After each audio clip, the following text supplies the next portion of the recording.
About a century ago, the heavens opened and dungeons began to appear in the world. The monsters emerging from them could not be defeated with conventional weapons. The only ones who could fight them were people in whose bodies supernatural abilities awakened at the same time as the appearance of the dungeons. These people began to be called awakened. Thanks to them, the world regained stability. While monsters, mana, and a new civilization took root, some of the awakened ones became hunters whose job it was to destroy these creatures. However, decades later, after the discovery of terrifying dungeons, it became obvious that there were too many hunters. Once the secret mechanism was revealed, it became possible to artificially awaken people so anyone who had enough money for this could take advantage of it. The number of people wishing to become hunters naturally also increased, so the great era of hunters began to flourish. However, at the same time, such unforeseen changes in the order of the world led to obvious problems, so governments instituted a professional examination. Only those who passed it were allowed to become an active hunter. Of course, educational institutions appeared that prepared people for passing this exam. They provided all the necessary information and also trained students. Eventually, private institutions appeared that trained future professionals in their field. Such institutions began to be called hunter academies. Kim Seo-jun was the one who tried his best to adapt and succeed in this new world order. He is naturally awakened, and at birth he was given more power than ordinary people. However, in order to pay off the debts of his parents, who died in an accident shrouded in secrets, he has been transporting killed monsters for 9 years in a row. There is only one thing that helps him withstand such hard work, and the psychological pressure of debt. Naturally, we were talking about his youthful dream of becoming a professional hunter. Such a status would give him not just financial freedom, but also some influence. Naturally, his workmates, among whom there were no such young guys, were skeptical about his goals. When asked how he was doing with becoming a hunter, the guy calmly answered that he was looking for a good academy, but there weren't many inexpensive ones among them. The discussion between the two old men boiled down to a misunderstanding of why an awakened young man could not become a hunter simply because he had an innate talent. Of course, the fact was that attending the academy had been mandatory for becoming a hunter for 50 years. Most of the teachers at the academies are active hunters who share their experience and teach all sorts of cool tricks that you need to know before risking your life. Because of this, a huge gap has formed between the uneducated and the academy graduates. The time has come when, in order to become a hunter, you must study at the appropriate institution. Kim Seo-jun was sincerely happy about this day, because he finally waited for the moment when his account had collected a large enough amount, which would be enough for a year of study at the academy. His joy was hard to miss. He would like to go to a better establishment, but they are too expensive, so he was content with the place for which, after many years, he was able to save with such hard work. At the same moment, a recruitment advertisement for the Transcendence Academy suddenly arrived on his mobile phone. This was the first time he had heard about it, but the promo promised that we were talking about individual tasks for each student from teachers who were more than 10,000 years old. It all seemed like some kind of unfortunate joke, as well as the inserted interview of a student who was able to pass the 9th grade Swordmaster exam. Shocked by what he saw, Seo-jun could not believe something like this, and thought about what kind of crazy person created this advertisement. The Academy's website was the same as the other institutions, but the list of faculty names was more like names from history than a list of current outstanding hunters. The basics of using a staff and a spear were taught by a professor nicknamed the Great Sage. As it turned out, this sage was some kind of monkey, whose real name was Sun Wukong. For the guy watching this advertisement, it seemed that such classes looked very normal, given the concept of the teacher. However, just a moment later, Sun Wukong decided to demonstrate a deflection move, one of the basic skills of a spear master. Using a spin and grab, he struck with a sharp movement towards the mountain nearby. Seo-jun was shocked by what happened in the video, because as soon as the monkey struck, the huge mountain disappeared. It seemed that this was nothing more than some kind of fake, because none of the famous hunters was capable of something like that. The guy rose to his feet screaming, saying that this was impossible even for S-class hunters. The advertisement ended and a window appeared on his phone asking if he wanted to sign up for this class. When he jokingly decided to accept the offer, it turned out that to do so he needed to create an account and pay for a subscription. He couldn't believe that they were demanding $40,000 for this, exactly the same amount he earned after many years of difficult work. Shouting that they were some kind of charlatans, the guy closed the advertising window. Returning to work, his older colleague, who noticed the good mood of the young comrade, asked whether the young man was really going to enter the Hunter Academy. As always smiling, Kim replied that we were talking about an academy called the Ark. He heard that the teachers there are quite good, although this institution is not considered advanced compared to the others. Being happy for the young man, his colleague asked not to forget about him when he became rich as a hunter. In response, the guy laughingly suggested that he deal with the captured monsters and promised that he would even get a real dragon. Having loaded his back with the remains of the destroyed monster, Kim So-jun promised that one day he would give his friend the opportunity to play football with the skulls of the rarest monsters. Someone once said that life seems like a comedy from afar, but a tragedy when you look closer. Actually, this proverb described what happened that day, because when Kim So-jun walked under the crane, the chain broke and a heavy load fell on him. To truly laugh, you need to accept your pain. Due to an accident, the young man was taken to the hospital, where doctors reported that his condition was very serious because the regeneration of the awakened only aggravated the process of restoring the body. In addition, when the boss heard about the request for compensation, he shouted that this would not happen. He feared that his reputation would be ruined if the world found out about what happened at their plant. The operation cost him $40,000, so he was left with nothing at all. He knew that he needed to be able to look far into the future, so he looked into it all the time while he endured hellish labor for 9 years. All his savings were spent on the operation, and all that was left was the $3,000 he received from Mr. Manchul. Deeply devastated, the guy wondered whether he could go through this difficult and long path again. Suddenly, a message from the same Transcendence Academy arrived on his mobile phone. It said that the past of all transcendental masters is insignificant and insignificant, so they have a special offer for new students in the form of a free pass. While in the hospital, he couldn't find their website a second time, but the academy found it on its own. To his surprise, the site reported that their registration fee had been calculated taking into account his situation. Now the registration membership fee was $3,000, and that was again all he had at his disposal. The worried guy wondered if this was a scam, because the mysterious academy was actually trying to take away all his funds for the second time. With a smile on his face, the positive Seo-jun decided to try his luck despite the difficult situation. He was not afraid of losing money, because there was nothing in his bank account. But as soon as he signed the cash contribution, the bills from the envelope began to fly out the window. After that, he saw congratulations on his admission to the Transcendence Academy, and strange magic was released in front of him, and an unusual creature appeared. A small man came out of his phone and asked if the guy in front of him was the one who had become a new student at their academy. Seo-jun was shocked when he heard that this creature was his mentor, who was in charge of primary education at their academy. A strange kid with mysterious magic who continued to stand on the phone said that his name was Mentor. Confused, Seo-jun could not understand what was happening. The little creature again joyfully said that it was the mentor of their new student. Trying to dilute the tense situation with an absurd joke, Kim So-jun suggested that in front of him was none other than Mentor, who was the teacher of Odysseus, the hero of Greek mythology. In response, the proud little man said that in this case, ideas were unnecessary. The mentor said that Odysseus was the first student he mentored. He even added that a long time had passed since Odysseus became a transcendental master. Proposing to get down to business, Mentor said that the Academy of Transcendence trains those who want to go beyond the boundaries of their race. Suddenly, Seo-jun cried out in panic. Did he really sign up to study at the Academy for Transcendence and not for hunters? Sighing heavily, Mentor said that he did not understand how they could be compared at all, because they were on a completely different level. The confused guy began to say something about S-class hunters, but Mentor did not listen to him and, interrupting his speech, replied that their instructors were able to deal with hunters with one finger. After that, he held out the phone towards the new student and asked him to fill out the Transcendental Aptitude Test. The first question asked about an area in which he would like to succeed.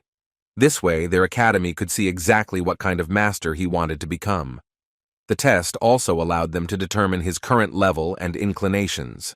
This was necessary to give him the best recommendations, so Mentor asked him to answer as honestly as possible. So Jun chose combat as his direction.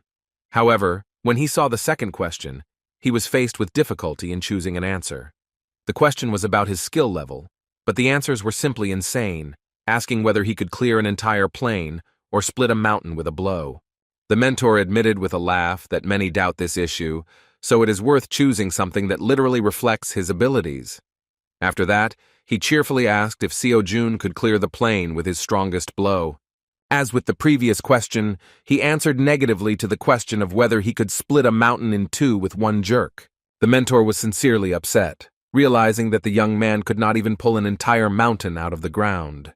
Realizing that he was a real incompetent, Mentor mentally wondered how he even managed to register in their outstanding academy. Winking at the young man, Mentor clarified that there was nothing wrong with this. The guy really didn't have to worry, because the Transcendence Academy does not exclude its students. Once a member of this institution remains a part of it forever. After some time, Kim Seo-jun, choosing the weakest possible options, finally finished the survey. He was seriously exhausted by this test, and asked his mentor why the Academy asked 108 questions to Academy newcomers. While Seo-jun was trying to collect his thoughts, Mentor said that he would like to recommend some mandatory lectures for the new free pass holder. He offered to discuss this after they analyzed his profile. Based on the test results and information inside the Academy base, Seo-jun's preferred method of fighting is using a spear. After thinking a little, Mentor said that to wield a spear instead of cultivating mana, it would be better to choose the Eastern Kai technique. The great celestial sage was best suited to learn the basics, but considering that the clumsy guy couldn't even lift a mountain, Mentor decided that it would be too difficult for him. In addition, he noticed that in addition to wounds, Seo-jun also has mental problems, which worsen his performance. Jumping onto the student's shoulder, the Academy representative invited him to start with a lecture by instructor Siddhartha Gautama.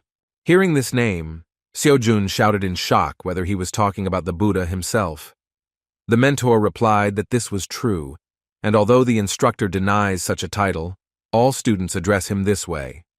Thanks to his lectures on psychology, he is one of the most famous instructors. His subject is required for the Transcendence exam. Usually, attending this lecture requires a huge amount of money, but Siddhartha Gautama is so insistent on saving poor souls that Kim Seo-jun received permission to study his teachings for free. The Academy's website said that upon completion of the lesson, he would receive an unshakable heart, an SSS-Rank skill. The mentor clarified that this is the reason why the instructor's lecture is considered necessary. An unwavering heart will help a guy succeed in almost any direction of transcendence. Winking positively, Mentor said that even if the young man thought he was going crazy, he should definitely watch the lecture to the end. Disappearing without answering all the questions, Mentor finally said that he would contact the student after he analyzed his profile in detail. The confused guy was left alone again. He realized that having lost all his money, he had no other option but to look at what he paid for. The instructor's first words were a question to the student about whether their world really exists. Seeing him for the first time, Seo-jun was surprised, realizing that this man really looked like a living golden statue of Buddha. Buddha himself answered his own question by saying that the word I did not exist, therefore he himself does not exist. The lecture turned out to be really difficult, because comparisons and reflections on existence on the part of the instructor were at the level of some kind of deep philosophy. Remembering the words of the mentor, Kim Seo-jun, continuing to study the lecture, only became convinced that the instructor's words could plunge him into shock and drive him crazy. After a few minutes of listening to this teaching, he was so exhausted that he could not continue.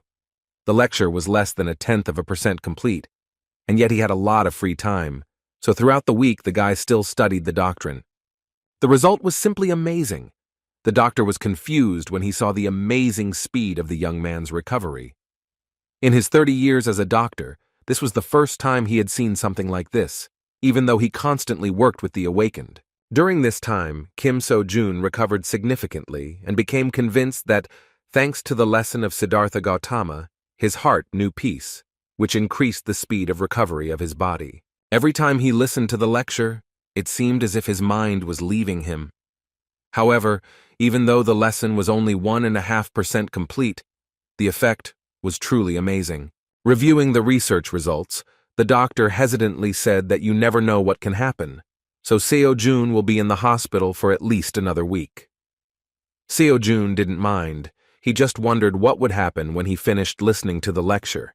He accepted the doctor's offer with a smile, thinking that the Transcendence Academy was not some kind of joke, as he had previously believed.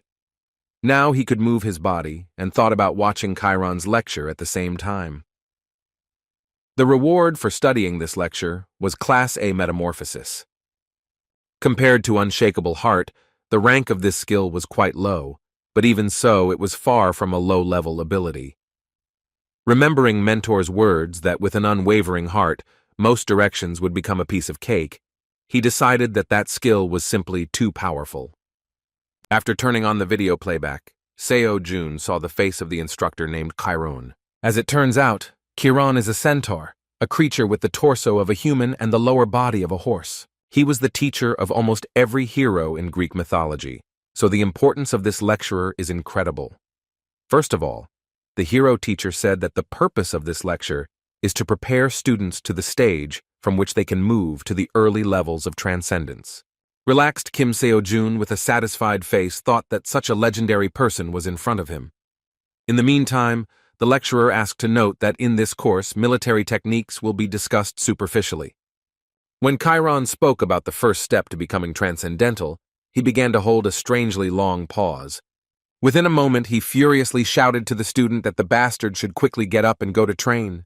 From such a terrifying scream, Seo-jun jumped out of his seat and the phone fell out of his hands.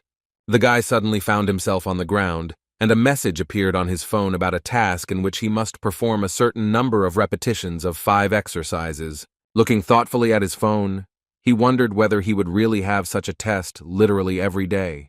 The doctor warned him that he should try not to overexert himself during the week, so he was not particularly keen on starting the exercises. Yawning lazily, he pressed the skip button to move on to the next lecture.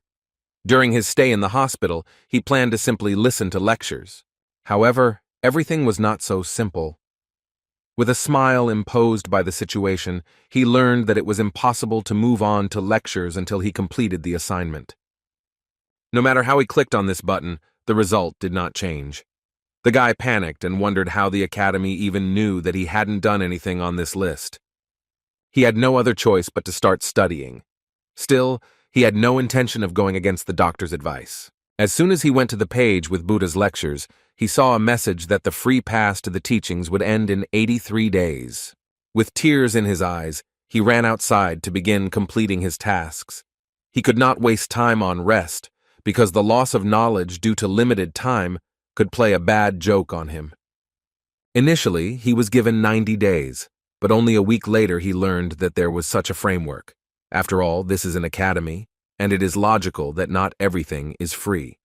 Although Seo-jun did not know exactly how the academy worked, he assumed that in order to progress, he should absorb the knowledge until he understood it. Once he reached a certain level of understanding, he made no progress from listening until he realized something new. The Buddha's lecture turned out to be not so easy, so while doing Chiron's task, he doubted that he would be able to complete these free courses in just 83 days. To tell the truth, until that moment he had not seen the point in training at all, but fearing to lose this opportunity, the guy went to the training ground. For the sake of the opportunity to study at this academy, he carried monsters and killed hunters for 9 whole years. Now he couldn't afford to lose his chance to become a worthy hunter. The monsters he carried on his back weighed about 70 kilograms, so he had no need for additional exercise. Although he still does not know how to use magic, he was confident in his physical strength, since he is one of the awakened ones. Having completed all 300 push-ups in one go, the guy rose to his feet with a joyful face, and wiping sweat from his forehead, said that compared to years of grueling work, this was just a trifle. To keep up the pace, he glanced at his phone to see the next task. However, at that moment he was confused, because he saw that of these push-ups he was only credited with 81. Having difficulty repeating the exercise, he realized that only perfect push-ups counted. With a trembling body, he nevertheless completed this part of the training.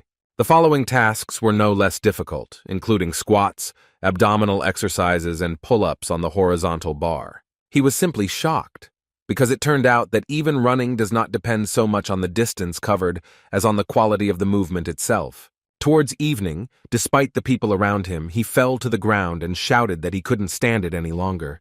And yet, the day's tasks were completed. So several days passed, the guy constantly left the hospital at a certain time and was already attracting the attention of some patients. One granny who was watching him said with surprise that the young man was getting prettier every day. He worked as hard as he could, making his grandmother feel proud of the younger generation.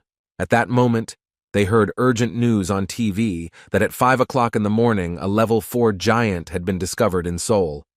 According to the journalist, the Hunting Association claims that he was hibernating, which, as it turned out, the Monster Transport Service did not know. So the giant ended up in the center of the city, where he woke up from his sleep. Many could have died, but by pure chance, an awakened one was nearby and repelled the monster's attack. Kim Seo-jun watched this news carefully, because this incident could one day happen in the company where he worked previously. The awakened one who found himself in that place on time was a student of the Gown Academy. Jung-hyun Yoon-woo, an S-class hunter, was able to prevent the tragedy. After hearing the news, the granny said that the hunters had saved their lives again. With the words that the hunters are great people, she showed extraordinary observation, suggesting that the young man was also one of the awakened ones. Taking his hand, she suggested that he was a hunter, so he too would someday be shown on TV. The confused guy didn't even know what to answer. At that moment, a disgruntled man who was sitting nearby joined the conversation. He asked his grandmother if she really believed that the news showed just anyone. A man with a newspaper in his hand said nervously that it is very difficult to become a hunter now, because the chance is literally 1 in a million, while Kim Seo-jun stood behind him, confused and with a kind smile. The surprised granny said that everything had changed, because in her time, everything was a little different. Looking at the young man, the unpleasant man asked what he was trying to achieve. He said that if the guy is still not studying at the academy, it means that he is wasting his time training. He rudely stated that he would not become a hunter, so it was better to just give up.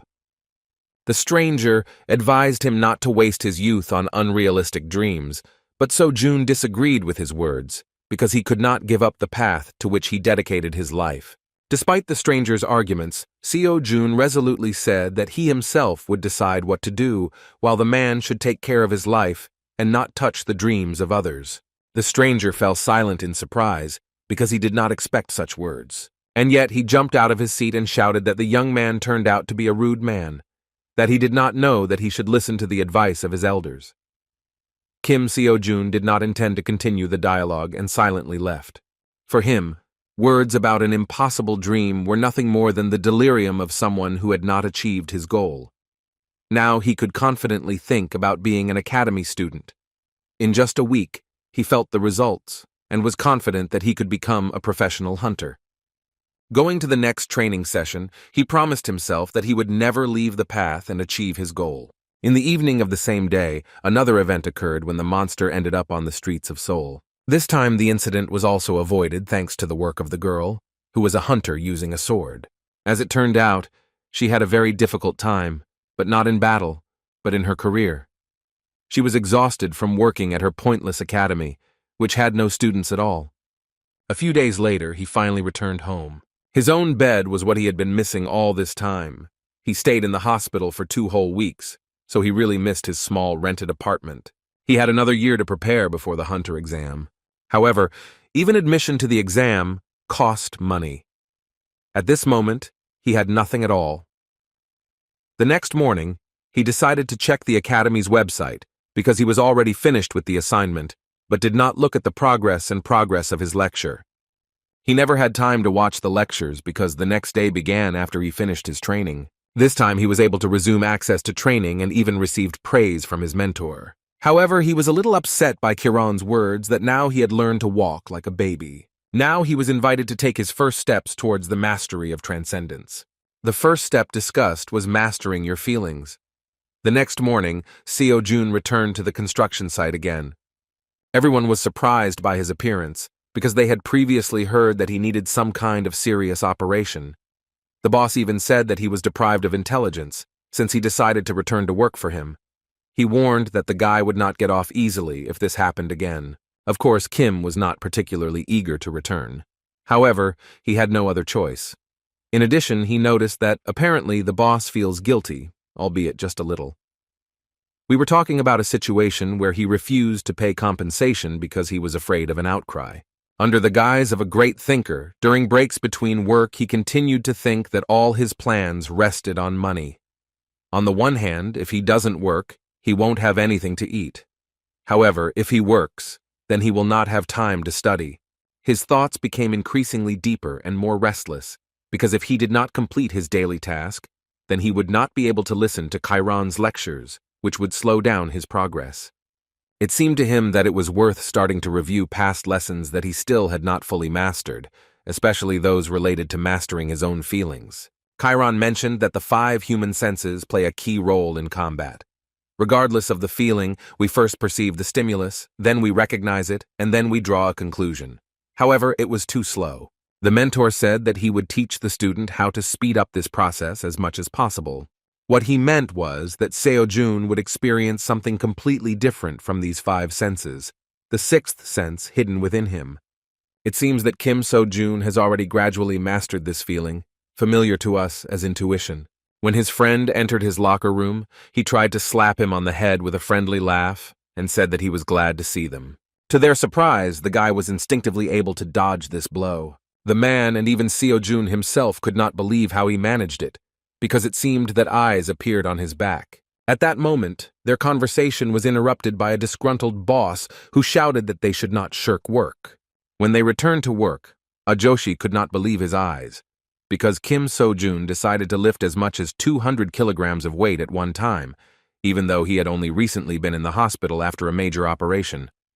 But the guy was fine, and with a kind smile trustingly asked to load a little more. With a heavy load on his back, he looked quite happy as usual. The guys could not believe that such a young guy was able to carry such weights on his back, even though he had only recently been in the hospital. The fact that he was so frisky let them know he was fine, but that didn't make them any less worried. Meanwhile, the break began, but Kim had no intention of stopping. He experienced some strange feeling. For the first time, he felt that strength was filling his body, despite long work.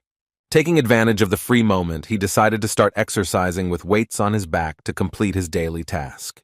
After doing a few squats, he wiped the sweat from his brow and looked at his phone to see if he was keeping his form right and if those reps were counting. He was indescribably shocked when he saw his own results. 1 squat was counted as 3. Seo-jun suggested that efficiency increases depending on the amount of additional weight. While the guy was trying to calculate the number of repetitions required to complete all the tasks, his friend urged him to get some rest.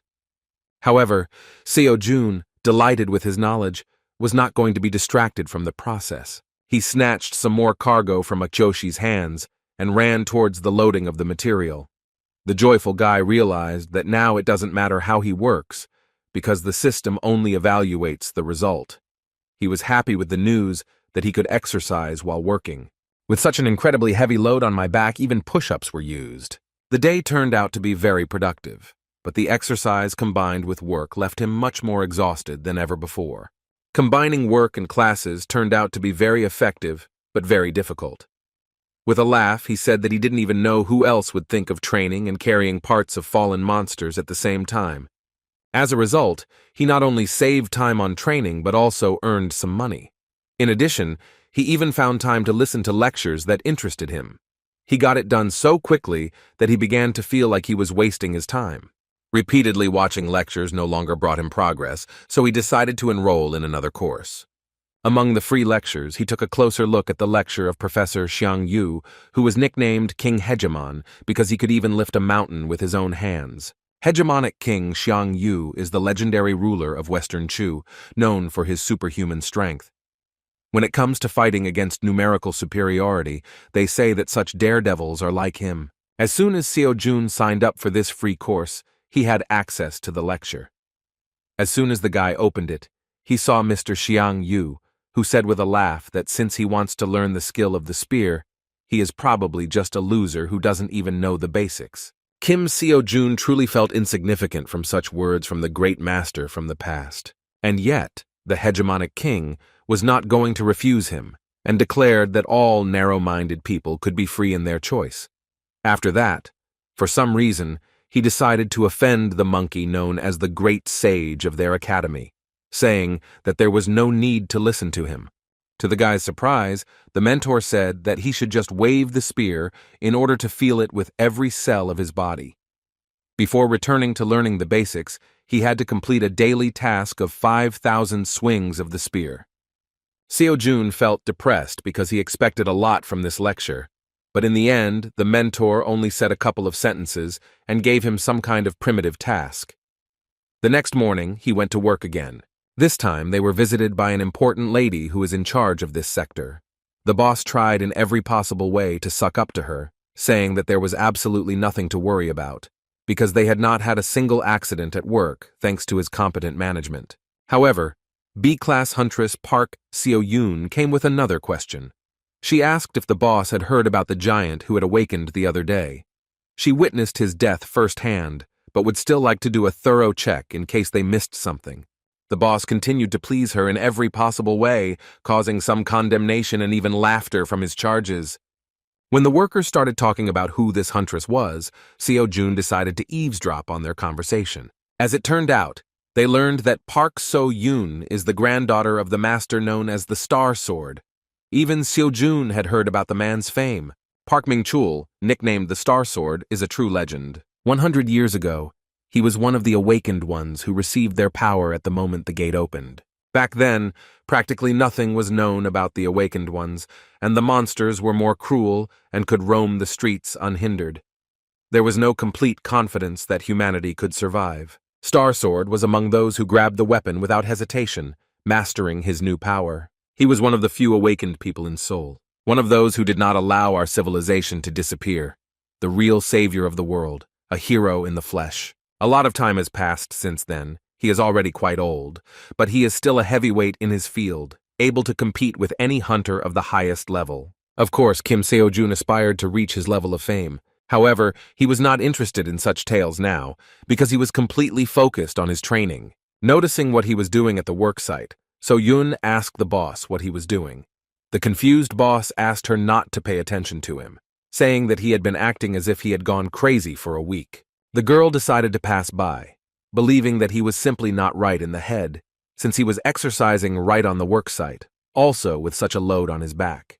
Min-chul was also not happy with what was happening. He was very worried about the condition of his young friend, but he still behaved strangely. When he approached the young man, he asked when he would finally calm down and have a proper attitude towards work. His productivity didn't really suffer, but it was crazy to see him straining with so much weight on his back, like it was the right thing to do. Having finished the next exercise, the guy happily said that these exercises really make sense. Min-chul didn't understand his behavior at all, because besides, Seo-jun was constantly looking at his phone with the screen off. In response to his comrade's words that he would soon be hoarded, Kim joyfully said that everything was fine and he could bring a little more cargo. This way he not only trains, but also makes the work easier for others. In fact, Min-chul was glad to see him so energetic and happy. Suspecting nothing, he did not notice how the body behind him regained consciousness. The young man's sixth sense made him understand that something was happening, so he looked around worriedly. Within a moment, a huge monster began to rise above his friend, which, having been divided into parts, gathered its body together. His terrifying scream sent chills down the spine of everyone nearby. Such a dangerous situation caused real fear in Seo-jun, and he worriedly shouted his friend's name. Meanwhile, Seo-yoon, who is the only hunter nearby, has finally found a quiet place. She ran away from the site into the building of this enterprise.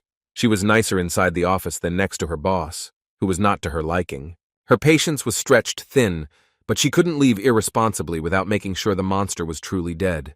At that moment, she heard the conversations of workers who were standing nearby. They tried to speak in a whisper so that she would not hear them, but her hearing was too acute. The guys were really surprised and thought it was a real shame that her being a Class B hunter didn't live up to her grandfather's fame. For many, the Star Sword is a true hero, but for her, this name was a real burden, a label that she could not get rid of. From the cradle, her grandfather taught her how to be a hunter, but the bar he set was too high. She just couldn't get over it. All her life, she has been compared to her grandfather's hero, but she did not strive for this. Her real dream is to teach people. She repeatedly told her grandfather about this, but he was not going to listen to her. Each time he turned away from her request and asked her not to raise this topic again. Because she is the granddaughter of Star Sword, she has not been able to enjoy a normal life all this time.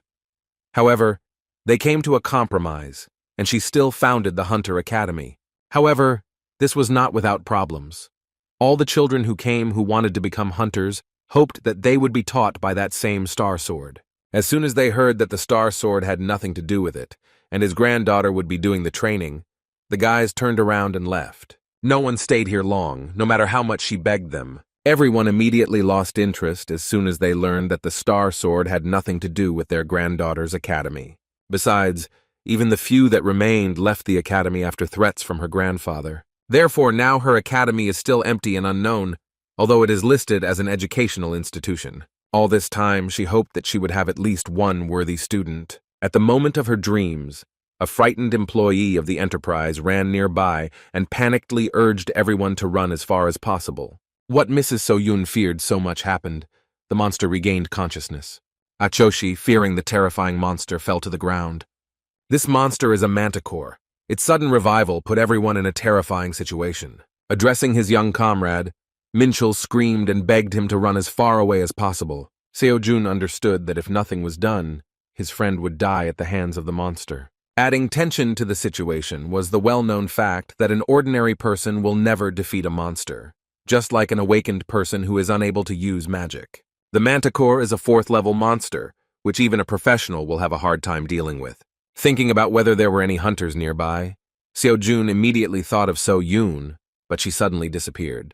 The guy understood that she would not have time to save his friend, and that in the end, the monster would bite him to death. Facing a terrifying monster, the guy saw no other option but to start acting at that moment. Someone had to do something quickly, otherwise there was no way to save him. It was a moment of determination. Seeing no other option, Seo-Jun grabbed the metal pipe lying behind him. Grabbing such an unreliable weapon, he screamed and rushed towards the 4th-level monster. When he struck, he missed the Manticore but caused it to jump back. Looking around, he asked Minchul to immediately run away. Rising to his feet, he declared that he would not leave him alone. But So-Jun shouted that in this case they would both be devoured. Once Minchul trusted him and ran to help, Seo-Jun was left alone. His body began to shake as he realized the difference in their strength. He needed to hold out until the hunter arrived at the site, but this terrifying monster terrified him. Seo-Jun had no experience at all in battles, and this was the first time he had ever picked up something like a weapon. However, at that very moment, he remembered the words of his mentor Buddha. Exploring the world and its essence, he felt true peace and gained control over the situation. The monster began to slowly approach in order to find the weak point of the strange but determined young man. Seo-Jun was completely focused on his surroundings, rejecting all emotions. Within a moment, the Manticore rushed in his direction, but the guy stood unshakably in place, moving his metal pipe to the side. His wildly beating heart calmed down in an instant, and he even rushed towards the monster. Approaching the inexperienced guy, the 4th-level monster swung hard to strike him. Listening to Chiron's teaching, Seo-Jun gave up thinking. He moved so that it would not be too late. He had to trust his instincts and 6th sense. Within a moment, he deftly dodged the blow of the monster, whose claws were aimed at his neck. The next point-blank blow was too heavy. The prudent guy jumped back. Without further thought, he pushed off from the surface and found himself above the monster. The Manticore tried to find him, but Seo-Jun, who jumped into the air, ended up in her blind spot. All this time he relied only on his feelings, so now he had no idea how to continue the battle. While thinking about a surprise attack, he remembered the words of his mentor Xiang Yu, who said that strength alone is not enough because a fighter needs courage and zeal. By trusting them, Seo-Jun believed that he was capable of defeating this terrifying level 4 monster. The guy was more determined than ever. He thought that he would not only be able to cut it apart, but would have to do it to save his colleagues. Within a moment, his body began to release a huge amount of magical energy. The blow of a metal pipe of incredible power was aimed at the monster's body. A sudden explosion of energy raised a huge column of dust, and all the buildings around began to tremble. Hearing the explosion, So-Yun began to break through the crowd of workers, looking worried, heading towards the scene. Ahead, she saw only a huge column of dust that was slowly dissipating. First, a guy appeared in a worker's uniform with a metal stick in his hands. Everyone was shocked when they saw a defeated level 4 monster behind him. As soon as he realized what had happened, he began to laugh awkwardly, scratching the back of his head. The B-class hunter couldn't believe that some loader, who didn't even study at the academy, could handle such a monster with a metal stick instead of a normal weapon. Thanks to such efforts, Seo-Jun did significantly better in some lectures. His progress increased by as much as 10%. When he came to his senses, he remembered what was really worth worrying about. Ignoring the daughter of the Star Sword, he walked past her and headed towards his colleague, who almost got hurt due to the sudden revival of the monster. He tried to make sure his worried friend was okay. The girl was greatly alarmed by the fact that even after such an amazing event, this young man continues to remain calm and, first of all, worries about the others. In his defense, Seo-Jun said that he constantly trains, and that is why he managed to survive after the sudden battle. Meanwhile, the boss tried to assuage his guilt by saying that he was checking the manticore, but as it turned out, he was just a little mistaken. However, So-Yun didn't even pay attention to this old sycophant, because all her attention was directed to the strange guy with unimaginable potential. With a surprised look, she said that someone who could become a worthy student had appeared before her. After this incident, work continued, and when evening came, everyone went home. A free minute appeared, and so Jun immediately decided to take a look at the progress. The increase surprised him greatly because when he listened to the lectures, he had never seen such figures. It became clear that everything was due to the fact that he defeated the manticore, so he came to the conclusion that it is better to see once than to hear 1,000 times. Practice turned out to be the best way to improve progress in lectures. But in order to fight monsters, he must at least obtain a temporary license, which he can only obtain in classical state academies. You can't get into the dungeon without it. He came to the conclusion that he again needed to save for education. The financial burden only increased. At that moment, Seo-Yun was quietly following him, interested in his potential as a hunter. Suddenly she turned to him, apologizing for wanting to distract him for a few minutes of conversation. Kim So-Jun immediately recognized the granddaughter of the Star Sword, the huntress, who was collaborating with their company. He didn't know what she wanted from him, but he decided not to refuse the conversation. The girl suggested going straight to the conversation and started with trump cards, asking if he wanted to meet her grandfather.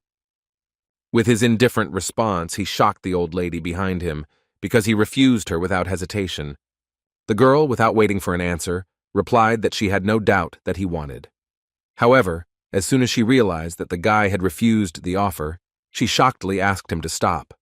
What he really wanted was to go home and listen to all the lectures as quickly as possible. It was the first time that Park So-Yun felt so awkward, because in her entire life she had never seen anyone refuse such an offer. She ended up telling him what really made her stalk the company employee. She was dumbfounded by his tone and indifference, because the guy was interested in why he should enter an academy where there was not a single student. Everything she knew about him seemed like a mystery. Before her eyes, he did some strange exercises with loads in the form of monsters, and also dealt with a manticore. Even if the manticore was greatly weakened, it was still a level 4 monster, and he cut it in half with a metal pipe. She was betting that he wanted to become a hunter. The girl, on the verge of despair, said that they had everything he needed, including good equipment. She admitted that she was the only one among the teachers, but guaranteed that she would devote all her time to his training. However, he still refused. This was the first time in her life that it was so difficult for her to get a student. Her last compelling argument on the verge of breakdown was the offer to become her grandfather's student. However, even so, he still refused. So Yun was amazed, because all the hunters dream of learning from the Star Sword, while this strange guy was so easily going to miss such an opportunity. She couldn't just let him go, so she shouted that without membership in the academy, he wouldn't be able to pass the written part of the hunter exam. Even to this argument, Seo-Jun replied that he could somehow handle it himself. Continuing to follow him, she nervously shouted that he should think about the advantage in the form of dungeons, because he was already in such shape that he could go on a raid. But for this, he needed to be an academy student. She stated that he was just wasting his time now. In response, Seo-jun said with indifference that only government-approved academies have the right to issue licenses. Discouraged, So-yoon said that they had already been approved, and if he agreed, he would be able to get into the dungeon tomorrow. These words made the guy think, and he stopped. Seeing the doubts that appeared in the mind of the promising student, the girl decided that she could not retreat. She promised that if he really didn't need teachers, then she wouldn't interfere and would give him a place to train on his own. The most powerful argument that really worked in this situation was the phrase that she would not take a penny from him for training. At that moment, the guy turned around and asked whether he could really just join their academy. He didn't really believe in such a possibility, so he said that free cheese only comes in a mousetrap. He wanted to know what her real intentions were behind such an act. With her hand on her heart, So-yoon sincerely promised that until he became a hunter, he would only be required to represent their academy in competitions. She also wanted him to tell everyone that he was a member of her organization. In response, the guy asked why him. Seo-jun understood perfectly well that this was an extremely advantageous offer, because in this way he would solve all his problems at once, while practically nothing was required of him. When asked why she chose him, So-yoon stated that she saw great potential in him. With a kind smile, the shrill guy decided to trust her words. It was a mutually beneficial relationship, so he extended a kind look in her direction, saying his full name.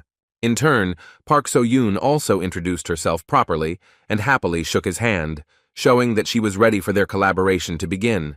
The next day, he received a sudden call from Mr. Manchul. His comrade was visibly agitated. He asked if Seo-jun was behind the fact that their boss was fired. In fact, yesterday, before saying goodbye, he suddenly asked So-yoon to report to their company that she didn't like their boss, and because of this, she no longer wanted to cooperate. He didn't expect to be fired immediately, but it was still a positive outcome for his former colleagues. In response, he said that he had nothing to do with it, and believed that the boss himself left so as not to be responsible for what happened with the revived monster. Meanwhile, he arrived at the meeting place, so Yoon was already waiting for him at the building of the academy called Dream. Once they were inside, she handed him his temporary license. She settled everything, because the license began on the day he killed the manticore.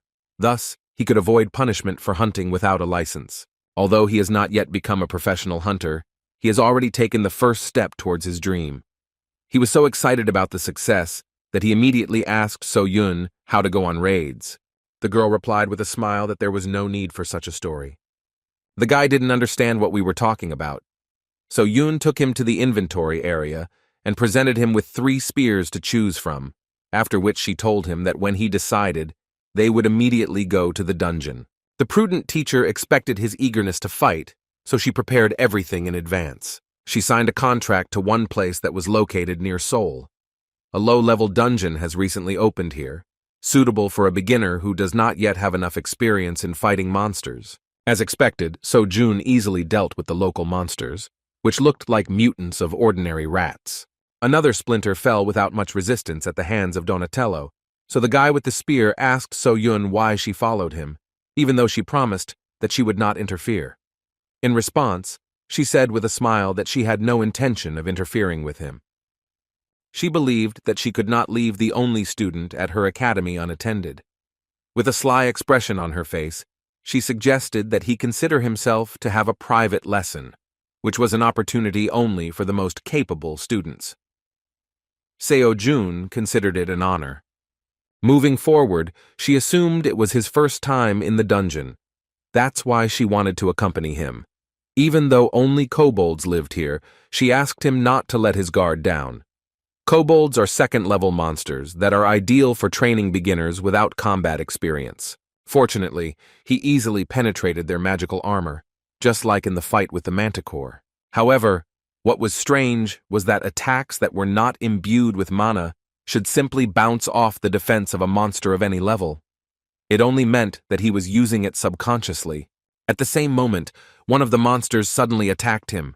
So Yun worriedly shouted that he should be careful, but the guy deftly dodged the attack, relying only on his own feelings.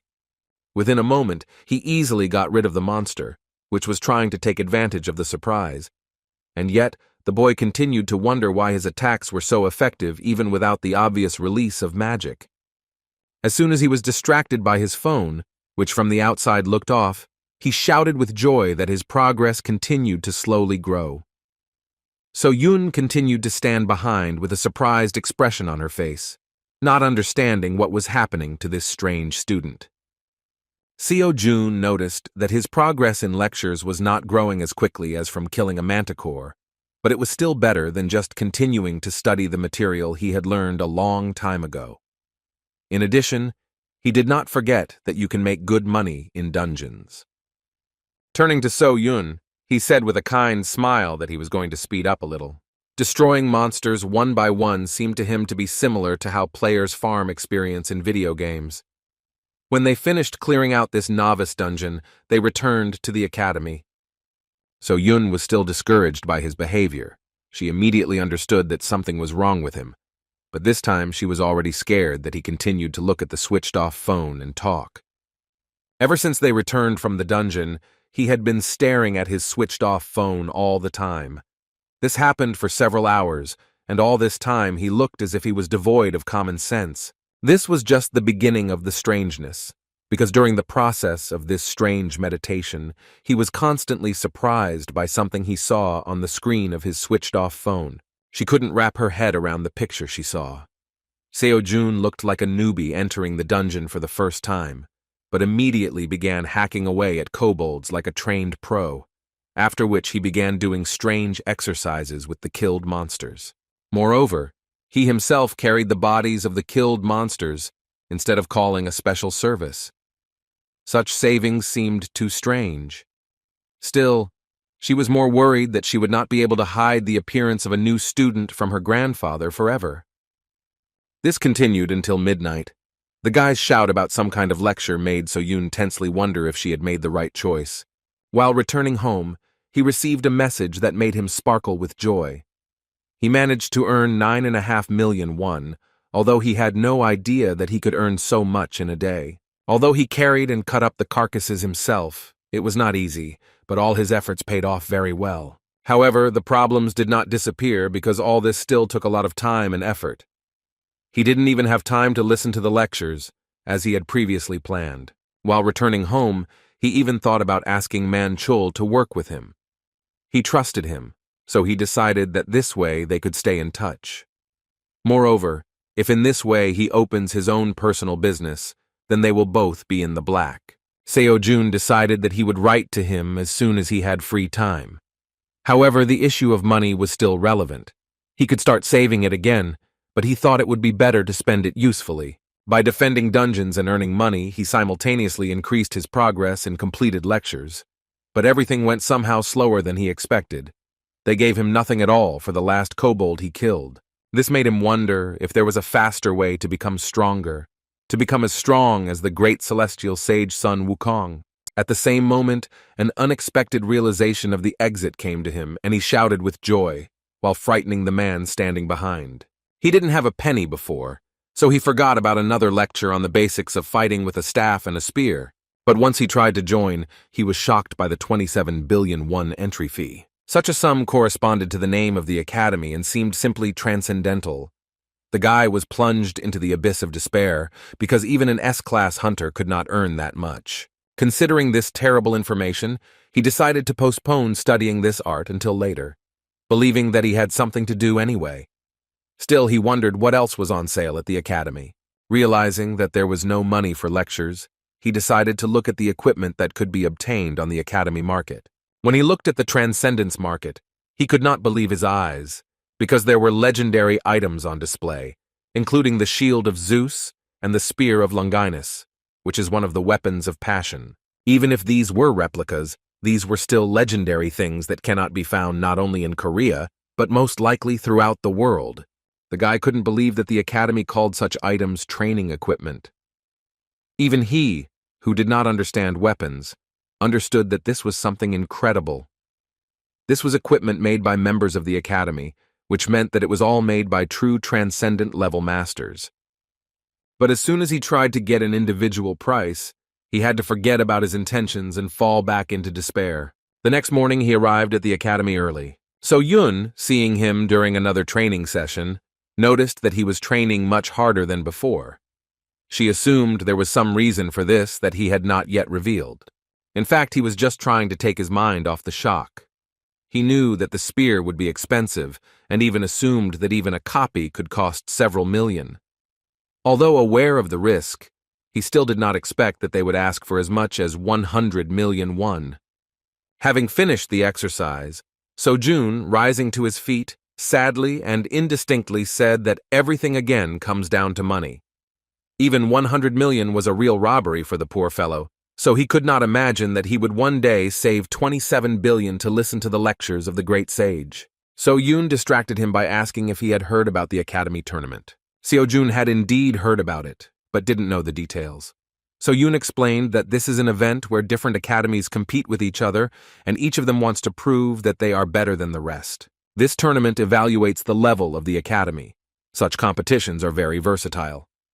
Currently, Dream Academy is at the 4th level, but if Seojun performs well, then they will move to the 3rd level. The higher the level, the better the academy is considered. Thanks to this, they will be able to receive greater support from the state. That's why all academies send their best students. Seojun understood perfectly well what she was driving at. And yet his teacher said that she wanted Seojun to represent their academy. In fact, it was quite tempting, since Kim was just wondering whether participation in the competition would affect his progress in lectures. Moreover, it was obvious that the tournament was also a martial arts practice. Without further thought, he nodded his head in response and admitted that this was a pretty good idea. So Yoon was surprised that he agreed to her proposal so quickly. In response, Seojun recalled that they had initially agreed on such mutual relations. After that, he asked to clarify how such tournaments are held.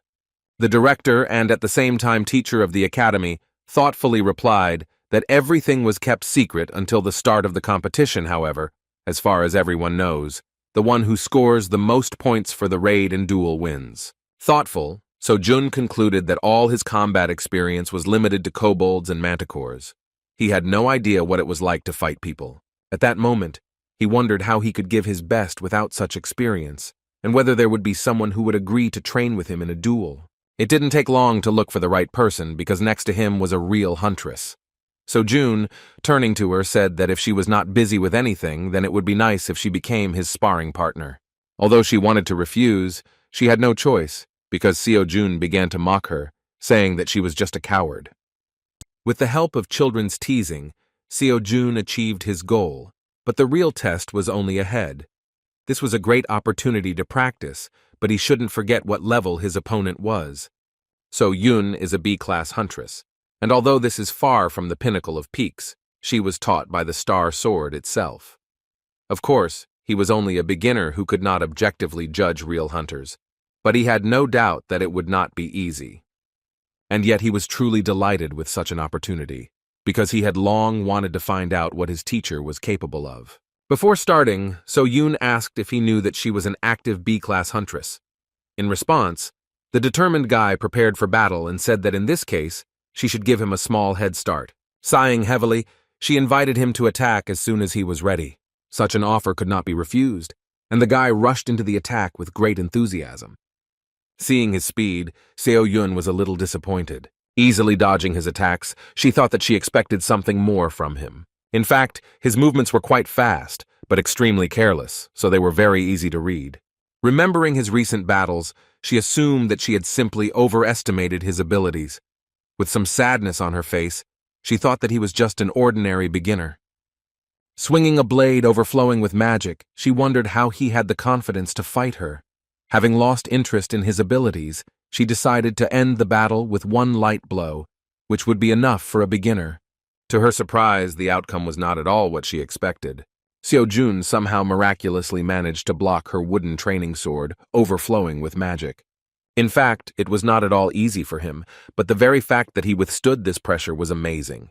Now So-Yun completely forgot about her recent thoughts that he was an ordinary average beginner, because it was difficult to understand how he even managed to block her blow with magic. In this situation, the weapon should have jumped out of his hands, and her sword should have been at her throat. Moreover, having withstood such pressure, he even began to resist and tried to strike. Still, Park So-Yoon couldn't let him get away with it and threw him aside with one swing. Now she looked at his strength completely differently. The determined student was still full of energy and had no intention of backing down. Wiping the blood from his mouth, he said that he would also fight seriously. Now he was even faster. He rushed into battle and his movements changed noticeably, and his attacks became much clearer.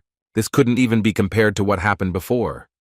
If Seo-Jun had fought like this from the very beginning, So-Yoon would not even have thought to doubt whether he was worthy to become the representative of their academy. As it turned out, he simply listened to the words of his mentor Chiron, who said that the battle should begin with obvious attacks.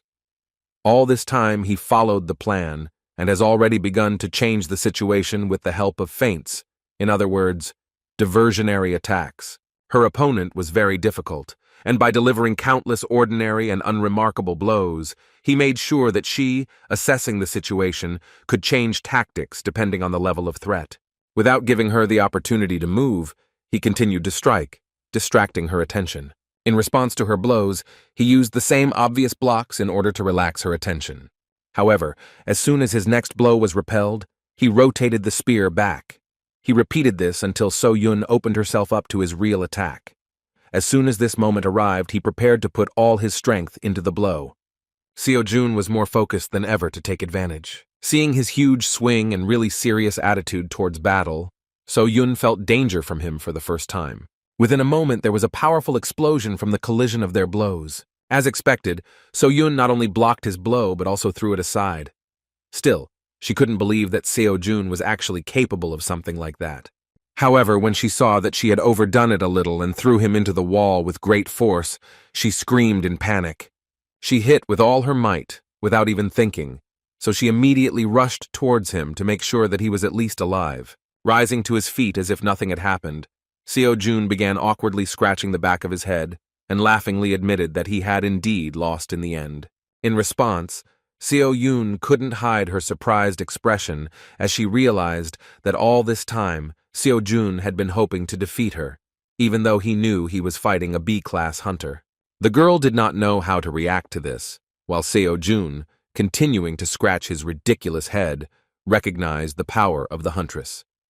Still, it was not possible to fight her like a monster, and this made him understand that the approach to fighting people should be a little different. However, he did not lose his positive attitude because he knew that if we talk about his difference with professionals, then it is worth noting that he still has everything ahead of him since he has just begun his journey. As he expected, although slightly, his statistics still increased. Now he realized that he should develop in different directions, just as he did in video games. So Yun couldn't believe that after such a beating, he would decide to ask if they could somehow repeat it. With a stupid smile on his face, he suggested that she have a few more duels before he went to the academy tournament. This would really be useful for him, but his zeal seemed strange given the fact that this time he suffered greatly in battle. Still, So Yoon came to the conclusion that she didn't care about his weirdness if he tried so hard. She had previously promised that she would work on his skills every evening, so she enthusiastically replied that she would have no problem doing anything he asked. Moreover, she mentioned that she was going to give him all the prize money. When the guy heard about the money, he was surprised because he didn't even think that there would be any reward besides the rating for the academy. After thinking a little, the girl tried to remember exactly what amount we were talking about. As soon as she remembered and said that the reward would be 100 million won. The guy is on the spot, realizing that this is exactly what he needs to buy a spear from the Transcendence store. Another coincidence indicated that he could not miss this opportunity. Suddenly, for the teacher, with incredible fervor, he asked when this tournament would take place. It was only 2 weeks away, so Seo Jun was determined to gain as much experience as possible before he could earn the much-needed 100 million won. With incredible fervor, He began training and began to bombard the teacher with a lot of questions about whether she had sandbags and whether it was possible to use improvised objects as weighting agents. As a result, he, without listening to Seo Yoon to the end, took a huge stone and began to squat to improve his progress in lectures. So Yoon still didn't understand what was going on in his head, but she didn't mind not asking herself unnecessary questions if Seo-jun really proved himself to be a worthy student. 2 weeks later, the day of the tournament finally arrived. A large number of people gathered at the tournament site, among whom were a variety of contenders for victory. The huge crowd made the clumsy and insecure guy with big glasses and a green checkered shirt become confused. All the people around him came to the conclusion that he was suffocating, because this guy immediately began to talk about the fact that there were many more awakened people and interest in their battles had increased, which is why so many people gathered in front of the arena to watch the tournament. When he finally found the entrance, he began to hesitantly follow the directions and walked towards the room where the participants were. He was very nervous because he came alone, and he was also so scared that he could not move. This was not strange because compared to the insecure guy, all the other participants seemed like real warriors. Students from various academies that gathered in one place surprised him with their equipment, confidence, and big muscles. All the guys looked really strong, and this guy with the ridiculous eyepieces admitted that it shouldn't be surprising since academies send their best students. And yet, among this crowd of outstanding students, he managed to notice a calm guy sitting on a bench with an old weapon and a bag for a spear made from clothes. Everyone around was whispering that Seo-jun was some kind of hillbilly from the backwoods. It seemed to them that he was simply trying to withdraw into himself so as not to attract unnecessary attention. In fact, Kim heard everything perfectly well and even understood that from the outside he looked like a fool. But this did not bother him. However, among all these guys, only the guy in the checkered shirt had a different opinion about the strange participant. He was inspired and touched by the thought that he had managed to find a poor fellow like himself. It reminded him of him from the past, and the feeling when you come to a new class where you don't know anyone and try to pretend to be busy by being glued to your phone. Seo-jun looked exactly like this. The camaraderie began to grow, even though Seo-jun wasn't even aware of it. Still, the modest and shy guy decided to say hello to someone who seemed like a brother to him. This is Lee Mingi. He is 19 years old and has also been awakened since birth. He asked permission to sit next to him. Meanwhile, the guys in the background began to fuss, and things began to move towards a fight even before the start of the tournament. Lee Mingi, like a real choker, knew perfectly well who they would be dealing with. Pointing his finger at a guy in a ridiculous helmet, with an axe who relies only on his brute strength for everything, he said that this is Jang Dak-chul, a promising student at Gochuri Academy. It was unclear what this conflict was about, but the guy with long hair remained calm and tried to calm the disgruntled student of the Gochuri Academy, although he did not deny himself ridicule, saying that Dak-chul's brain was swollen with muscles. The bold speech came from a very strict student at Mint Academy, a guy with a scar on his left eye named Lee Keel-min. It was not for nothing that he was confident in himself, because he was known for being considered the best student of his educational institution. Lee Mingi continued the story by saying that Chol-min is very unusual and fights with twin daggers. In fact, Seo-jun only at that moment looked away from his phone with the thought of why this obsessive guy was telling him this unnecessary information. At one point, the situation became much more interesting, because a red-haired guy in a black tuxedo intervened in the conflict. After saying that they should keep quiet, everyone around them looked around and fell silent. This guy's words meant a lot because he was Lee Ju-hwan, a student at Revenant Academy. Seo-jun, not knowing who he was only surprised at how quickly he managed to pacify the raging students. This time, Lee Mingi shared some really important information. He explained that Lee Ju-hwan is a gifted student at Revenant Academy, and to everyone present, he is the winner of this tournament from the very beginning. Seo-jun asked if he meant the contender for victory. However, as it turns out, this guy is so strong that he usually avoids such events. However, something happened at the academy, and he was forced to join. Now, the outcome of the tournament was obvious to everyone who knew him. After that, he even mentioned that the granddaughter of the Star Sword invited Lee Ju-hwan to her academy, but he refused. The fact that he refused this offer gave Li Mingyi reason to think that this guy was very confident and was hiding something. In fact, he had no idea that Mrs. So Yun invites literally everyone she sees to her academy. At one point, Ju Huan shouted loudly and furiously that he did not understand why he had to compete with such non-entities. As it turned out, their academy was forced to send him to this tournament, because earlier, his uncle prevented them from moving to the 3rd level. Li Yung-hwan was truly furious, thinking that winning such a primitive tournament would not bring him recognition. The situation around his Revenant Academy haunted him, and he even began to regret that he had refused So Yun's offer. In fact, he refused because he didn't want to study at some unknown academy. Only now, realizing that So Yun was the granddaughter of the Star Sword, did he think that he could simply use her for his ascension and then simply get rid of her.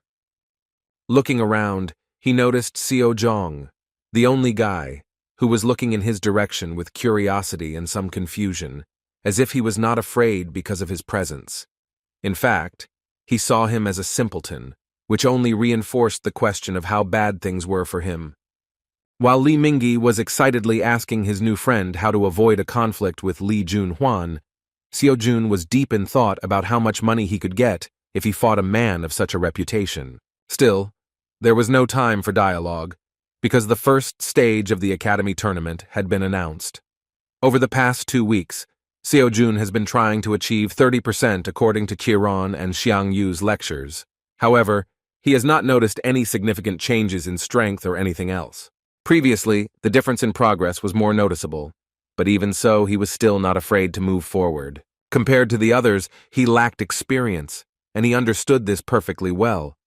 Still, he tried to make up for their gap by training with So Yun and fighting in the dungeons during those 2 weeks. Now it didn't matter to him who was in front of him, a man or a monster. Seo Jun was confident that he could get the 100 million one he needed so much. Meanwhile, the speaker said that it was time for the first test, which would be a maze with monsters. The audience was delighted, because they had never seen something like this before. Those who had not yet managed to take their seats were just rushing to the arena in order to be in time before the start of the test. One of these spectators, who was a little late, nervously barked at his friend for choosing seats in the corner. He was so enraged by the situation that he didn't even notice how he hit the girl standing next to him with his shoulder. Realizing that he had acted rudely, the man began to apologize in order to somehow make amends. The girl did not consider this to be excessive rudeness and said that everything was fine. When the man walked on and took a seat, his friend asked if he knew the girl he kept looking back at. He replied that he didn't know who she was, but for some reason he continued to think that she reminded him of someone. Having missed this moment, the guy with the camera told him that the first stage of the Academy tournament would be a race in the labyrinth. Participants must escape the maze without attacking other participants while eliminating monsters in order to gain some clues. Although this was a 4th-level competition, those present doubted that the organizers had created an ordinary maze that would be passed by the luckiest one. The 2 spectators believed that the judges wanted to test whether the contestants had all the necessary skills to raid the dungeon. Lost in thought, the man in the purple shirt said that this year all the students look pretty blue. At the same moment, his comrade with the camera excitedly shouted that he should pay attention to how the main contender for victory was fighting. Zhang Huan was simply incredible. He was already an excellent master of magic and could easily destroy level 4 monsters with just one attack. Such a test seemed like some kind of trifle against the background of his incredible brute strength and cold prudence. The audience was delighted, because this guy's level was undoubtedly higher than that of the other students. As soon as the talk turned to the fact that this guy was none other than Li Ju-hwan, So Yun realized who they were talking about. She took off, realizing that he was someone who could one day become her student. So Yun began to wonder what such a monster would forget at such a tournament. As soon as she took off, the man in the purple shirt looked around, again thinking that she reminded him of someone. In fact, So Yun was trying to hide her identity, so she immediately turned away because she didn't want anyone to realize who she was. Meanwhile, Seo Jun hasn't made much progress through the labyrinth. However, after several blows with a spear, he came to the conclusion that it was simply impossible to break through the walls and thus get out. Now he came to the conclusion that he should take the test in the same way as others do, He even began to regret that he had not watched the lecture of Theseus, the hero of Roman and Greek myths, who is famous for defeating the Minotaur and getting out of the labyrinth. After a few tens of meters, he came to a fork where he had to choose the right path. Leaning against the wall, he decided that he would follow the main rule of movement in labyrinths. He should have just stuck to one side and eventually found a way out. However, the problem was how long it would take him to get through the entire maze in this way. The test result depended on the speed. In order not to hesitate, the guy headed to the left. However, after a few steps, he felt an indescribable feeling. He still didn't understand why, but it seemed to him that instead of sticking to the left, he should take a different path. He suggested that this was the sixth sense, the intuition that Chiron talked about. There was no other choice, so he began to slowly walk forward. By relying on intuition, he was able to experience the true value of the sixth sense. Meanwhile, the challenge host continued to report that some academy students were dropping out of the tournament. Seo-jun assumed that they were all constantly fighting monsters that were stronger than them. However, unlike the others, he was the only one who never met a single monster in this labyrinth. As he thought about this, he suddenly realized that his intuition was not only telling him how to find a way out, but also telling him how to avoid the monsters. Kim wondered if he would be able to foresee the future if he achieved 100% of the lecture and mastered metamorphosis. In a moment of sweet dreams, he was suddenly distracted by a sad and pitiful voice from behind. Somehow Lee Mingi managed to find him. The frightened guy, addressing Seo-jun as his brother, warned him that a monster could be waiting around every corner, one of those that had already dealt with a dozen students. Looking around in fear, fearing to meet a monster, Mingi said that Seo-jun walked as confidently as if he knew the way. In order not to attract unnecessary attention and not prolong the conversation, Kim justified himself that he was going wherever he wanted. Lee Mingi was simply amazed by his irresponsibility and screamed that he couldn't go wherever he wanted because it could end badly. Then he said that he would help him because he knew how to get out of the maze. Showcasing his incredible intelligence, he boasted that he had heard that the exit from the maze was easy to find if you used the left or right hand method. In response, Seo-jun said that it was too long, so you should just trust your feelings. When the guy in the plaid shirt, denying this proposal, said that they could get lost, Seo-jun suggested that they split up. He had no idea why Lee Mingi decided to tag along like a stray dog. Adjusting his glasses, Mingi shouted that they should stick together, since they were brothers in misfortune. Seeing the misunderstanding on Seo-jun's part, Mingi awkwardly said that he did not come from the academy, but himself, and looking at him, he decided that he was also a loner. Only after these words did Seo-jun realize why this strange and absurd guy decided to talk to him. His world was turned upside down by the words that weaklings better stick together. Seo-jun did not consider himself a weakling and could not understand at all why Lee Mingi decided that he was one. With incredible surprise, he suggested that he could really look like that from the outside. While Seo-jun was trying to recover from such an unexpected and far from pleasant compliment, Lee Mingi, feeling trust in his personality, reached into his pocket and said that he would make an exception for him and show him something incredible. The joyful, ridiculous guy had a blush on his cheeks as soon as he showed his new friend a photo of his little sister, who looked exactly like him. Even this trick did not work, and Seo-jun decided to go alone. He turned around and moved on, saying that he was glad to chat, but had to deal with the passage of the maze. At that moment, Lee Mingi let go of his sword and tearfully grabbed his leg, begging him not to leave without him. Seo-jun felt that he was in a very unpleasant situation. Lee Mingi was very pestering, but Kim understood that even an awakened person could be scared in such a place. He believed that he himself would have been scared if he had ended up in such a place at the age of 19.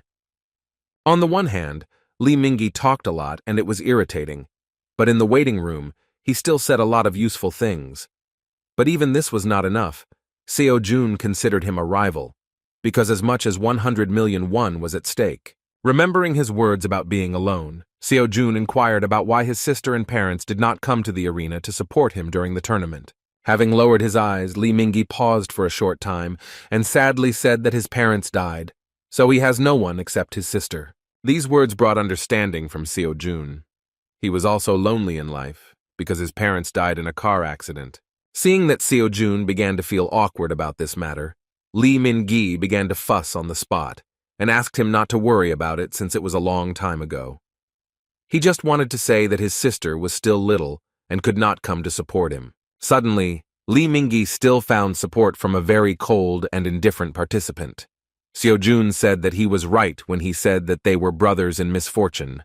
With a kind smile, the Dream Academy representative said that they could go further together and he would not mind. However, he did not forget to warn that this does not mean that they are now a team, because the prize for first place should go to him.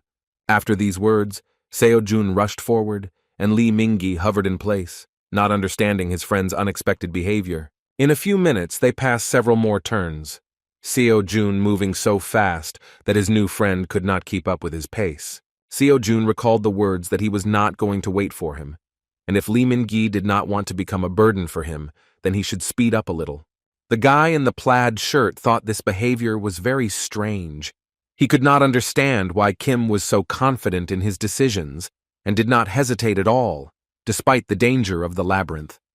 The friend leading ahead did not even think about choosing the path. It seemed that Seo Jun knew in advance where they should go. Indeed, during all this time, they never met a single monster. At one point, they reached a dead end. Seo Jun stared at the wall, while Lee Min-gi, tired of such a rush, said that they should move on before someone else finds a way out. However, Seo Jun was in no hurry. Leaning his hand against the wall, he said that they were already close. As it turned out, there was a hidden door in front of him that led to the exit from the labyrinth. Lee Min-gi couldn't believe his eyes, but in this way they actually ended this test. Within a moment, the host of this stage of the tournament announced the name of the winner, and even managed to set a new record for completing the maze. Seo Jun completed the test in just 27 minutes, while the current best time ever took more than 1 hour. The audience was simply shocked when the winner was announced. Moreover, everyone was watching Lee Ju-hwan. He continued to fight, and everyone realized that somehow he had failed to take first place in the maze. So Yun was simply in shock. She could not believe that her ridiculous student was capable of such a miracle. In fact, Kim Seo Jun did not consider this a big victory, because all this time he was hoping that he would be able to gain at least some progress by fighting monsters. At the end of this test, Lee Min-gi could not come to his senses for a long time, and come to terms with the fact that he really took second place only thanks to luck. Everyone present in the waiting room could not believe that a new record had been set by some student at the CD Dream Academy. This was the first time they had heard about this educational institution, so they believed that this modest guy was probably the son of some influential person. The whispers of the other students prevented Seo Jun from concentrating on the lecture. At one point, he noticed that Young-hwan suddenly approached him. Seeing how he approached the amazing newcomer, everyone present instantly fell silent, afraid to make even a sound. Despite the tension, Seo Jun was still calm.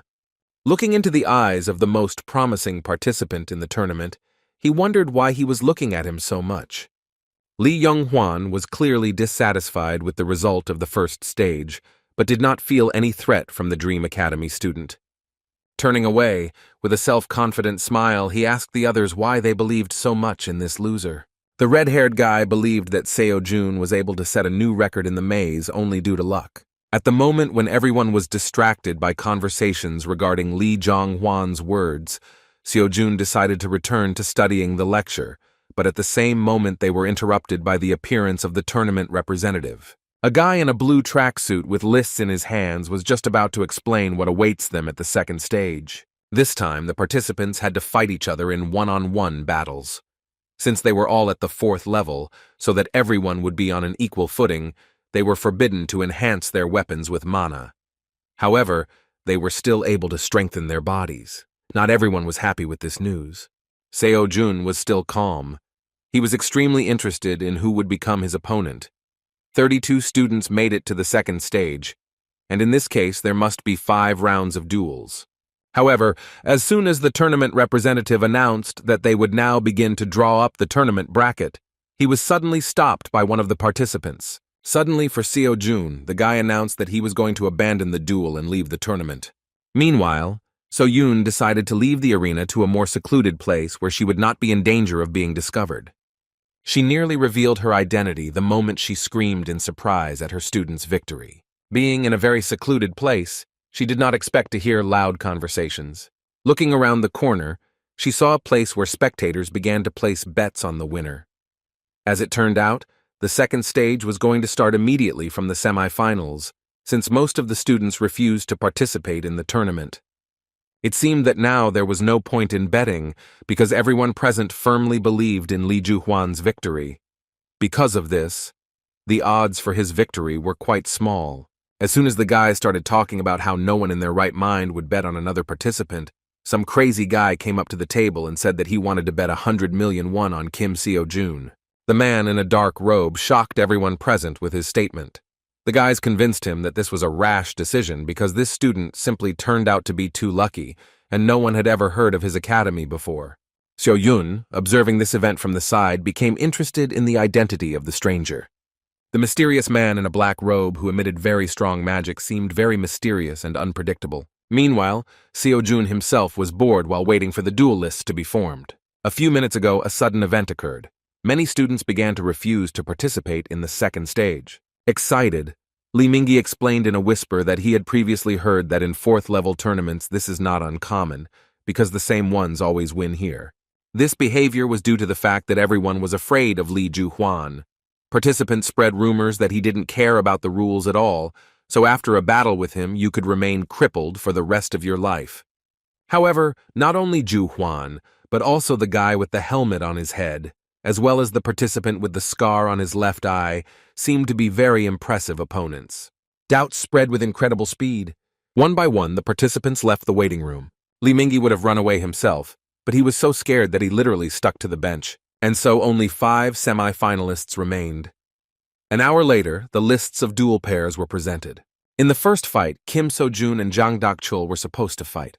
In the second fight, Li Juhuan and poor fellow Li Mingyi were going to fight. Since there were only 5 participants, Li Chol-min received an automatic win.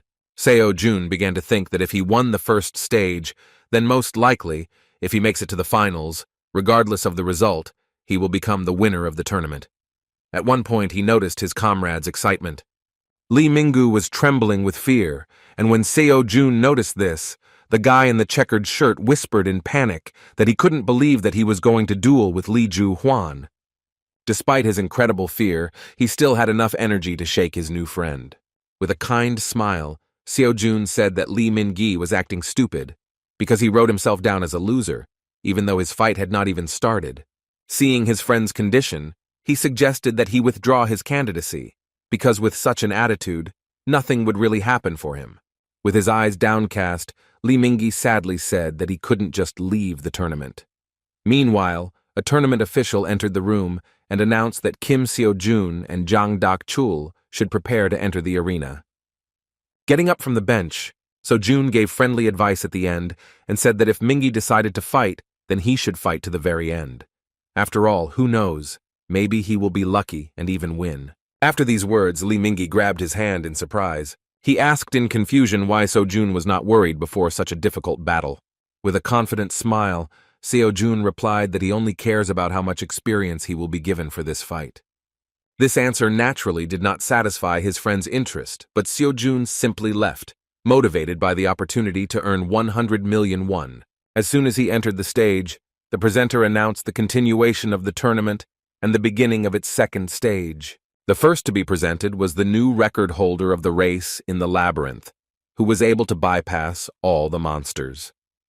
Seo-jun was presented as a participant shrouded in mystery, because no one could say for sure whether he was talented or just plain lucky. At the moment of thunderous applause towards Seo-jun, he suddenly heard from his opponent that luck would not help him here. Jang Dak-chul was so self-confident that he didn't even hide it.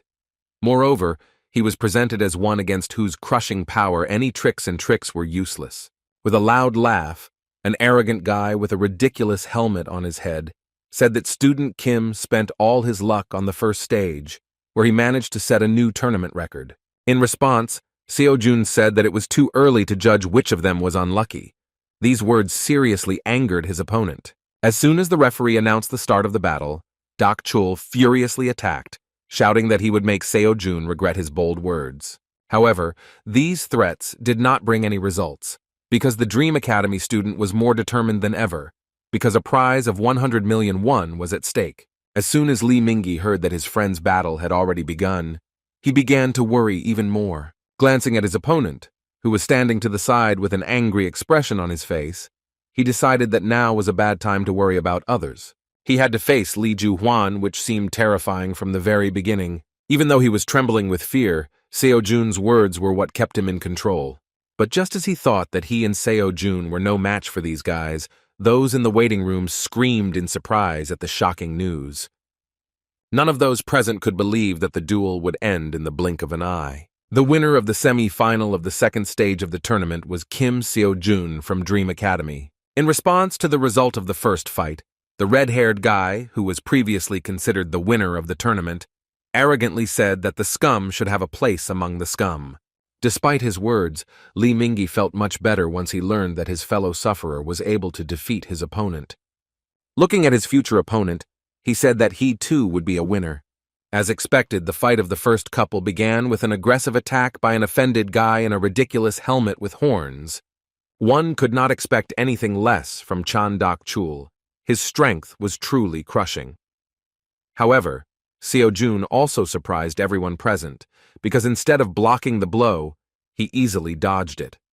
Moreover, the Dream Academy student continued to maintain a frantic calmness, which caused self-doubt on the part of the enemy. Dak-chuk attacked without respite and even managed to run out of steam, while his morale was plummeting due to the fact that all this time Kim looked like he was not taking him seriously. Enraged by the situation, the opponent with the axe could not gain control of the situation at all, and wondering why his attacks were not working, continued to move forward. At one point, he seemed to go crazy, so he strengthened his body with an aura and rushed to the attack with a powerful swing of the axe and shouting that now the vile Seo-jun would not be able to dodge. However, at that very moment the games were over, because the student from the Dream Academy took the matter seriously and easily knocked the heavy axe out of the hands of his opponent. Dak-chul couldn't believe what happened. His body trembled with the realization that his axe was behind him for the first time in his life. It was simply incredible. No one expected this, and did not even think that the battle would end in the blink of an eye. The muscular fighter was in despair, as he could not accept that he had lost to someone he considered just a lucky fool. He turned out to be weaker, and the first winner of the second stage was Seo-jun, who did not even use a small part of his combat potential. As expected, he was very disappointed with this fight. His progress in lectures only increased slightly, since the actual battle never took place. Previously, he thought that by fighting with other students, he could easily reach a new level of understanding of the arts. In addition, there will be much fewer fights than expected, because most of the participants simply abandoned the second stage. The battle pass was already ending, and Seo-jun was afraid that he would not have time to master the basic knowledge in 50 days. He needed to tighten his belt to at least save up for a spear and renew his pass to the Transcendence Academy. He couldn't afford to lose in this tournament. When he returned to the waiting room, he couldn't understand why Mingi was so nervous. As it turned out, his friend was simply delighted with the battle and continued to be surprised that Seo-jun was so strong. A long conversation never took place, because a few minutes later, a representative of the tournament entered the waiting room and said that the participants in the second fight should prepare to enter the arena. Li Ju-hwan went first and even roughly pushed his opponent out of the way. The already trembling Lee Mingi considered this insolence to be normal behavior, and instead of being indignant, decided to remember the moment when, together with Seo-jun, they managed to cope with the first stage. He admitted that as soon as he saw him, he felt a kindred spirit, and therefore when he defeated a formidable opponent, he was so happy as if he had won himself. He had a bit of jealousy at that moment, but more importantly, his friend's success gave him at least some motivation to fight. Pouring out his soul, Lee Min-gi even mentioned that he is never lucky and does not have the talent or strength like Seo-jun. All that moved him forward was the unquenchable desire to please his little sister. He hoped that one day she would be proud of him. When he was asked to hurry up, he ran towards the exit, and Seo-jun asked him to give it his all. As soon as Lee Min-gi entered the arena, He began to feel nervous due to the huge number of spectators who were eagerly awaiting the start of the battle. As soon as he began to support himself with words that he could handle it, Zhu Huan began to get angry. He despised his opponent, whom he considered an ordinary weakling, so he nervously asked him to shut up and stop mumbling under his breath. In this tournament, the red-haired arrogant guy was infuriated by absolutely everything. He even felt humiliated by the fact that he was forced to participate in such an event, where he was surrounded only by losers. Looking into his eyes, he wondered how he got to the point where his opponent would be such trash. To him, Li Mingyi was nothing more than prey, a useless nobody who lived only to be eaten. Considering his opponent his prey, Zhu Huan decided that in this fight, he just needed to remind the scum where he belonged. He was even more infuriated by the fact that he failed to take first place during the first stage. He believed that he was head and shoulders above everyone else, so he had to demonstrate his superiority in absolutely everything. Although Li Mingyi was visibly trembling, he was not going to give up and held his blade in the direction of the contender for winning the tournament. The red-haired guy was incredibly angry with the knowledge that his ridiculous opponent believed that he had at least some chance of winning. He couldn't wait to put an end to this fight. A few minutes later, the judge announced the start of the fight.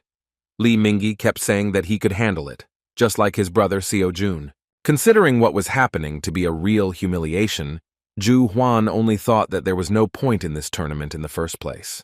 As soon as the fight began, Zhu Huan charged furiously to end the fight with just one blow. To his surprise, this was not enough, and Li Mingyi miraculously managed to resist. Li Zhu Huan continued his attack and unleashed a mountain of furious, precise blows on his opponent. Trying to withstand the stubbornness of his opponent, poor Mingyi looked tied hand and foot, and the audience doubted that he would hold out even a little longer. His opponent had already begun to lose his composure and even managed to say that he could not believe that his opponent was such a pathetic brat. After these words, he delivered a powerful blow to the poor fellow's stomach with his handle, shouting that he shouldn't have stuck his head out of his village. Such a strong blow threw Li Mingyi aside. Crouching on his knee, he began to writhe in pain. Feeling the difference in their strength, he still admitted that he had no chance of winning. The realization that they were on completely different levels sent tremors through his body again. However, he could not leave just like that, because all this time he was only thinking about the fact that he wanted his sister to be proud of her older brother.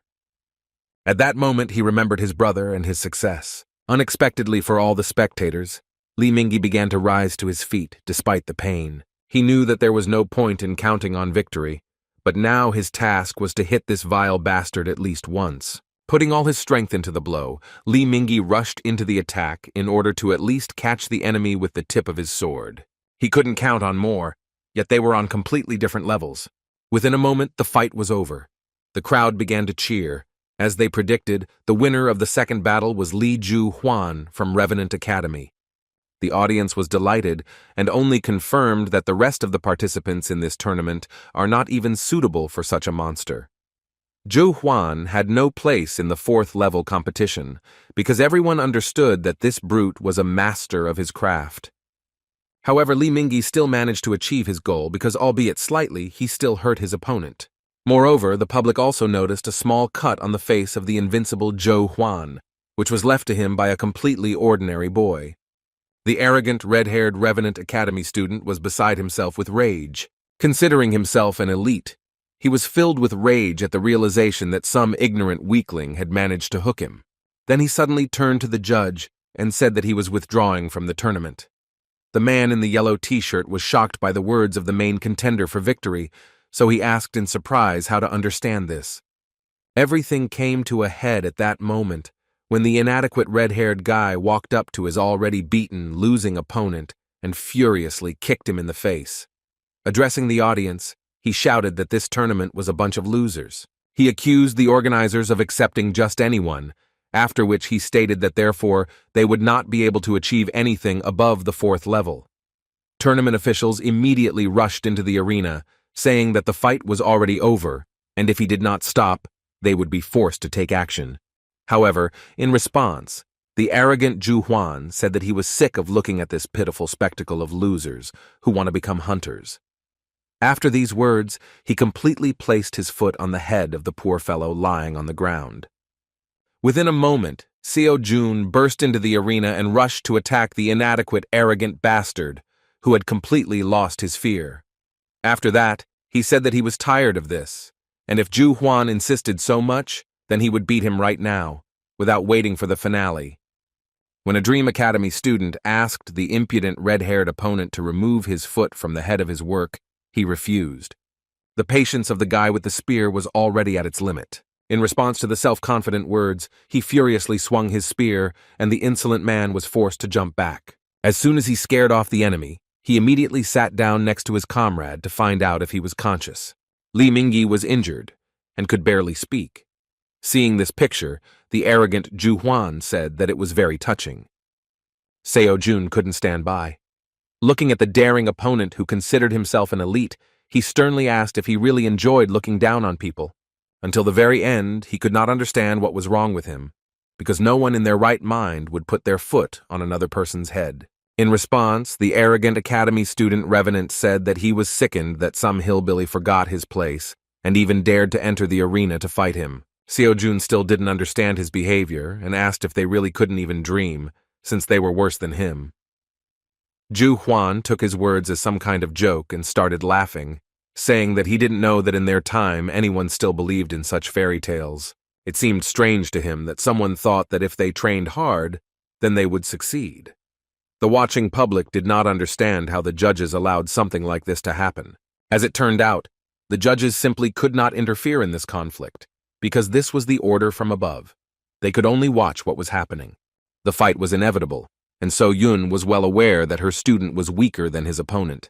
And yet she did not interfere and only watched excitedly, trusting her student.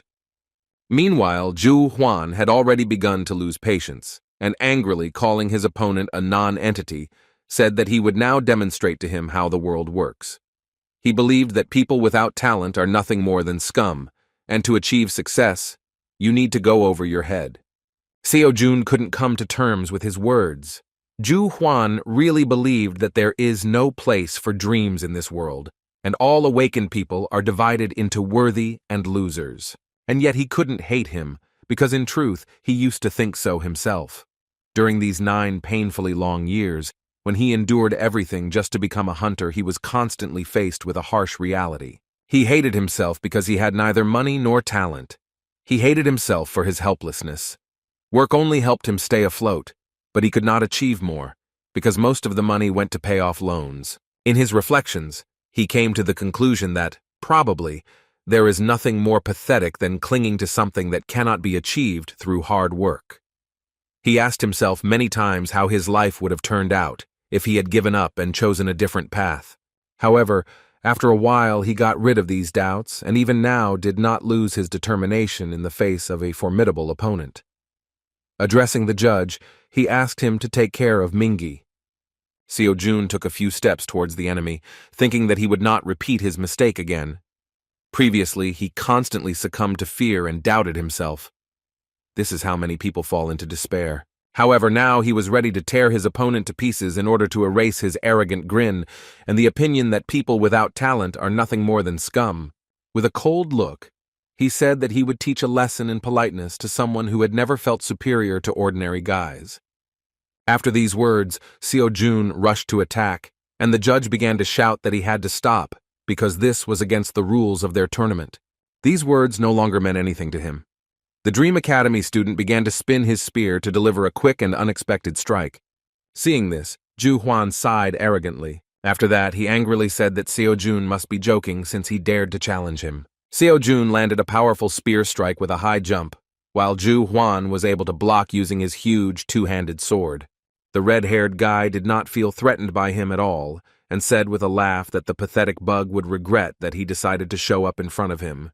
He then swung his sword with ease, throwing Seo-jun aside. Without losing speed, he charged furiously, grabbing his sword with both hands. The madman tried to strike at high speed, but Seo-jun managed to jump back.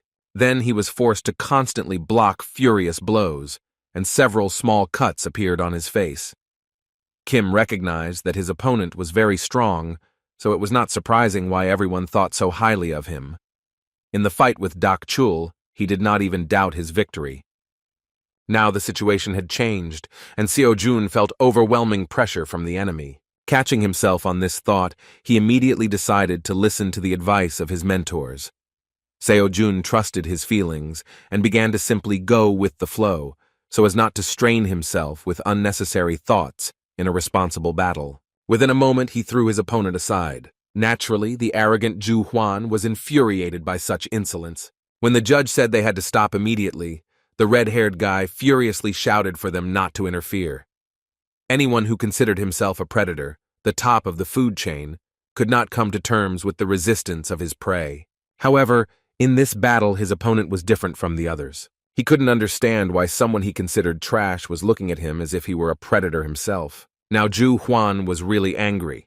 He mockingly said that dreaming is not harmful, but the pathetic non-entity should see for himself what will happen to his dreams when he is faced with cruel reality. Within a moment, he closed the distance with incredible speed. Then he launched a furious blow, which Seo-jun still managed to block. The impact was so strong that the surface of the arena began to collapse. Although Seo-jun began to tremble from such incredible pressure, the fact that he was able to block this blow only angered his opponent more. As Ju Huan continued to throw punches, he noticed something strange. He realized that his pathetic opponent was becoming stronger with each blocked blow, like a monster growing right before his eyes. Within a moment, Seo-jun himself rushed to attack, and this time they exchanged blows. Ju Huan was furious and began to lose his temper because he could not accept the fact that some brat managed to push him away. Just like Li Mingyi gave him a small cut, Seo-jun also did something that completely freaked out the red-haired guy. Enraged, Ju Huan went mad and began to release mana against his weapon. Seo-jun did not expect that the opponent would break the rules of the tournament and start using aura. He himself did not yet know how to control his own mana, so he had nothing to oppose. The judges and other tournament workers began to panic and rushed into the arena screaming, realizing that the crazed red-haired guy was going to kill his opponent. Seo-jun himself understood perfectly well that running away was the best option. However, at that same moment, he began to have an internal dispute, as a result of which he realized that if he ran away, he would betray everything he had learned. At that moment, he began to remember the words of his teacher, and it seemed to him that he was nearby. One day, Xiang Yu, like his student, entered into a battle, the outcome of which was a foregone conclusion. He lost, and there was no changing that. Then, for the first time, he felt despair because he was afraid of defeat. However, he rushed into battle and fought, because this is the true spirit of a warrior. Xiang Yu taught him that even if everything points to his defeat, he must continue to fight like a beast and believe in his victory no matter what. Remembering the words of his mentor, Seo-jun resolutely clenched his spear, because he did not intend to show his back to the enemy. The force that tears mountains out of the ground will erase any barriers, and the spirit that can turn the whole world over will dominate it. As soon as Seo-jun charged, he unknowingly began to release his mana, and a blue aura surrounded his spear. Seeing how much his opponent had changed, the enraged Ju Huan, who believed only in talent, shouted that he was the only predator here, while the rest of the students were just litter on which he would continue to wipe his feet. Tournament officials rushed to stop them, but it was too late. A moment later, two furious fighters attacked each other with a wild cry. There was a powerful explosion of energy, which raised a column of dust and made it difficult to see what the result of this collision was. But just as the heat began to dissipate, the public saw that the clash had emerged with a winner. An inexperienced fighter, who was considered an ordinary lucky newcomer, managed to win this battle. Ju Huan lost consciousness and fell to the ground, while Seo-jun silently tried to stand, leaning his trembling body on a long spear. The audience was shocked by what happened and began chanting the name of the winner of this fierce battle. Seo-jun also couldn't contain her surprise. She was shocked, because she saw how rapidly her student developed. 2 weeks ago, he could barely block her mana-soaked blows, but now he was able to use the aura himself. It was simply amazing, and now she was thrilled to know that she had made the right decision when she decided to choose him as her student. Looking around, she again saw the mysterious man in a black robe. Previously, she found him very suspicious when she saw that he had bet on Seo-jun at an underground bookmaker. The stranger himself shouted in surprise. He was excited by what had happened because he couldn't believe that someone from the 4th level could so suddenly master the aura technique. So Yoon was also surprised, but still not as surprised as this stranger. It seemed that before his eyes, Kim So-jun violated the laws of the universe. At that moment, she just remembered an important detail, that the stranger had bet a large sum on Seo-jun's victory. However, when she looked around again, the mysterious guy had disappeared from sight. The tournament ended after Seo-jun's incredible triumph, but he returned home without a victorious mood. Unfortunately, the victory over the tyrant did not bring him anything more than applause and recognition from the public. Because he did not listen to the judges, he was disqualified. Tournament officials admitted that Lee Ju-hwan had behaved in an inappropriate manner, but at that time he withdrew from the tournament and Seo-jun intervened as a participant. The judge warned him of the consequences, but he did not listen and did his own thing. Seo-jun broke the rules of the tournament and couldn't even argue with it. But the fact that no one even tried to stop his opponent before he intervened himself remained in question.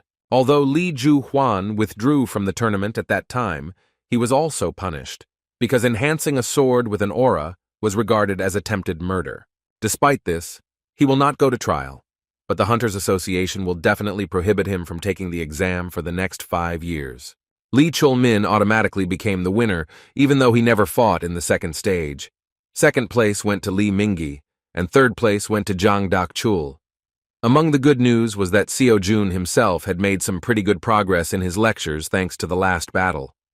According to Xiang Yu's lectures, he achieved 56% mastery of information, while Chiron's lecture was close to 49%.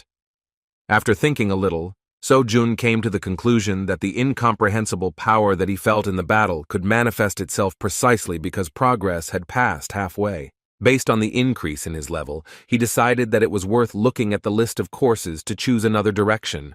However, at that moment, he was distracted by So-yoon.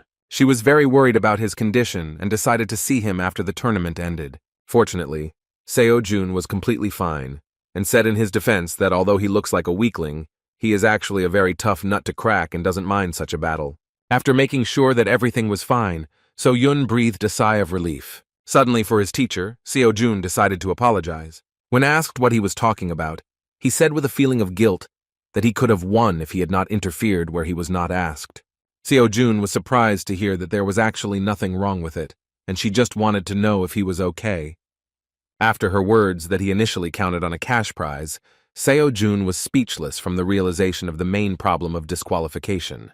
The poor guy grabbed his head and started screaming because he really forgot that the main reason for attending this tournament was the money for a spear from the Transcendence store. He plunged into despair, and when asked what he wanted to spend the money on, he admitted that he liked one incredible spear. Despite the failure, he quickly recovered from the moral trauma and rose to his feet, saying that there was nothing wrong with it. With a kind expression on his face, he admitted that he would be lying if he said that he had no regrets. However, on the other hand, if he had not intervened, he would have regretted it much more. The moment of his sincerity and discussion of financial problems was suddenly interrupted by Lee Mingi, who already felt much better and could even return home on his own. As soon as he approached his friend, So-yoon decided to lower the visor of her cap so as not to attract too much attention to herself. Holding his head, Lee Mingi shyly thanked his savior. After a short silence, he finally decided to ask whether he could become as strong as his brother if he trained hard. Seo-jun was genuinely surprised by the words of this trembling guy. Seeing his look full of hope, he couldn't upset him. To support the poor fellow, he warned him that everything is possible, but this is not an easy path. Still, he saw that Mingi clearly lacked the talent to become a hunter. However, they say that anything can be achieved if you work hard enough. However, the world is cruel, and you can't go far on dreams alone. To support him, he said that he should not focus on becoming a hunter, because he could do something else, since he was still young and had plenty of time. Lee Mingi was not at all upset by such words, and even admitted that So-jun was right about something. Perhaps he could become an excellent journalist, because he has already shown that he can accurately collect information about other people. Still, he did not want to stay long and decided to say goodbye, thanking his friend for everything he had done for him. Finally, Seo-jun asked him to never let anyone tell him what to do, even if it was his own words. He even decided to warn him that he would hear more than once that he had no talent, and that he would not cope. Therefore, he asked him not to forget that no one's opinion should become his reality, because if he really wants something, then he must achieve it, and everything else does not matter. The sincerity on the part of his brother touched Li Mingyi so much that he could not hold back his tears. Saying goodbye, he promised that someday he would visit him with his sister. Looking after Li Mingyi, So Yun said that she was pleasantly surprised by how her student acted. Seo Jun, awkwardly walking towards his house, replied that he constantly blames himself for always sticking his nose into other people's affairs. With a kind laugh, the mentor said that she saw nothing wrong with this, because now her student had his first devoted fan. In response, Seo Jun surprised her by saying that it would be better if he became her second student and not just his fan. He believed that he should have seized the moment and invited him to their academy. So Yun really didn't expect such words from him. She felt happy thanks to his support, because now he said that this was their academy. Now she was definitely not alone. Overcome with joy, Seo Yun caught up with Seo Jun again and cheerfully said that since he had done a good job, she would buy him a new spear. When asked why she suddenly decided to do this, she asked him not to worry and consider it a scholarship. Meanwhile, one of his wards came to visit the master of the Star Sword. He was warned that the master was meditating, and at this moment he could not be disturbed, but the guest said that the matter did not require delay. So Moon Chul, a one-armed guy who is considered one of the most loyal subordinates of the Star Sword, still disturbed his master. In response to his sudden intrusion, the old man said threateningly that he thought he had made himself clear when he asked not to disturb him. Releasing his incredibly powerful aura, he asked his subordinate how dare he ignore his orders. The pressure from the master was simply monstrous, and even an experienced hunter could not move. He could barely muster the strength to report that Lady So Yun had participated in the academy tournament.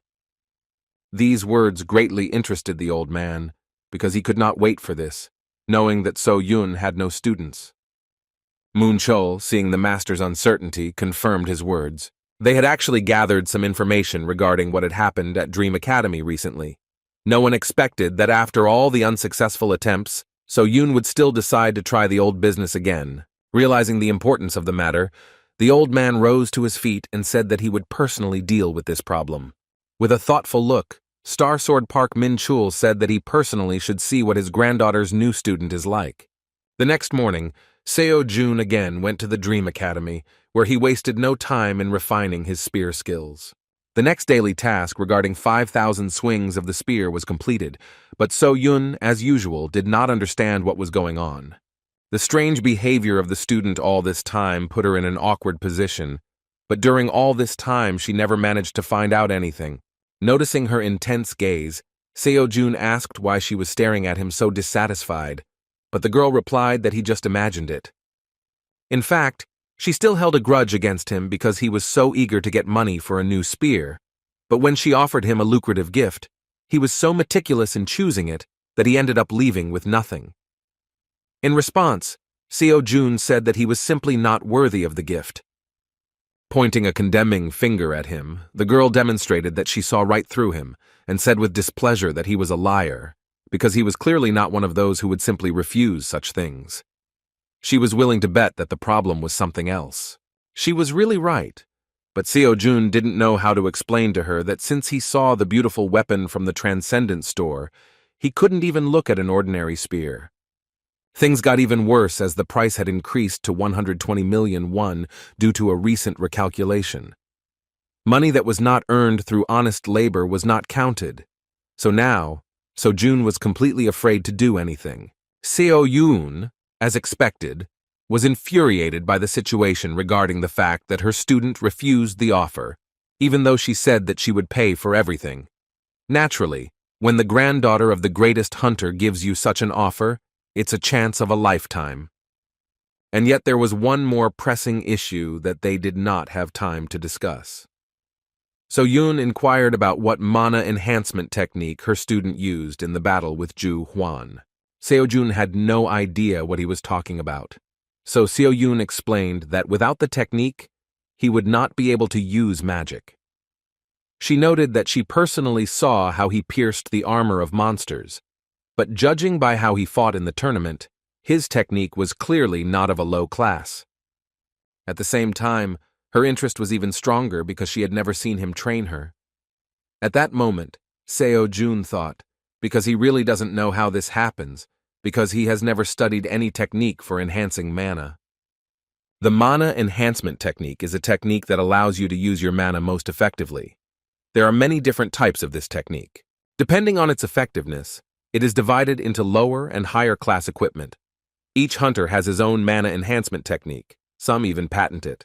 In fact, Seo-jun wanted to get into the elite academy precisely in order to acquire effective high-level equipment. Therefore, he asked his mentor if she taught the technique of enhancing the mana of the Star Sword. In response, the girl sighed heavily and said that her grandfather forbade her to do this. Still, this was not surprising, because otherwise there would have been crowds of students in this academy. But as it turned out, So-yun herself came up with her own technique and was ready to teach him. She always wanted to teach, so she needed to do something like this. Seo-jun was surprised because he thought that she had no talent at all, but it turned out that she lives in the shadow of the Star Sword, and yet she pushed him to the idea that a hunter really needed mana control skills. In the fight with Ju Huan, he experienced the difference in strength between those who know how to use it and those who do not. So-yun didn't understand why he was thinking so deeply, because she was just asking whether he was interested in learning her technique or not. In fact, Seo-jun was thinking that he had a window for a new lecture. Now he could take some course on the study of mana mastery. After a few minutes, So-yun got tired of waiting for an answer from him, so she decided that he would continue to be silent, and she left with wishes of good luck in his strange training. When asked where she was going, the girl replied that she had her own business. When Seo-jun started laughing at how busy she was, Seo-yun replied that if he leaves before she returns, then he should close the door to the academy. In fact, she simply could no longer be in the same room with him. She really had nothing to do and just wanted to escape, so she was surprised that she really looked like she had nothing else to do besides the academy. As soon as she left, Seo-jun chose the mana course.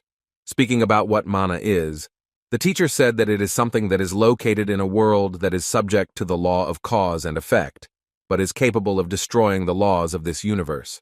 Of course, such words turned out to be difficult to understand, and so Jun became convinced that the Archmage Merlin was someone similar to the Buddha himself in terms of the complexity of teaching his skill.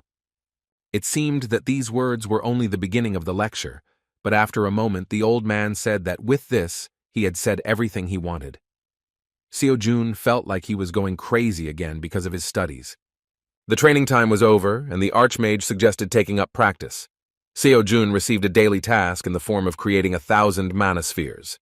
Without wasting any time, the guy started trying to make at least one sphere. Now he could say that sensing and controlling mana was not that difficult, and it was all thanks to Kiran's lectures. However, it was still not easy, because although he felt mana, he could not give it a form. The Archmage mentioned that he should use mana to connect his mind with the outside world, transfer the fruit of his imagination into reality, deceiving and convincing it that everything happens according to the laws of nature. At one point, the student concentrated so much that he began to feel how he could give shape to his energy.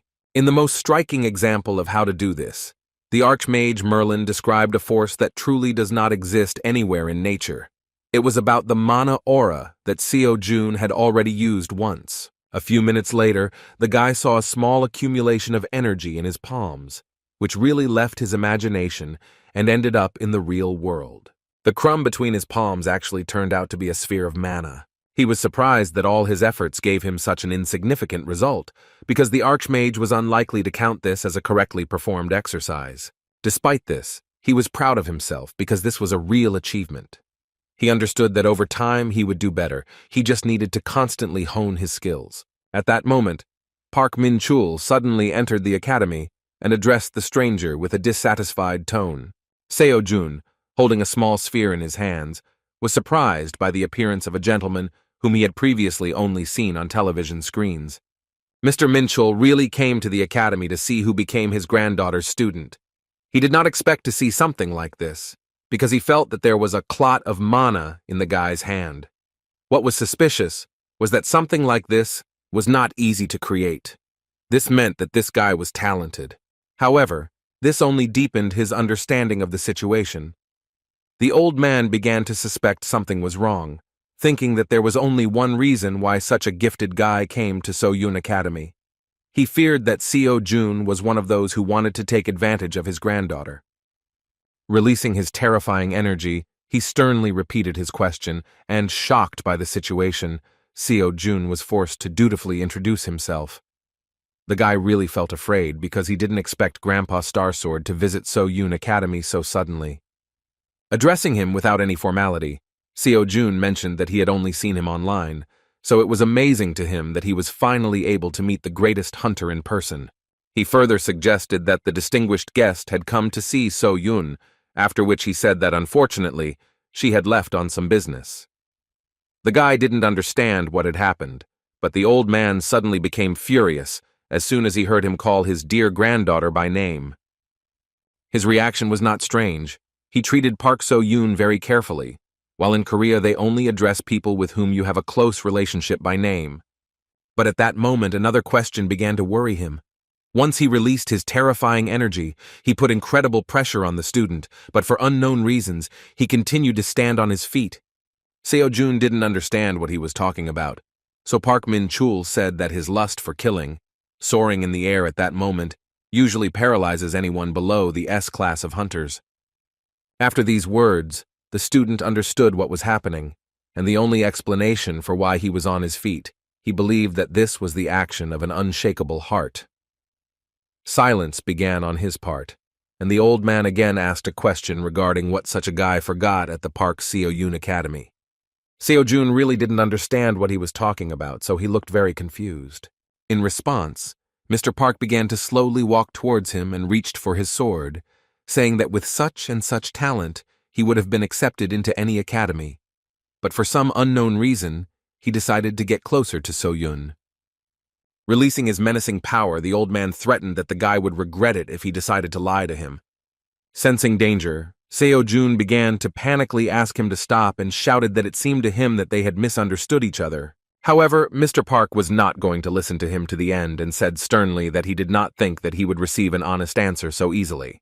Within a moment, he swung his sword and Kim, sensing terrible danger, was forced to fall to the ground to avoid being hit. He only miraculously managed to avoid being seriously wounded, which greatly surprised the old man. As it turns out, Seo-Yun was going to visit her grandfather when she decided to leave on business. When she came to his house, she found out that he was not there. The lady who worked here said that she should ask the chairman about what Mr. Starsword is doing now. In fact, she just wanted to tell her grandfather about her new student. At the moment when she wondered where her grandfather might have gone, Seo-Jun was in a mortally dangerous situation. The old man continued to apply incredible pressure and repeatedly asked the question of what goal he was pursuing. So-Yun had no idea what was happening at that moment. However, she understood that something was wrong here. She wanted to keep everything a secret for as long as possible. But after participating in the tournament, it was no longer possible to hide Seo-Jun. That is why she decided to deal with the problem by revealing the truth to her grandfather. At that moment, the chairman approached her. The chairman was a one-armed man who was very trusted by the Starsword. He greeted the young lady with a sincere smile, saying that he was glad to meet them.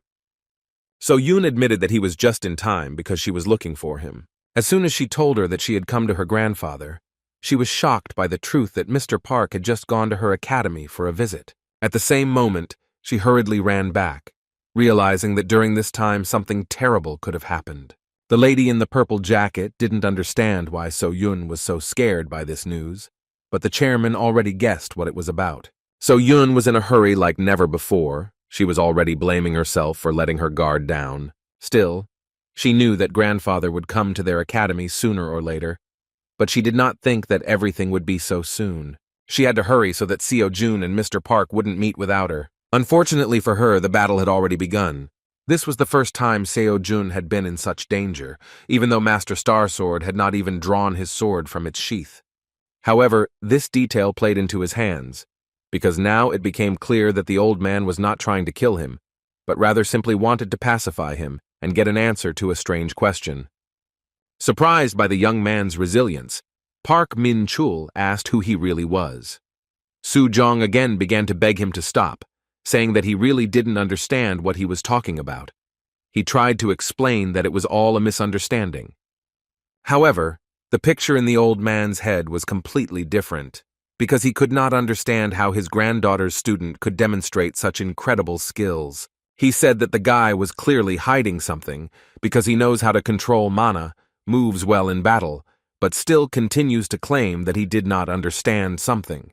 All this made him angry, because he thought that the little shit was blatantly lying to his face without even thinking. Flying to the side after another blow, Seo-jun rose to his feet and shouted that he had no idea what So-yoon told him, but in this situation he needed to calm down. In response, the old man shouted that he was a scoundrel. Seeing the raging energy of the Star Sword, Seo-jun realized that he only made the situation worse because he said something wrong. He still didn't realize that the fact was that he was calling his granddaughter by name. With a serious and threatening tone, the old man, releasing his bloodlust, said that he was originally going to discuss everything, take into account the circumstances that brought him here, but now he has no other choice. Being in this situation, Seo-jun thought that it was just a lie, and the old man was not really going to have a friendly conversation with him from the very beginning. Seo-jun decided to continue fighting, because he understood that such a great hunter would not listen to him. He was not afraid of dying, because he understood from the enemy's movements that no matter what he said, he would not kill him. If the Star Sword really wanted to kill him, it would have done it the moment Seo-jun sensed its presence. One who is above the stars themselves, Park Ming-chul's Star Sword was on a completely different level. Seo-jun didn't think that during his first meeting with the person closest to his ideals, he would have to fight. In fact, he was delighted that he had such an amazing chance to gain an incredible amount of experience in battle with the greatest hunter. Of course, Mr. Park was not particularly happy with this behavior on the part of the young man. He considered him a real scoundrel. Seo-jun's attitude has changed. He even enhanced his own body with an aura, showing that he does not deny the fact that he is ready to fight. During his life, Mr. Park saw many hunters, but only one looked into his eyes without fear. Seo-jun looked exactly the same, so you'd think he was strong enough to really try his luck. Rushing into the attack, the old man struck the first blow with thoughts about what this young man needed from his granddaughter. Seo-jun could hardly resist such pressure. He still couldn't cope with his opponent's speed and couldn't even feel his attacks. His face was covered with cold sweat from every movement of the great hunter. He couldn't even notice the simple blows performed by the Star Sword. The old man's power was beyond his understanding. However, Seo-jun continued to try to hold out and dodge the attacks in every possible way with incredible interest in how much longer he could hold out against such a monster. At one point, he himself rushed to attack. However, Star Sword did not feel any danger from him. He was surprised by the young man's self-confidence and decided to teach him a lesson, hitting him in the stomach with incredible speed with the hilt of his sword. Seo-jun flew to the side with a scream, and Mr. Park looked away and said that his pathetic attacks were ridiculous banality. Despite the hopelessness, Seo-jun did not give up and tried to gain as much knowledge as possible from this fight. He could not allow the battle to end quickly and tried to find out at least something else. Rising to his feet, he realized that tricks would not help him. However, while the enemy was not yet serious, he felt that he still had a chance to surprise the old man. Park Ming-chul did not want to waste much time on this issue, so he rushed to the attack again. Seo-jun felt like he needed to impress him, but he didn't know how to do it. However, as soon as he stopped thinking about it, he trusted his feelings and surprisingly managed to evade his opponent's sword. He then desperately swung his spear to strike at close range. Subduing the mana to his will, he forced it to fill the spear, strengthening the counterattack. The old man was unexpectedly surprised at what the young man was capable of, who didn't even have a hunter's license. He couldn't figure out what kind of mana technique he was using, but it looked extremely interesting. Seo-jun directed his punch with a furious cry, putting all his strength into this attack. A powerful surge of energy directed at the old man limited visibility at that moment. However, the result was a foregone conclusion. He did not even manage to catch a powerful enemy. After Seo-jun used his aura, Mr. Park shouted that the young man had finally shown his true mean face. In response, Seo-jun said displeasedly that Mr. Star Sword was the first to attack him. After these words, Seo-jun, who did not understand the old man's feelings, again said that he could not wait for his teacher to return. calling the granddaughter of the Star Sword by name. The greatest hunter began to lose control, demonstrating his terrifying strength. He said that if the young man wanted it so badly, then he would personally send him to the next world. Just as Kim was beginning to say goodbye to life, fortunately for him, So-Yoon burst inside the training room and shouted that it was enough.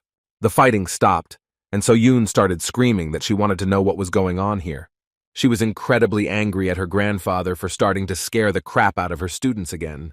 Looking at Seo-Joon, she began to get angry at her grandfather and accuse him of beating the poor fellow until he had bruises all over his body. Kim tried to smooth the situation over, saying that he had no serious injuries, although he was already in pain. Turning his gaze away, the old man said that such a mattress should not dare call himself a man. In response, Seo-Joon allowed himself the impudence of telling the Star Sword that it doesn't matter whether you are a man or a woman, anyone would be hurt if they were beaten by a great hunter. As soon as he said that he wouldn't be surprised if Mr. Park didn't care who he beat, the old man immediately jumped out of his seat and shouted that the young man would soon regret his words. Seo-Joon, taking advantage of the situation, cleverly hid behind the granddaughter of the Star Sword, asking if he would continue to beat him. So-Yoon didn't understand what was happening at all. She had never before seen simpletons who would allow themselves to talk to her grandfather like that. Continuing to communicate with the great hunter as if they were some kind of relatives, the dissatisfied Seo-Joon asked if it was possible to find out why the Star Sword met him in such an unfriendly way.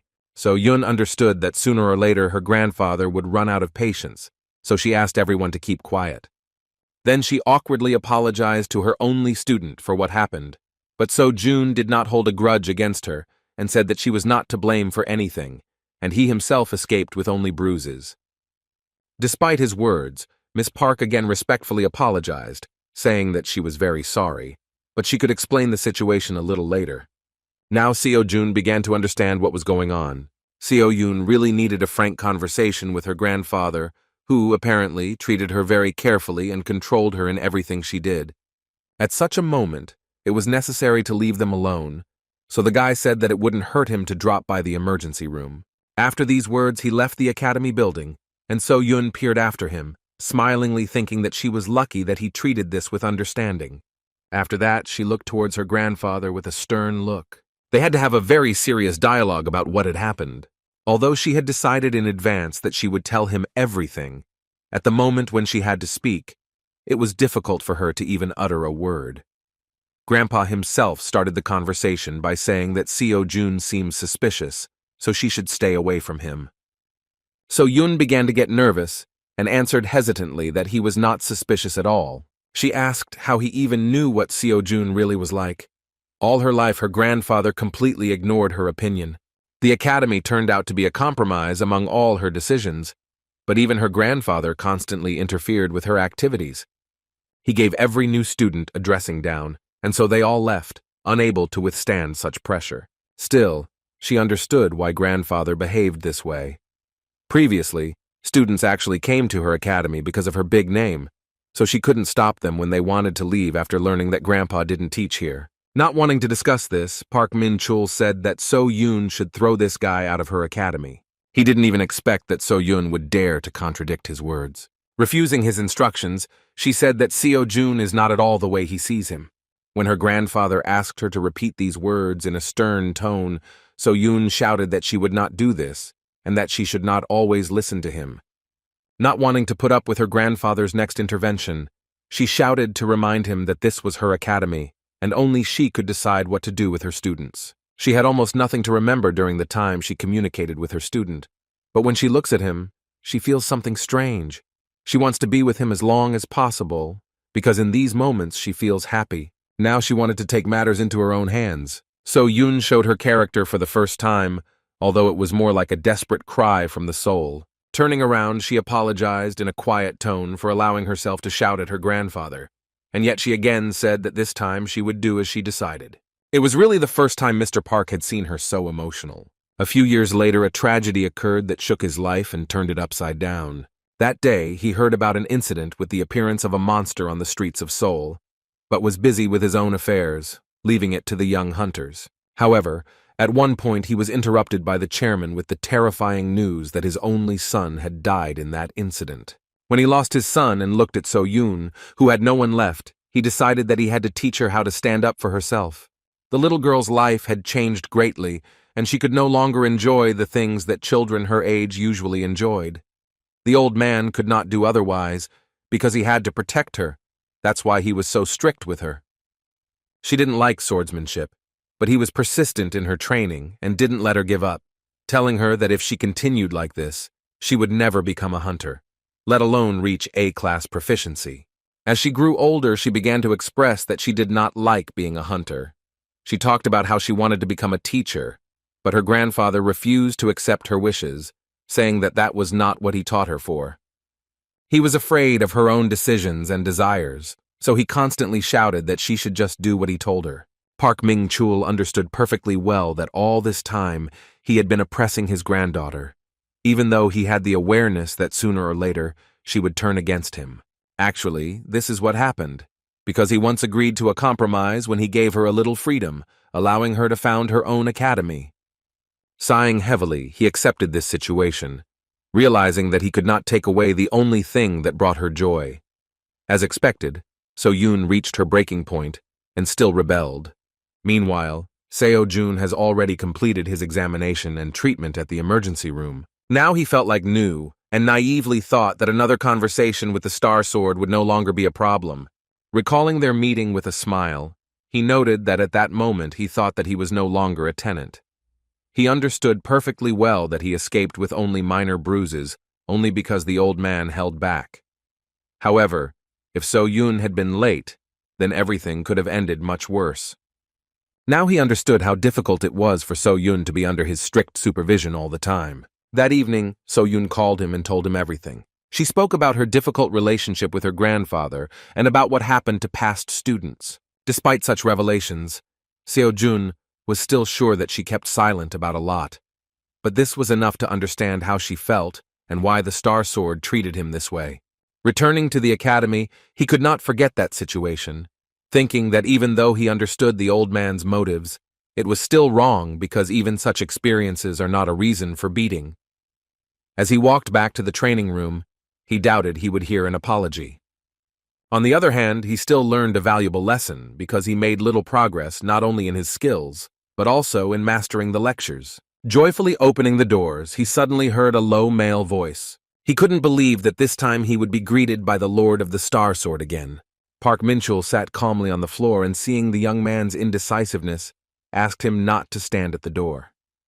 The guy began to feel trembling, realizing that the old man probably wanted to beat him again, but the Star Sword made an offer to sit next to him. During a calm conversation, Mr. Park learned that So-yoon and her strange student had entered into some kind of mutually beneficial agreement. Yet he was still suspicious and with a stern look asked if Seo-jun was hiding something else. Kim was as impatient as the Star Sword himself, so he nervously replied that he had expressed everything and had nothing to hide. Taking a closer look at the calm flow of the young man's magic, the old man admitted that he was not lying. However, the question of where he got such talent and so much strength still remained a mystery to him. In his entire career, Park Min-chul had never seen so much power in an ordinary academy student. Even more questions were raised by the moment when they first met, and so June, seeing his anger, not only wasn't afraid, but was even somehow inspired and didn't back down. When Seo-jun said that he wanted to go away to start his training, the old man decided that this would be a great time to find out more about him. He wanted to see how this scoundrel trained to see what he might be hiding. However, after several hours of careful observation, he was sure of only one thing. This young man was clearly not himself. He couldn't believe that what Seo-jun called training was continuously staring at his phone, which was turned off with a blank screen. At the same time, Seo-jun was very emotional and even sometimes screamed strange things. Distracting the young man from the strange method of teaching, the old man suggested that he was meditating this way. Seo-jun didn't know how to explain his training, so he decided to just agree. In response, the experienced hunter agreed that meditation is an excellent workout, but noted that you shouldn't overdo it either. He wanted Seo-jun to understand that meditation strengthens the mind and spirit, but not the body. Seo-jun simply agreed with him and continued to look at the phone, so Mr. Park was surprised that he was not at all interested in his words. The old man decided to play trump cards and said that if the young man wanted, then he could teach him something. Seo-jun pleased his pride because he was really distracted with surprise that the Star Sword himself decided to take care of him. The old man did not expect a different reaction, yet the young man hurt his pride, so he blurted it out. To keep things simple, he didn't mind showing him a couple of his moves. However, his pride was trampled a moment later because the ridiculous boy refused, saying that he was happy with everything anyway. Moreover, he asked if he could be left alone during training because they could talk a little later. The moment of trampled pride of the great hunter could have ended in tears, but So-yun visited the training hall on time. She was shocked when she saw her grandfather next to the student whom he had recently nearly beaten to death. The old man was glad to see her and immediately headed towards her, saying that he needed to discuss something. So-yun was afraid that he was up to something, so she warned him that she would not forgive him if he even laid a finger on her student. However, as it turned out, he just wanted to speak out about Seo-jun's shocking behavior, saying that he was not right in the head. They could not understand that there was anyone in the world who could refuse training from the Star Sword itself. Instead of getting a few lessons from the greatest hunter, Seo-jun actually continued to act like he had a headache. The guy stared at his switched-off phone, which looked very crazy. So-yun understood her grandfather's feelings, but she had already come to terms with such oddities of the student, and therefore said that this was still normal behavior on his part. Still, she agreed with all his words, saying that she also thought exactly the same way before. After that, she turned to her student, saying that she was already free. Seo-jun immediately looked away from the lecture and looked at her with a smile, and began answering questions regarding his well-being. Yet the old man was still suspicious, since he could not find answers to all his questions. From his observations, he could definitely say that Kim So-jun is not particularly smart, but even despite this, So-yun always smiles when she looks at him. He found it hard to believe that she actually enjoyed talking to him. It made him remember that he had never actually seen her smile like that before. In conversations with her grandfather, she is always strict or sad. He often saw her offended, but not so sincerely happy. Realizing that this could be their sympathy for each other, the old man began to get angry again, worried about his granddaughter, thinking that So-jun dared to hit on her.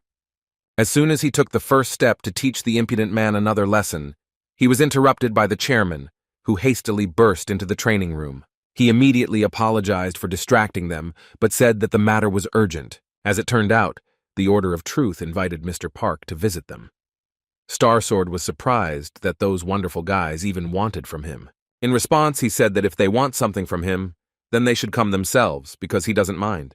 However, this time the matter was very serious, because as it turned out, Sir Kalia himself wanted to see the master of the Star Sword.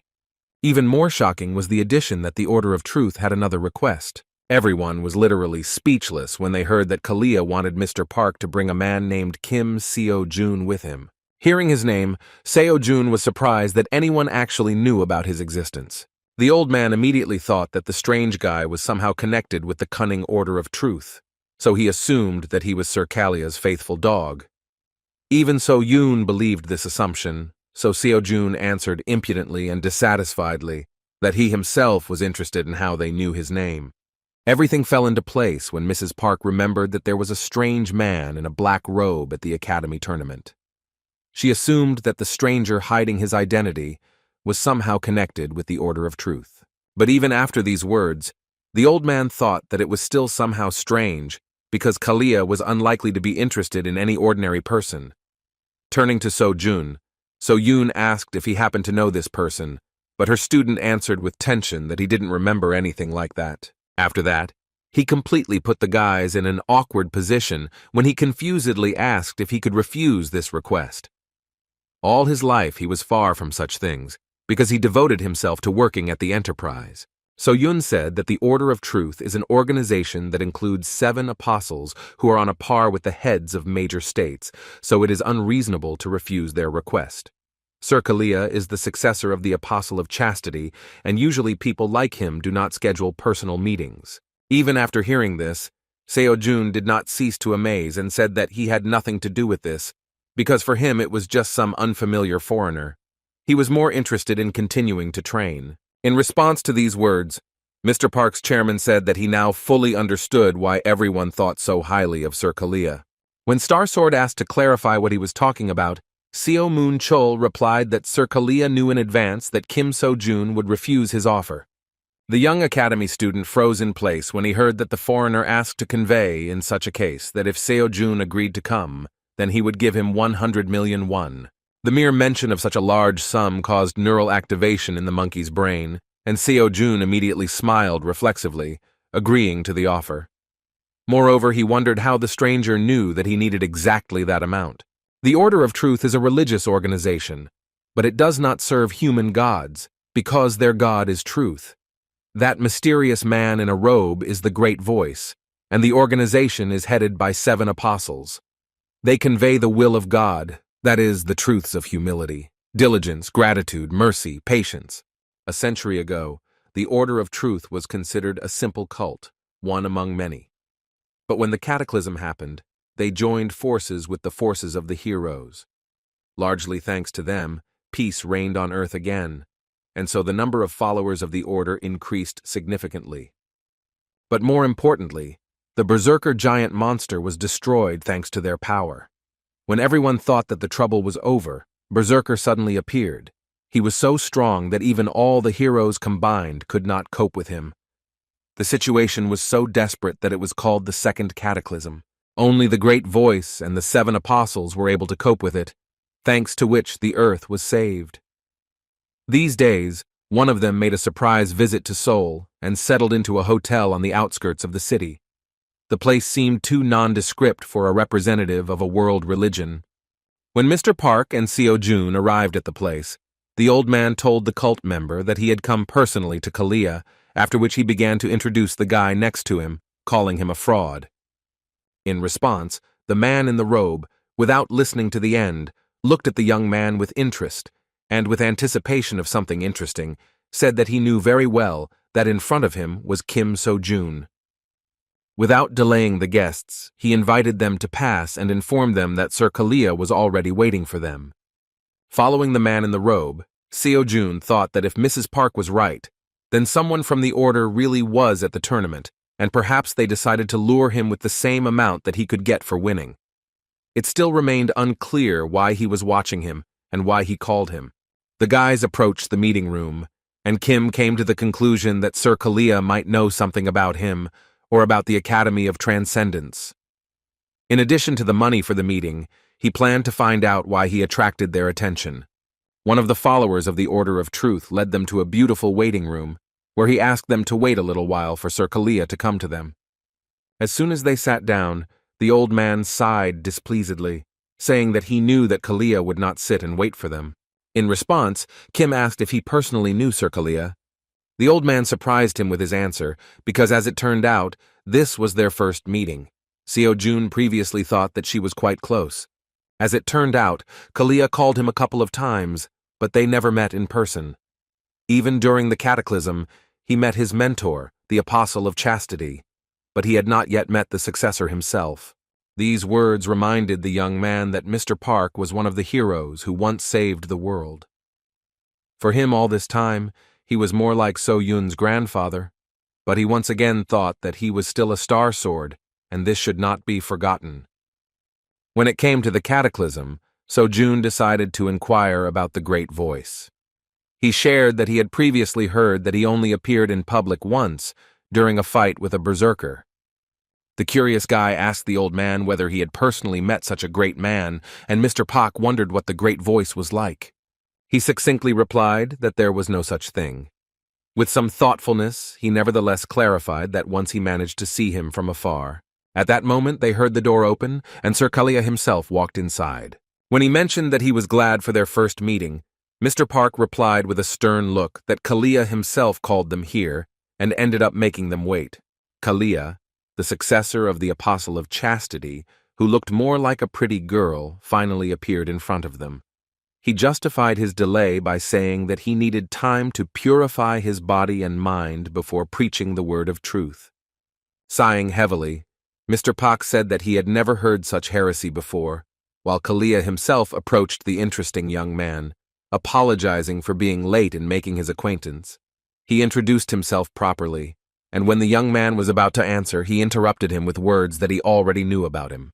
Kalia specifically thanked him for agreeing to their meeting, even though it was extremely unexpected and incomprehensible for a newcomer among hunters.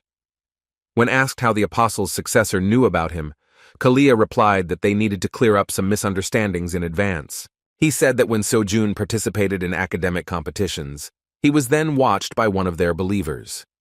He praised the promising hunter so much that he himself wanted to personally find out how strong and amazing he was.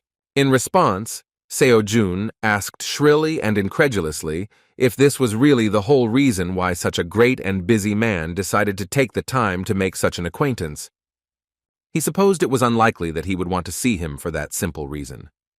In response, Kalia said with a restrained smile that he just wanted to talk about this, but first, he should ask permission to sit down with them. As it turned out, we were talking about dungeon exploration. That is why the busy heir of one of the apostles decided to gather them for a conversation. He sincerely hoped to cooperate with Mr. Starsword in dungeon exploration. The old man, dissatisfied and impatiently, asked why he should do this. In response, Kalia said with restraint that he knew better than anyone that this was far from the end. These words sounded mysterious, and Mr. Park asked what they were talking about. Kalia reported that he had a report of corruption in one of the dungeons in Korea.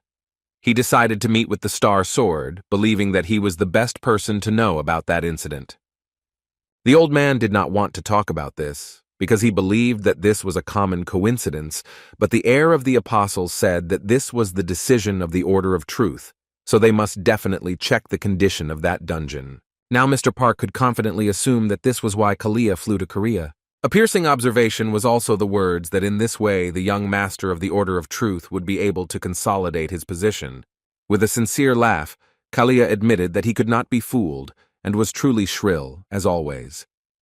In response, Minchul said that it was arrogant of them to declare that this was the decision of the Order of Truth, and not his own personal interest. Kalia understood that Mr. Starsword was not particularly interested in doing him a favor, so he decided to touch his personal life, and said that he knew that he was unlikely to be missing anything, but he might be interested in their help for his granddaughter in the development of the Hunter Academy. As soon as Mr. Park Min-chul heard the mention of his beloved granddaughter, whom he was trying to protect from too much attention and danger, he immediately showed his determination and unleashed his true form of terrifying bloodlust, which left Seo-jun's body numb. With a stern look, he said threateningly that if Kalia ever tries to involve So-yun in something like this again, then he will not leave him alive. Kalia didn't even flinch from such a powerful force, but he admitted his mistake and calmly apologized for mentioning Miss Park. In his defense, he said that apart from this, he had nothing that he could offer to the Star Sword. Having no other choice, he offered to fulfill one of his requests, just as he would help him with this matter. In response, the old man said that this was simply ridiculous, because Kalia could say tomorrow that there was no deal. He had no reason to trust the influential heir of the apostle. Kalia understood his words and said that if the Star Sword wishes, he can swear an oath to him in the name of the Order of Truth. This was more than enough, but Mr. Pak did not understand whether this would be enough for Kalia to determine the place of the apostle. But for Kalia this was not particularly important, because in this way he could not claim that there was no deal between them. When it came to the right of oath in the name of truth, Mr. Park could not refuse to help him. Once they completed their deal, Sir Kalia decided to move on to talk with the academy student. With a pleased look, he said that he would speak directly. They in the Order of Truth suddenly wanted to sponsor his future path as a hunter, seeing incredible potential in him. It was about sponsoring various activities that the academy would not be able to take care of. Seo-jun remained cool and asked what he would do if he received their sponsorship. Kalia replied that they did not require anything in return, because it would be enough for them that Mr. Kim and the Order of Truth were close and could contact each other. It all seemed strange, and so Jun understood that they would still want to receive payment for their services. In response, he decided to satisfy his own interest and said that if Sir Kalia answered one question honestly, then he would think about their proposal. Of course, Seo-jun wanted to inquire about the Transcendence Academy, but he knew that it would be suspicious if he asked about it directly. He could not be sure that Sir Kalia would answer his question honestly. And if he turned away or avoided answering altogether, then he would no longer be able to find out the details of the interest in his person on the part of the Order of Truth. In this case, he decided that there was only one way to check whether Sir Kalia knew something about the Academy, thanks to which he acquired incredible power. With a sudden and not entirely formal movement, he took out a mobile phone from his pocket and held the screen towards Sir Kalia's face. After that, he asked the heir of the Apostle what he saw on the screen of this smartphone. This question was very sudden. Sir Kalia looked intently at the screen. At that moment, Seo-jun turned on the Buddha's lecture on what the soul, death, and reincarnation are. However, Sir Kalia calmly replied that the question seemed very strange to him, and it was difficult for him. Taking the phone away from the face of the heir of the Apostle, Seo-jun said that in this case, he could not do anything with his decision if Sir Kalia did not want to answer. A moment later, the heir of the Apostle laconically replied that he saw only a black screen. When asked if he was satisfied with this answer, Seo-jun said that this was enough. After this, he finally made a final decision regarding the sponsorship offer and announced that he was refusing. This conversation haunted the heir of the Apostle even after they said goodbye. His ward named Kalkos was the one who carried out some important assignments. He was also the person who noticed Kim Seo-jun. This time he had to find out about the distortions, but he was unable to find anything. When Sir Kalia asked if he was sure in a threatening tone, Kalkos swore in the name of the Order of Truth that he was completely sure of his observations.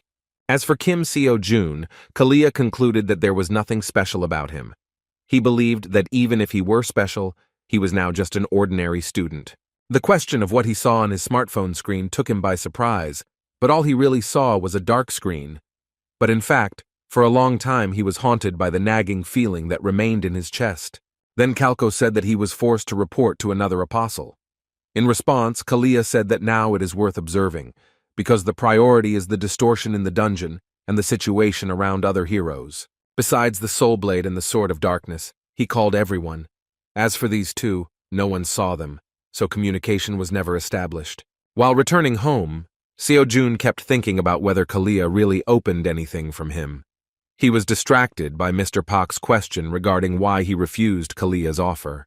The guy replied that it seemed too suspicious to him. He did not know what the Order of Truth actually was, but he was still sure that Kalia was clearly not associated with the Academy of Transcendence. He did not want to enter into an almost free deal with suspicious individuals. When asked if he was embarrassed by the studentless academy he belongs to, Seo-jun replied that he had never met a more honest person than Miss So-yoon. Taking advantage of the moment, he decided to ask Mr. Starsword what the concept of dungeon distortion meant. Park Ming-chul seriously replied that this means that the magic inside is distorted. The magic wave inside the dungeon is distorted, so its difficulty is different from the value measured when the dungeon was formed. Such distortions have many side effects, but mainly, they are a sudden increase in difficulty, and breaking the dungeon earlier than expected. Seo-jun had never heard of this before, so the Star Sword explained that in fact, they had observed this paranormal phenomenon many years ago, and now you really don't see such a thing. The words that such a phenomenon usually occurs during a cataclysm interested Seo-jun very much. At that moment, he said that in this case, Kalia meant that this could mean that the previous incident had not ended, but had only been weakened. In response, the old man asked him not to worry, saying that the heir must have made a mistake, because the cataclysm had already ended a long time ago. They were heading to So-yoon's academy, but the old man suddenly turned around and left, saying that Seo-jun had no need to know about his affairs. Finally, he sternly warned that if the young man tries to do some strange things with So-yoon, then he will not live. In response, the insolent boy said that this meant that the Star Sword recognized him, but the old man displeasedly explained that he meant that he continued to follow him. With an absurd laugh, Seo-jun again crossed the line of what was permitted, and asking the old man to be honest, suggested that it was precisely because of this that So-yoon was moving away from him. Seeing the anger and bloodlust on the part of the great hunter, the ridiculous guy said that he did not want to be beaten again, after which he hastily left, heading towards the Dream Academy. Returning to the academy, Seo-jun came to the conclusion that it would not hurt him to become stronger as quickly as possible, so as not to be afraid that one day the Star Sword would decide to beat him to death. When he walked inside, Seo-yun wondered why he was alone. The student explained that she and her grandfather were heading to the academy, but he suddenly changed his mind and went in the opposite direction. When asked by the worried Seo-yun about what was being discussed, he replied that nothing terrible had happened, and she needn't worry. Fearing that another unpleasant dialogue could occur between them, Seo-yun said that Grandpa has a bad character, for which she sincerely apologizes, because she should have said this earlier.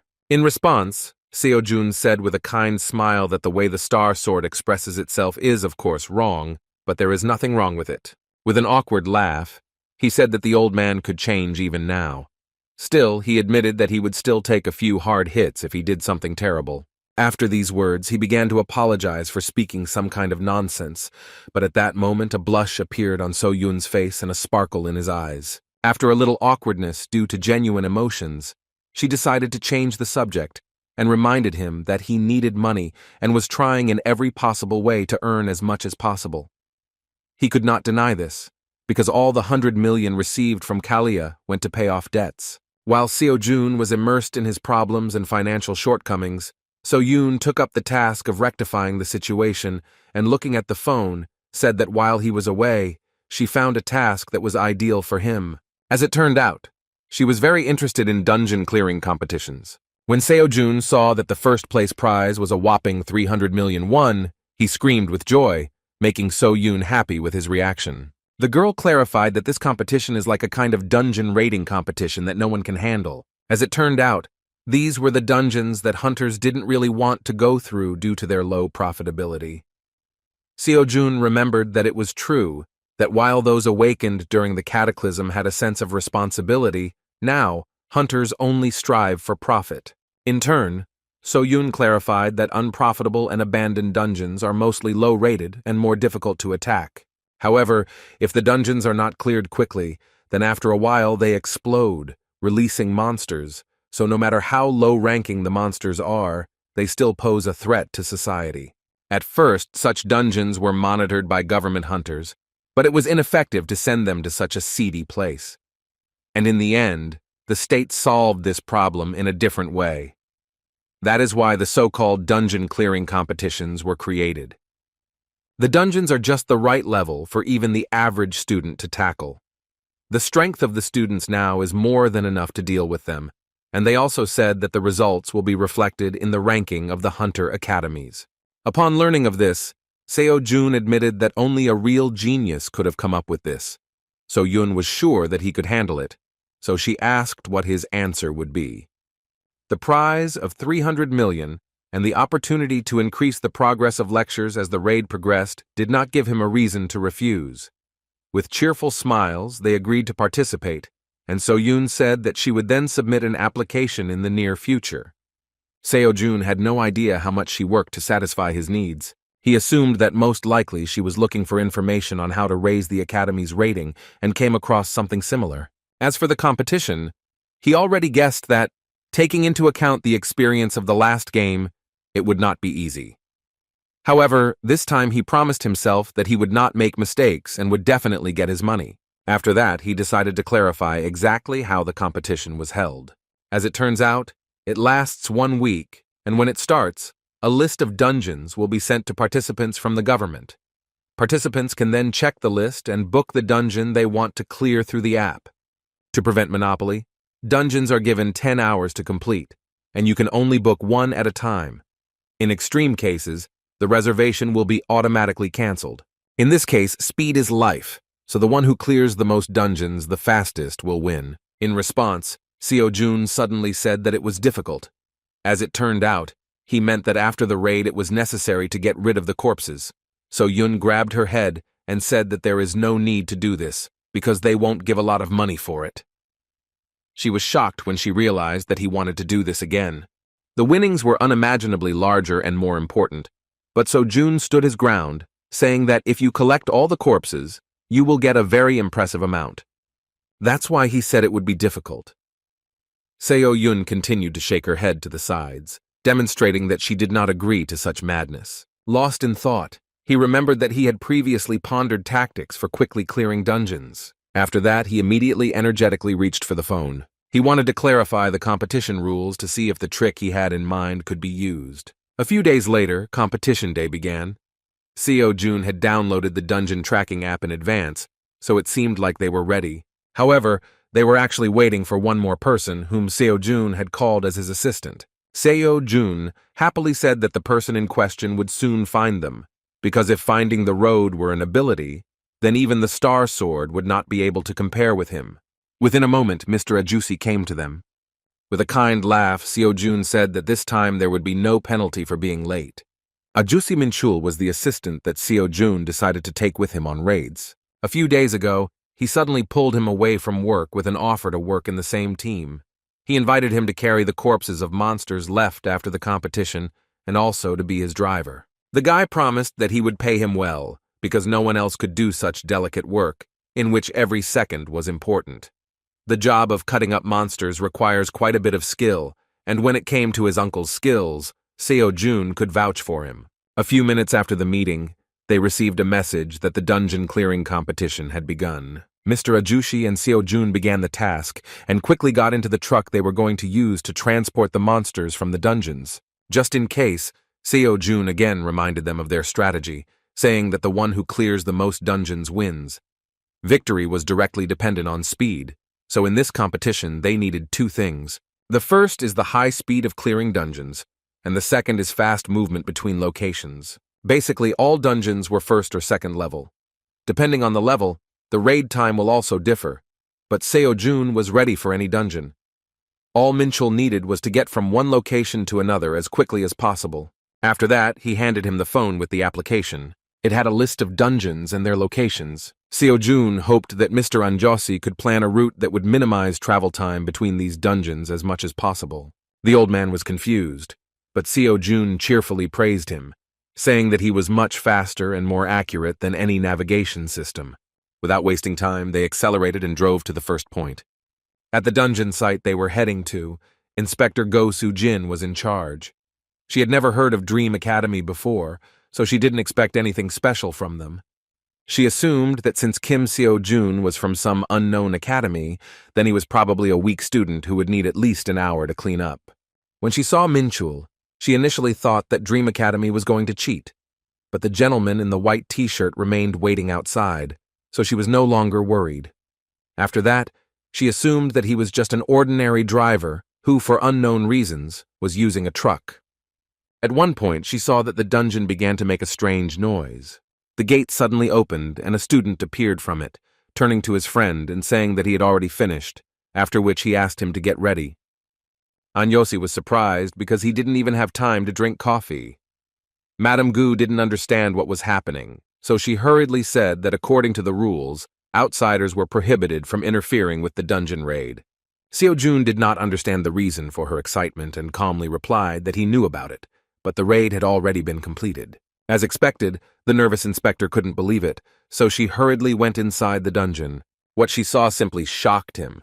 A student from some unknown academy actually completed the dungeon in less than 5 minutes. While she was trying to realize that this was true, Seo Jun got down to business. The confused girl asked what he was doing. In response, the guy she thought was crazy began carrying the monsters outside while doing exercises. Mr. Anjosi, who was just preparing the table for cutting up the monsters, was also amazed that the joyful youth continued to engage in madness in the form of exercises with monsters on his shoulders. To keep things simple, Seo Jun replied that in addition to his main quest, he also has side goals in the form of exercise and selling dungeon monsters. When asked how much time they would need for this, Mr. Anjosi said that since these are low-level monsters, they have few profitable parts, so cutting one goblin will take no more than 15 seconds. While Mr. Anjosi was preparing for the cutting, Seo Jun was going to move the rest of the monsters to the place of work. The inspector was simply shocked when she saw such a picture before her eyes. Despite her dissatisfaction, she could not utter a word regarding this, because the rules did not exclude the possibility of butchering destroyed monsters. There were no complaints, so the guys got to work.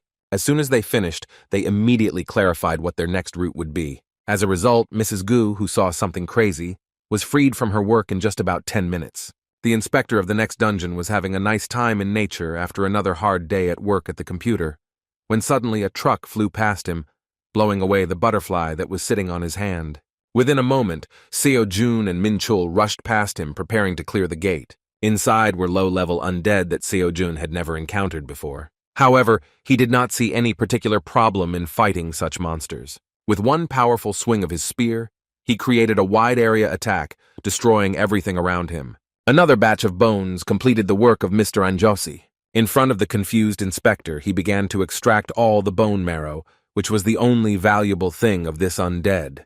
In just 5 minutes, the guys finished and hastily left this dungeon. Mr. Inspector found himself alone with nature again, realizing that his great time was over so quickly that he was forced to return to work in the office. Towards the end of the day, the deputy of the dungeon management team at the Ministry of Public Administration and Security finished his report regarding the first day of the competition and left it on his boss's desk. The head of the office began to look through the quite expected results, and first of all came across the statistics of the East Academy and its representative Lee So-yeon, which was able to once again surprise him with the incredible statistics of 16 cleared dungeons. He expected her to get first place, but was surprised when he noticed that she was currently in second. It was expected that in this case, someone would be found who was able to cope with this task, clearing, most likely, 17 dungeons. He was simply shocked when he saw that some Kim So-jun was able to clear as many as 32 dungeons. Not understanding these results, he distracted his deputy to clarify the results. Showing him the documentation, he wondered if they had made a mistake, indicating that someone had accomplished the impossible by clearing as many as 32 dungeons in a day. The head of the office was simply stunned when he heard that, according to the inspector, those guys moved between dungeons extremely carefully without losing a second, finishing all the raids in no more than 10 minutes. The entire office couldn't believe it, but as it turned out, after a thorough investigation, it turned out that Kim Seo-jun did not violate any rules for participating in the competition. To understand who we were talking about, the head of the office decided to ask which academy this mysterious student belonged to. As soon as the deputy mentioned that he was from the academy, which is located near Seoul in the Yunpenggu area, the head immediately realized that he was talking about the Dream Academy. Remembering that that organization belonged to the granddaughter of Starsword, they immediately realized that it was quite possible. The guys stared at each other in surprise, thinking that this was only possible if the Starsword itself intervened in the process of clearing the dungeons. Meanwhile, Lee So-yeon, a student at East Academy, was forced to apologize for the fact that she somehow miraculously failed to take the championship on the first day of the competition. The head of the academy threatened that she would not get by with a simple apology, because they would suffer enormous damage if she did not get first place this time. In response, So-yeon promised that she would do everything possible to win. However, in response, she heard a question about whether an ordinary person could cope with the dungeons the way the winner of the first day did, because we were talking about as many as 32 cleared locations. Lee So-yeon thought that this would require completing raids every 10 minutes, but even so, given the distance between the dungeons, this is simply impossible. Rising from the table, the head surprised her with his opinion, saying that this is possible, but only if someone helps this student. Walking towards the window, he suggested So-yeon do what she did before. When he said that he would take care of the rest himself, his reaction suggested that he was going to go the route of deception. This vile man is her father, as well as a former A-class hunter who now serves as the headmaster of Vostok Academy. Lee Seok-man, addressing his daughter, asked her not to take such methods into her head, because in the end, this is the law of life, where the most cunning survive and what matters is who wins, and not who is right. Despite the internal conflict, she could not go against her father's words, because she completely agreed with such a true truth of the modern world. After leaving her father's room, she remembered his words that he believed that she would not act as stupidly as the idiot Jin-soo. Jin-soo remained in her memory as the guy who said that in the heart of a professional hunter, there must be something that she should never compromise with. His words seemed nonsense because everyone knew that in this world, money decides everything. However, the naive and simple guy insisted that if money darkens your heart, then the world will not seem the same. He promised that he would become a professional hunter, which would make people's hearts tremble. His words gave her false hope. She felt better being around him. This guy turned her life upside down, because he inspired her that she had hope of getting rid of the heavy shackles of such a reality. However, now that he was dead, she tried to forget about his words that were so firmly in her memory. The working day was finally over and the guys could sit down to rest. As for earnings, not taking into account costs and taxes, they managed to earn about 8 million won. As expected, Kim Seo-jun offered to split this profit equally. Despite this, Min-chul called himself a miserable driver, who would be satisfied with 30% of the total amount. After lengthy bargaining, Seo-jun, although he did not want it, still agreed to such an agreement. Uncle was no longer able to carry on a long conversation, so he didn't even mind that the little bastard still added a little money before his reward. Suddenly, Seo-jun asked why he looked like he wasn't surprised by anything. He wasn't even talking about money, but about how quickly he was able to clear dungeons. Uncle unexpectedly replied that he had actually already seen him in action at academic competitions, but did not want to burden him with calls. Seo-jun was very happy that he could work with such a person. For him, his uncle is a very straightforward person, but he is one who always encourages. After the loss of his parents, the guy had to pay his debts himself, and Mr. Min-chul took care of him, becoming a great support. Continuing the pleasant conversation, Seo-jun, paying attention to the recent success, asked if his uncle would like to open a transportation company. Min-chul didn't understand what they were talking about, because it was a lot of money, but Seo-jun promised that one day it would be possible for them. On the second day of the competition, the sensational dungeon robbers had already begun to be recognized. They were called dungeon cutters, because in addition to raiding, they managed to cut up monsters. In fact, a lot was said about them now, and it was hard for the next inspector to believe it until the moment he saw it with his own eyes. Now he was convinced that there were no problems regarding their work and did not mind them continuing to take care of the dungeon for which he was responsible. On the second day, their gap from second place increased significantly. The difference between them and Lee So-yeon was as much as 20 cleared dungeons. At this rate, victory was not far off, and it would even be strange if they began to lose ground. Seo-jun enjoyed every minute of working with his uncle and was glad that he was the one asked to come to the rescue. There were still 5 days left until the end of the competition, and all this time Mr. Min-chul worked without a break, trying to keep up with the incredible pace of the young student. To cheer up his uncle a little, he promised that if they won, he would treat them to something very tasty. Min-chul assumed that he could afford this because as a promising student, he probably eats food for the rich. Things were going very smoothly, and the young man said that he had a good feeling and now they simply had to win the main prize. However, on the third day of the competition, the situation suddenly changed. The unexpected oddity put Mr. Min-chul in an awkward position, and he suggested that the student take a look at the changes on the dungeon map. Seo-jun couldn't believe what he saw. All the dungeons in the area were booked. The nearest available place was at least an hour's drive away. It was clear that the fact that only those seats next to him were booked was not just a coincidence. A suspicious change in the activity of their competitors indicated that they were trying to stop their success. This was not according to the rules, so the uncle expected that competitors would soon remove the reservation. His instinct told him that this was not by chance. Seo-jun replied that they don't know for sure yet, so they should get to the nearest dungeon first. However, even after the next dungeon, the same thing happened. As a result, they managed to clear only 10 locations, while Lee So-yeon began to rapidly approach first place with a result of 25 successful raids. Seo-jun understood that something very strange was happening, so it would be impossible to do without help. They approached So-yoon with this question, believing that this was the work of the Members Academy in second place. You can use the app to find out who booked dungeons, but not these ones. It was for this reason that Miss Park decided to contact the competition organizer. Seo-jun was still in first place, but he understood that at this rate, he would quickly give way to his competitors, because this was only the third day of the competition.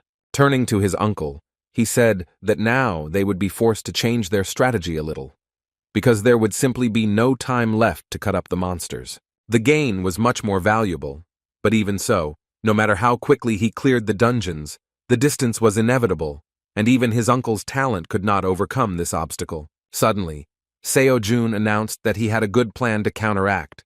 A very cunning thought came into his head, which surprised So-yoon and Manchul. Its implementation was supposed to make the efforts of competitors pointless. The next day, Vostok Academy representatives gathered together again to begin booking the dungeons. The Academy representative asked everyone present to be on guard, because as soon as Seo-jun appeared on the map, they would have to reserve the dungeons around him. The guys did not take their eyes off the phone, anticipating that they would be able to repeat the trick that worked last time. While all the participants in the cunning scheme were discussing the situation, a representative of the Vostok Academy noticed activity on the part of their main competitor. He shouted that everyone should get ready to book everything around his location. Like last time, he asked to make the reservation gradually so that it would not look too suspicious. The guys knew very well the essence of their business and asked the gentleman not to worry, but instead to make sure that he paid for their services on time. However, once they logged into the app, they saw that Seo-jun had booked a dungeon right next to Lee So-yeon, which could hinder her success. Moreover, they could not book dungeons near it, because according to the rules you cannot cancel a reservation within 10 hours if you have not completed the raid. The cunning plan of the Vostok Academy collapsed with unprecedented speed, and their representative suddenly felt a tremor. Meanwhile, as usual, the cold and imperturbable Lee So-yeon cleared the next dungeon without any problems. Returning to the chauffeured car, she surprised him by completing the task in less than 15 minutes. However, as soon as her driver looked at the map to select the next location, his face broke out in a cold sweat. They couldn't believe that their competitor would reciprocate and book all the dungeons around them, using the same approach. The competition's top players finished day 4 with nearly identical results. Seo-jun was able to stabilize the rankings with this approach, and using the advantage he gained during the first 2 days, he could comfortably win this competition. As it turned out, the director of the Vostok Academy was not very excited about such a move on the part of the competitors, and came up with another way that would allow his daughter to get first place if she continued to clear dungeons in the same spirit. On the 5th day, both sides competing for first place were forced to meet due to their dungeons being next to each other. The inspector, feeling some tension, said in advance that quarrels between participants were prohibited, and violation of the rules would result in disqualification. When both students approached each other to meet each other, Kim Seo-jun said that no matter who wins, everything should be fair between them. He recalled that this competition was started with good intentions. Lee So-yeon wasn't even going to admit that she was the first to cheat in order to slow down her competitor's pace. And yet, looking at Seo-jun, she thought about his words and remembered a friend who also constantly talked about good intentions. She believed that such a thing did not exist in this world, so she was not even going to believe his words.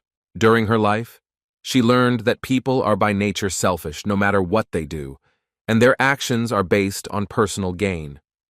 That is why people help only when it is beneficial for them, so that they can then abandon you at the right moment.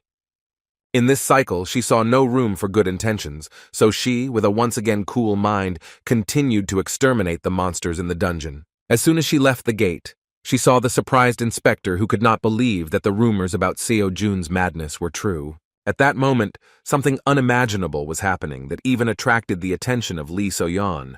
The madmen separated the monsters right before her eyes and then loaded them into their truck.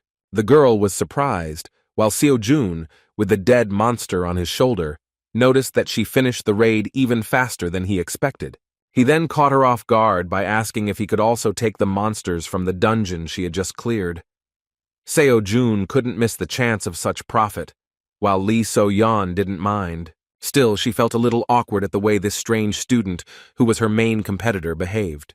Having grabbed the monsters from her dungeon, he began to cheerfully walk towards his uncle, while doing exercises. Noticing Lee So-yeon's attention, he explained that he was just doing exercises so as not to waste time. As for the monsters, he explained that they also bring in a lot of money, so he would not want to leave them in dungeons that would soon close themselves. In fact, Lee So-yeon quickly regained her former sanity, saying that it was a waste of time. She has not changed her opinion that there is no place for good intentions in this world, because Seo-jun only does it for the money. Her brother, who tried to force such an idea on her, once said that he would reach the level of a professional hunter, which would make people's hearts tremble. However, in a time when anyone can become a professional hunter, she saw it as nothing more than an ordinary profession, which is also practiced by selfish people. Meanwhile, Star Sword and Mr. Kalia went together to the 6th level dungeon, in which they suddenly discovered a 10th level monster. Mr. Star Sword dealt with it without much difficulty, but the reason why the dragon was here remained a mystery. Lady Kalia mentioned that when measured, this dungeon was definitely level 6. She assumed that the fool appeared here due to a possible distortion. Mr. Park considered this nonsense, saying that the distortion could not appear in this way, and it was more like the work of the Order of Truth. Moreover, he even said that this very much reminded him of the events that happened 30 years ago. In response, Lady Kalia admitted that she fully understood his concerns, but swore on the honor of the Order of Truth that they did not do this. Their conversation was suddenly interrupted by Young Jimin, the Star Demon's disciple. She said that she would investigate this phenomenon instead of her master, because unlike the Star Sword, old age did not spare him. After a short examination, Miss Chan said that she definitely felt an anomalous flow of mana from the destroyed monster, but it did not look like a distortion. Despite this, Mr. Park said dissatisfiedly that a monster of the 10th level was a mere trifle, and therefore he did not notice anything strange. And yet this has not happened since the advent of the Berserker. In response to such a conclusion, Mrs. Kalia asked what would happen if a similar mutation occurred with the rest of the dungeons. Naturally, we were talking about increased danger for ordinary hunters. Even though the chance was low, Young Jimin still said that this case cannot be ignored. In order to find out the origin of these changes, she suggested gathering more information by asking the head of the Hunter Association to measure all the low-rank dungeons again. Meanwhile, something unexpected happened within Seoul. Experts discovered a very rare phenomenon, as many as 3 dungeons appeared in one place. This was the first time they had seen something like this live. The last few days have been simply terrible for the Dream Academy team. Wherever they went, the seats were occupied. Moreover, now they were haunted not only by the hunters, but also by the inspectors themselves. Returning to the academy, Mr. Minchul could not contain his dissatisfaction due to the fact that the inspectors turned out to be corrupt. Nevertheless, the second method turned out to be more effective, and it was simply impossible to win in this case with a counter trick. Seo Yoon literally flared up because of this. She shouted that she wouldn't do this anymore and now she would rebel even if she had to use her grandfather's name. As a result, they still managed to take advantage of their connections and stop such activities on the part of inspectors and hunters, as a new decree was issued on the rules of the competition. The past could not be returned, so Seo-jun counted on a few days of quiet work, but it turned out that everything was not so smooth. This time, competitors began to obstruct them on the road, creating false incidents that blocked the path. Everything is back to normal again, now Lee. So-yeon has even taken first place with a margin of 1 point. Dream Academy met again to discuss strategy. Those who prevented them from going further insisted that they had nothing in common with Lee So-yeon.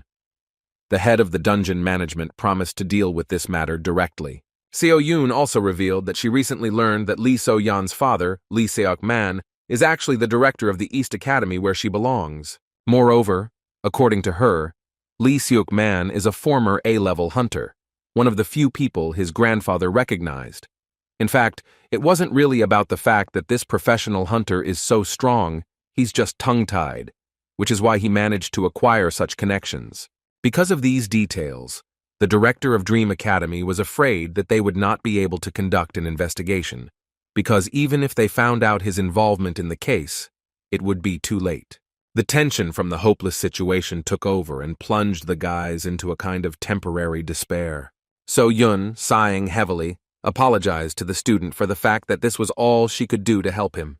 In response, the confused guy asked her not to blame herself, because all this time she had been helping them, supporting them, and giving them a chance to continue this competition.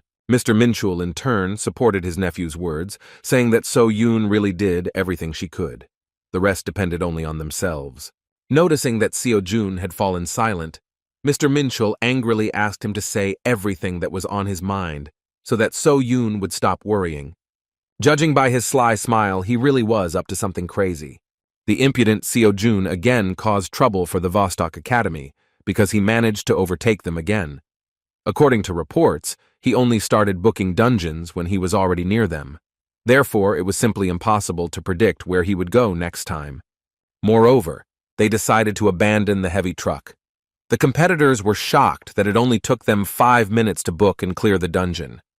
It was no longer possible to even bribe the inspectors, because the Dream Academy complained about their work, and therefore the Dungeon Management Department placed additional surveillance on this process. Lee Seok-man couldn't believe how they managed to get the management board involved so quickly. In response, the ward said that the Dream Academy is an institution under the leadership of the granddaughter of the Star Sword itself. Naturally, after hearing this, the director of the Vostok Academy decided that there was no point in conflicting with him directly, so he ordered to find another way so that they would definitely win. The last day of the competition began, and Kim So-jong began to slowly regain his position.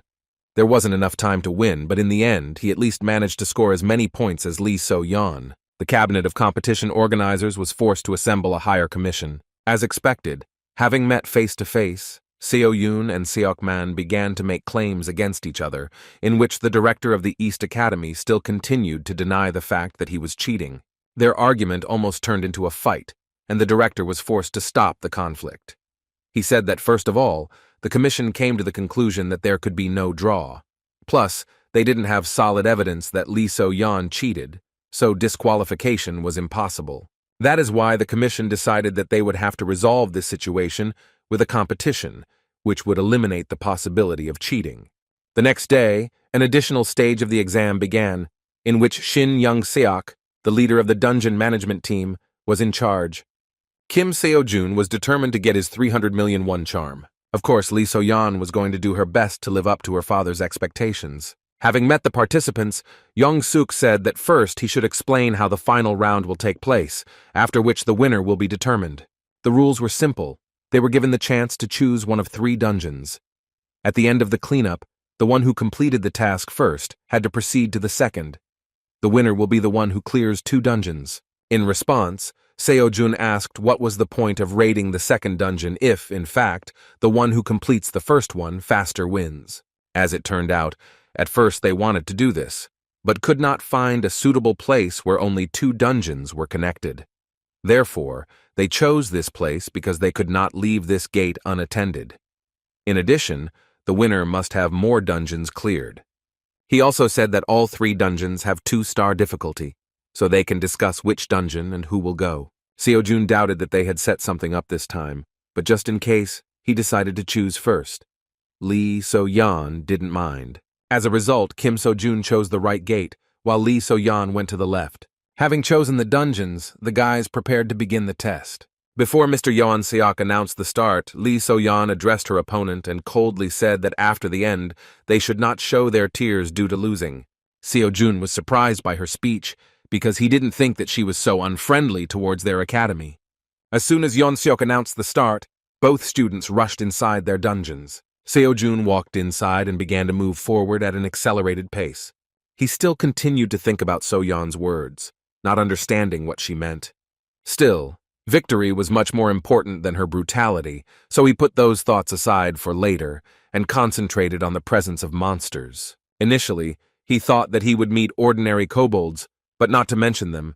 He did not even hear a single sigh from the monsters, even though 5 minutes had passed since the start of the test. This dungeon seemed a little suspicious to him, because it seemed that the monsters were simply hiding from him, and yet he did not even think that this could be another trick of their competitors. However, within a moment he froze in place, feeling the monster's terrifying thirst for blood. The terrible scream spoke of one thing. This was not the monster we were talking about. Within a moment, a 4th-level monster, Manticore, with which he had already fought once, furiously rushed at him, but then she was extremely weakened. Seeing such an opponent, he could only assume that there was an error in measuring the dungeon. However, there was no time to think, so Seo-jun rushed forward with incredible speed and dealt a fatal blow to this monster. The Manticore was easily destroyed. Although he completed it in a matter of seconds, completing this dungeon took too much time, so Seo-jun rushed towards the gate, believing that Lee So-yeon had most likely already completed the raid. Within a moment, he was outside, expecting that his rival had already taken the second gate. Turning to the inspector, he nervously shouted that he had met a Manticore. Pointing his finger at the gate, he asked the inspector to make sure that this could not be a second-level dungeon. As expected, Yeon Seok was surprised that this guy could handle such a monster alone. So June, considering this unfair, demanded revenge. Still, the inspector fully understood his request, but there was one nuance. It was difficult for them to cancel the competition at this point. When asked what was the matter, Young-suk unexpectedly replied that member Lee So-yeon had not yet come out of her dungeon. The girl who entered the ominous gate, in which there should be nothing worse than kobolds, had been there for more than 10 minutes. Her dungeon had also been corrupted, and a monster even worse than her competitor was waiting for her, Lee. So-yeon, although she was a strict older sister, always took care of her brother. Still, she did not understand his kind soul in such behavior, so she was wondering why he did not listen to his father. Jin-soo was not stupid, but he seemed naive, saying that he did not want to cheat for his own gain, even if he had to go against his father's words. He always idealized the work of a hunter and insisted that if you are a professional, then there must be something in your heart that you should never compromise on. His sister could not come to terms with his gentle nature and constantly reminded him that his people called him a reckless fool. She believed that all the problems in this world only come from kindness, and therefore those who cannot take care of themselves should not try to jump over their heads. But no matter how much she scolded him about the fact that the era of the heroes he was talking about had already passed, he still looked at her with kind eyes, full of hope and sincerity. Despite all his sister's attempts, Jin-soo did not agree with such a true world. With a kind smile, he continued to repeat that there are as many heroes as there are conscientious and incorruptible politicians. One day, on a cold, rainy evening, a terrifying event occurred. What Lee So-yeon feared most happened. Jin-soo died while protecting some stranger. The tragedy that shocked the girl did not bother their father much, who raised them cold-blooded, ready for the realities of this world. Lee So-yeon promised that she is not like her reckless brother. She believed that he died trying to help others, not knowing his place. The news that the competitor had still not come out of her dungeon haunted So-jun. Based on this, Mr. Yeon Seok stated that the Dream Academy student won even under such circumstances, so he should not demand revenge. They had no right to refuse, but the offer still remained strange. Lost in thought, the guy realized that something was clearly wrong here. He was sure that the dungeon measurement error was not just an accident, but most likely another trick from Lee So-yeon. However, it has now become clear that she also got into similar troubles. The deputy head of the dungeon management, who arrived to remeasure, suddenly reported that his device began to produce some strange results, and suddenly showed the 4th level of difficulty of the dungeon that Seo-jun had cleared. At that moment, Seo-jun was lost in thought, remembering the conversation with the Star Sword about distortions. The conversation between Mr. Young-seok and Deputy Kim only confirmed his terrifying guesses because during the 20 years of their joint career, the device for measuring the level of danger had never failed. The situation was quite dangerous, so they decided that they should call professional hunters to investigate the incident. But at the moment when Mr. Young-seok wanted to inform Seo-jun that they had identified an error due to which the competition would have to be postponed, the guy disappeared from sight. Meanwhile, Lee So-yeon was already seriously wounded and lost her left arm in the battle. She couldn't believe that there was such a terrifying monster in this dungeon. On the verge of death, she asked her brother if this was the same poetic justice that he always told her about. Her level was not enough to survive the battle with the Nurker monster of 6 danger stars. Within a moment, Nurkura shouted furiously and rushed to the attack. Lee So-yeon couldn't even move from her place. All she thought about was that this terrible world has no place for justice, because this only happens in fairy tales. When the monster rushed towards her, she had already said goodbye to life and closed her eyes. With a smile on her face, she said that at least she would not die such a stupid death as her reckless brother. However, within a moment, she heard a sudden whistle and repeated scream of this terrifying monster. Opening her eyes, she could not utter a word. A student who was her main competitor suddenly appeared in front of her. Seo-jun struggled to hold on to the heavy paw of the monster that was trying to kill Lee So-yeon. Holding Nurkur tremblingly, Seo-jun asked in a weakened voice if she could move. While the shocked girl could not utter a word, he shouted that time was running out and she should hurry up. His strength was running out, but with such a monster it was impossible to relax for a minute. Throwing the monster forward, he only became convinced that it was much more powerful than Manticore. In this case, he decided that he should attack him without stopping, so as not to give him the opportunity to strike back. Rushing towards the monster, he tried to distract it in order to take it away from the wounded Soyeon. This trick worked perfectly and the monster switched to him. Within a moment, Nerkura closed the distance and delivered a heavy blow, which Seojun could hardly block. The guy understood that if he ever made a mistake, the missed blow would be fatal. Still, the monster's movement seemed somewhat familiar to him, so he hoped that if he continued to cause damage to him, then in time, he would defeat him. However, within a moment, the monster pierced him with its horn with incredible speed. Seojun was shocked at such speed because he did not even have time to notice this attack. With a wave of its head, the monster threw the wounded Seojun aside. Seojun fell next to Lee So-yeon. His body began to tremble in pain, but he could not give up. Meanwhile, Nerkura began to rage, spreading a huge amount of terrifying magic. Rising to his feet, Seojun, remaining calm, said that the monster was more agile than he thought. Keeping his spirit up, he suggested that the fight would not end soon, so So-yeon should hurry up.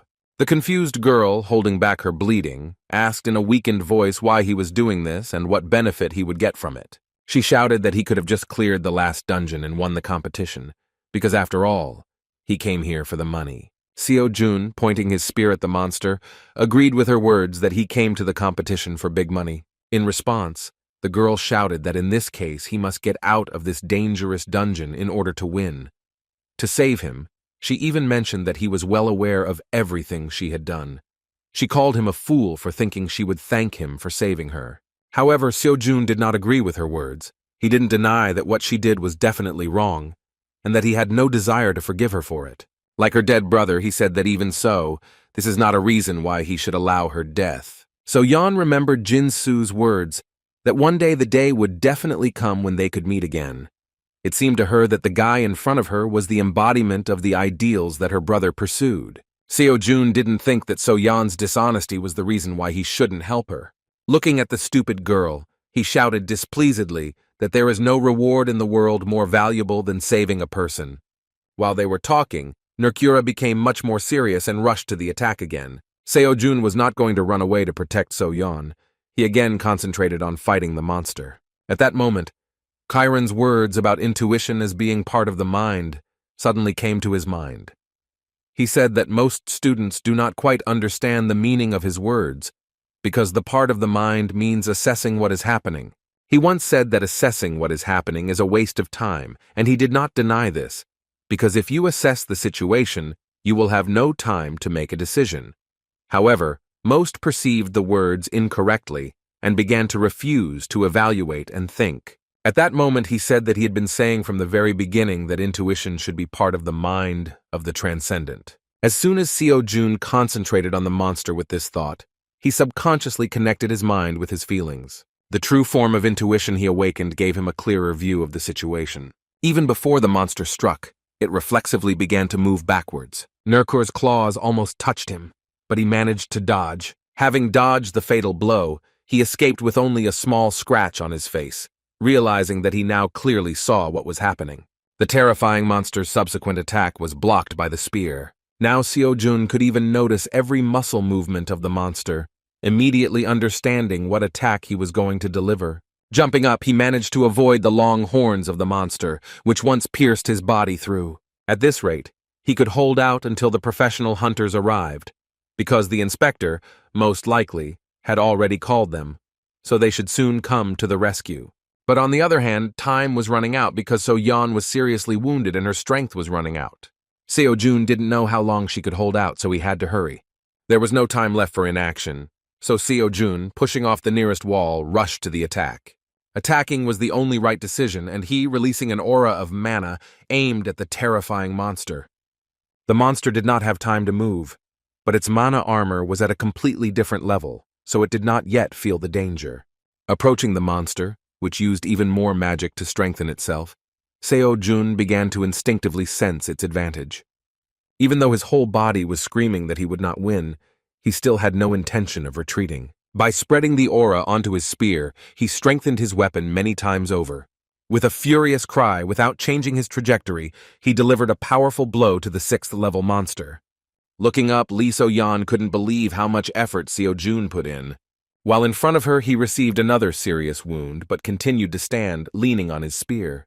The girl could not believe that this terrifying monster of the 6th level was defeated by the forces of a student. Seo-jun managed to do it and exceeded his limits. Thanks to this intense battle, in which he initially had no chance, he managed to significantly improve the progress of Chiron's lecture. Taking the wounded So-yeon by the arm, he hesitantly said that he didn't know if he would die of embarrassment trying to help her. Seeing her condition, he asked if she was alive. He was really worried whether he had tried so hard in vain. In a weakened voice, So-yeon replied that she was still conscious. Hearing her voice, Kim Seo-jun breathed a sigh of relief. While So-yeon looked around at the defeated monster, Seo-jun asked her to concentrate on her well-being, because they no longer have time to delay with her condition. As soon as they left the dungeon, Mr. Soyek immediately called an ambulance, horrified by the condition of the students. So-yeon, lying on the ground, suddenly said that despite what had happened, she still did not consider Seo-jun her benefactor, because she still regarded his action as a mistake. Sighing heavily, student Kim said that he didn't care, because he didn't want to save her. As soon as the news of the dungeon clearing competition came out, the community went wild. The fact that a 6-star monster appeared in the 2nd-level dungeon was not a measurement error, because there had never been a single case before when the difference in levels was so large. This situation attracted the attention of not only ordinary people, but also the association and the government, who, in turn, were of course surprised. The news that Dream Academy student Kim Seo-jun had defeated Mercura spread with incredible speed and amazed everyone. Meanwhile, Mrs. Kalia learned that the Apostle of Temperance was waiting for her to visit. Her assistant suggested that this most likely related to the curvatures that originated in Korea. Young Jimin, who is investigating such distortions, was sincerely amazed that the person who dealt with the monster belonged to So-yoon Academy. Mr. Starsword hid his true reaction in her presence by calling Seo-jun an ugly dwarf. After some time, Seo-jun came to his senses and guests began to come to him. But all this time he continued to whine about lost earnings. Mr. Min-chul didn't understand the reason for his worries, because he almost didn't know how to fight a 6th-grade monster in a dungeon. As it turned out, at the end of the competition, the commission decided to make a draw, dividing the prize in 2. Seo-jun fumed, saying that in that case they could decide the winner through a game of mokjipa, but he left out the detail that So-yeon lost her left arm. The cunning Seo-jun was counting on this.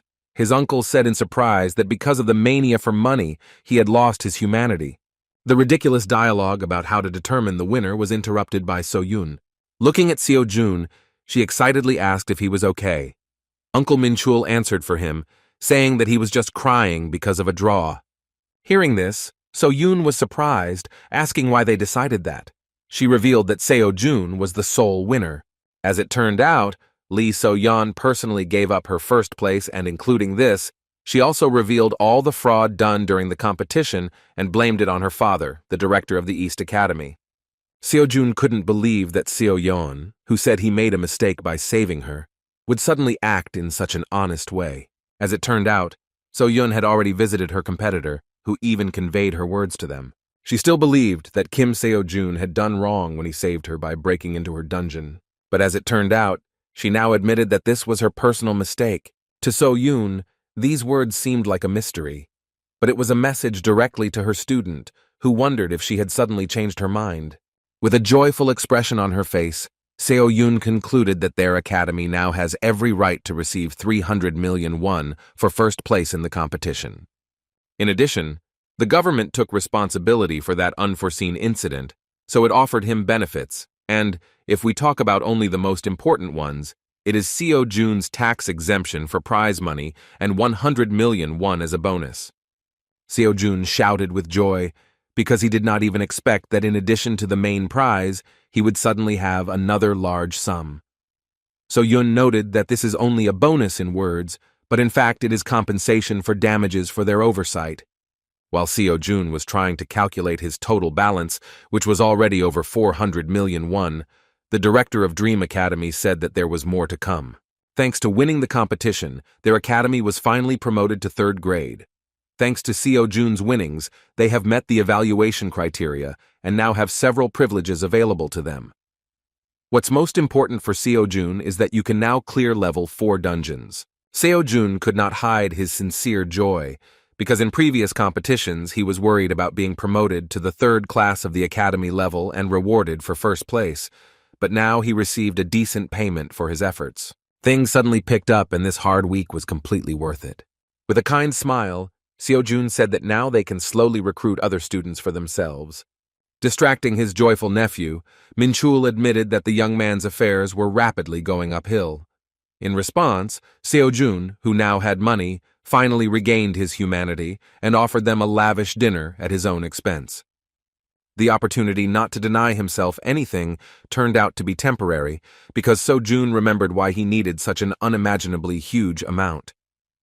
When he entered the Transcendence store again, he saw that the price of the spear had risen to 400 million won. Only recently the spear of Longinus was worth only 100 million. The problem is that he did not know how the cost calculation works and how he could wait for the moment when the price would be the most favorable. He wondered if there was a way to calculate it, or if the price would continue to skyrocket. Such thoughts made him worry that if the price continued to rise, then not only would he not save money, but he would also lose a lot of money. He didn't want to be left without a penny again, so he had to make a decision. In this case, he decided to look at other options, and first of all he liked the Aphrodite belt, which could attract the opposite sex, as well as Gleipnir, a chain that helped defeat the dragon Fenrir.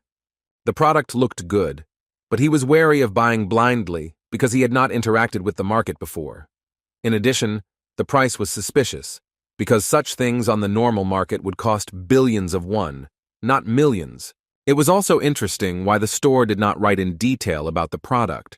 Because of this, he had to guess what the weapon's advantages or disadvantages were based on the brief description.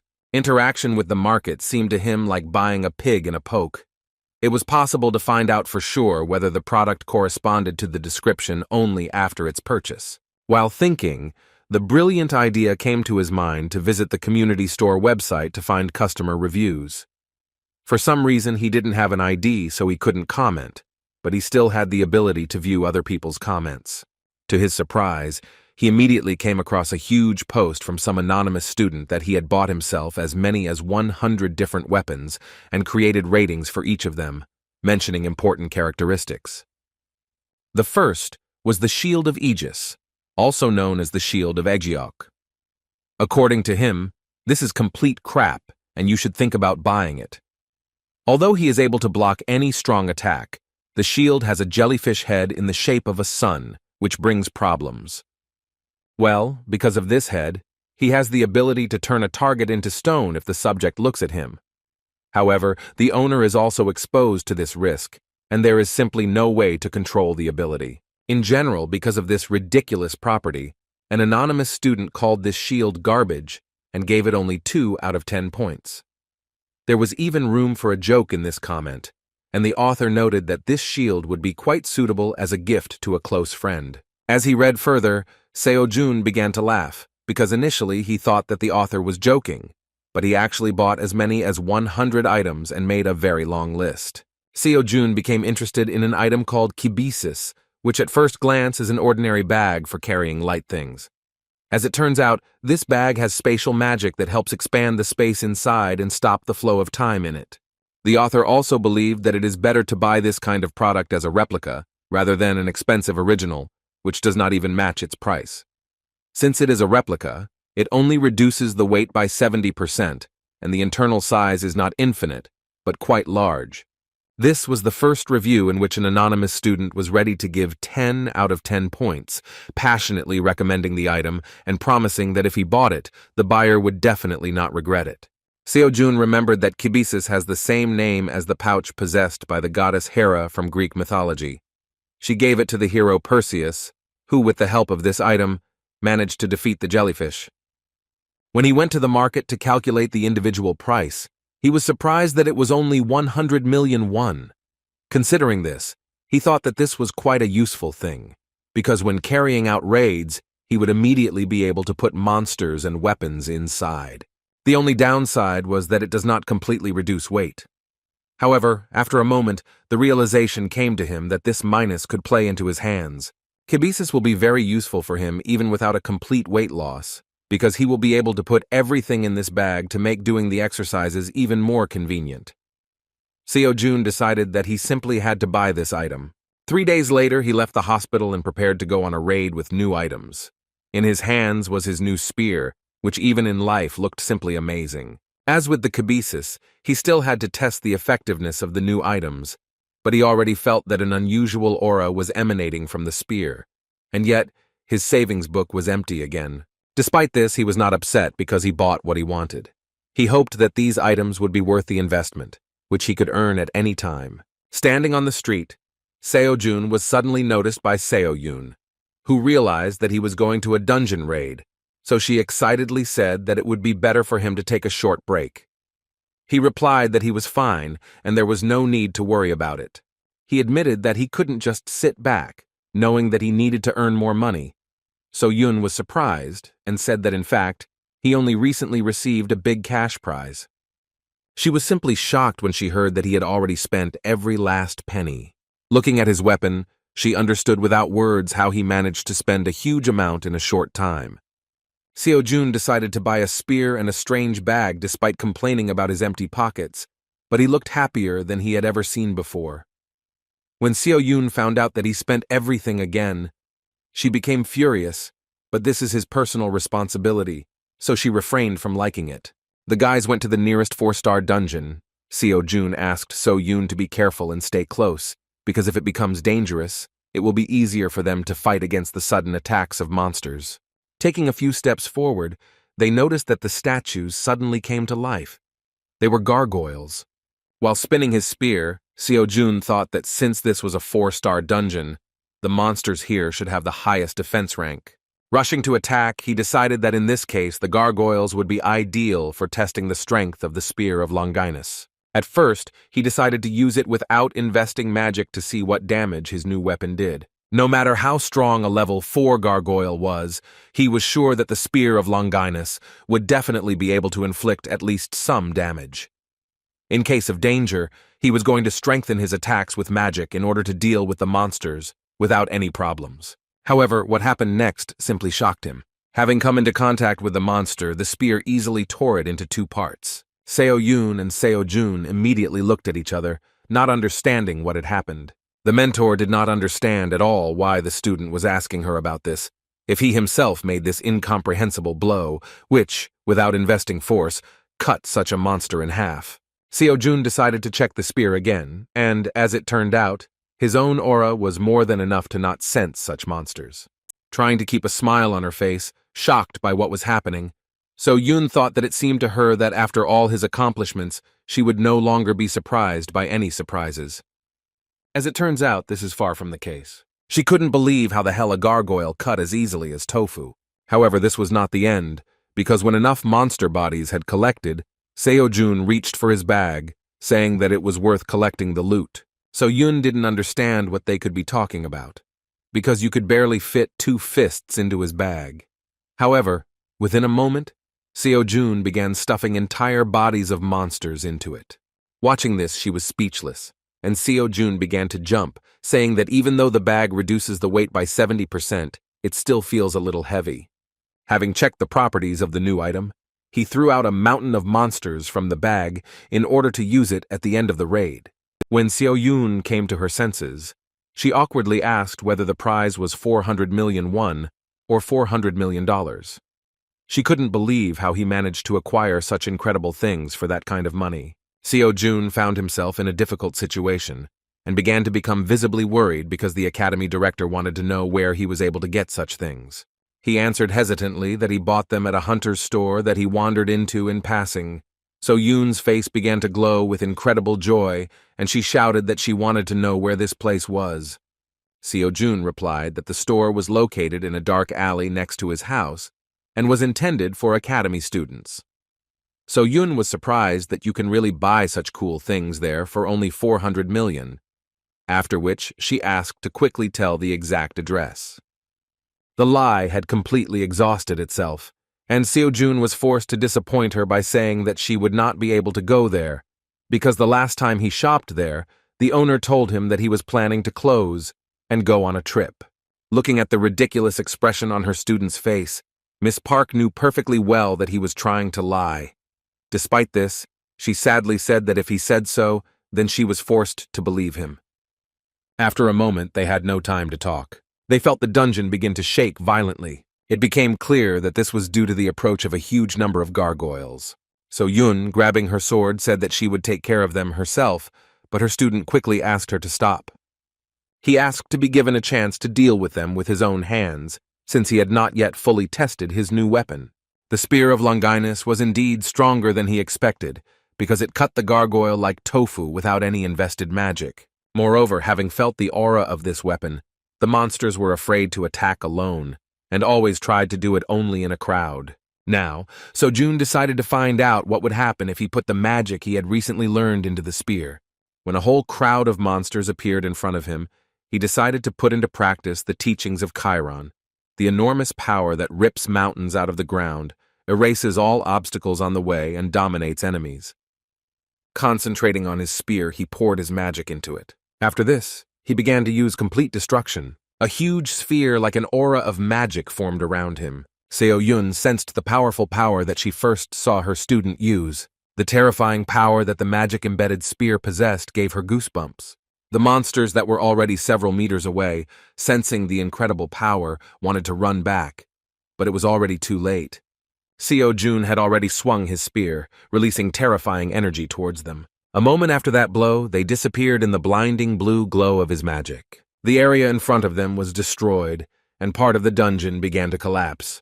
There was no trace left of the monsters, so Yun couldn't believe her eyes and couldn't even utter a word. Such incredible power shocked even the owner of the spear, because he did not even think that he would overdo it, and the gargoyles would simply disappear without a trace. Still, this is the holy spear with which, according to myths, Jesus was pierced while hanging on the cross. Despite the story behind the weapon, Seo-jun thought it would be a mediocre weapon and hoped it would be at least somewhat effective considering it was a replica. However, after he used it in the dungeon, he was completely out of it, realizing that with such a weapon, it was worth holding back in most of his battles. Still, he was glad he didn't buy something else, because even though the price was enormous, the weapon was truly worth the expense. Kibisis also pleased him, so based on the feedback from students, he wanted to purchase more weapons to recoup their cost. In the meantime, he only had 25 days of free pass left, so he planned to catch as many lectures as possible. As soon as they returned to the academy, the inspired guy began grueling physical exercises. However, So-yun at one point distracted him with the words that Sister Jimin, who is a student of the star spirit, really wants to see him. Seo-jun had never heard of her, and Seo-yun was at a loss, thinking about how to describe the strange magic scientist. Without hesitation, she decided that he would better understand who she was if he knew that she was a student of a man who was given the nickname of the Devil. After this, Seo-jun came to the conclusion that if this is true, then we are talking about a girl who cannot be compared to anyone except her teacher himself. He had already heard that we were talking about a very terrifying person. Based on these guesses, he awkwardly asked why she wanted to meet with him. Seo-yun explained the obvious, saying that she wanted to ask him about the penultimate dungeon conquest that had made headlines throughout Korea. Jimin was interested in how he dealt with the 6th-level monster in the distorted dungeon. So-yun warned that he still has the right to refuse, and she herself will not allow her sister to press him too much, so she can easily refuse her, citing his poor health. Hearing that she might be difficult to communicate with, Seo-jun fearfully suggested that she might act like her grandfather. Seo-yun immediately explained that everything is not that bad, and her sister is not even close to the Star Sword, so he needn't worry about their meeting. After these words, So-jun saw no reason to refuse, so the joyful So-yun decided to write to her sister so that she would tell them the time and date for the meeting. When the academy director went outside and sent a message to her sister, a glow of powerful energy suddenly appeared next to her. She was simply shocked that Jimin's sister responded to her message so quickly. Looking at Sister Jin, A confused Seo Yun assumed that she was still planning to show up regardless of her student's answer. Calling her darling, Jimin replied that she actually just predicted that Seo Jun would not refuse such a meeting. After that, with an interested smile, she asked where the boy was, whom Grandfather Starsword praised so much. As soon as she saw Seo Jun, she couldn't contain her emotions. She was amazed that the person in front of her was actually a high school student. When Seo Jun asked who she was, the girl, without listening to his words, asked admiringly where he managed to get such incredible things. Pointing her finger, she shouted her question again. Seo Jun was taken by surprise and said displeasedly that she should first clarify what subject she was asking about. With her hands folded importantly in front of her, Jimin asked him not to play dumb because he perfectly understands what we are talking about. Seeing her sister's rage, So Yun tried to restrain her, saying that her student really didn't understand what she was talking about. However, Jimin could not stand still and, trying to break free, shouted that she simply had to find out where he got such an incredible magical thing from. Only at that moment did Seo Jun realize that in front of him was Jimin's sister, with whom he had not even managed to arrange a meeting yet. As a result, So Yun sat her sister on a chair in the corner of the room and explained that she usually does not behave this way. But when she is very interested in something, she begins to talk like a tank until she finds out the answer to her question. Looking at his sister Jimin again, Seo Jun asked why she looked so young then. He had previously heard that she was already over 40 years old. Seo Yun explained that she really is around 40. She just uses some kind of magic on her appearance to look forever young. Seo Jun was surprised that something like this was possible. Of course, Sister Jimin overheard their conversation and explained that this was thanks to the magic of imprinting, so he can, based on the memories she has, constantly maintain the appearance of his body in a youthful form. From the outside, it might seem like a fairly easy technique, but in reality, it was not easy for her to master magic of this level. Still, the results were worth it, and even at 40, she looked incredible. Having shouted that she answered the young man's question, Jimin again impatiently asked where he could get such a magic bag, after which he pointed his finger at Kibisis. As soon as Seo Jun picked up this magical artifact, Jimin rushed towards him with shining eyes to take a closer look at it. She wondered how it was even possible to create such a miracle and how it contained such a large space. Seeing Jimin's behavior like this, Seo Jun awkwardly asked the director what else she had managed to tell her. As it turned out, So Yun did not mention his incredible artifacts at all. She herself, as an incredible magician, was able to easily notice such things.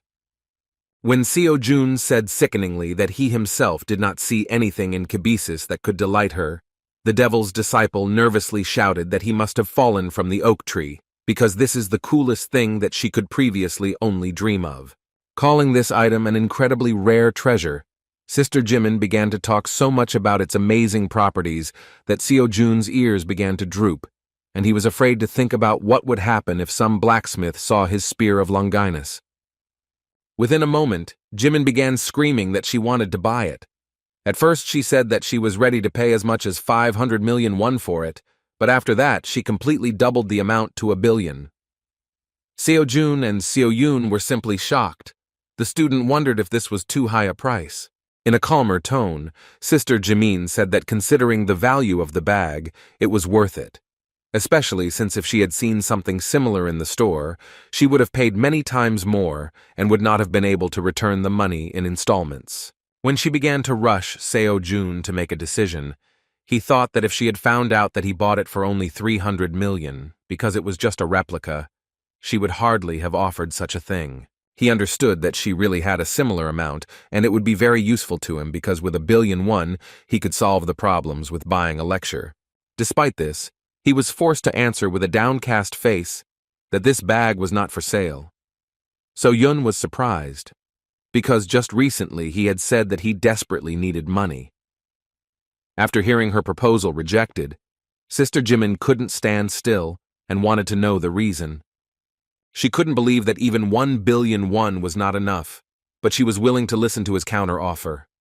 Sighing heavily, Seo Jun knew that he had no choice but to let her try to use this item to see what the problem was. As soon as he picked up the pouch, He felt that her energy did not match his master's, so he began to release a defensive technique that hit her with a powerful electrical charge. Jimin's sister couldn't understand what happened, so Seo-jun calmly explained to her that no one else could use this item except him. Since no one else could even touch his things, resale was out of the question. When he purchased Kibisis, the Academy system informed him that reselling this product to a non-Academy student was strictly prohibited, as it was developed by previous students for the next generation. Even though Jimin gave up on trying to get the pouch, she was still fascinated by the mere fact that Kibisis has 5 different types of magic spells, including a protective one. She began to obsessively wonder where he managed to buy this item. She was willing to pay as much as 10 billion for information about where such items could be found. But as expected, the obvious lie from Seo-jun's mouth made it clear to her that an honest answer was out of the question. Taking into account his situation, she said that then he should help her in one matter. Since she could not use Kibisis, she asked him to help by participating in her venture. She promised that there would be nothing difficult about it, and besides, it would be for money. Naturally, we were not talking about 1 billion, but Seo-jun was not against any amount. He was surprised that even when Jimin found out that she would not be able to buy his item or use it, she decided to resort to a very cunning method, hoping for help. She understood perfectly well that if someone else just wanted to touch the bag, protective magic would work. However, it will be a different matter if the owner of the bag himself helps with this matter. There was little time to make a decision, but Jimin glared at him so much that he couldn't refuse her. Seo-jun didn't mind helping if she paid him decently. The joyful sister jumped up, anticipating an incredible exploration. He immediately said that sometimes he is very busy, so it is better to notify him in advance about when to start. Jimin replied that it would be a little later, and she would inform the date and time in advance, and then they would go to the laboratory together. After that, she finally remembered the reason for her visit. Seo-jun immediately assumed that she was interested in the penultimate conquest of the dungeon. Jimin was ready to listen to a detailed account of what happened that day. Over a cup of coffee, she learned that Nerkura somehow ended up in the dungeon, but the magic cast there could not detect him. It seemed strange to her that the academy student was able to defeat her, but Seo-jun, without looking away, said that he was just lucky. Jimin could not accept this answer because we are talking about a 6-star monster, and even a high-class professional, when fighting him, was raked and carried away quite a few times. Still, any person would have suspected something was wrong, because even a professional could not defeat him. He was unstable only to the magic he used, so Seo-jun understood that it would be scary to imagine what the outcome would have been without Merlin's training. Remembering Merlin, he wondered if it could be that the theory discussed in the lecture could be applied in their world and in this particular situation. Jimin was already looking at him with suspicion, but Seo-jun, not wanting to talk about the battle with the monster, asked if he could express one theory that was firmly lodged in his head. Jimin was surprised, but was still ready to listen to the strange young man. In response, he mentioned that everyone knows that magic and aura are directly dependent on mana. He wanted to touch on the topic of how mana is used and how it relates to their world.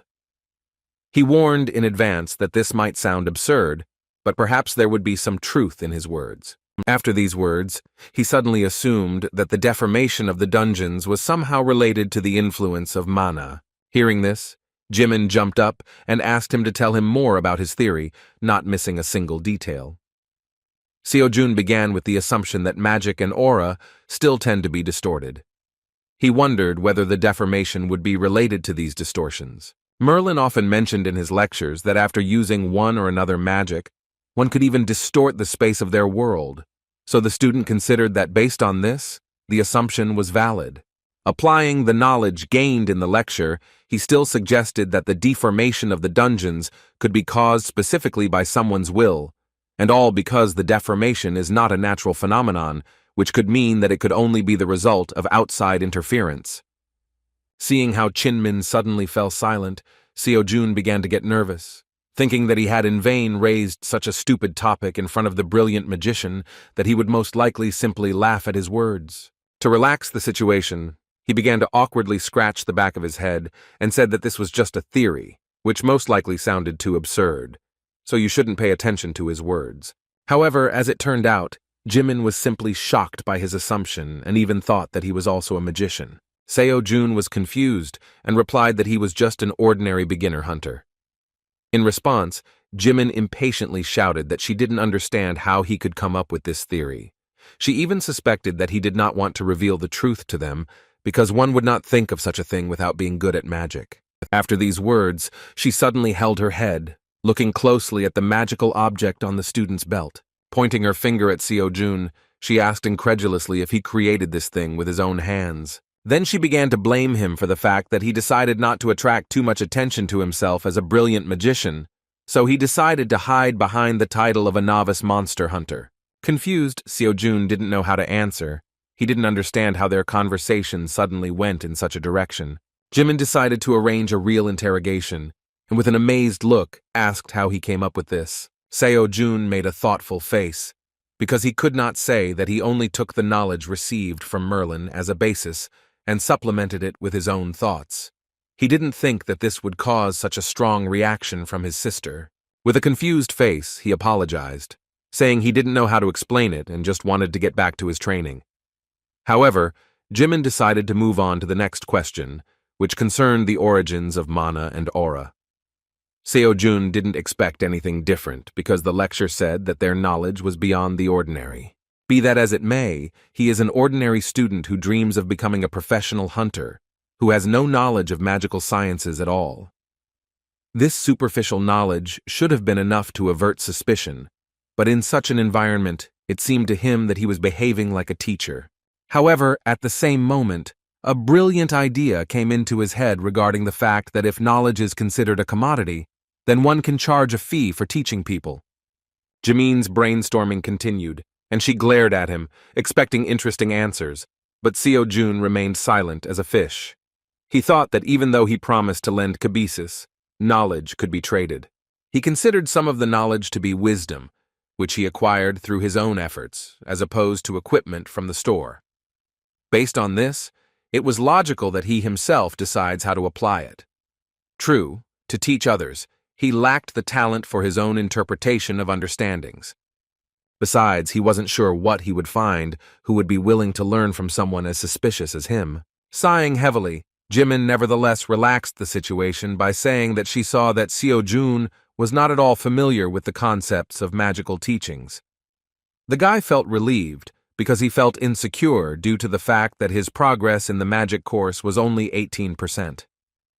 Taking off from her seat, Jimin nevertheless stated that she never expected to hear such incredible opinions from him, which he talked about at the beginning. She couldn't wait to study his theory in detail. So Yun, returning with a snack, didn't understand where Jimin was going. She began to say goodbye, saying that she had done everything she had planned. As a result, only the two of them lost the Pokemon buns. When they were alone, Seo-jun said admiringly that Sister Jimin is an unusual person, which is different from the image dictated in the media. So Yun agreed.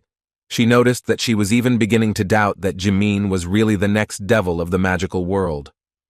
Seo-jun was sincerely glad to have the opportunity to meet such people, because if he had not gotten into this academy, he would hardly have had the opportunity to see Lady Kalia, the Star Sword and heiress of the Star Spirit.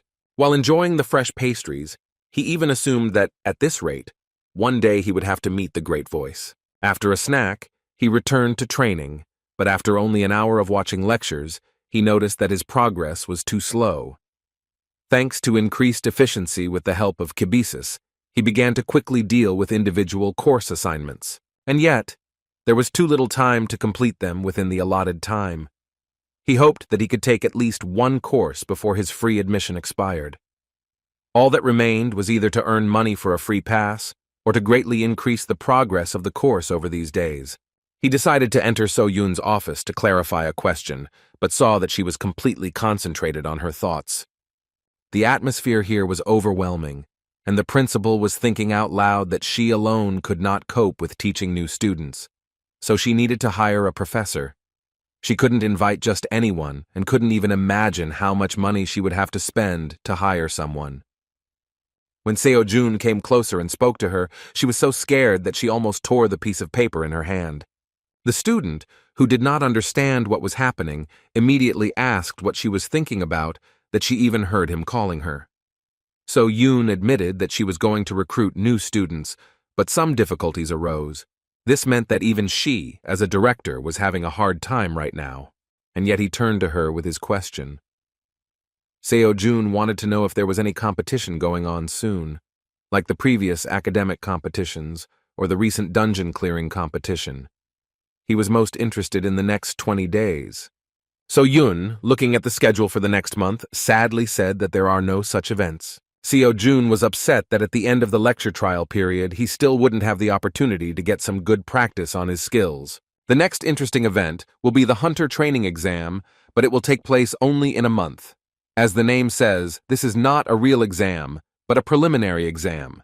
Since the exam for a professional hunter is held only once a year, if you fail, you will have to wait until next year, which is why the pressure on the exam is enormous. Therefore, every educational institution has introduced mock exams to prepare students in advance. Among these institutions, 3 academies stand out: Hunter Mill, Ile, and Keon, which are included in the top 3 rankings. Since the practice exams of these academies are wide-ranging and allow everyone to participate, the marks earned are considered to be close to the exam marks. Seo-jun was confident that all students superior to Lee Ju-hwan would participate and would give a huge amount of money as a grant.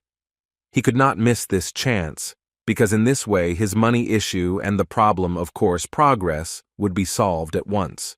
It was a shame that the practice exam would take place next month, because that's when the free period ended. But first of all, it was worth trying anyway. Returning home, Seo-jun continued to study Chiron's lecture, where he talked about how witchcraft is not perfect, and it can be distorted and misfire at any moment, because under the influence of sudden changes in the situation, witchcraft also changes. Chiron said that at such moments fighters will need intuition. He asked them to remember that intuition itself can exist as a pattern. Seo-jun, listening to his words, said out loud that transcendents are simply amazing. Unexpectedly for the student, the lecturer said that he knew that the date of the transcendental practice exam was approaching. The only thing he wanted to advise was not to focus on the grades, because anyway, this is just a preliminary exam. Seo-jun didn't even expect that the transcendent exam also had a preliminary test in which you could try your hand. This was a unique innovation of their academy, which was accompanied by a thorough analysis of exam questions in each subject. In fact, previously, he did not even believe that such an exam existed and that one could even get a license for it. It turned out that, like the Hunter exam, they had their own standards, and someone evaluated the student's work. Then he remembered that the advertisement contained an interview with a rank 5 Celestial. There was also a personal interview with a student who became a rank 9 swordmaster. Seeing this, Seo-jun thought it was just someone's joke, but as it turned out, it was all serious. Scratching the back of his head, Seo-jun wondered whether there was any point in taking the training exam for a transcendental if he was not yet at the level to even stutter about such a level. Still, he hoped that in this way he would be able to improve the progress of his courses. The curious guy decided to play the first video. Within a moment, Xiang Yu, with a cheerful expression on his face, offered to sign up for the training exam because now he can freely control enormous power. However, after such praise, he asked not to take his words seriously, calling the students just trash. Then he cheerfully said that he could repeat his words 100 times, but no one would understand him, so you should just sign up to experience firsthand what an insignificant level they are at. Seo-jun was surprised for the second time because he thought that all the lectures were old recordings. Chiron and Xiang Yu both mentioned the exam in the video, although they could not know in advance when it would come to this point. To test his theory, he attended lecture courses by Shakyamuni and the magician Merlin. Like the previous lecturers, they also talked about the upcoming exam. Putting down the phone, Seo-jun, leaning on the bed, sighed heavily, saying that there were more than enough oddities at the Academy of Transcendence. This kind of attention in lectures made him wonder if this practice exam was really that important. To find out more, Seo-jun decided to see the reaction of the Academy community. The situation turned out to be similar, and as expected, everyone advised to raise your level first. However, among the monotonous messages, there was a guy with the nickname Ruler of the Forest who advised even beginners to try the practice exam, without focusing on grades, because this will help them significantly increase the progress of the courses. This student's opinion gave him the idea to take the risk of participating. Luckily, the first try was completely free. Although he was sorry to waste a free chance, he still decided to take such a risk, thinking that he would still be able to earn money. But the lectures were worth studying before the end of the trial period. Having chosen the skill of the 9th rank sword as his theme, he received his first task regarding combat power. The first question asked to find the correct answer to a task consisting of 15 stages. Within a moment, he received a message that the first stage had begun to form. Seo-jun was confused because he didn't even know how the exam would be conducted and that it would actually happen in the same place. It was said that he would have 15 stages in total. Considering the level of transcendence, he expected that even at the first stage it was worth waiting for a monster of at least 6 stars. In this case, starting with him, by stage 15, he will have to meet at least a monster of 20 stars. Within a moment, his phone began to emit strong energy. Something suddenly jumped out of the phone. It was the monster of the first stage. Seo-jun was determined and looked towards the landing monster, seeing that it was not yet fully formed. While the monster was getting bigger and bigger, Seo-jun couldn't begin the first stage of the training exam. He was simply shocked when he realized that the monster continued to grow, even though it had already far exceeded the size of 6th-level monsters. Within a moment, he saw him in full growth. It was a dragon with terrifyingly powerful magic, making it look like only a small and weak man. The destruction dragon Fafnir wasted no time later and began to gather incredible magical energy before striking. Seo-jun didn't even have time to move before this terrifying force headed towards him. As expected, he instantly failed the first stage and only had 29 minutes and 58 seconds to use his free pass. He was crushed with such incredible speed that he grabbed his head and began rolling on the ground, screaming that this was simply madness. This was only the first stage, but he already had to fight a dragon monster whose combat power was simply at an incredible level. Seo-jun was simply in despair. He screamed and beat his fists on the floor, thinking that at stage 15 he would have to fight God. So he had a logical question regarding whether the Transcendence would emerge victorious in the battle with the gods. At that moment he remembered that his lecturers were already demigods. Taking a deep breath and exhaling, he decided to think about how to get out of this situation. Initially, he thought that the building would collapse just from the appearance of such a monster, but it remained intact. This meant that the exam did not affect anything other than itself. At least he was glad that after the first time he still had 10 chances to complete the stages. Although he was afraid that even after these 10 attempts nothing would change, he was still going to see if he could make any progress in such a crazy fight. When he went outside, he spent 4 more attempts, but each of them ended in the same failure, and he could not last even 5 seconds in the battle with Fafnir. He once again blew it dry and again began to roll on the floor, clutching his head, not understanding how to even fight such a monster. Sitting down on a bench, he drooped into himself, thinking that he was still far from being a hunter, and he was trying to take the transcendental exam. Still, he needed to do something to improve the progress of the course. He was losing before he could even move, so he saw no point in continuing. It was already too late to refuse or change my assignment to something else. Suddenly, he heard a message from Transcendence Academy. Looking at the phone, he saw an offer to listen to an explanatory lecture on a relevant issue. If he agrees, points will be deducted from his grade. Seeing such a proposal, Seo-jun immediately grabbed the phone, thinking that they would tell him how to defeat this beast. He had 3 lectures to choose from: the Great Sage, Siegfried, and the Divine Blue Dragon. What he was counting on most was the lecture of the Great Sage equal to heaven. He hoped that his lecture would somehow help him with this battle.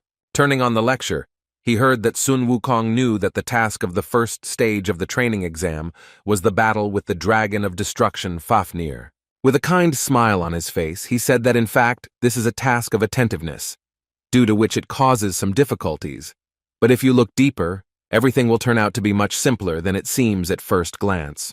He expected that many students might be stunned by his first installation in the form of a breathing technique, but as it turned out, this is as much the beginning of Fafnir as the end, because there is simply nothing else at his disposal. Seo-jun hadn't seen him for a long time, so he listened carefully to every word to find at least some clue.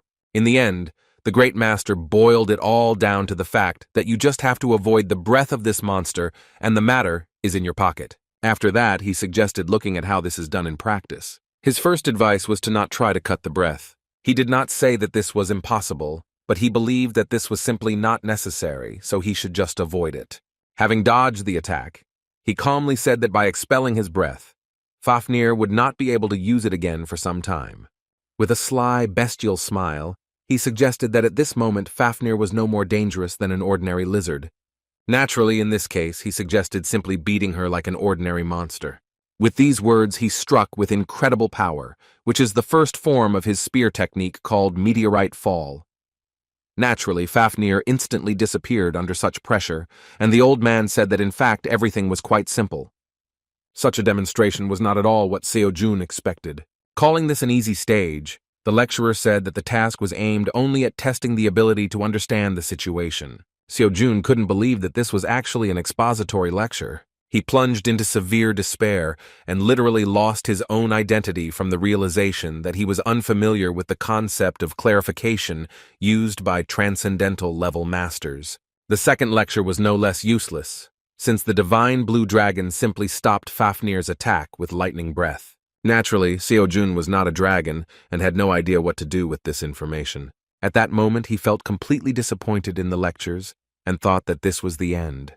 There was only one lecture left, but he no longer believed that he would find answers to his questions. Having spent his precious free coupons, he thought it would be a shame to back down right now. The last was Siegfried, a hero who possesses the famous sword Balmung and is the strongest dragon slayer. The dragon that helped him gain such a title was none other than the dragon of destruction named Fafnir. The title of the lecture mentioned the characteristics of this dragon, which was not strange, because Siegfried really is the most knowledgeable about this. Seo-jun hoped that he was the compiler of the first stage, because in this case he would have at least some chance of a decent explanation. Siegfried began his lecture by saying that the key to defeating Fafnir depends on whether you can dodge his breath or not. He said that a student just needs to be able to dodge the flames to achieve the goal. As soon as Seo-jun heard these words, he immediately lost hope and decided to stop the lecture. However, he immediately changed his mind when Siegfried said that he was probably watching this lecture, because for him, dodging the dragon's breath was not so easy.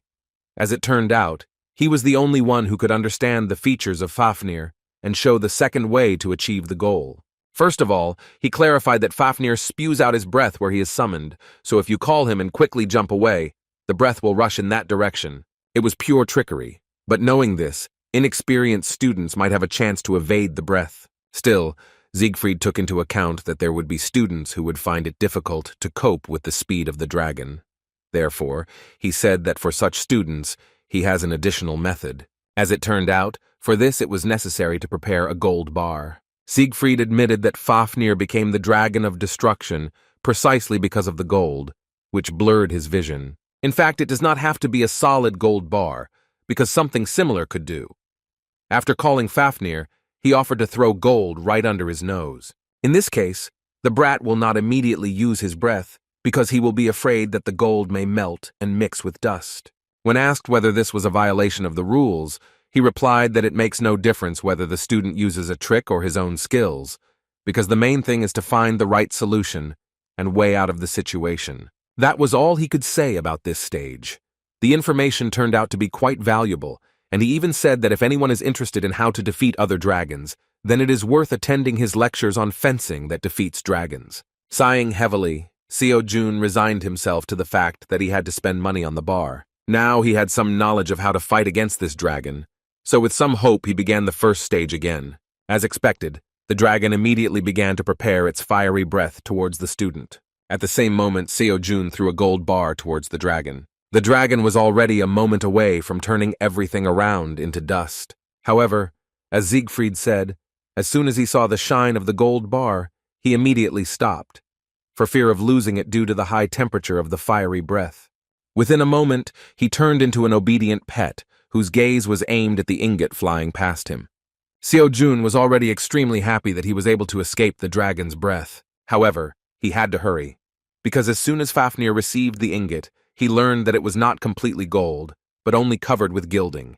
Realizing the student's cunning, he rushed towards him with a furious look. He still couldn't use his breath, but his huge claws were enough to tear the confused poor fellow to pieces. Finding himself under a huge wave of destruction, Seo-jun shouted that the great sage was a scoundrel, because he said that after his breath, Fafnir turns into a useless lizard.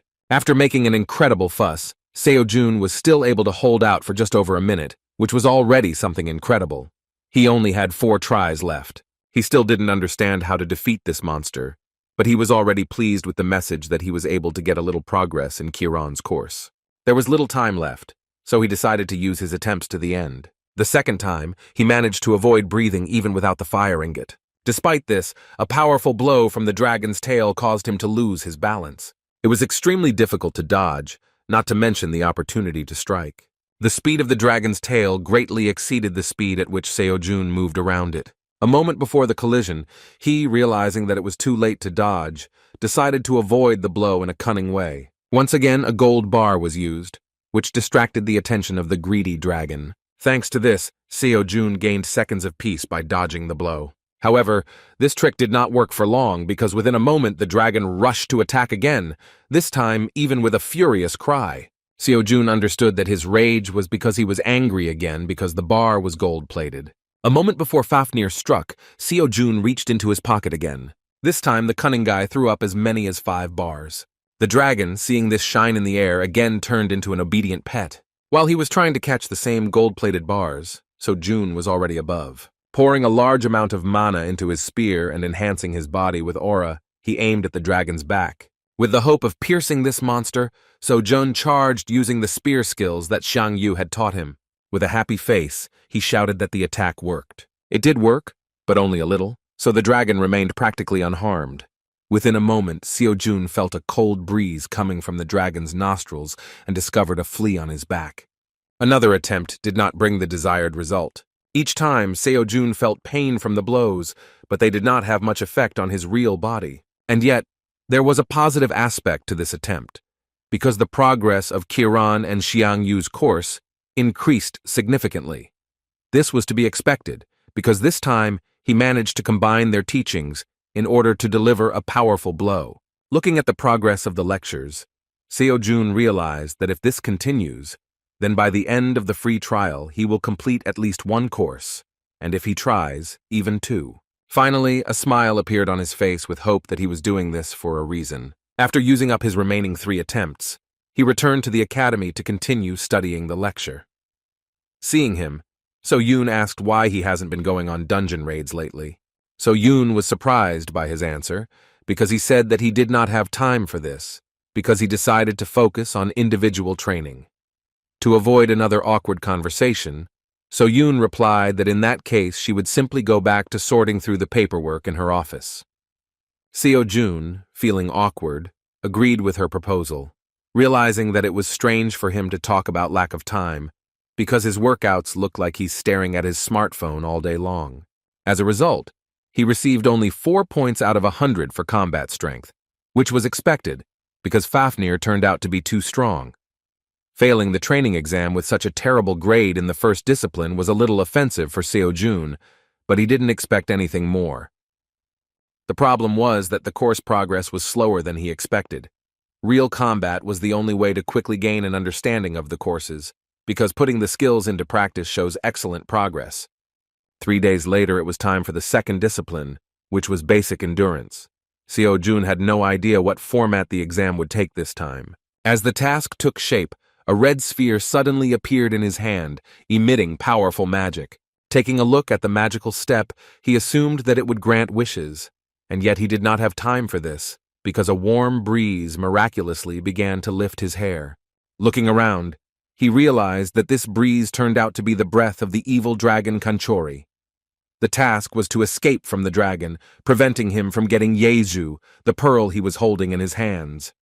It was useless to fight him since he is immune to damage from any attack. Running away from such a terrifying enemy for 1 hour seemed simply an unrealistic task, even though this was only the first stage of this discipline. Although Seo-jun failed the stage, he managed to bring Chiron's course and Xiang Yu's course closer to the 90% progress mark. After another 3 days, It was time for the third discipline, which was about adaptability. His 5 senses were blocked, while the task was to destroy the Sphinx, or survive.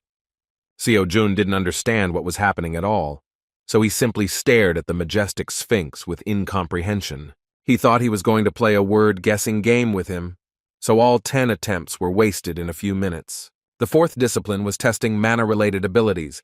The first stage involved curbing Pulgasami's appetite within the allotted time. Seo-jun was forced to feed this elephant-shaped monster with his mana, but his city was simply immeasurable. After a few minutes, the student had exhausted his small supply. With a scream and tears in his eyes, he ran away from the monster in horror. The fifth discipline turned out to be where he showed himself quite well. In the first stage of the mental strength test, he had to hold out for 30 minutes while listening to the siren's song. Surprisingly, this test, which should have driven him crazy, turned out to be quite pleasant for him thanks to Shakyamuni's wagging ataraxia. Having completed the first level for the first time, he hurriedly moved to the second with a joyful face, expecting that he would easily overcome all 15 stages. As expected, he failed to last the allotted time while listening to the requiem from the world of the dead. Despite this, he was able to make minor progress in the Buddha course, the percentage of understanding of which reached 15%. As a result, Chiron's course and Xiangyu's course exceeded the 95% mark, and Seo-jun was already close to their complete mastery. He was glad, knowing that if he continued like this, he would be able to complete them completely during the next 2 disciplines. There were 2 disciplines left to choose from, but he did not know what would be in them. In those first 10 answers when he chose the 9th rank, nothing was mentioned about the disciplines to choose from. Seo-jun thought about what he should simply be allowed to choose on the day of the exam. After 3 days, he still had not received the message to continue the practice exam and began to get nervous. Seo-jun couldn't help but notice the change in his behavior, but Seo-jun tried to deny it, saying that everything was fine. He was literally in a cold sweat due to the fact that he was unable to complete the courses, because there were only 5 days of free use left. When he stopped looking at his phone, he thought that the only way out of this situation might be to raid the dungeon. It was better than just sitting and waiting for something unknown. However, at that moment, his phone began to release some magic. As soon as he looked at the phone, a mentor suddenly appeared in front of him and said with a joyful look that he had been waiting for their meeting. The mentor showed up on time because he had quite a lot of questions. Trying to relax the situation with his sweet smile, he realized that he was a little late, because the last time they saw each other was at the very beginning of the free course. When Seo-jun came to his senses a little, he, not noticing Seo-jun behind him, shouted dissatisfiedly to the mentor about what he had been doing all this time, that he only showed up at the end of the course. Seo-jun was a little scared, thinking that he was talking to her. Hearing her voice, Seo-jun hid the phone behind his back and tried to awkwardly justify himself, saying that due to fatigue he was starting to talk some kind of nonsense. After these words, the strange guy simply ran out of the academy onto the street to continue the conversation with his mentor. Once away from the people, Seo-jun began the interrogation by asking what had made the mentor so late since their last meeting. When the mentor said that he thought the student could cope just fine without him, Seo-jun nervously replied that these were just excuses. Seeing the student's dissatisfied face, the mentor, feeling that he was still to blame, said that he would continue to be honest. He admitted that he was going to check his profile and come back right away, but after looking at it, he was very upset. Seo-jun did not understand what he was talking about and asked him not to hesitate and explain what he meant. As it turned out, the reason for this was his level. At that moment, the mentor wanted to give at least some advice, but realized that this would not help his level much, so he decided that it was best to let the student focus on the 2 recommended courses. The fact is that the period of free use is short, and consultations become useful only when the student acquires a specific level of knowledge. Seo-jun didn't know how to answer, because the mentor really sounded convincing, and there was no point in being angry with him. Still, he apologized for disappearing without warning. Next, the mentor decided to check whether he had missed lectures and whether there was at least some progress in his studies. Expecting nothing from the student, the mentor could not believe his eyes and thought that some kind of mistake had occurred. His intense gaze made Seo-jun a little worried. When asked if there were any questions, the excited mentor answered hesitantly that it was nothing special, but he didn't understand why the system showed as many as 4 courses being studied and what generally happened to their progress. Seo-jun only confirmed that this is current information and that he actually teaches all 4 courses. The mentor could not believe his ears and hastily began to verify the information, thinking that perhaps there had been an error in karma.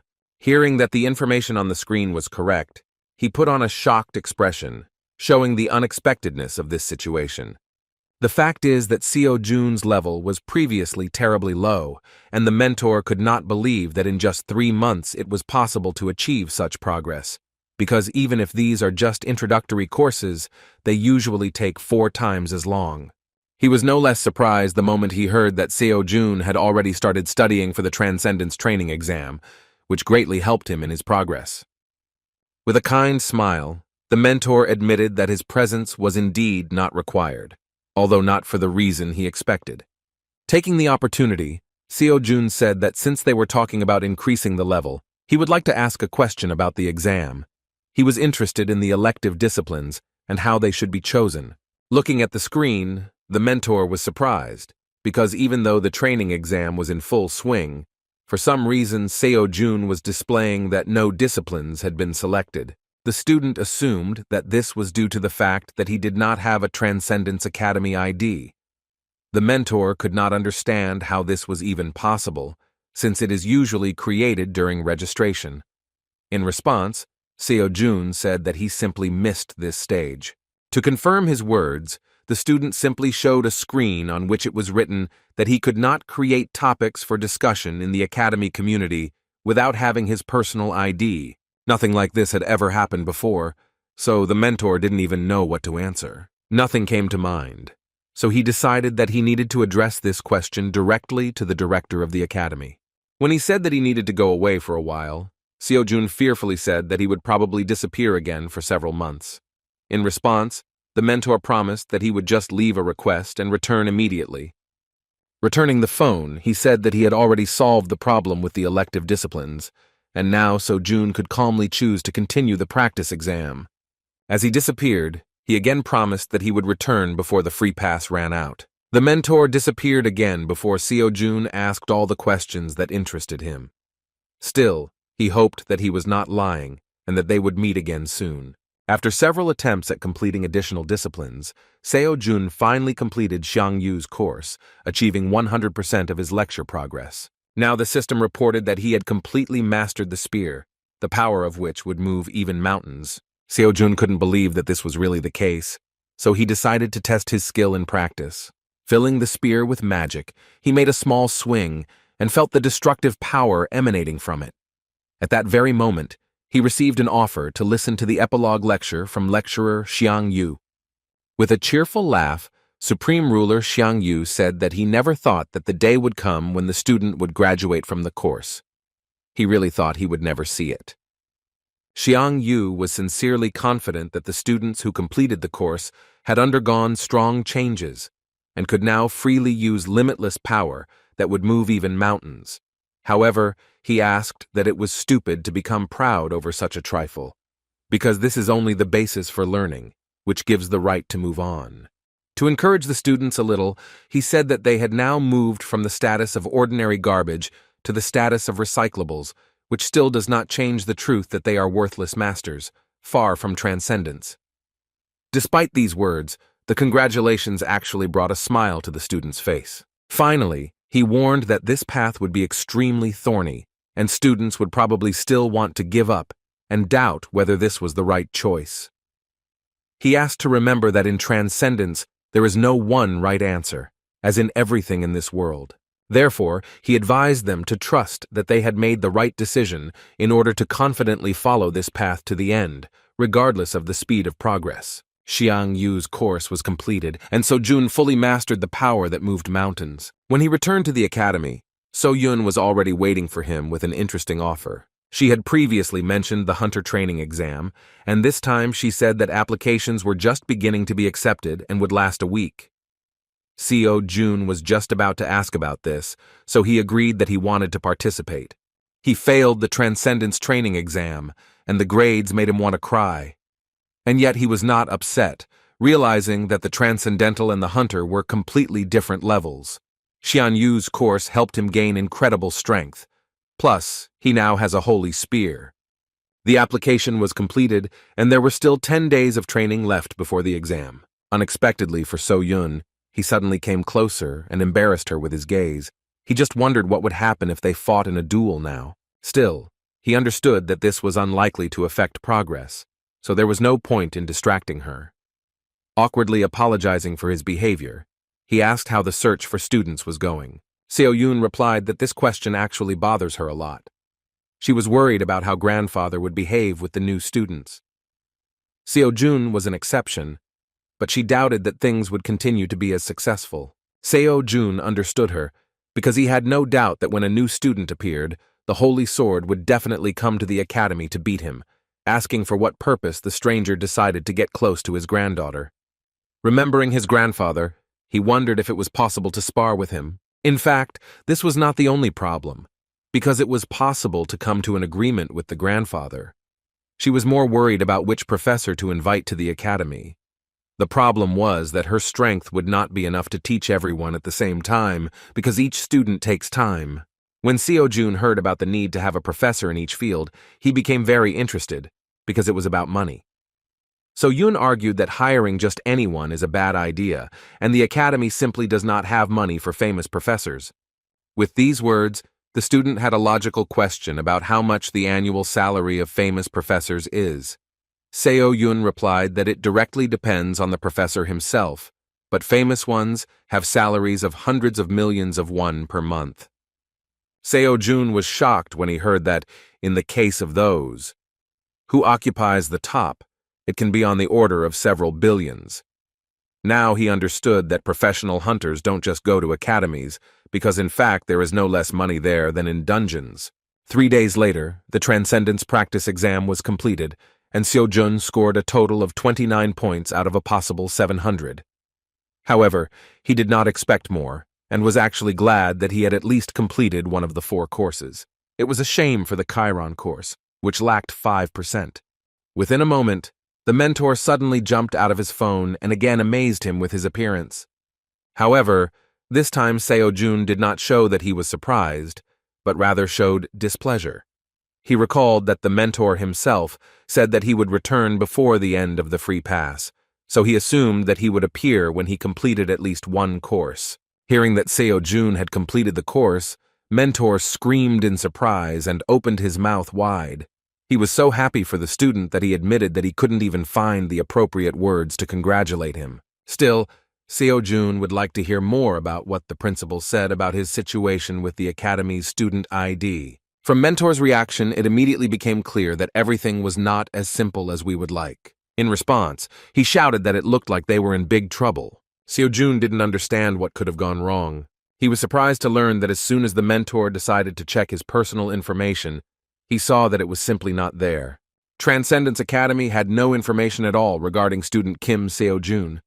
He was not even listed on the list of applicants to the academy.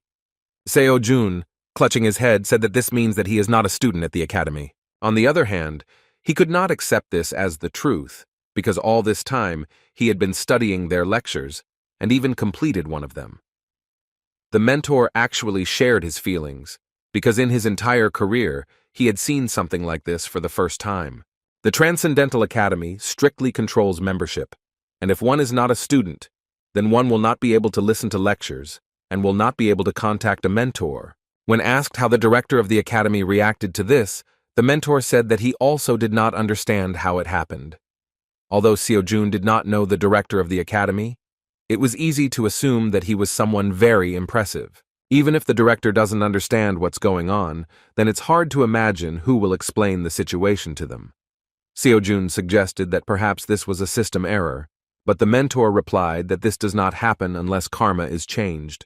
However, karma remains the same no matter what happens. Still, the director noticed that there were some traces of someone else's intervention, but they could not even guess who did it. The only question that worried the student was what would happen to him next. He was afraid that because of this news, he would be forced to leave the academy altogether. Noticing his excitement, Mentor quickly asked him not to worry, because one way or another it was just a misunderstanding. The problem arose from their side, and the student had nothing to do with it. Ironically, he really had nothing to do with this, therefore, when he spoke about problems, they concerned only the academy itself, because, as mentioned earlier, the one who became a member of the academy will always remain one. And yet, the words that the lack of ID was not a simple system error made him think. Signs of someone's interference meant that his membership in the academy was completely intentional and even had its own purposes. But Seo-jun had no idea why his life was affected specifically. Still, he believed that there was nothing special about him, because he was a simple, hard worker who dreamed of becoming a professional hunter. The mentor assured him that this situation would not affect his further studies in any way, so he could safely do what he had done before. Returning to equally exciting questions, Seo-jun asked what he should do next, since the free pass was almost over. The mentor decided to explain a certain feature of their curriculum, namely that it can be divided into 4 stages. Seo-jun had just completed the entrance exam. As it turned out, even having overcome the last stage, he will not become transcendental. Having completed the advanced stage, he will simply stop needing their advice and will continue to train independently, in accordance with his characteristics. The true beginning will be the advanced stage. Thanks to the free pass, Seo-jun still moved on to the second initial level of training. He didn't mind continuing to use the spear as his main weapon, but first he needed to purchase a new free pass. The mentor advised him to immediately take individual courses. Most of all, he advised him to pay attention to the lectures of Hercules and Zhang Sanfeng, which would teach him incredible physical strength and walking in the air. As it turned out, the techniques of concentrating mana and wielding a spear were not taught here, because they are included in the intermediate level program, but Seo-jun could still study them. The mentor recommended that you first master the basics, so that later you would not have any difficulties with more advanced lectures. Seo-jun agreed with his proposal, as he was sure that he had a reason to insist on it. As it turned out, the cost of the free pass was very impressive, and Seo-jun couldn't even count the number of zeros of this amount the first time. The mentor just laughed and clarified that this is why he must diligently accumulate karma. Hearing about karma, Seo-jun was a little confused and still asked what it was. The mentor explained that for the academy, this is a reason, but for the students, it is a consequence that can be influenced. In short, it was their commitment to each other. Seo-jun did not understand what the academy was gaining as a result of this commitment. The mentor replied that their only role was to help students become transcendental. When Seo-jun asked why the academy was pursuing this goal, the mentor remained silent at first. After a short pause, he said that at this moment this was the maximum he could allow him to interfere with. Accordingly, this was the maximum that he could tell him. And yet, he asked Seo-jun not to give up, because when he reaches great heights, then he himself will understand what his words meant. Diluting the tense situation, he cheerfully said that until then he would actively support him and help him in any way he could. Seo-jun wanted to ask another question that was troubling him, something that had been bothering him all this time. He asked if they had other students besides him. The mentor noted that this is not difficult to understand just by looking at their academy community. After these words, he assumed that Seo-jun was actually asking if they were in the same dimension as him. After thinking a little, Mentor said that the answer to this question would be ambiguous, and yet he clarified that among all the dimensions using their academy, the place with the largest number of transcendent students is 4 people. Returning to the Hunter Academies, it is worth mentioning that in Korea there are 3 largest organizations. These are Isle, Gaon, and Huntermill. Each academy differs in specialization, and based on this, people usually say the following. If you want to learn magic, go to Ale Academy, and if you want to learn how to use weapons, then go to Gaon. As for Huntermill, they welcomed everyone, even those who didn't know anything. The absence of any features also means the absence of disadvantages. Since Huntermill is one of the top 3 academies in Korea, we can fully assume what they are like. So, the day has finally arrived for the professional hunter training exam from Huntermill Academy. Seo-jun and Seo-yoon arrived early to avoid the long line, but even so, it was very crowded. The student immediately noticed the differences between this event and the previous ones in which he took part. Compared to competitions, the scope of a practice exam and the money invested in it is on a completely different level. Moreover, the participant with the best grades will receive a scholarship of 1 billion won. The new pass costs 500 million won, so the prize was very important. It is possible to raise 500 million won and is not a huge problem. But do not forget that there are also individual courses that the mentor recommended. Seo Jun literally burst into flames, realizing that in order to collect such a tidy sum, there was only one thing left to do, to take first place in the training exam. Meanwhile, a large number of people wishing to take part made themselves felt, and there was a lot of noise in the hall. Such turmoil surprised the guys, because indeed no competition could be compared with the activity of the participants in this event. Seo Yoon completed her assignment and decided to leave, wishing her student good luck in the exam. As Seo Jun walked further towards the waiting rooms, he suddenly stopped when he heard the sounds of a verbal altercation. Things were heading towards a fight, and all because of the blonde guy who passed by the line. As it turned out, that impudent guy was Kim Gang-chol, a student from Hunter Mill Academy. The exam inspectors asked the disgruntled guy to be calm, because in any case, everyone would have time to take part. Suddenly, the students began to whisper among themselves, recognizing the young man who had jumped the queue.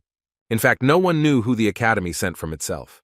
As it turned out, this guy was a worthy opponent for those sent by the other two top academies.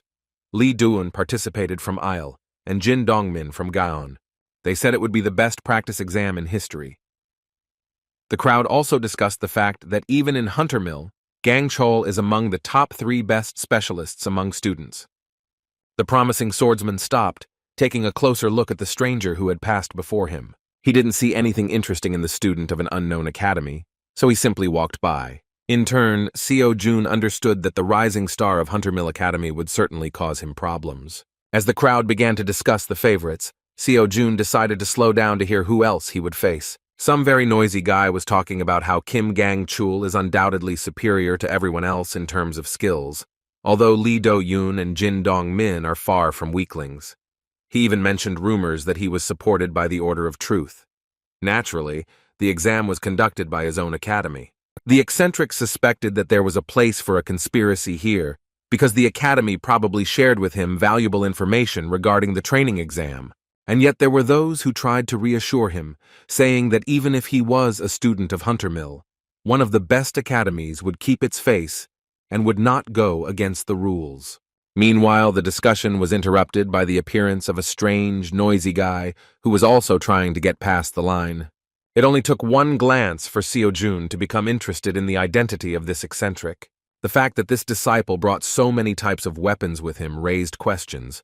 Sword, spear, bow, daggers. It was hard to believe that he used all the weapons at the same time. The strange guy began to poke the inspector with the application form, saying that he also needed to be let in. But the man patiently continued to ask him to get in line.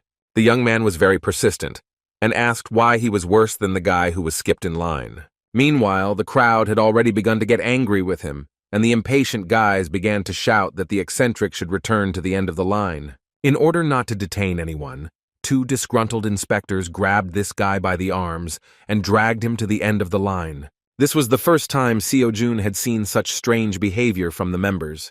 Students from all over the country actually flocked to this place, and each of them wanted to start the exam as quickly as possible.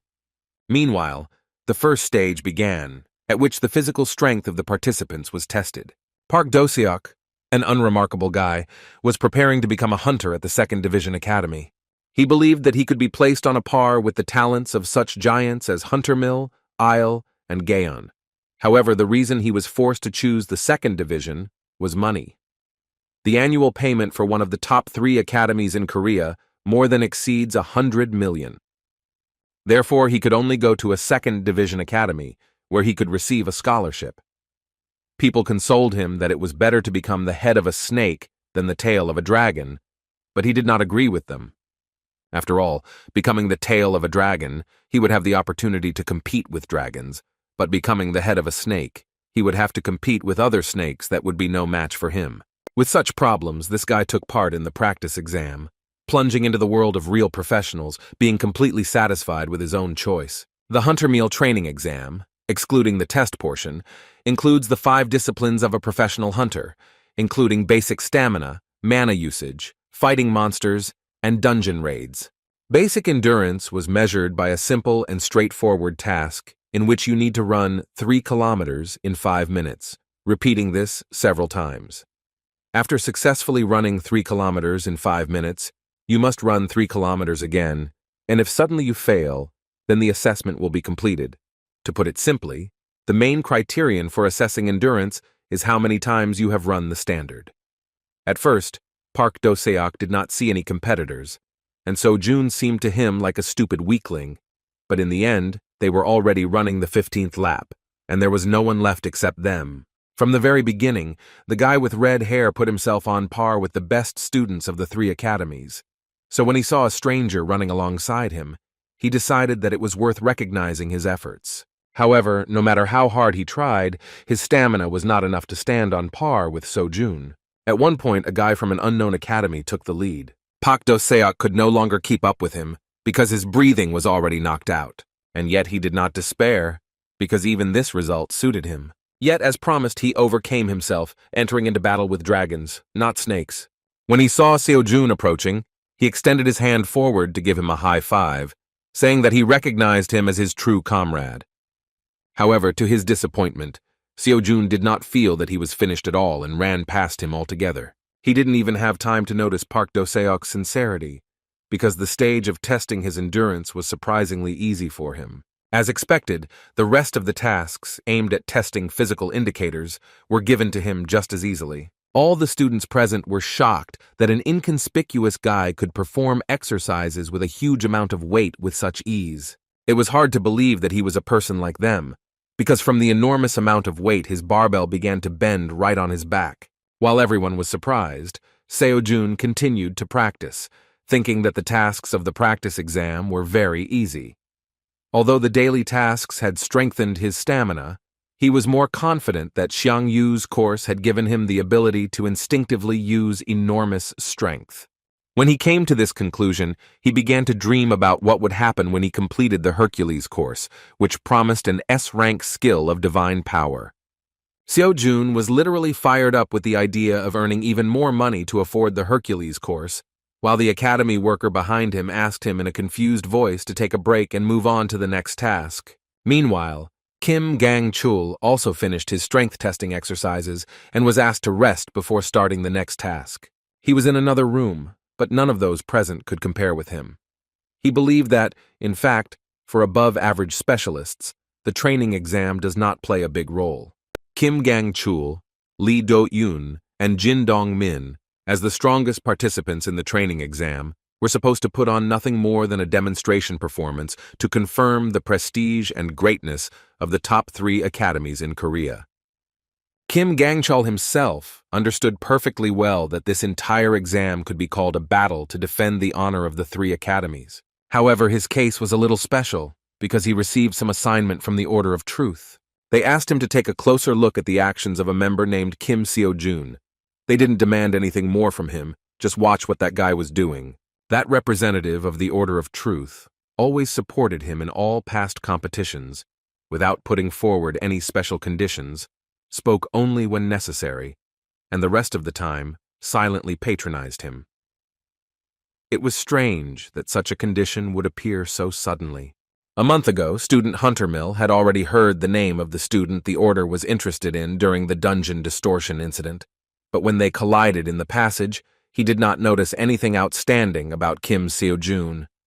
When Gang-chul walked inside the waiting room, he saw that all the students couldn't believe the results. The scores were posted, and he himself wanted to look at the scoreboard, although he didn't think that there would be anything unexpected there. As it turned out, he not only did not take first place, but even ended up third.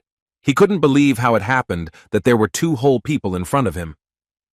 Kim Seo-jun and Lee Min-yul were ahead by as much as 11 points. Gang-chul could not understand how this happened, because he did not know by name a single specialist who could defeat him. Sighing heavily, he calmed himself with the thought that there are simply students who succeed in only one thing. He was sure that this would not happen again in the next competition. However, when the battle strength testing stage against the monsters ended, he was shocked to find himself in third place again. Seeing this, he remembered the words of the observer from the Order of Truth, who said that he only had to watch what Kim Seo-jun was doing. The third discipline was testing the use of mana. Students had to hit the shield to count and evaluate the impulse of their power. Academy representatives assured that students should not hold back, using mana to the limit of their capabilities to break the shield. Mana was actually something Seo-jun wasn't sure about. Although, thanks to Merlin's course, he generally understood the principle of its operation, he could not say that he knew how to operate it, so he doubted that he would be able to get first place again. Meanwhile, the turn came to the student, from whom the best result of this stage was expected. Lee Dun, a student at Isle Academy, has long gained an incredible number of fans due to her unique magic skills. No one even doubted that she would take first place in the mana test. The level of her magical abilities was so great that at such a young age she could use energy transformation without any problems. Among her range of attacks, fire magic had the most destructive power. Using a fire arrow attack, she easily destroyed the magic shield, which no one had ever been able to do before. Taking first place and overtaking her main competitor from Huntermill Academy, she proved that in terms of mana, no one can keep up with Isle. At this moment, Seo-jun saw for the first time what mana conversion looked like. Although Lee Do-yoon had one more try, she had no doubt that no one could even come close to her result. The next participant in line was Kim Seo-jun, who interested all the students because he took first place in the previous two disciplines. As he passed by, he met Lee Dun's gaze, sensing her arrogance. Sighing and looking away, she had no doubt that he had no chance to even come close to her first place. Seo-jun, getting up on stage, thought about what her look even meant. Then he was allowed to begin. Although he was a little unsure of his own abilities, he did not refuse to try using magic. He had no doubt that the power that moved mountains would show itself remarkably well, so he decided to focus only on Merlin's mana, which he had not yet fully mastered. Within a moment he rushed to the attack, performing the third movement of the spear, striking. He was simply shocked, because when he came into contact with the shield, he easily cut it into two parts, like tofu. Moreover, although he did not make any special efforts, in addition to the shield, he also destroyed the force measuring apparatus, and also left a huge crack on the surface of the arena. Within a split second of his impact, the powerful energy created such a current that the inspectors of Huntermill Academy could barely stand on the stage. When Seo-jun could not understand how this happened, Lee Do-yoon, who was confident of her victory, was completely speechless. Only he understood that most likely this was due to some extraordinary ability of his spear, which makes it possible to ignore magical shields to a certain level. As a result, Seo-jun again took first place. After this, since the shield-forming device was broken, the exam had to be suspended for a while. It seems that they didn't even think about a breakdown, so they didn't prepare an additional device. When the situation was resolved and the results were updated, the crowd fell silent in surprise. The situation with the results did not change even when it came to using mana. The top 3 Hunter Academies were pushed down, with Kim Seo-jun and Lee Min-yeol once again taking first and second place respectively. The crowd discussed what was happening with great interest, and so they remembered that Seo-jun was the one who solved the problem with the corruption of the dungeon by catching the 6th rank monster Nursilla. Naturally, after mentioning him, people began to discuss Dream Academy itself. Seo-yun, who was among the spectators, actually had no doubt that her student would demonstrate excellent results, but she did not at all mean that Kim Seo-jun would get ahead so much. She was sure that with such success, he could be predicted to take first place not only in the training exam, but also in the main exam for a professional hunter. Thanks to him, no one could now predict how the upcoming exam for a professional hunter would turn out. Representatives of major organizations overseeing the Huntermill practice exam suggested that the difficulty level and grading system would have to be revised this year. It was also surprising that Kim Gang-chul was pushed down so much, also in the Huntermill exam. The audience speculated that if they had known this would be the case, they would have sent Lee Ha-yoon, whom the Huntermills had raised with extreme care, as their strongest weapon instead. Previously, no one doubted Miss Lee Ha-yoon's superiority, but this training exam made it clear to everyone that even beyond the 3 strongest academies, there were educational institutions where incredible future hunters were studying. Even in the waiting room, Everyone was talking about how incredibly cool Kim Seo-jun is. Naturally, he himself could not even think that the last stage would happen in this way. Yet his weapon was a sacred spear, which, according to stories, pierced Jesus, crucified on the cross. Judging only by this legend, one can judge that it has extraordinary functionality. The problem was that it was necessary to first find out what this spear was. All he knew was the legend passed down without any explanation of the weapon's properties. After this stage, it could be assumed that the Holy Spear has the power to ignore a mana shield, or it is able to overcome a specific defense value without being enhanced by mana. Even after the tests, it was impossible to find peace, because some idiot began loudly singing ridiculous songs, not giving anyone peace. As it turned out, the noise was made by a guy with an entire arsenal behind his back, who had previously caused a conflict with the administration of the exam at the entrance. As soon as Seo-jun and this guy made eye contact, he stopped the song and froze. After that, he joyfully rushed towards Seo-jun, and he regretted that he was looking at him. This guy, like all the other exam participants, was well aware that in front of him was the superstar of the training exam, Kim Seo-jun, from Dream Academy. As it turned out, he himself was not just an absurd young man with an arsenal behind him, but the one who took second place in all previous stages. It was Lee Min-yul, an incredible guy who also managed to easily show more outstanding results than the students of the 3 strongest academies in Korea. His results and his behavior could hardly form a harmonious picture, because he himself was not serious, and the large number of weapons in his arsenal gave no rest, because it was hard to believe that someone could cope with so many martial arts. Lee Min-yul was very restless, because Seo-jun began to remain silent. He thought that he had done something wrong, and began to apologize for his intrusiveness, and for starting the dialogue in such an informal tone. In response, a kind smile appeared on Seo-jun's face, because in fact he was not against his company, because he did not come to swear or make any claims against him. A few minutes after they met, the raid on the dungeon began.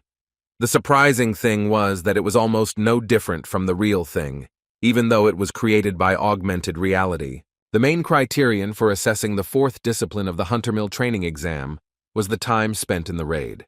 The monsters that had to be destroyed were the 10 Nursils. Seo-jun was surprised by this coincidence, but still overcame the test with ease. What was unusual was that even though the augmented reality monsters were 2 stars weaker than the real ones, it was still a pretty tough difficulty level.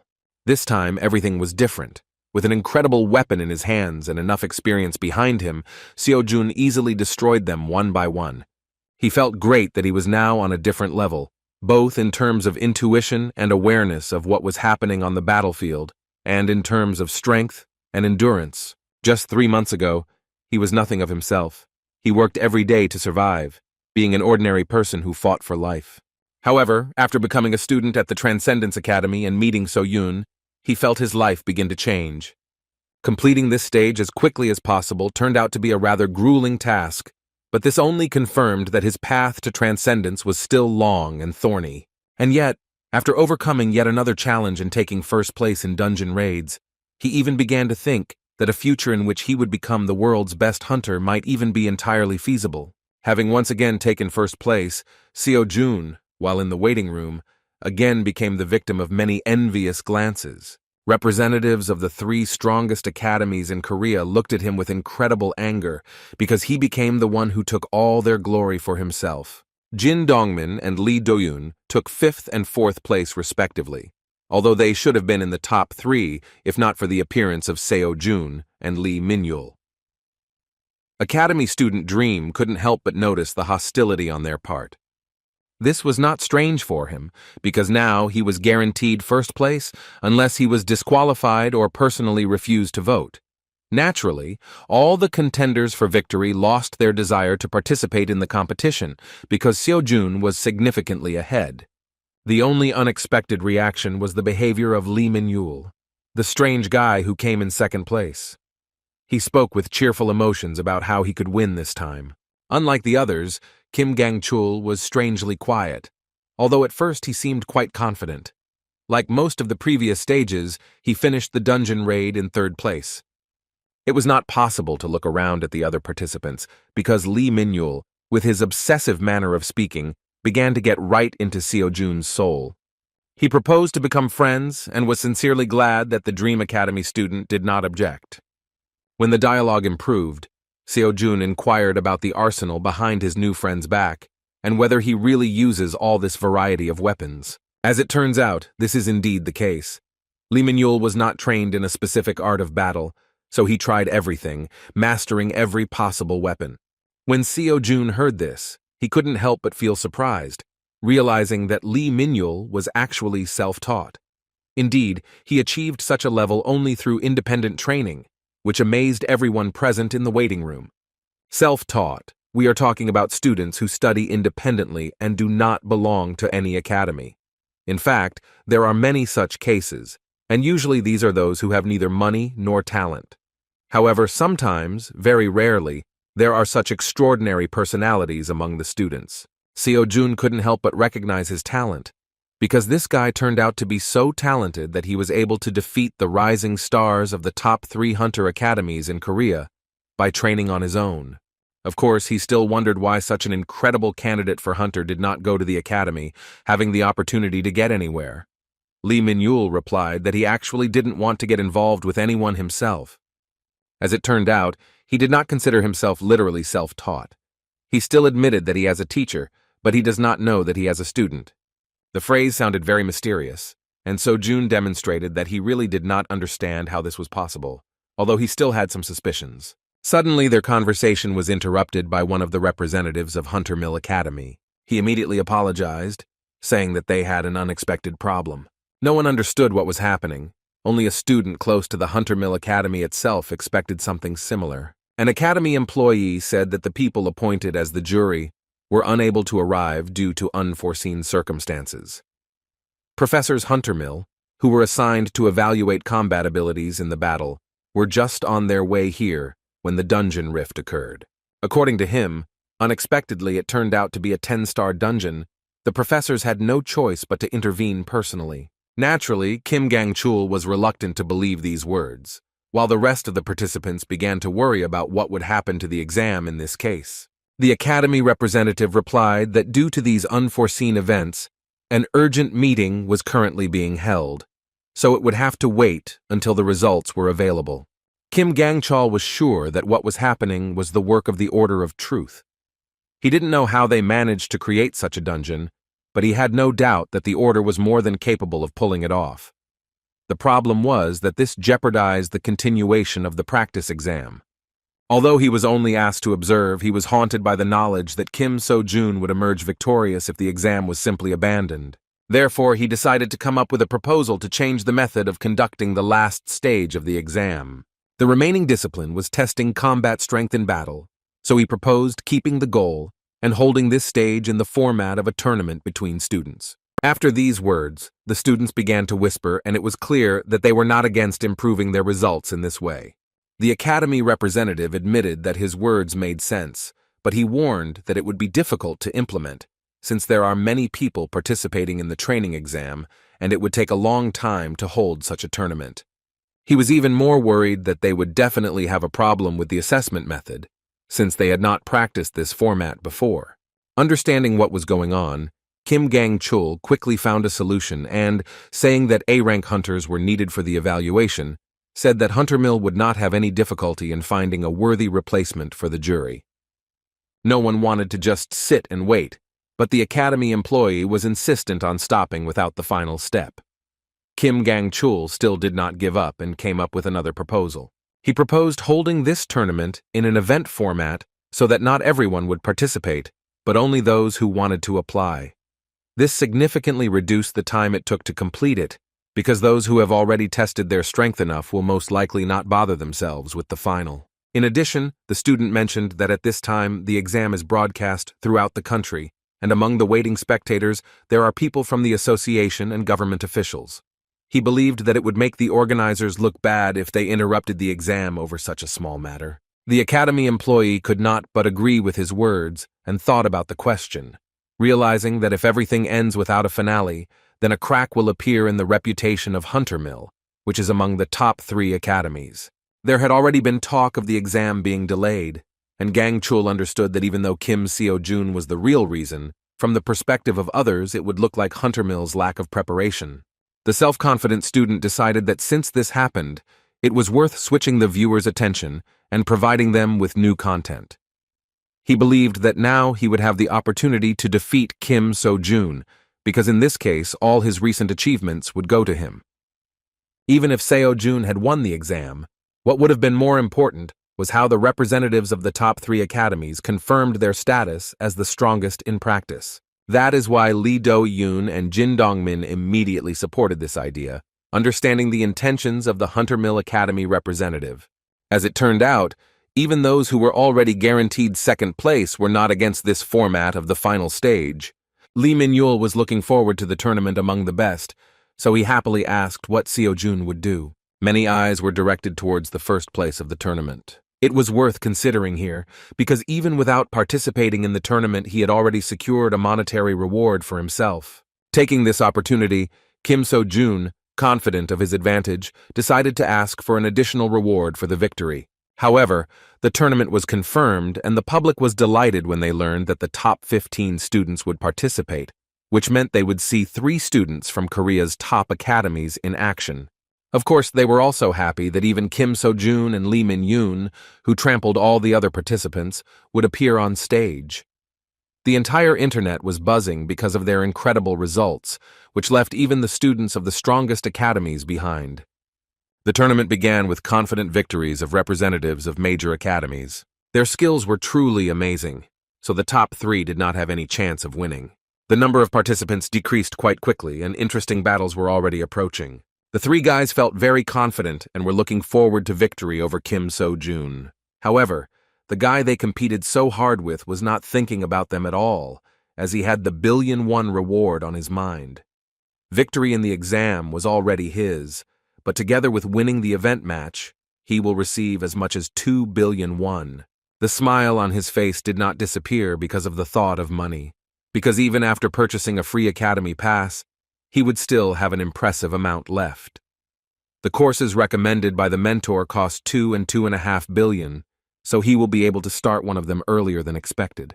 In fact, he was not at all worried about that evil and envious trio from the strongest academies.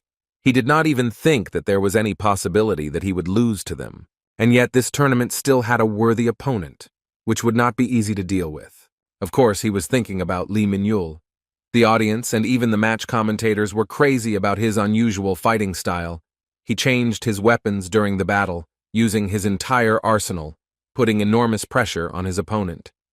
Sometimes hunters use additional weapons, but usually it does not exceed the number of 3, because most focus on one main weapon, because it is difficult to ideally master even one. But Lee Min-yul had at least 8 guns on his back, and it was hard to believe that he could use all of them. His unusual fighting style embarrassed everyone who encountered him. The sudden use of a bow during a battle caused enemies to go on the defensive, doubting what this guy's main weapon was. A fairly good swordsman, whom Lee Min-yul encountered in the first battle, was not going to give in, and having repelled the next arrows, he shortened the distance in order to fight the battle himself. However, he was greatly mistaken when he thought that this strange guy with an arsenal on his back was a bow user. He wielded 2 swords no less skillfully, with which he easily stopped his opponent's attack. Moreover, he threw the poor guy aside without much difficulty, even though he was initially on defense. Watching the battle, Seo-jun only confirmed his suspicions that the battle with him would not be easy. This is not Kim Gang-chul or the rest of the 3, from whom you know what to expect. This guy is not limited by form and template. This is free space in which there is room to roam. Due to the fact that he is self-taught, the battle with him turns from sparring into a real fight, because this is the style that is formed in those who have not received a standard hunter education. Seo-jun, although not so free from patterns, could see that their styles were definitely somewhat similar. Because of this, he might wonder if Lee Min-yul, like him, was a disciple of the Transcendence Academy. When the mentor said that among the dimensions using their academy, there were 4 people in the place with the largest number of Transcendence disciples, he did not claim that it was Earth, but he did not deny it either. This means that those 4 people may well be the inhabitants of the Earth. Lee Min-yul's words that he has a teacher who doesn't know that he is his student could well be regarded as learning from video lectures, because professors don't know who is watching their videos. Meanwhile, this incredible guy with an arsenal behind him and a smile on his face took his first victory of the tournament. He treated the battle as if it were some kind of game, demonstrating superiority over the intense efforts of the enemy. Seo-jun had enough reasons to doubt, but since there was a possibility that this guy was also a Transcendence disciple, it was worth checking. Meanwhile, the host of the additional event summed up the recent battle as an invigorating and crushing fight, after which he moved on to announce the next fight. Looking at the list, he paused for a moment, saying that everyone had been waiting for this moment for a long time. The next participant was a talent recognized by the Devil's disciple herself. The world of magic was anticipating that she would be the one to usher in a new era. Of course, all these words described Lee Dun from Isle Academy. Her opponent was described as a student who shone like a supernova, the first competitor in the history of the training exam to score 100 points in each discipline. Of course, we were talking about Dream Academy student Kim Seo-jun. It is no exaggeration to say that Lee Do-yoon is a true genius. She has abilities that even go beyond the definition of genius. She is one of the 5 strongest students at Isle Academy, which is the top 3 best hunter academies. Her talent was recognized by the Devil's successor, Young Jimin, a genius magician and professor of witchcraft. There was nothing impossible in Lee Do-yoon's life up to this point, so she was anticipating her victory, thinking that the Hunter Mill training exam was simply drowning the magicians, which is why she dropped in the rankings. Starting the battle with her powerful fire magic, she thought that if this was a training or professional exam for the Isle Academy, the results would be different, and she would have no equal. However, her confident smirk soon disappeared from her face as she aimed her attack at her opponent. She was simply shocked by what happened, because she was anticipating a quick victory in an instant. It was hard to believe that Seo-jun, whom she considered overrated by some miracle, without even taking an extra step, was able to dispel her technique with one light swing of his spear. Of course, he didn't even feel any danger from her magic after fighting the Dragon of Destruction Fanfur 10 times. Seeing her reaction, he was a little confused, realizing that he shouldn't have dealt with her attack so easily. With her whole body trembling and her eyes wide open, Lee Do-yoon shouted that this was simply impossible. As it turned out, in her understanding, it was impossible to simply cut the magic. Studying with the best magicians, she learned that magic can be destroyed in 2 ways. This is done with the help of overwhelming mana, but if he has stepped over the law itself, embodied by the magician. Another option was to study the ideal law of the corresponding magician and destroy his attack with a reverse spell. However, looking at this guy, she thought that he was not even a magician and was not capable of understanding magic, and even if he understood, he would not be able to cast a reverse spell in such a short moment. Naturally, Seo-jun dealt with her attack with the help of a spear, because he was interested in its properties. He acted like he didn't understand what was going on, while a stunned Lee Do-yoon tried to figure out how he did it. Realizing that the spear still had some special effect that he could not accurately determine, Seo-jun decided that it was worth buying an additional weapon with 1.5 billion in order to conduct a comparative experiment. Within a moment, Lee Do-yoon distracted him from his reasoning by sending her most formidable arsenal of magical weapons, consisting of fire arrows, at him. She poured most of her mana into this attack with incredible fury so as not to give her opponent any chance to counter. However, even in this situation, Seo-jun did not feel much danger and reacted to the magic with a calm and cool mind. Again, without even moving, he spun his spear and began to parry each of the attacks with ease. Lee Do-yoon, filled with anger, directed subsequent attacks at him even more furiously, hoping that at least some of them would hit the target. No matter how much she screamed, Seo-jun did not experience any difficulties at all and calmly cut through all the magic arrows. Mana was running low, and the powerful fire form of magic that Lee Do-yoon was famous for did not bring any results at all. Shocked by what was happening, she let go of her magic cane and fell to her knees. She was completely overcome with fear and despair because of how terrible Seo-jun was in her eyes. She understood that there was no way she could defeat such an opponent. As he approached, he pointed his staff at her. With a kind smile on his face, he asked if this was his first victory in the tournament. Confused that she could not break through his defense, Lee Do-yoon shouted that he was a real monster. Next up was an equally interesting duel between Lee Min-yul and Jin Dong-min. Unexpectedly for everyone, at first the battle was on equal terms. The fight was fierce, and Lee Min-yul even agreed to play by his opponent's rules, using a heavy weapon in the form of a huge axe. The self-confident Dongmin believed that the advantage was on his side, and he would soon be able to break the enemy. However, from Lee Min-yul's smile, it was easy to understand that in fact he was just playing around, trying to assess the level of his opponent. Within a moment, he reached for his leg, making his opponent nervous. As it turned out, he wanted to change the distance of their battle, and by throwing his dagger, he was able to throw the enemy further away. Dong Min was seriously angry, because he barely had time to react to this unexpected attack. However, at the moment when he thought about when his opponent managed to take out the dagger, Lee Min-yul had already managed to close the distance and was right above him. With a cheerful laugh, he struck with his sharp claws. His opponent barely had time to cope with such incredible speed, and in defense shouted that Lee Min-yul was using dirty tricks. He could not predict his actions and felt uncomfortable, because all this time he had to be on defense. Dong Min hoped that soon his opponent would exhaust his supply of variety of attacks, and he would have the opportunity to find a gap in his defense without fear of missing a blow, because if the match continued in the same spirit, the advantage would be on the opponent's side.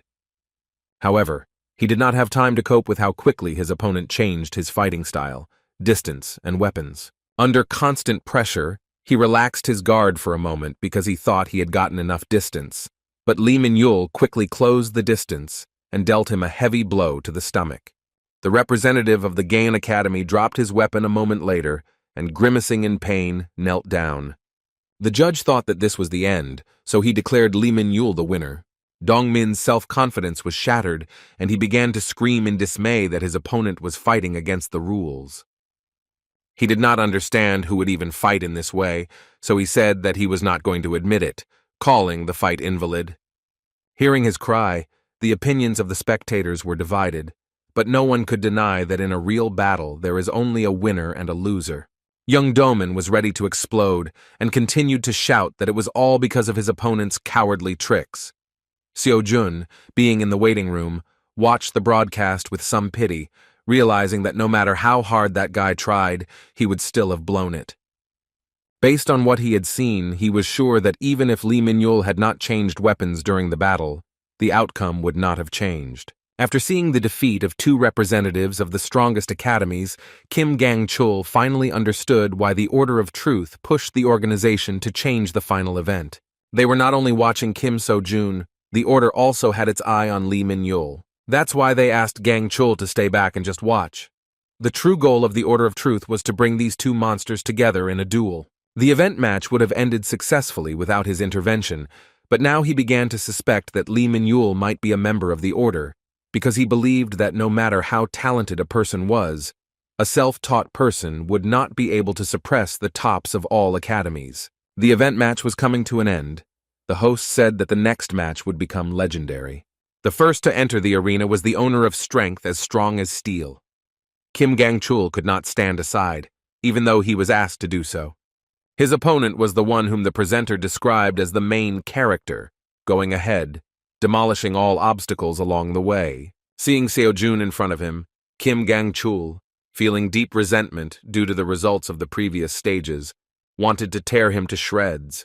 He was determined, and did not intend to obediently follow the plans of the Order of Truth, because from the very beginning, they planned to use him as a witness. From the very beginning, he was not going to give in and put mana into his weapon. Seo Jun was also serious and rushed to attack. Although he did not use magic, he had to use a spear with both hands to stop the furious blow of the enemy's blade. A powerful burst of energy created a shock wave that destroyed the surface of the arena under their feet. Crossing their weapons for the first time, they jumped back before the next attack. For the first time since the beginning of this final tournament, the arena suffered under the pressure of destructive techniques, although these were only the first minutes of their battle. Taking a closer look at the enemy, Gang-chul began to analyze his features. He immediately noticed that his weapon did not contain the power of the aura sword, but somehow blocked his aura sword with ease. Taking a closer look, he felt that his opponent's spear was not just blocking, but not allowing this force to pass through at all, as if ignoring it. Even from the outside, all of Kim Se-jun's battles looked unusual to him. Now Gang-chul was sure that the reason for such a high score in the training exam was due to the fact that this guy possessed a special and very powerful weapon. Furiously rushing to the attack, he decided that if he avoided this spear, then the difference in abilities would practically be erased and he would easily defeat a newcomer from an unknown academy.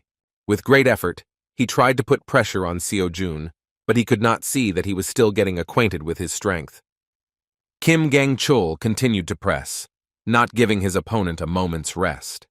It was hard to believe that a two-handed sword, inferior in efficiency in high-speed battles, could deliver such a swift attack with great destructive power. Even though Seo-jun was able to block this attack without using any mana, he still recognized his talent, and that this guy was superior to all the participants he had fought with. Kim Gang-chul didn't give him time to think. With his next blow with incredible destructive power, he hoped to gain victory, however. This time Seo-jun managed to block and hold back. Seeing the rage and high-level skills on the opponent's side, Seo-jun recognized his strength, realizing that he was not called one of Hunter Mill's 3 most capable students for nothing. Then Seo-jun jumped to a safe distance and thought that in such a battle, he needed to show more respect for this enemy. At this moment, he was ready to give his best for the first time during the exam. Within a moment, magic began to surround him, the thirst for blood mixed with the aura. The sudden change caused a shiver and surprise from Gang-chul, who believed that his opponent had been fighting at the peak of his powers for a long time.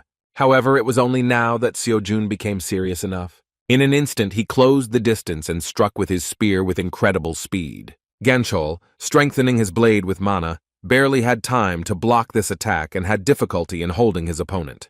With a powerful swing of his sword, he nevertheless threw the enemy aside, and Seo-jun, who was not used to such battles, could barely stay on his feet. Despite this, he was completely concentrated. On the other hand, his opponent felt insecure. He couldn't believe that Seo-jun had been hiding his true potential all this time. Until recently, his aura was like a serene wave, but when it became saturated with real heat, Kim Gang-chul realized why the Order of Truth was showing special interest in his personality. Just a moment after Seo-jun rushed into the attack, Kim Gang-chul, who had once been pressing without a second of breath, began to slowly give in. He could not significantly increase the distance with the enemy, so he was in constant defense due to the fact that Seo-jun continued to pursue him, delivering a large number of blows. Now he understood that Seo-jun was strong not only because of his weapons. The guy from an unknown academy was different from those he had fought with before. Seo-jun was rough, awkward, and tough, too simple in his fighting style. Compared to Hunter Mill's high-level swordsmanship and mana accumulation technique, his movement seemed to him to be nothing more than ordinary swinging of a weapon. However, if everything was as simple as it seemed at first glance, he would have already defeated him long ago. Kim Gang-chul could not understand where the enemy had such enormous strength. The blow, which he managed to block at the very last moment, could easily have ended this fight, raising a huge cloud of dust. When the ardor subsided, Gang-chul stood on one knee leaning on his sword, barely able to stay in the arena. He did not understand why it was so difficult to cope with simple swings, movements in which not a trace of high-level fencing techniques could be traced. The issue was not just the weapon, because Kim Seo-jun initially did not even use the power of the aura sword, while Gang-chul put mana into his weapon at the very beginning of the fight. Just the thought of what level his opponent would be at using an aura sword filled him with horror. He felt a terrifying resemblance between his opponent and the one who had first made him feel fear. The arrogant girl changed his life once and for all with just one battle. She overpowered him in a matter of seconds, destroying his sword and saying that his rants about power were nothing more than the ravings of a non-entity. She wondered out loud how he could even be considered one of the 3 strongest in their academy. He could not forget his first meeting with Lee Hyun, who haunts his nightmares. Remembering that terrible despair, Gang-chul felt incredible rage. Being arrogant due to his previous successes, he could not accept the way Lee Hyun and the representatives of the Order of Truth looked at him. What made him even more angry was that Seo-jun, with his brute strength, reminded him of those past failures. He could not afford to lose, so with incredible bloodlust releasing his mana, he rushed to the attack again. With a loud shout, he jumped high and swung with all his might to deliver a heavy blow with his two-handed sword. Even though the Hunter Mill student put all his strength into this blow, Seo-jun did not feel much danger and only released a small amount of his magic. Just a moment later, In front of everyone in the audience, the fight ended unexpectedly. One of the 3 strongest students at Hunter Mill Academy lost in a duel with Kim So-jun. He fell to his knees and his sword was destroyed, just like in the battle with the terrifying Lee Hyun. As a result, Kim So-jun made it to the finals. Lee Min-yul was simply delighted because this was what he wanted. The spectators were impatient for the final battle. They could not even guess who would be able to take first place. As expected, Seo-jun and Min-yul ended up in the highly anticipated finale. These two took the lead, leaving Hunter Mill, Gaon, and Isle behind. Having met in the arena, Lee Min-yul said with a sincere smile that he wanted to fight with him at all costs. Seeing his opponent's gaze, he assumed that Seo-jun had a lot of questions for him. Indeed, they met for the first time since the beginning of the tournament, so after seeing his fights, Seo-jun wanted to make sure that no one really trained him on purpose. Min-yul again repeated his words that he has a teacher, but he does not know that he has a student. When Seo-jun asked who his teacher was, he suddenly became more serious. With a predatory look, he asked why he needed to know. Seo-jun spread his hands to the sides, saying that he had a guess that he already knew who he was talking about. When Min-yul nervously shouted that he was lying, Seo-jun only winked in response. He wondered if it would be better to directly mention the Transcendent Academy right away. Nevertheless, he immediately rejected this option, because if Lee Min-yul is not a student of the academy, then everything will end in a simple misunderstanding, and if he is a student, then the conversation will immediately become different. Moreover, Seo-jun understood that this would not make them comrades, but most likely on the contrary, it would be more correct to call them rivals. In such a situation, he could not predict how Lee Min-yul would react, so it was more logical not to put his cards on the table first. In that case, he decided to ask around for some clues, and immediately made Min-yul excited with the idea that if his teacher was who he thought he was, then he must be a transcendental strongman. Lee Min-yul was shocked by such an accurate guess and confusedly asked who Seo-jun really was. The provocation worked perfectly, so he replied that he had the same question. He admitted that, apparently, neither of the two would just tell their secrets, so he proposed a bet in which the one who loses the duel must answer the winner's question. Lee Min-yul was interested in this outcome, but wanted to know if there was a guarantee that the answer would be true. Seo-jun, continuing to bluff, replied that it would be up to the winner to decide. Within a moment, the presenter announced the start of the battle. However, even after a few seconds, the guys continued to stand silently as before the start of the battle. There was dead silence in the arena, and the audience began to whisper about what was happening and why the fighters did not move, but only stood and glared at each other. Seo-jun understood that at this moment his opponent was in great confusion. They both tried to feel each other out but didn't notice any obvious weaknesses. Lee Min-yul, having a huge number of attack options, decided to go on the attack first. He immediately shouted that he guessed that Seo-jun would not be easy in battle. This was the first fight where Seo-jun was fully concentrated. At the very beginning, Lee Min-yul had a sword in his hands, but Seo-jun understood that given his method of fighting, one should not think that everything would be limited to the sword. Considering the risks, he decided to give it his all from the very beginning and go ahead. Lee Min-yul was surprised by the strength of his opponent, because he not only predicted his actions, but also carried out the attack himself, destroying his sword with one blow. At the same moment, he managed to react and somersault back in time, dodging the enemy's blow. If Lee Min-yul had thought a little slower, the winner would have been a foregone conclusion, but he jumped back, throwing his weapon. Seo-jun was not going to let him relax and rushed forward. However, within a moment, he was stopped by many daggers flying towards him. As soon as he dodged the blades, a dozen arrows flying from the sky were already aimed at him. Seo-jun was forced to go on defense. The enemy perfectly controlled his distance. Seeing how skillfully the enemy got rid of his arrows, Lee Min-yul said with delight that it was incredible. Looking at the spearmaster, he said that his weapon was also a rather curious thing. Throwing his bow aside, Min-yul asked if he could find out more about this spear if he managed to win the battle. Rushing into the attack, Seo-jun said with a smile that there was no problem, but first you need to win. The fighting spirit of these fighters continued to increase, and the battle became more and more intense. Lee Min-yul replied with a kind laugh that he would do his best to reveal the enemy's secrets. After these words, they again tried to exchange blows, but they were all blocked. The battle seemed even. They could not find a gap in each other's defenses. After surviving another exchange of blows, Lee Min-yul cheerfully shouted that Seo-jun was incredibly cool. They again rushed to attack each other, but Seo-jun was already experiencing some uncomfortable feeling. Although he was in control of the fight, he still could not fully understand his opponent. Not only did Lee Min-yul without hesitation use techniques that could be considered a violation of the rules, but he also acted as if he was not trying to win at all. In addition, he was not at all bothered by the chuckles that sometimes floated from the stands, nor by the fact that all his tricks were easily reflected. After another unsuccessful series of attacks from both sides, the guys stopped. Seo-jun asked an unexpected question. It seemed to him that his opponent did not want to defeat him, but upon hearing this, Min-yul was surprised, saying that he really did want to. He was caught off guard by Seo-jun's question about why he didn't feel the urge to win. Waving his hands in confusion, Lee Min-yul said that he did not understand what he was talking about, because he, like no one else, wanted to defeat such an opponent. Everything fell into place when he said that he fights this way because he won't be upset if he loses. Seo-jun did not understand his motives, so he nervously asked why, in this case, he was using all means and methods to win. Lee Min-yul simply did the best he could to win. He really gave it his all, and when asked how others would react to his methods, he curtly replied that he didn't care.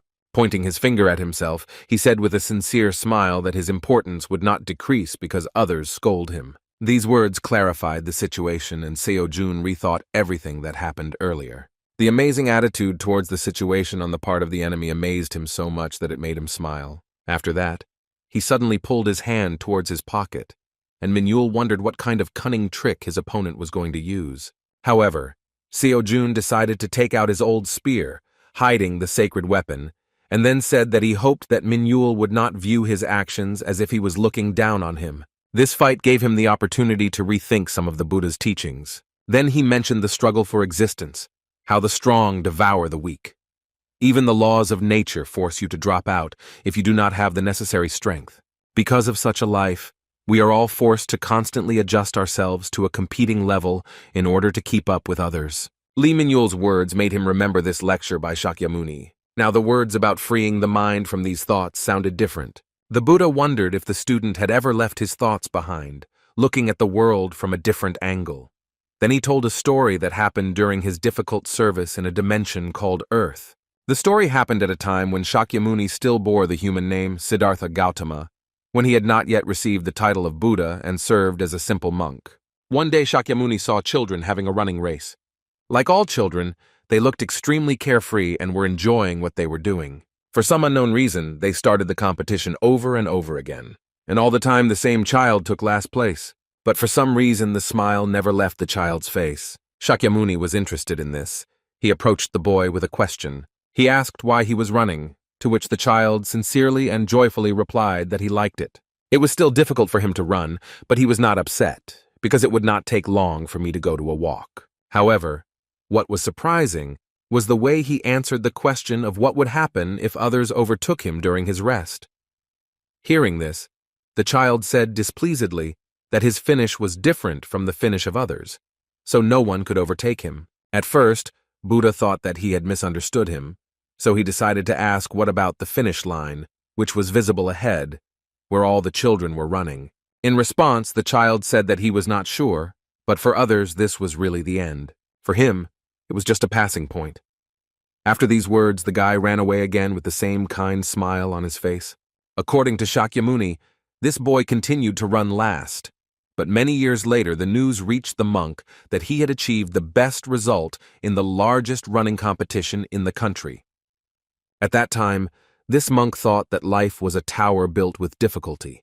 I thought that by accumulating efforts, grain by grain, you build your own life for yourself. Therefore, this monk went through hard service again and again, trying with all his might to build an ideal life. However, after silently listening to this child, the monk suddenly thought that in fact it was not necessary for this tower life to be ideal. It was hard for him to understand why he himself had never thought about this in his life. Long ago, a little boy gave Buddhism the insight that our society is filled with competition. If you don't get better day by day, you will be eliminated, and if you fall behind, you will disappear altogether. This is natural selection. The strong devour the weak. Seo-jun understood this like others who started their journey from the very bottom. That's why he worked hard every day. Thanks to this, he was confident that in his rapid progress, he was not inferior to others. However, the further he went, the more anxious he became, and he began to realize that he was fixated on the Academy of Transcendence. He was only overwhelmed by the pressure that he had to try even harder to keep up with others. Everything he did was to survive the competition. Lee Min-yul became a real example for him. He reminded him of that boy from the story of the monk. Thanks to him, Seo-jun, although vaguely, was still able to understand the meaning of that lecture by Shakyamuni. Like the monk, he also wondered why he had not thought about this before. The moment when Seo-jun hid his sacred weapon greatly excited his opponent. He didn't think they were looking down on him, but he still didn't understand his motives. Lee Min-yul even said that he was sure that with that spear in his hands, Seo-jun would definitely have won. Definitely, with the holy spear, he could easily win, after all. All he had to do was stop Lee Min-yul's actions. In fact, his desire to win had not changed. He also knew that winning with equipment was also a skill. However, in this sparring, his desire to take out the old spear was caused by his opponent's words that his importance would not decrease because others scold him. In response, he gave a counter-speech, smilingly declaring that his importance would not rise if others praised him. He no longer desired the recognition of others, because he now understood that he determined his own worth. Hearing his words, Lee Min-yul froze with a surprised look. Then he said in confusion that Seo-jun turned out to be even better than he expected. Unexpectedly for everyone, he reached for his belts that held all his equipment, having dropped most of his weapons. He turned to Seo-jun and asked him not to think that he was looking down on him. The dagger remained in his hand, and he said that this is the only thing he learned from the teacher and what he is most confident in. Seo-jun replied with a smile that he did not look down on him, but considered him a worthy opponent. After these words, they rushed into the attack with incredible strength, and parrying each other's blow caused powerful destruction. Now they were united by a common goal. They fought freely, wanting to emerge victorious. Lee Min-yul wasn't lying when he said that he was giving his all for his goal. While at close range, he pushed Seo-jun's spear away, opening his body to the strike. Seo-jun expected a blow from him and was about to jump back, but the unconventional fighter with a free style suddenly acted too unpredictably. He did not intend to strike, but only closed the distance to suddenly throw his blades. With an ordinary spear in his hands, it was not easy to cope with this attack. Some of the blades were able to leave small cuts on Seo-jun's body. However, this did not make him feel any discomfort. He enjoyed the difficult battle more and more. If he had a holy spear, he could easily parry this blow, but now such things pose a threat to him. A moment later, Min-yul closed the distance and suddenly grabbed the end of Seo-jun's spear. A feature of his attacks was his extraordinary mobility, which was difficult to adapt to. Seo-jun barely managed to stop his point-blank blow with a dagger. Losing control of his spear, he was forced to grab the blade with his bare hand. Snatching the spear from the enemy's grip, Seo-jun powerfully swung it, throwing the enemy into the distance. What was strange to him was that as soon as he accepted the possibility of losing, his body immediately became much lighter. Now he understood that he did not have to win, and there was nothing wrong with him if he lost. But for the sake of victory, he sincerely gave his best. Fighting had never brought him so much pleasure before. Lee Min-yul was incredibly fast. Jumping high into the air, he dodged a wide blow from the spear, proving that he was not lying, that his daggers were the only weapons his teacher taught him to use. The skill of this guy's daggers was truly at its best, but once behind Seo-jun's back, she said threateningly that it was too early for him to be surprised. After that, Lee Min-yul tried to strike him while in the air, but the experienced guy with a spear managed to dodge. As it turned out, this is exactly what his opponent was waiting for, and the blow was a distraction. Within a moment, it became clear that Min-yul simply hid his intentions to lift the dust curtain with the help of earth and dust until the very end. After that, Lee Min-yul's silhouette began to disappear from view.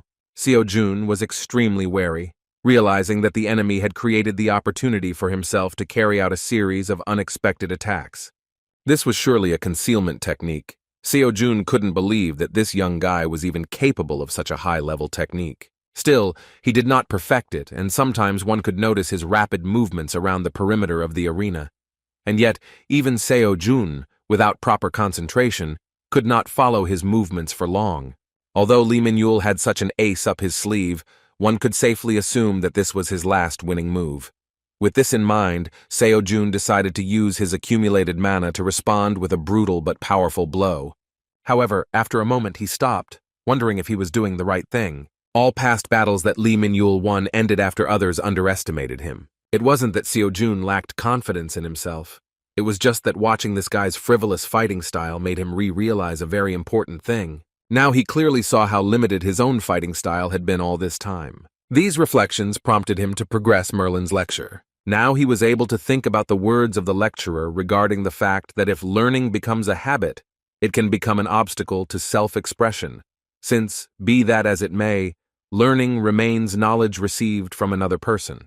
It became clear that it would not be possible to fight well using only the knowledge acquired by other people forever. Concentrating on his energy flow, Seo-jun realized that the moment had come when learning alone was not enough. Now, using Merlin's knowledge and Kiran's sense of touch, Xiang Yu's enormous strength and Shakyamuni's ataraxia, he finally managed to bring his own method into reality.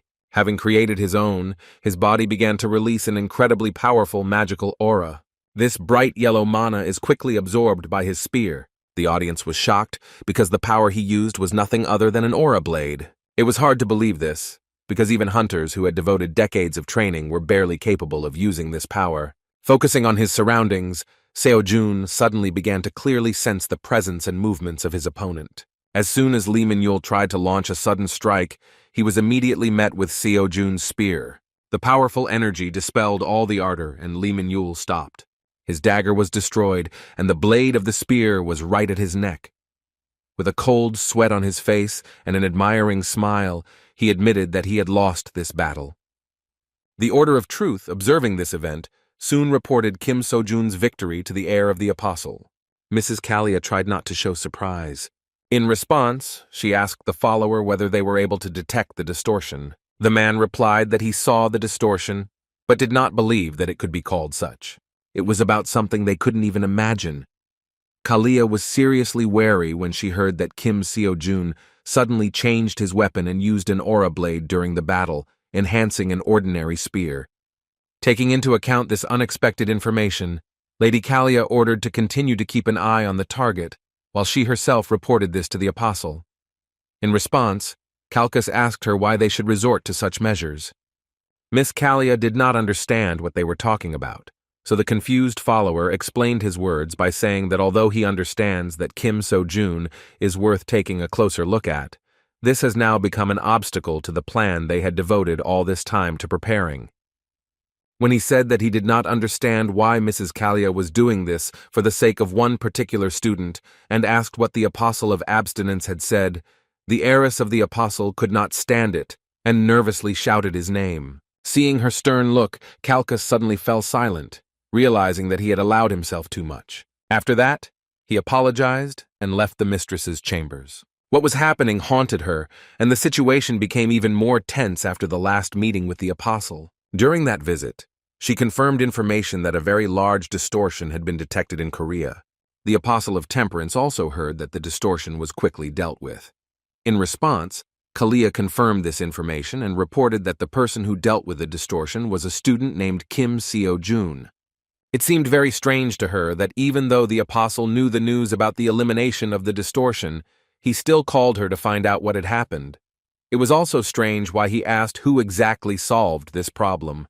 Suddenly, the Apostle ordered her to keep an eye on what Kim Seo-jun, who had dealt with the incident, was doing. Not understanding the reason, she politely asked why to do this. The Apostle reacted very nervously to her words and unleashed his terrifying power of bloodlust on her. After that, he said in a threatening tone that he knew very well that the young mistress had the strongest position of all the successors of the Apostle of Chastity. Using incredible pressure, he forced her to apologize after saying that she sometimes forgot that her position as heir did not make her the next apostle. His actions indicated that he was warning her that she was not in a position to ask unnecessary questions. However, after releasing the pressure, he still said that this order was not his own will. Turning around, Mrs. Kalia panicked and asked how this was possible. The Apostle of Temperance not only occupies the most important place in the Order of Truth, for the whole world he is one of the 7 apostles, whom no one dares to contradict. In response, he said that he knew that Kalia had been forced to solve matters alone all this time without the support of the elders. He asked that it be considered a kind of favor, given her title as successor. All he asked now was to report on everything related to Kim Seo-jun. Kalia thought for a long time about how it was possible that the Apostle of Temperance, one of the most influential people in the world, was used as a messenger to convey the order. In the whole world, there are only a few people capable of this. However, there was obviously a man standing at the head of the entire Order of Truth, whom few people saw alive. Of course, we are talking about the Great Voice. The training exam was over, and people began to return home. They were all amazed by the results and how good Kim Seo-jun turned out to be. Seeing the incredible strength of the students, the public became increasingly interested in purchasing spectator seats for the professional hunter exam in advance. Seo-jun had not yet left the building, because he had to resolve some organizational issues, including receiving the reward. When So-yun saw him, she nervously asked how it happened that her student was turning more and more into some kind of monster. When Seo-jun replied that it was a bit harsh, Seo-yun impatiently replied that her words were absolutely consistent with his progress, because anyone who looked at his results would think the same thing. What was especially amazing was his sudden ability to use the aura blade. When she asked the student where he even learned this complex technique, he absurdly replied that he was just lucky. These words caused a nervous outburst on the part of So-yun. She began to boil, saying that the student was again trying to make an excuse. Sighing heavily, she decided to again miss another strange moment, and simply asked if the student was going to go home. Seo-jun replied that he would indeed go straight home this evening, but he had one thing to finish before doing so. He said that he needed to meet someone. Immediately after these words, a noise arose behind So-yun because of the awkward situation surrounding Seo-jun's new comrade. Many representatives of academies aggressively attacked the promising guy who took second place in the tournament. Lee Min-yul was self-taught, and this attracted organizations because in this case, they had a chance to get him, but he ran away from them saying that he did not care about them. Still, it was to be expected that he would be glued to him immediately after the end of the training exam. Even though he lost in the finals, he attracted enough attention. And considering that he is self-taught and does not belong to any academy, all educational institutions were already drooling over him. Lee Min-yul was completely surrounded, and Seo-jun began to doubt that with such a huge line, they would be able to talk calmly. However, as soon as the fast travel master saw Seo-jun, he immediately stood behind him and shouted that he was going to go to Dream Academy. Everyone present was simply shocked, especially Seo-jun and Seo-yun, who heard this news for the first time. The representatives of the academies that tried to recruit him still had questions, so the guys had to run away from them. Thanks to their skills as hunters, they managed to break away from the pursuit, and Min-yul began to laugh awkwardly, realizing that he had caused trouble for the others. Seo-jun actually attacked him with a nervous question about what he was thinking when he said something like that. As it turned out, he was simply forced to say something like that because they were not lagging behind. In his defense, he said that this was not an unfounded statement. Hearing this, Kim Seo-jun was surprised because his friend had previously said that he was not going to the academy. He replied that he also didn't say that he wasn't going to the same academy as Seo-jun. These words confused the situation a little. Seo-jun didn't understand how to react to this at all. He could not express his opinion about his desire to join the academy. Besides, he himself was only a student. However, he also could not refuse, because then So-yun would not accept him, and it would turn out as if he was pressing on her like Grandpa's star sword. To keep this conversation simple, Seo-jun suggested we return to this topic a little later. He further recalled that there was a promise between them. With a smile on his face, Min-yul replied that he remembered it. It was time to clear up the earlier questions, so Seo-jun immediately asked who the person Min-yul called teacher was. Lee Min-yul expected this question, but at first he paused as if it was too difficult for him to reveal such a secret. However, after a moment he absurdly replied that he himself did not know who his teacher was. This sincere but stupid answer put the guys in an awkward position, and they began to look at him as if he were an idiot. Seo-jun immediately got angry, so he began to walk towards him with a threatening look and even a thirst for blood, saying that now was not the time for such stupid jokes. When he said that in this case he himself would force Min-yul to speak, he began to shout that this was not a lie at all. The dissatisfied winner of the argument could not believe his words, and reminded him that he himself had recently said that he had learned from his teacher only the use of a dagger. Moreover, he also claimed that his teacher was a strong man beyond imagination, which meant that he was still familiar with him. In response, Lee Min-yul asked to understand him correctly, after which he said that he was observing the teacher because he did not teach him personally. It was hard to believe, and words still did not answer the questions. Lee Min-yul is truly self-taught, having incredible talent and wealth and money. He still chose this path because he did not want to get involved with anyone. According to him, he trained in the mountains alone. No one taught him, but he still liked that he did not have to adapt to the tedious academy program. And then one day, as usual, he was going to practice, but suddenly he felt someone's presence. Looking around, he saw a man in dark clothes and gray hair lying on the ground. Fearing for his condition, he immediately rushed to his aid, but he did not respond. This was his first meeting with the person he calls a teacher. The old man was seriously wounded and could not be left in the mountains. Throwing him onto his back, Lee Min-yul asked him to hold on until he took him to the hospital. However, in response, in a weakened tone, he replied that they could not go down. Min-yul was very worried about his condition. He thought that he was just delusional, so he worriedly repeated that if they didn't get to the hospital, he would die. When the old man said this phrase again, the guy realized that he had no other choice. These words smacked of desperate obsession, and ultimately he had to give up the idea of taking him to the hospital. For lack of anything better, he treated the man in an abandoned house in the mountains. At first, he was in a deplorable state and could die at any moment. But over time, he slowly began to gain strength. So a month passed, and one day, when Lee Min-yul was walking towards him again with the hope that he would finally open his eyes, something unexpected happened. He was forced to stop near an abandoned house after hearing unfamiliar voices. Someone was discussing the old man with words of surprise that he managed to get out of such a state. Peering from behind a tree, he saw that the man he had been treating all this time was standing on his feet, surrounded by many armed, unfriendly men in cloaks. The master whom he saved was surprised that the one who had recently become an elder personally came to him, a dying old man.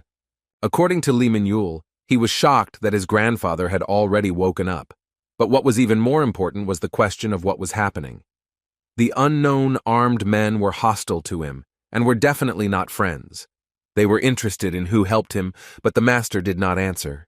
The one whom the master called the elder, with a cunning and arrogant tone, said that he had guesses, after which he asked whether the boy hiding behind a tree nearby was his savior. Hearing his words, Lee Min-yul realized that he had been discovered, and was now also in trouble. However, just a moment later, the master, realizing that his savior was also in danger, struck the first blow and instantly beheaded the daring guy who was standing next to him. With incredible speed, he instantly dealt with 3 more armed strangers, using only a dagger.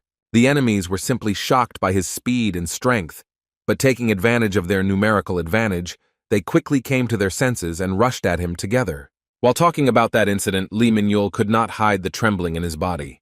However, as it turned out, it was connected with memories that were not so terrible for him but delightful. He admitted that at that moment, for the first time in his life, he met someone who fought so skillfully. The wounded elder was the only one who could survive. He was stronger than the rest of his squad, so he managed to survive one attack from the master, but he already had a huge scar on his face. Covering the young man, the man he saved said to the enemies that they had probably forgotten that they were not able to see his attacks and cope with his speed. Turning to his savior, the master shouted to him to immediately leave this place and never return. After this, the battle continued and a powerful burst of mana followed, which blinded the youth and exerted such pressure that he barely remained conscious. However, when he opened his eyes, the master and elder of the enemy squad had disappeared, and he was left alone among the bodies of the killers lying on the ground. He absolutely could not understand what had happened, but according to him, at that moment, his intuition told him that he needed to listen to the old man, so he collected all the trophies and left. When he entered the abandoned building in which he was treating the mysterious master, he discovered a book. He decided to grab it at the same time, thinking that the old man had left it behind when leaving in a hurry, and would probably be angry if he lost this thing. With a deep sense of guilt, Lee Min-yul admitted that he wanted to return her if he suddenly found him later, but so far he had not had the chance to meet the mysterious master. With his hands folded in front of him, Seo-jun remembered his words that the old man was his teacher, and then asked why he called a teacher someone who had not taught him anything. In response, Min-yul clarified that in fact that book turned out to be a secret teaching. Seo-jun didn't understand what he was talking about, so the shy, well-mannered guy admitted that this teaching was related to the art of dagger fighting and concealment techniques. As expected, he read it, although he regretted it, knowing that it was bad to look into other people's things. Actually, because he saw how the old man fought, he believed that this technique was created by him. He doesn't know that he took his secret technique, much less that he studied it, which is why he called the master his teacher. Seeing his friend's surprise, Min-yul restlessly asked him to believe him. The story turned out to be very confusing indeed. Seo-jun, of course, suspected that the likelihood of his innocence was high, but now he is still convinced that this incredible self-taught person is indeed not a student of the Academy of Transcendence. Lee Min-yul still thought that no one believed him, so he swore that his words were the truth. When asked if he really did not know the identity of this master, he replied that he participated in the practice exam because he hoped to find the teacher at such a large event. After hearing this incredible story, So-yoon was surprised, but noticed that something came to her mind. She wondered if it could be that his teacher was actually Mr. Dark Star. Hearing this suggestion, Seo-jun opened his mouth in surprise, and Lee Min-yul simply froze. The Dark Star, along with the Sword Saint, is one of the 5 heroes who personify Korea. He is known for having the most secretive personality among them all. He is called a mastermind of secret assassinations, and due to his excellent disguise skills, nothing is known about him except his name. But in the case of So-yoon, the granddaughter of the Sword Saint, the conversation is different, because all 5 heroes keep in touch and know each other. When So-jun asked if she had ever met this gentleman, So-yoon replied that she had seen him a couple of times, because when she was little, Mr. Dark Star sometimes visited his grandfather. However, in those days, they began to fight every time they met. Based on this, Seo-jun asked if she could ask her grandfather about the secret teaching that Min-yul had obtained. He was confident that Mr. Park would understand whether this was truly a Dark Star technique. So-yoon replied that it was a really good idea and that we could meet him.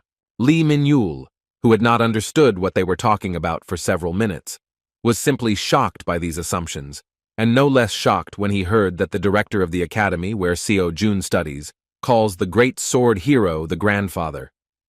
The next day, Seo-jun went to the academy as usual. His day started with a very displeased expression on his face, because when he thought about picking up another weapon to compare with the Holy Spear, he saw that the item he was interested in was worth 500 million won. The price for just one piece of equipment was enormous, so the student was outraged at how much money this academy was taking from him. He worked non-stop and earned money, but the spending still did not end. Sighing heavily, he decided to take his time, thinking that it was not urgent.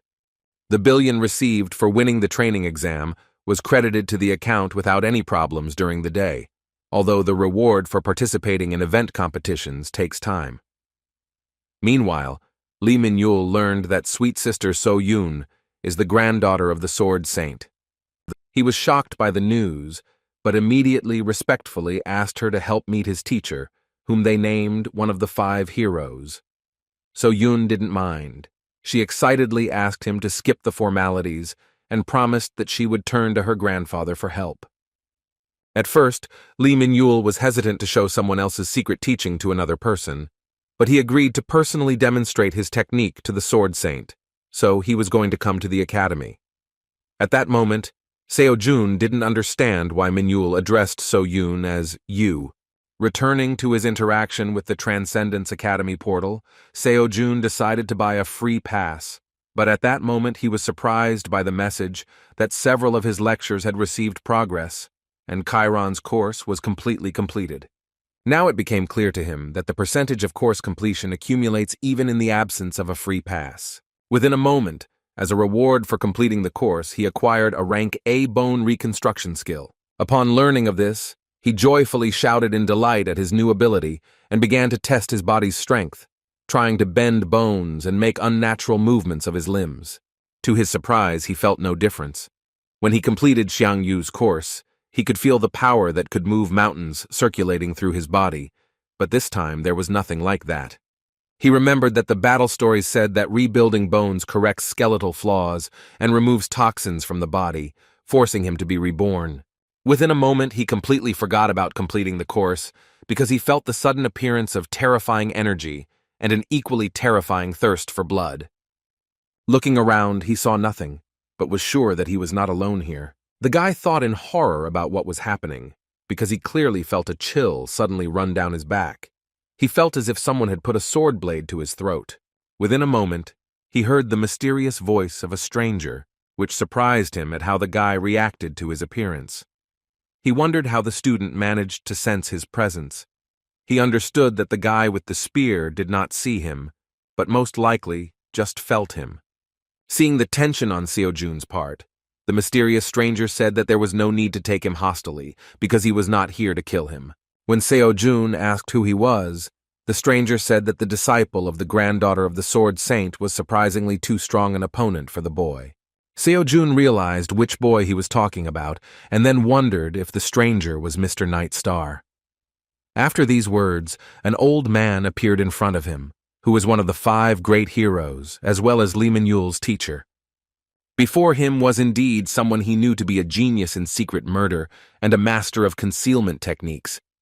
The old man with a scar on his left eye and a snake-like gaze admitted that Seo Jun was quite smart, after which he admitted that no matter how much he thought, he could not be amazed at how he even recognized his presence.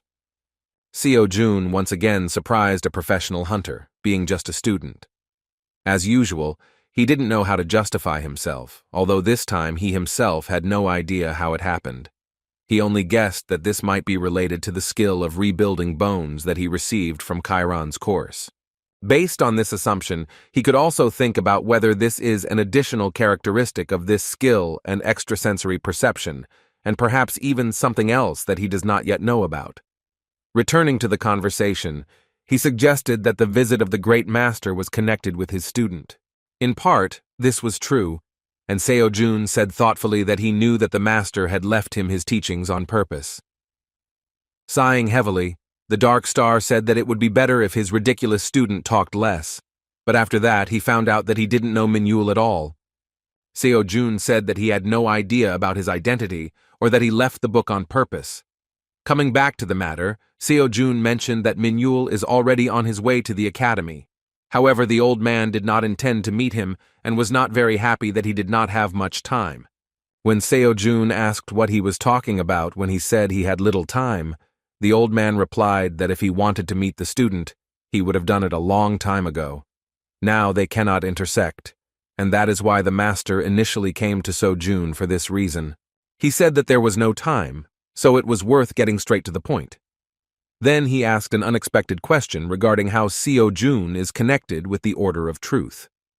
The student was surprised by the question, but without hesitation said that he denied any connection with them, even though he had to meet with Kalia once. Hearing about the successor of the Apostle of Chastity, the old man said thoughtfully that he now understood what was going on. He explained that in fact all this time he has been acting especially secretly, since he is monitoring what the Order of Truth is doing. When Seo Jun asked why he was doing this, the old man said with a serious look that he did not trust them. Most people in the world know the Order of Truth as the heroes of humanity, and the organization that stopped the great disaster, but the master knew that this was not all.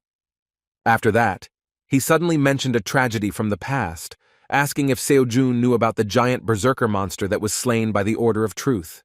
Then he shared a shocking statement that only a few people know about. In fact, the berserker was not defeated, despite the claims of the Order of Truth. Seo Jun didn't understand how this could be true.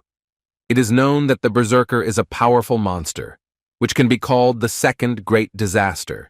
It is said that at that time he was struck down by the great voice and the 7 apostles, thereby marking the end of the great calamity. The master of stealth and assassination techniques explained that then the berserker was impossible to defeat. He also said that it was at least strange that there was no corpse left from the defeated monster, because there is not a single material regarding this. Even with the chaos that was happening at that time, it is too unnatural. Seo-jun was even more amazed by the words that in fact the berserker had suddenly disappeared. Confused, Seo-jun emotionally asked why then did everyone think that the Order of Truth saved humanity. The old man replied that it was obvious to believe that they had done something. He clarified that it was more likely that it was the Great Voice who did something to the berserker, but in any case, that monster was not defeated. Turning his back to the student, the master remembered that at first it was only a small grain of doubt, but an incident that happened several years ago made him convinced that he was right. He clarified that it is difficult to actually name those events. To get to that topic, he first asked if Seo-jun had ever thought about why the place of the Apostle of Chastity was empty. In response, Seo-jun remembered that the Order of Truth stated that he died of old age. However, as soon as he said this, he cried out in surprise at the realization of the probable truth. The puzzle began to take shape into a more complete picture, and the old man confirmed that the Apostle of Chastity had in fact suddenly disappeared, and precisely suddenly, just like a berserker. With displeased mockery, he said that natural death sounds ridiculous, because the 7 apostles were together even before the time of the great disaster. It was foolish to believe that the Apostle of Chastity was the only one who died of old age. This statement on the part of the Order of Truth was meaningless. The information from the hero became more and more amazing. He thought that the two were somehow connected, and so he began to monitor the Order and learn 2 things. Firstly, the Order of Truth planned to kill him for this, and secondly, the rift of the 10-star dungeon is a trick of the Order, and the reason for it is Seo-jun himself. Naturally, the guy did not understand what he had to do with them. The old man himself did not know the exact reason, but he was sure that the Order was closely monitoring the personality of the young man. When Seo-jun asked why Mr. Darkstar was telling him such secrets, he said with a serious look that he had come to him with a personal request. He wanted Seo-jun, whom he had only known for a few minutes, to take care of the boy for him. It was about Lee Ming-yul, and the assassin admitted that if he could, he would look after him himself. But this is impossible while he is being persecuted by the Order of Truth. They have their own unique way of tracking objects, and this turned out to be quite scary news. The old man wasn't sure, but it seemed like the Order could see the consequences of their target's actions, so they called it visioning. He too came under their surveillance and leaves his mark on everyone he approaches. Seo-jun didn't understand why he had to act as a mediator, since information about the vision of the Order of Truth probably also meant that he himself was subject to this ability. Unexpectedly for him, the master replied that he was an exception. The apprentice is already the object of observation of the Order, however. Like the master, they cannot see him. So even if they meet, the Order will not sense anything unusual. At the same time, if he acts on behalf of Seo-jun, then they will believe that this is the work of a Dream Academy student. When the guy, dumbfounded by the situation, asked why the Order of Truth could not see him, the master disappointed him with his answer, saying that he himself did not understand how this was possible. The old man himself was able to free himself from their gaze, finding himself one step away from self-forgetfulness. But the young man's method remained a real mystery to him. Naturally, Seo-jun thought with a thoughtful face that this had something to do with the fact that the academy did not have any data on him. Time was already running out, and the old man could not afford to continue this conversation, so he handed a new book describing his teaching towards the academy student and asked him to pass it on to his heir. He wrote previous materials in a hurry and only managed to write down the art of wielding a dagger and the technique of concealment. But here, everything was presented in more detail. In response, the surprised Seo-jun restlessly asked where one of the great heroes had so much faith that he would give him such a thing. As expected, such a powerful master could not be afraid that Seo-jun would decide to do something, because in this case he can easily get rid of it. And yet the people outside the surveillance are the only ones he cannot put pressure on. The master of assassination and stealth was prepared for such a question, so he had something to give him as payment. He took out another scripture and said that this was another secret teaching that he himself had written down. He believed that it could be very useful to the young man for further development. The master was simply amazed when he heard that the guy answered that he didn't need that, and then asked to give him something else after a heavy sigh. He tried to hide his reaction, thinking that this brat didn't understand that even S-rank hunters would rip each other's throats out with the dark star technique. Without losing his status, he asked what exactly the young man would want in return for his request. Seo-jun hesitantly replied that he did not want anything special, and after a thoughtful pause, with a cocky expression on his face and an insolent tone, he asked the old man if he had ever heard of alimony. Mr. Dark Star was amazed. He thought that he had heard it right, because it is unlikely that one of the 5 heroes would be asked for money out of the blue, giving up a secret technique. However, the guy convinced him that he really wanted money. When Seo-jun brazenly said that if he didn't give him anything, then he himself wouldn't do anything, the master displeasedly asked what amount he was talking about. The student, with a cheerful expression on his face, said that at the moment he only needed a couple of kopecks, or rather 3 billion. Hearing about this impudent and disrespectful request, Mr. Darkstar nervously said the amount and called the young man a little asshole. In response, Seo-jun asked him not to get angry, but to listen to what he had in mind. Then he began a monologue about the importance of the situation. He began to manipulate with the words that, frankly speaking, he is the only one who can fulfill his request because, as the master said, it must be someone whom the order does not see.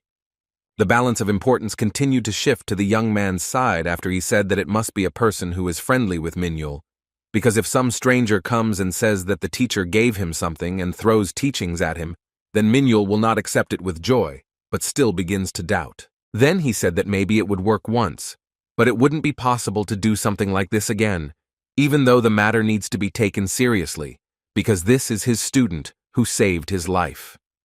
Seo-jun began to press with words that Minhyul would never get involved in this and would simply go to the mountains to train. The final argument was that Seo-jun was putting himself in danger, because their interaction meant that all attention would be directed at him, and then the order would begin to suspect him even more. After these arguments, the young man boldly declared that this amount was fully justified by the risks. Without showing unnecessary emotions, Mr. Dark Star resigned himself to his reasoning, and once again asked whether 3 billion would be enough. Seo-jun hurriedly shouted that this was so, because he didn't believe that everything would go so easily. He regretted that he had not closed his eyes to his conscience and asked for more. When the old man said that he would transfer it a little later, Seo-jun, hungry for money, asked if the master would be able to bypass all taxes and laws, because he wants 3 billion to be the final price. The dissatisfied old man replied that it seemed to him that the youth's conscience had reached the level of a knotman. As he left, the Dark Star waved his hand, saying that the money would be received under the name of the association, so minor issues would be settled by the association, and there would be no questions for the young man. The old man was already leaving, so Seo-jun asked if he should mention his visit in a conversation with his heir. Disappearing, the hidden master said that he was free to decide this himself, because even if he said, the order still could not see him. He also asked Seo-jun to warn the boy not to talk left and right about the identity of his teacher. While Seo-jun was extremely serious due to his thoughts about the surveillance by the suspicious Order of Truth, Lee Minhyul rushed inside the training hall and said with sincere joy that he was already there. In a short dialogue with a friend, he nevertheless learned that his teacher was one of the 5 heroes, known as the Dark Star. Although Seo-jun told him in vivid colors about the Order of Truth, as expected, the teacher's identity shocked him. Of course, he did not mention alimony. To explain why he did not meet with him in person, Seo-jun said that Mr. Darkstar had to urgently leave on business, but in return he asked to give his student some notes. After that, Seo-jun held out a small notebook in his direction, similar to the one Lee Minhyul had previously found with detailed descriptions of dagger and concealment techniques. Having given this notebook to the recipient, Seo-jun hummed and decided to leave on business, happy that he had already fulfilled the request and received money in return. Now he could easily buy more weapons and listen to new lectures. At one point, Lee Minhyul, who had been silent all this time from the shocking statements, a little confusedly asked his friend why he was giving him this thing. Seo-jun was surprised by his question and repeated that the Dark Star asked him to give this to him.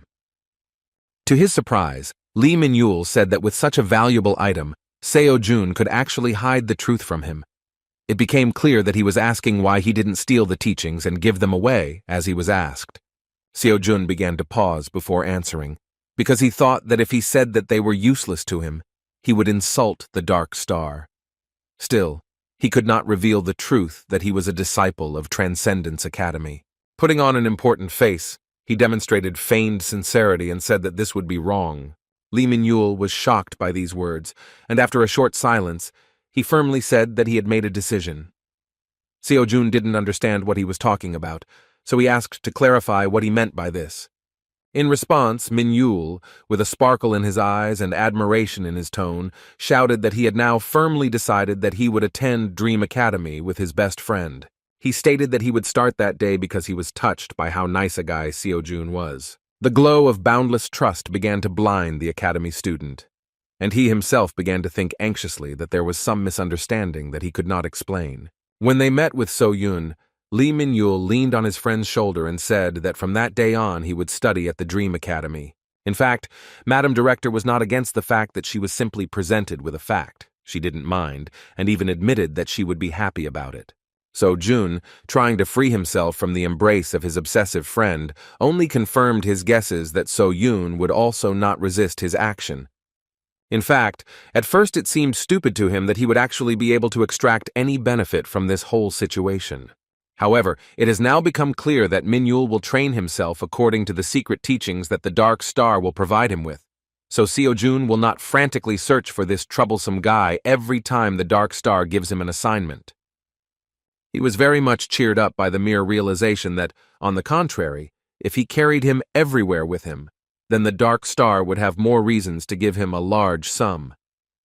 Looking at this troubled boy from the other side, he himself began to joyfully hug him and support the idea of him joining the academy, realizing that this was a real goose laying golden eggs.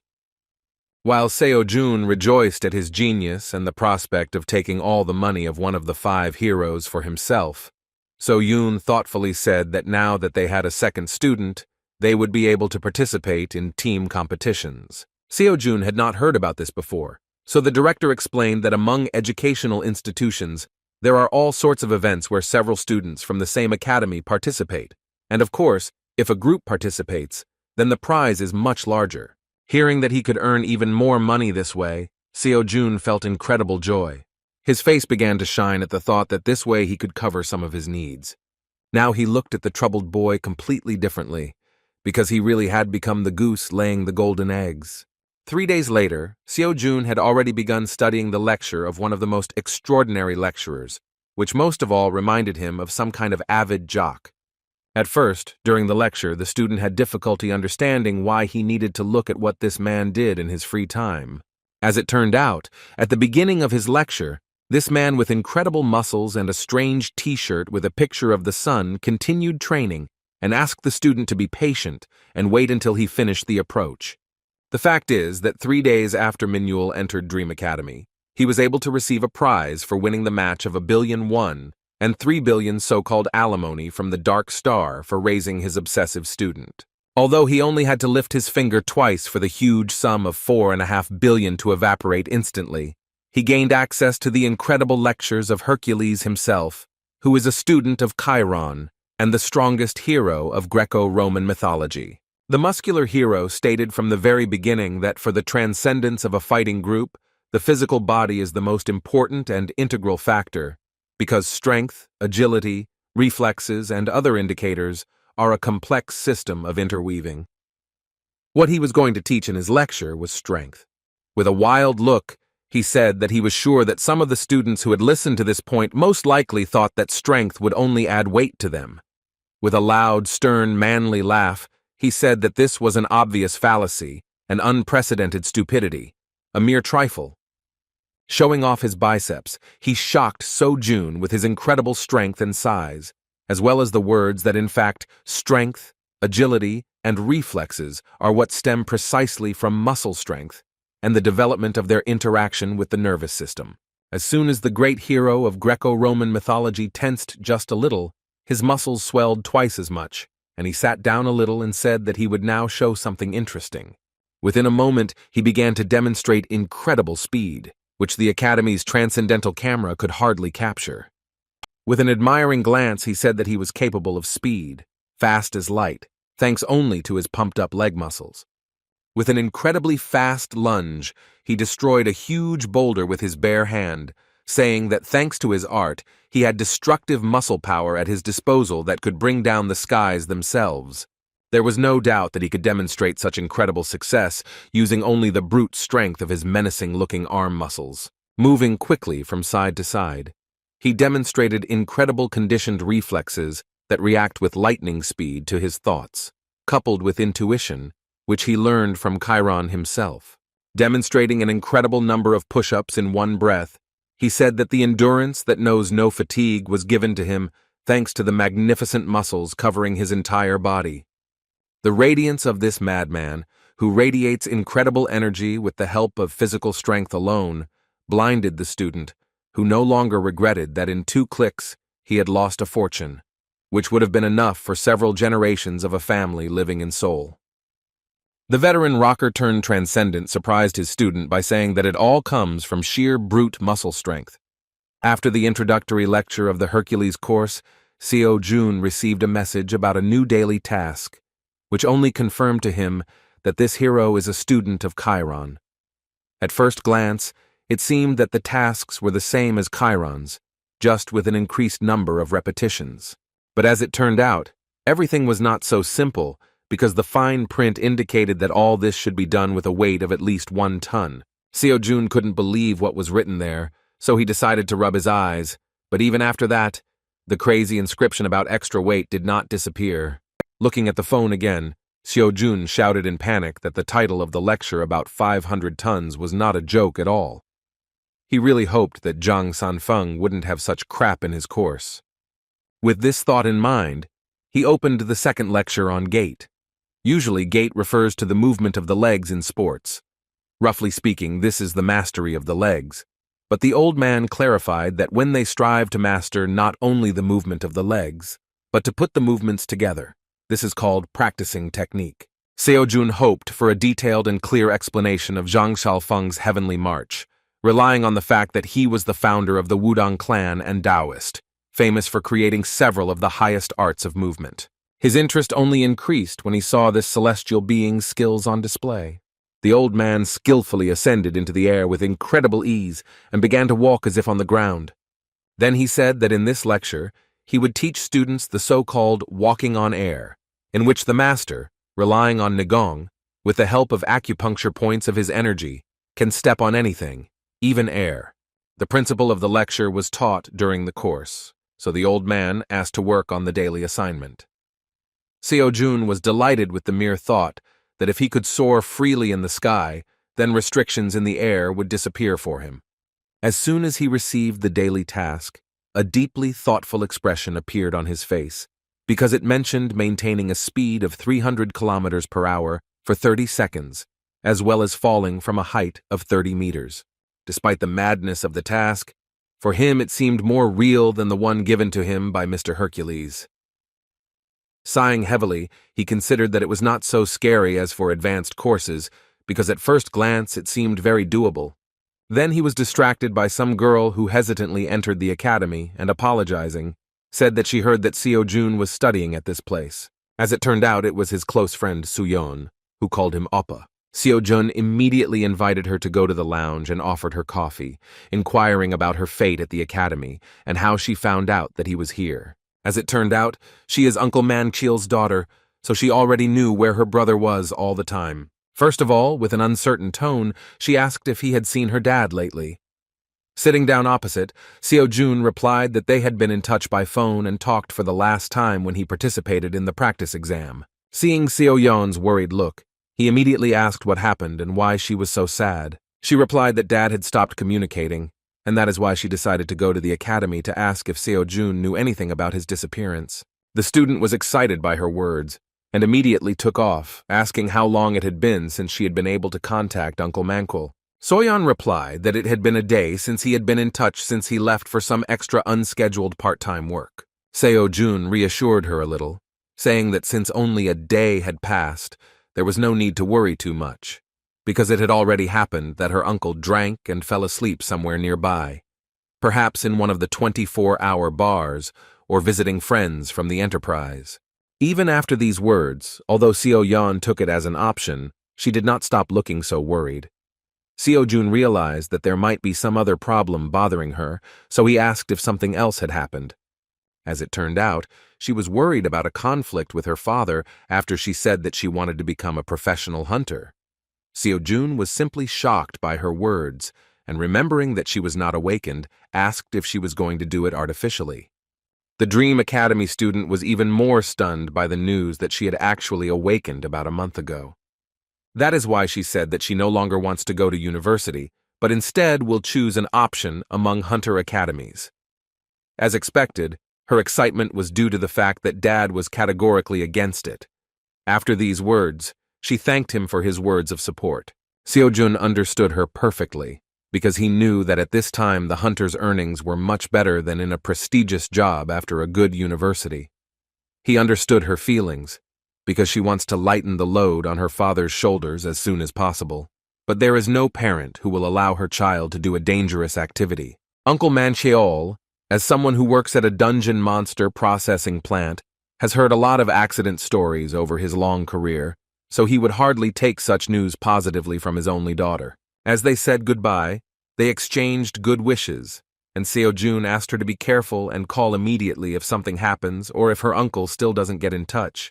He tried to support her in this situation until the very end, hiding his concern behind a smile and kind words. As soon as Soyeon left, he walked around the corner of the academy and tried to call his uncle himself, but he didn't accept the call. He could not understand what had happened in the old man's life for him to allow himself such irresponsibility, because of which his daughter was so worried that she even came for help. Even after several attempts, nothing changed. Hoping for the best, he returned inside, thinking that since his uncle had not been in touch for the first time, it was unlikely that anything dangerous could happen.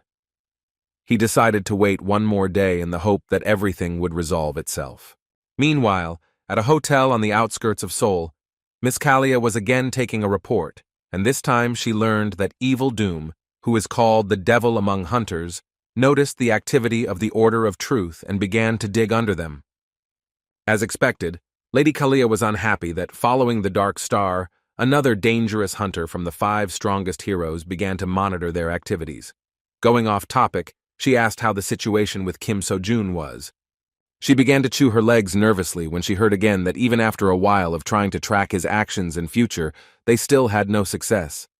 To resolve the situation, the lady said that the truth about the rift of the 10-star dungeon should not be revealed under any circumstances. She asked that all possible resources available in Korea be used to avoid the dissemination of information, especially among government officials and hunting associations. The next day, Seo-jun returned to the academy and began training again.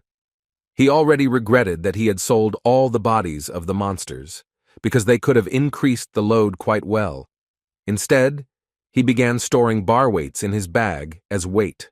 In such a situation, he was really glad that he had obtained kibesis, even though it was not intended for such purposes. As soon as the bag began to weigh a ton, Seo-jun began to perform the workout with incredible effort. He still doubted whether he had enough weight, but was amazed at how serious Hercules' training was. After several repetitions, he fell to the ground and said in a weakened voice that it was difficult even with the strength that moves mountains. To overcome his limit, he had to resort to using mana to complete the task. He could not even think that one day he would have to go out of his way for sports, although in fact, these exercises were more like torture than sports. Releasing his mana, he shouted that it was time to put all his strength into the task in all seriousness. A few hours later, when Seo-jun arrived at the academy, she was stunned by the picture she saw. Seo-jun was lying on the ground exhausted after doing push-ups, and his bag was lying on his back, looking like he was being crushed by a weight. With a stern tone and look, she asked what her dear student was doing, and he, in response, asked her to help in a weakened and pitiful voice. He asked her to remove the pouch on his back before he went to the next world. Folding her hands in front of her and looking at his wonderful object for carrying things, she thought disapprovingly that now, for the first time, he reminded her of some kind of loser. Sighing heavily, she reached out to Kibisis with the question of how much he had stuffed inside this amazing magical object. However, as soon as she grabbed the bag and tried to pull it towards herself, using only one hand, she felt a trembling throughout her body and resistance from the object, which was associated with its enormous weight. Realizing that it was no small matter, she grabbed it with both hands and used magic to strengthen her body. Using incredible efforts to the limit of her capabilities, she hardly moved the bag, and Seo Jun was finally able to get up at least on all fours. The headmaster couldn't believe that the bag he used as extra weight made her, a B-rank hunter, tremble with tension. Seo Jun, rising to his feet, sighed heavily and shouted that he thought he was going to die. After words of gratitude, he asked her an equally strange question about how tall the academy building is. The director, not understanding the essence of such interest, answered in confusion that there were only 5 floors, and in total, it was about 15 meters, taking into account the height of the training floor. Seo Jun said that this was not enough, so Yoon, with concern in her tone, asked why he was asking this. In response, her inadequate student, with a crazy expression on his face, replied that he was going to jump down. Horrified by his intentions, Yoon stretched out her hand to stop him, but he didn't even let her utter a word, wondering out loud whether he could jump from such a height in his current form. Then he simply confronted her with the fact that he would go away for a while to test his strength. So Yoon didn't even have time to move when her ridiculous student found himself on the roof, and a moment later his ringing scream and the whistle of falling down were heard. What was even more alarming was how loud and dull the sound of his landing on the surface was.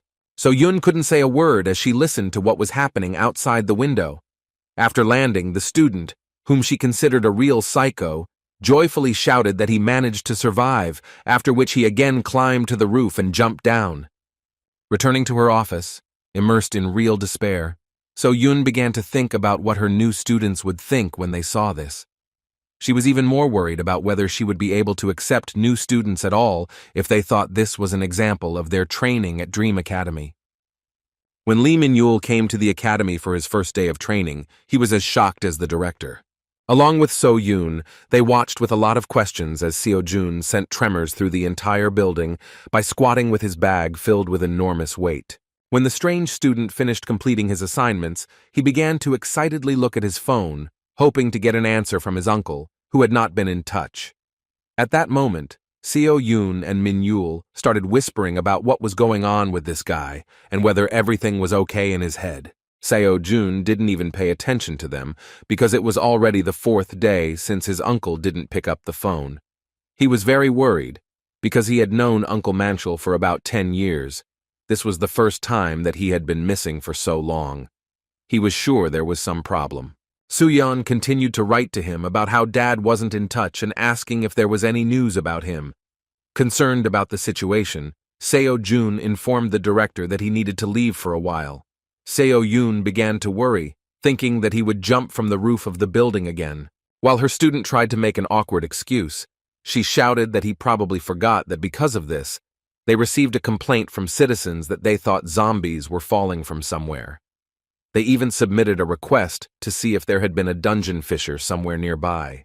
To calm down the academy director a little, he still admitted that this time he was going to go outside the academy to look for Uncle Manchul. Seo Yoon was excited by the news and immediately asked what could have happened. Putting on his jacket, Seo Jun replied that they shouldn't worry, but he himself doesn't know what's wrong yet, so he'll tell him after he returns. To get some information, he went to the company where he worked with his uncle. A very warm welcome awaited him there. His old colleagues began to come running to meet the new star of the world of future hunters. They immediately began praising him for his success in exams and tournaments, saying that his efforts had finally come to fruition. Seo Jun felt a little awkward because he didn't have a chance to say a word amidst the heaps of praise and controversy about when he would become a professional hunter and what place among the legends he would occupy in the near future. Having calmed down a little, the old men inquired about the fate of the boy who came to see them. When someone suggested that he wanted to entrust them with transporting corpses from the dungeons, He replied that it had nothing to do with it, and he just stopped by to say hello. In fact, this is how he found out that their life became much better after the previous foreman was fired with his help. Manchul still did not hide the secret that it was he who tried. Seo-jun felt a little awkward remembering that this was his first request to So-yoon. Returning to the real reason for his visit, he asked if anyone had seen Uncle Manchul. The company's employees replied that, in fact, they had not seen him for a long time. When discussing his disappearance, they, as expected, first of all assumed that he had gotten drunk again and was sleeping somewhere in some bar. However, among the workers, there was one who uttered a clue, mentioning that Manchiol had been missing since he went after some person who looked a lot like a powerful hunter. Hearing this, Seo-jun excitedly asked for more details about that incident. The elderly worker said that this happened about 4 days ago, when some strange man came and said that he was looking for labor to transport monsters. It was then that Manchiol left with him, and after that, no one saw him. As it turned out, Manchul was not the only one who thought about this, because that strange man promised to pay an indecently large amount and many were tempted, but they lacked determination, so he went himself.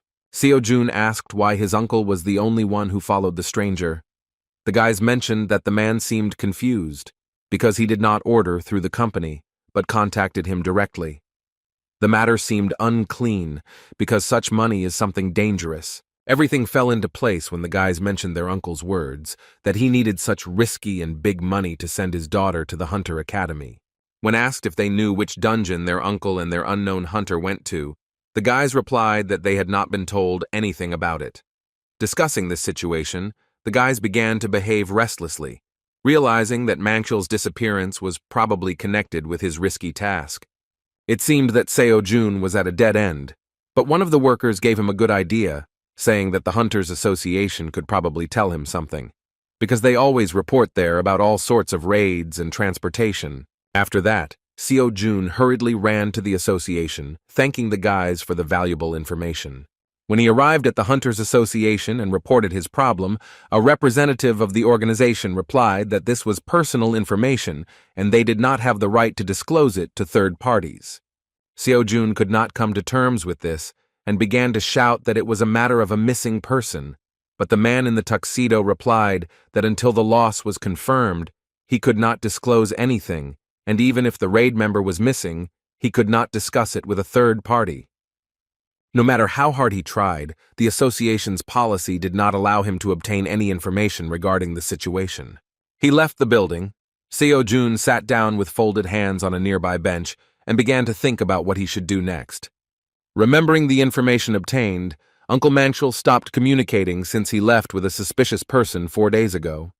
There was no doubt that something unexpected had happened, but the problem that prevented him from solving this situation was that, as the association employee said, there were no confirmed facts for them to deal with this. An anxious feeling haunted him, because Uncle Manchul is a man who always came to his aid with a smile and full responsibility. They were connected by a long journey of life and even 9 years of hard work together at the enterprise. Moreover, it was he who supported the orphan in the most difficult moments of his life. He gave him all his savings when Seo-jun ended up in the hospital due to an accident at the plant. Despite the boy's words that the uncle himself had a hard time and that he should think about his daughter's future, he said that when an adult helps a child, he cannot simply refuse, but must thank him for it and take it for granted. The old man did everything possible to support him in difficult moments. When Seo-jun was broken, having lost all the money he had accumulated after 9 years of hard work, the first person who rushed to him and consoled him and worried was Manchul. Although he himself was poor, but with the words that money can always be earned again, he gave him a huge amount, sufficient to pay for his daughter's admission to a good university. It was those 3 million won that were the money that made Seo-jun what he is now. Therefore, the boy could not just sit and do nothing in a situation where Uncle Manchul was in danger. He needed to find any way to somehow influence the situation. It was because of this that he was forced to approach So-yoon to ask her for a favor by arranging a personal meeting with her grandfather, the sword saint of the 5 heroes of Korea. Relations between them were far from the warmest.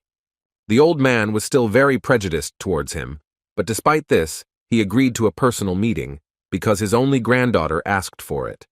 In general, he was already familiar with the situation, so he assumed that the young man wanted to ask for his help, but he said that the purpose of his meeting would sound a little different. As it turned out, he wanted to find out how the Holy Sword looked at him in order to fight with him in a duel once. After this unexpected and crazy phrase, silence began. So Yoon was simply shocked by his words. The Sword Saint's chief assistant was speechless, as it was the first time he had seen someone who was not even a hunter above S rank even think about fighting the strongest among the swordsmen. Mr. Park himself at first thought that he had misunderstood the impudent young man, so he asked him to repeat it. Seo-jun explained that he wants to arrange a duel with conditions, and if he wins, then Mr. Park will not only help him, but will even take an active part in this matter. More sudden was the second condition, which concerned Seo-jun's loss. He stated that if he loses, he will leave Dream Academy. Naturally, he did not even dare to imagine that he would defeat such a formidable opponent. That is why he asked to take into account the condition that his victory should be counted as at least a small wound on the body of the Holy Sword. The situation required such crazy measures because Uncle Manchel went after a suspicious person and something happened, but the association did not disclose details, citing the confidentiality of this information. However, the conversation will be different if the request is made by one of the 5 heroes of South Korea, the Sword Saint. Although this is a game of roulette, he really had no other way to save Uncle Manchel. The old man, possessing terrifying power that even the suspicious Order of Truth fears, admitted that the young man's proposal was very self-confident, and yet he decided to agree and offered to follow him. First, Mr. Park Min-chul went to a room that was emitting powerful energy. Lately, he had not visited it often, which greatly surprised his assistant. As it turned out, there was some kind of mysterious blade inside, from which came a terrible thirst for blood and the powerful energy that he himself possesses. Seeing this blade, Mr. Park's assistant was horrified. This blade is known throughout the world as the Sword of the Azure Dragon.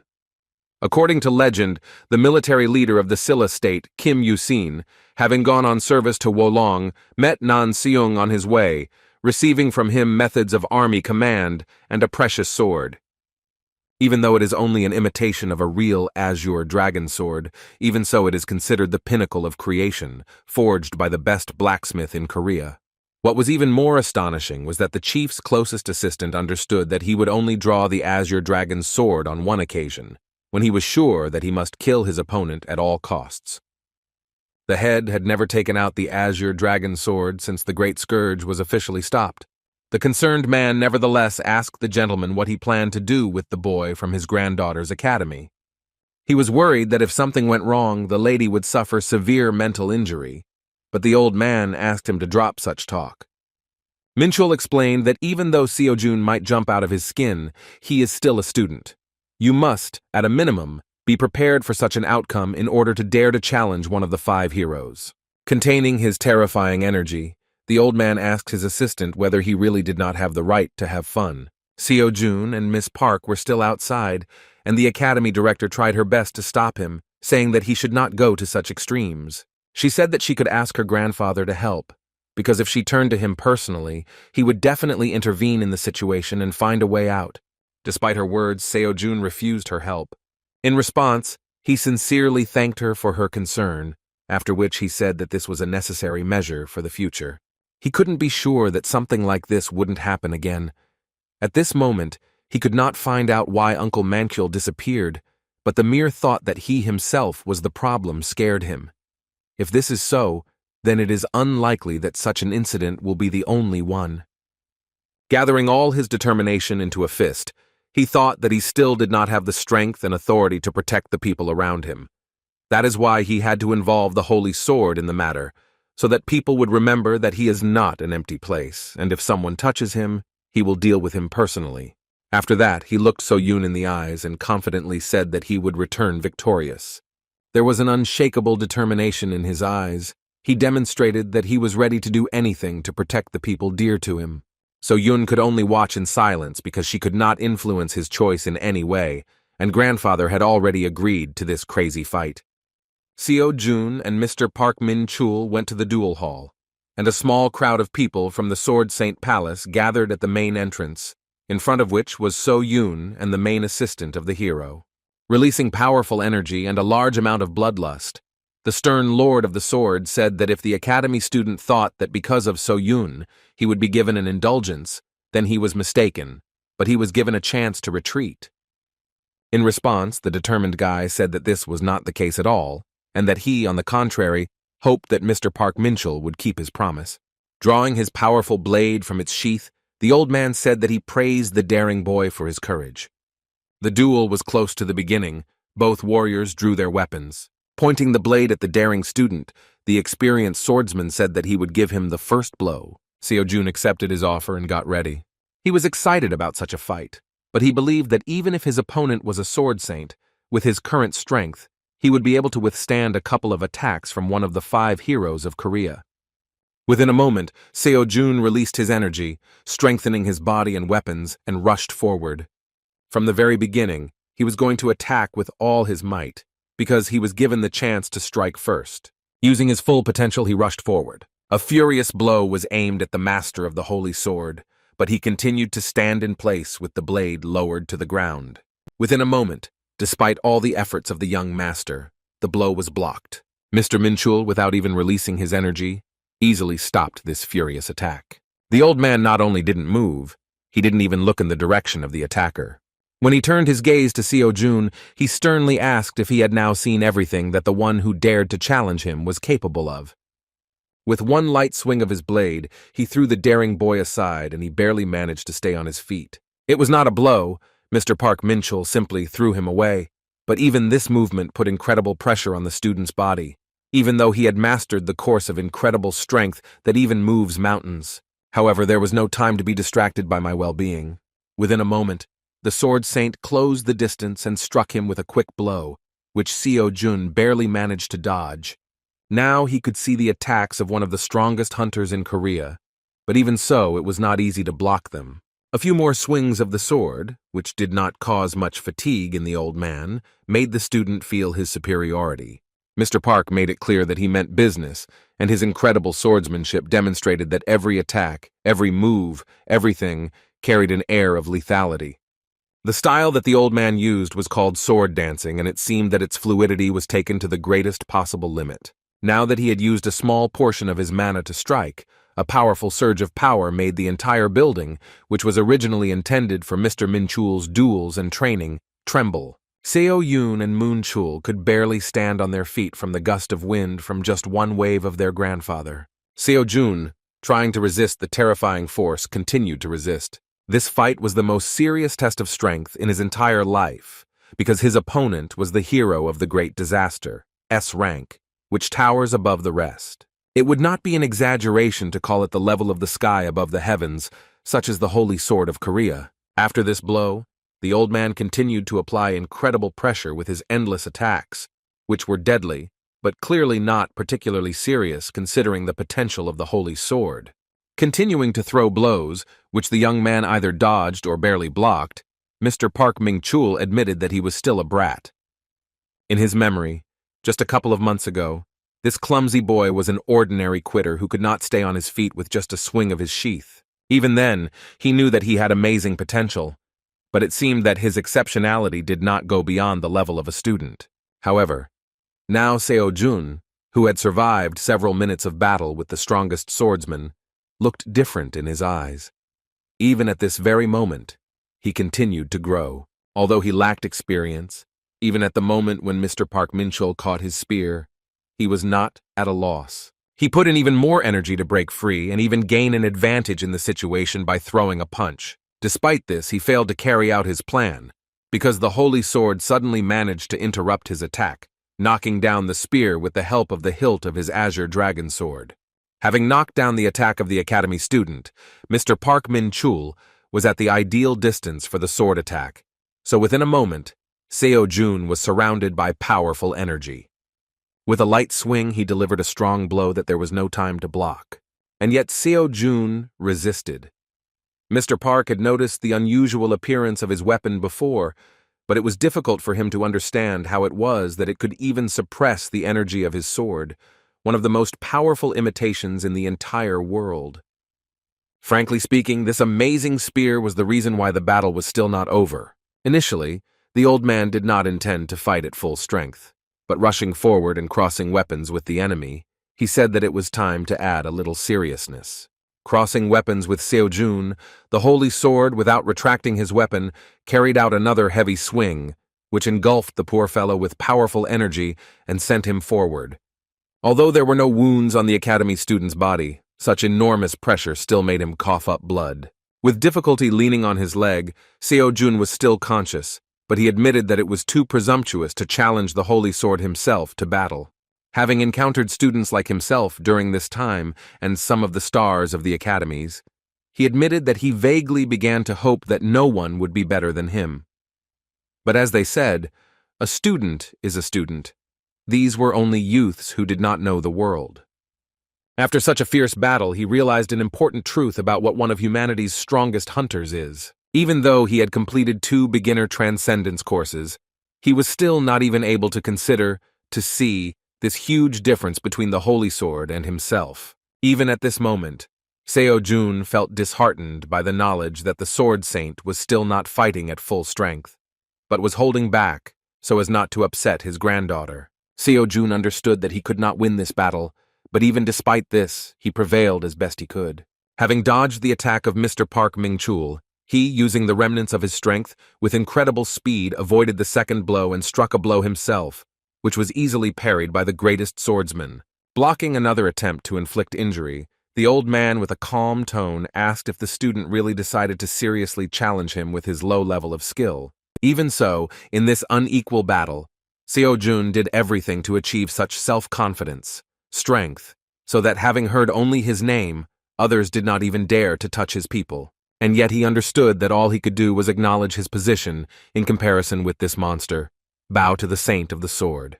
He would sincerely wish to become like him out of great respect for his strength. He doesn't just admire strength, he deeply admires the journey he has taken to reach this level. Exchanging blows and receiving more serious ones in return, he had no doubt that he had acted too arrogantly. Due to the dire situation, he regretted that he was forced to unknowingly show arrogance towards the sword saint by being fooled by his false reputation as a transcendental. The old man, without much difficulty, continued to rain down very impressive blows on him, from the energy of which those present in the duel hall barely remained conscious. It was obvious that at that moment he was immeasurably weaker than the holy sword, but persistence alone was worth it. Again rushing into a senseless attack, he was glad at least that for the first time he was able to look at himself objectively. And yet, for the sake of all the people dear to him, he thought that someday in the future, he would definitely do everything to overcome this adoration and surpass such an incredible hunter. Mindless attempts to strike did not end. However, at the last moment before swinging his spear, Seo-jun realized that by losing his composure, he had also lost control of the situation. He still lacked the speed to cope with his intuition and sense of space. Finding himself in front of the enemy, he understood that although his palm was tightly gripping the shaft of the spear, he did not feel anything.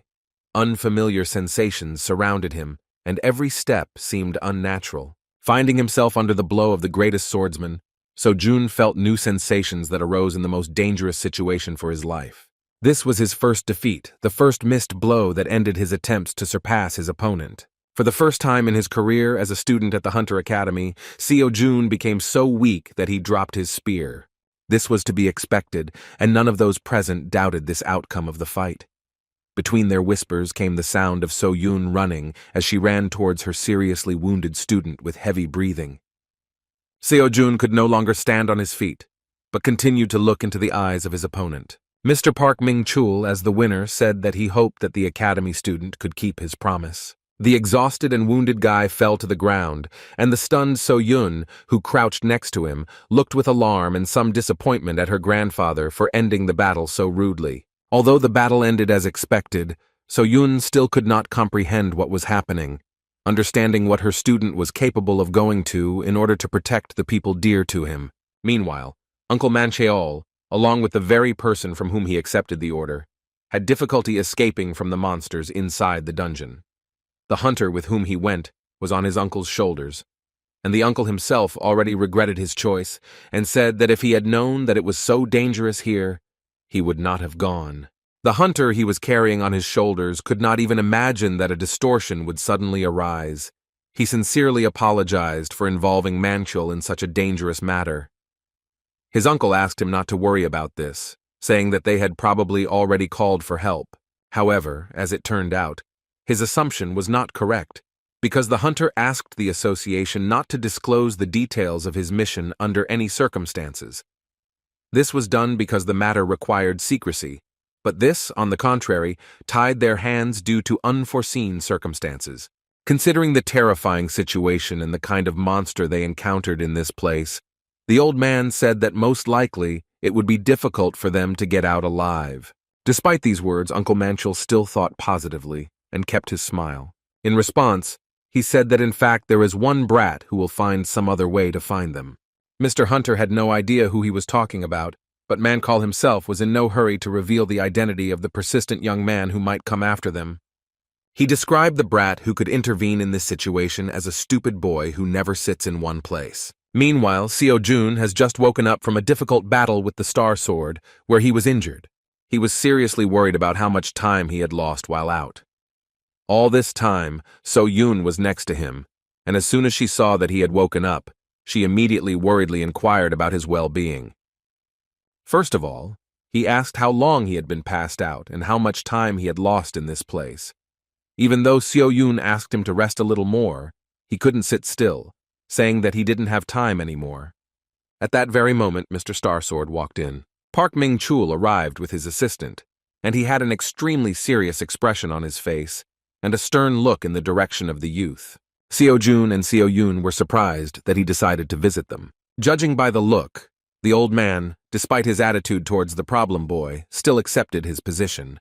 He handed him a sword and asked him to take this item. As it turned out, this was the same sword of the Azure Dragon, which he uses only when he must make sure that the enemy must die. His deputy and Seo Yoon were shocked by this decision and excitedly asked why he did this, because this is the most valuable weapon at his disposal. So Jun, surprised by such a gift, asked why he needed this item. Sighing heavily, the old man looked away so as not to show unnecessary emotions, giving away an imitation of the legendary blade, after which he asked not to make hasty decisions and simply accept this as the fulfillment of a promise. He asked the guy to bring the sword to the Hunters Association as proof that it was his will to receive secret information. He believed that it would be better if the guy dealt with the problem using his own methods without his direct intervention. Seo Jun was free to do what he did, and he was grateful for the help. This item was given to him temporarily as proof that the disaster hero trusted him. After this, the student went to the Association of Professional Hunters, which is a government body that oversees the activities of hunters. At the same time, it is also a commercial organization created by professionals to protect their own rights of hunters. Lee Tae-bum, chairman of the Korean Professional Hunters Association, was surprised by the unexpected guest who came to meet him. Some disciple who made a lot of noise due to his exceptional talents and skill brought with him an item that was proof that he had a connection with the Lord of the Holy Sword. He found it hard to believe that the imitation Azure Sword would fall into the hands of this young man, and how he could even be related to one of the 5 great calamity heroes. Seo Jun himself felt a little awkward, because he had never thought that he would have the opportunity to meet the chairman before. They didn't know each other yet, so the young man began by introducing himself and apologizing for having a couple of questions for him. Mr. Tae-bum considered the young man a very mysterious person, because just recently, a dark star personally came to him and extorted 3 billion won from him for this guy. He had no idea who this guy really was, but his connection with the heroes was only confirmed at the moment when he said that 4 days ago, a man named Seok Manchul, on someone's instructions, entered the dungeon and disappeared. Seo Jun also knew that in order to enter the dungeon, he needed to submit a request to the association. He wanted to know where his uncle had gone, why, and why. As luck would have it, this was also one of the 5 heroes, and the chairman found himself in an awkward position because he asked to keep this information in the strictest confidence. Before answering these questions, the chairman asked permission to check the Azure Dragon Sword for authenticity. Seo Jun didn't mind, but said that it would be better if he got an answer to his question as soon as possible. Lee Tae-bum, as a representative of the association, asked not to rush because he believed that establishing the truth came first. However, Seo-jun insisted that if the procedure suddenly took too long, then they could lose valuable time, and this matter would take a bad and unforeseen turn. The question of whether the chairman was confident that they could cope with the consequences had him stumped. He found himself in an awkward position because the risk that the young man had come at the behest of the Holy Sword told him that delaying the matter was too problematic. As a result, Seo-jun learned that in fact his uncle was taken with him by one of the 5 heroes, known as Evil Rock, or the devil of hunting magic himself. At the request of the chairman, Mr. Il Rock was investigating the recent rift of the 10-star dungeon, and before entering there, he said that he had found a clue and asked to keep the investigation secret. Having received this information, Seo-jun remembered the words of the Dark Star that the dungeon rift was most likely the work of the Order of Truth. From this, it followed that perhaps the clue in question was evidence of the activities of a world-famous organization. The matter was too suspicious. Seo-jun had no time to waste, so he hurriedly rushed out and thanked the chairman for his help. Before leaving, he asked the opinion of the association chairman regarding one unusual proposal. He wanted to pawn the Azure Dragon Sword to get a loan from the association. As he left the building, he was contacted by So-yeon, who was excitedly trying to find out if her dad had contacted him. Seo-jun replied that his uncle had not been in touch, but tried to reassure her by saying that now he approximately knows where he went. He also said that most likely, some kind of problem arose in the dungeon where Mr. Sak Min-cheol was carrying out an assignment. So-yeon was horrified by his words because she began to fear worse events. Her panic made Seo-jun realize that it was very difficult for her right now. She had no one except her dad, because her mother died 11 years ago due to the same dungeon rift. Moreover, she sacrificed herself to save her daughter. Perhaps this is the reason why Soo-yeon was so eager to become a hunter, because she did not want to lose the people she loved to monsters again. With tears in her eyes, she said that she did not want to be alone. In response, Seo-jun said that she can count on him because he will definitely return his uncle. He had to hurry towards the dungeon. Now he knew that they had gone to the dungeons where the 6th-level Dryad had originally been. Although Evil Doom is already old and sick, he is still one of the 5 heroes, and there must be a reason why he cannot get out of that place. Seo-jun guessed that most likely, the Order of Truth had set a trap to get rid of the hero. He knew perfectly well that no one could interfere with his task, because the Order of Truth would immediately find out about this through a vision and remove the obstacle. The only exception in this case is Seo-jun himself. At that moment, the amount of 500 million won just arrived in his account. At first, when he mentioned the collateralized Azure sword loan, the chairman shook his head and told him not to joke like that. Then, Seo-jun insisted on leaving the sword against signature. At first, Mr. Taebum was very confused, but in the end he accepted the sword, obliging him to return for it later.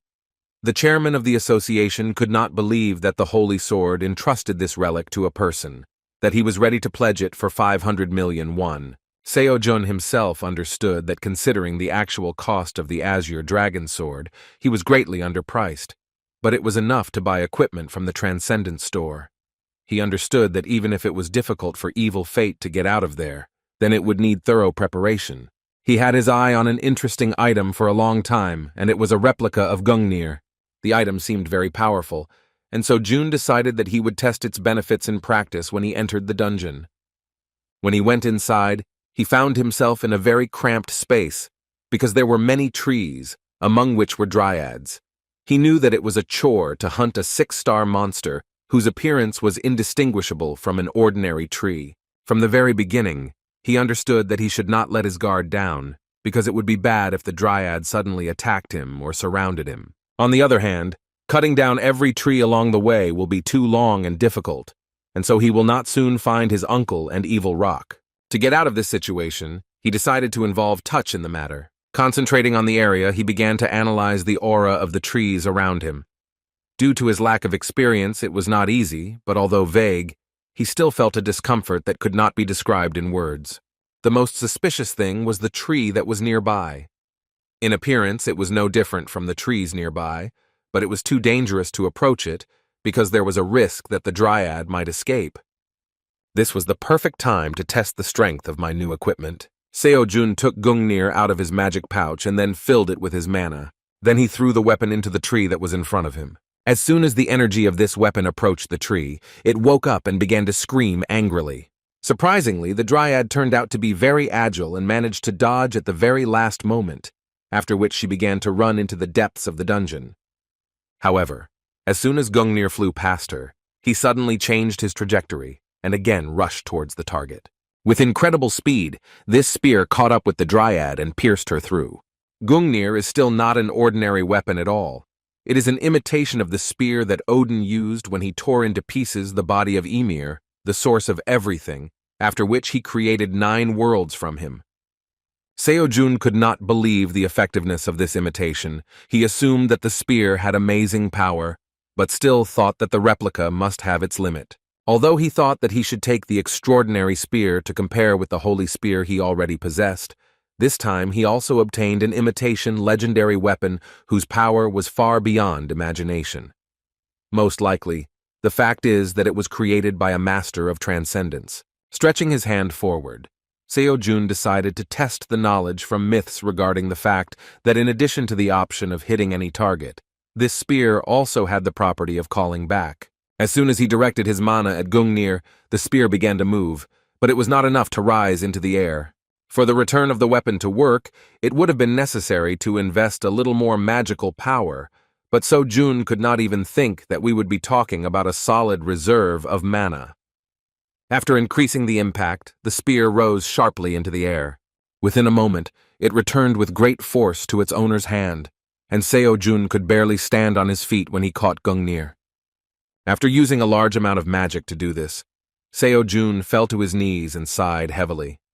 The callback ability is a great option, but it costs a lot of mana, so with his magic reserves he can only use it twice. Having depleted his reserves of magic, Seo-jun took another look at the legendary replica, realizing that its limitation was that it did not return on its own, but required a lot of effort. His current level allowed him to make a return only once in a tense battle, but he knew that the day would come when he would be able to use it freely, and then he would become a real walking bomber. Within a moment, another dryad appeared nearby, directing its branches at him from the very beginning. Seo-jun managed to match her speed and jumped up, cutting down the branches with his holy spear. The dryad's trunk itself was easily destroyed by the Gungnir, which was in his hands at that moment. Having destroyed another 6th-level monster, he ran further in search of his uncle. Meanwhile, Sakmanchal ran with the last of his strength outside the forest. He had a weakened evil doom on his back, which could no longer do anything with the fact that they were being pursued by as many as 3 monsters. It was impossible to run away from such monsters without the abilities of a hunter, because although the dryads were slow, their attacks had a large radius of action. The next attack from 6th-rank monsters caused an earthquake near the guys, and they fell off their feet to the ground. While the trembling Uncle Mancall was trying to collect his thoughts and rise to his feet, 3 deadly branches were already rushing towards him, and were about to pierce his unprotected body. At the last moment, Evil Rock came to his defense. He managed to come to his senses, get to his feet, and create a magical shield that withstood the pressure of the dryads. Uncle Manchal was very worried about his condition, but the old man, with heavy breathing, shouted that he should run as far as possible until he detained the monsters. Although Mr. Sak was not a hunter, he could not leave his new comrade, even though he asked him to leave, saying that he himself did not have long to live. Evil Rock asked not to hesitate, saying that there was no need to worry about him, especially in a situation where he himself had brought such a great danger to an ordinary person. While my uncle was doubting, the magical powers of one of the 5 heroes dried up again. His magical barrier depleted again, and he himself began to lose consciousness. The old man fell, and Mr. Sak grabbed his body, while countless deadly branches of dryads again headed towards them. Closing his eyes, Uncle Manchal, with a deep and heavy feeling of guilt, apologized to Su-yeon for so thoughtlessly abandoning her for tuition money. However, after saying goodbye to life, he felt a sharp gust of wind and a whistle, followed by the sounds of falling branches. Mr. Doom, who also considered this his end, realized that the dryads suddenly stopped their activity. When they looked forward, they saw a young man standing in front of them with a spear, which protected them from the attacks of the dryads. Looking at his uncle, Seo-jun smiled and asked if he understood that Su-yeon was very worried about him. With sincere tears in his eyes, Manchul said that Seo-jun is a real brat who still needs to be found. Seo-jun ran further towards the dryads, asked to leave conversations for later, and take the evil fate away from danger. He finally managed to find his uncle and evil rock, which was more important. He also drew the attention of the monsters to himself. To begin with, he had to get to the main body of the monsters, but everything was not so simple. Many attacks had already been aimed at him, which he managed to dodge at the last moment before the collision. While in the air, he cut the branches, but no matter how many times he repeated this, the branches were still restored. In this situation, it was difficult for him to get closer, so he hoped that it would be better to simply throw Gungnir from a safe distance. Hastily looking around, he tried to find the place where he had left his spear. As it turned out, it was very close, but going to it at that moment was too reckless. First, he should have made sure that his uncle and Evil Doom were safe. As it turned out, they were moving too slowly, and he didn't have time to think. They were too close, and the dryads were already approaching a distance convenient for their attacks. Seo-jun went on defense again, and began blocking countless attacks from these monsters' deadly branches. Holding the enormous pressure of the dryads, he quickly looked around and saw that Mr. Sak and Evil Doom were already quite far away. After that, he jumped back and headed towards his weapon. Grabbing the Gungnir, he jumped high up, dodging the branches. While in the air, the guy put mana into his weapon and threw it at the dryad, which had been haunting them all this time. The dryad's pillar was destroyed and a terrifying scream was heard. However, the dying screams of this monster set into action two more dryads, who together with her pursued the evil fate. Their sudden attacks turned out to be faster than the previous ones, and the guy barely had time to block them, and one of the branches even left a small cut on his face. Cutting through the branches, Seo-jun jumped up again, looking around for Gungnir. His spear turned out to be nearby, very close to the trunk of the dryad that had recently been struck by this weapon. The pressure from the monsters increased, and this time he was forced to force the return of the weapon by investing a large amount of magic into it. Within a moment, the spear was in his hands in exchange for depleting his magic reserves.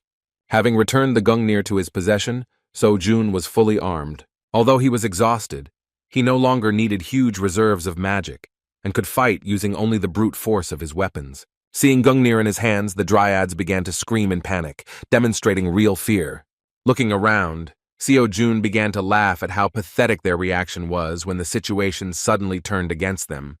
With a smile on his face, he said that they only needed to see Gungnir in action once to understand how dangerous it was. The dryads screamed in fear on the spot, and Seo-jun, playing, began to choose which of them would become the first victim of his terrifying spear. When he stopped at one of the monsters, he pointed at himself with a branch and began screaming in panic.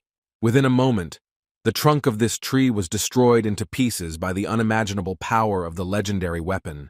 Having finished with the first of them, Seo-jun looked around and saw that the fear of death had now disappeared from the faces of the dryads again.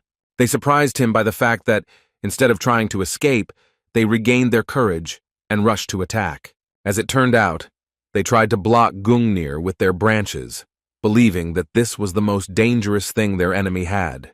After this, the dryads themselves crawled towards him, believing that he was no longer dangerous to them. In fact, their closing the distance was what Seo-jun was looking forward to the most. Within a moment, he released the enormous power of his magical aura. The dryads were so frightened by the deadly spear of Gungnir that they did not notice that Seo-jun possessed another holy weapon. Having finished with these monsters, the boy returned to his uncle and the hero of the great disaster. Mankiel thanked him for his help, but asked why he was so delayed in searching for them. Seo-jun replied displeasedly that it was his uncle's fault that he suddenly disappeared. In addition, he noted that he already knew that he had decided to take such a thoughtless step in order to send his daughter to the academy. Mr. Seok became a little embarrassed when he heard the question about why he started a quarrel with So-yeon. Returning to more important issues, Seo-jun inquired about how Evil Doom was feeling. His condition was very serious. He could no longer stand on his feet. He was already bad when he came to the dungeon, and here, in addition, he had to spend a lot of energy on defense. When Seo-jun sat down next to the hero of the great disaster, he only confirmed that his condition was extremely deplorable. So he reached out to Kibisis to get the elixir he always carries with him for emergencies. Although it was not comparable to decent first aid, at least this elixir could greatly improve Master Doom's condition. After using the elixir, the old man began to cough and gradually came to his senses, starting to rise. Mr. Sayok, seeing the old man's gaze towards the amazing young man, introduced him as the brat he spoke about earlier. In fact, one of the heroes was even surprised at how strong the Hunter Academy student turned out to be. In a weakened voice, he said that he was surprised that he had come to save them. He couldn't understand how he managed to find out where they were. When he inquired about where the dryads that were pursuing them had gone, the young man calmly replied that he had dealt with them all on his own. The old man found it hard to believe that an academy student without much combat experience could simultaneously cope with 3 6th-level monsters. In response, Seo-jun asked for an explanation of how they ended up in such a situation and why the hero brought his uncle to this place. The old man replied that to study the monsters, he needed a person to transport their bodies. Due to some circumstances, he had to act secretly, but since he is too old, he needed help. He explained why he did not use the services of a transport company, because he was afraid that he would have attracted too much attention. He had to act alone lately, so he could only take a couple of people so as not to arouse unnecessary suspicion. Hearing this, Seo-jun suddenly assumed that he acted alone for fear of being discovered by the Order of Truth.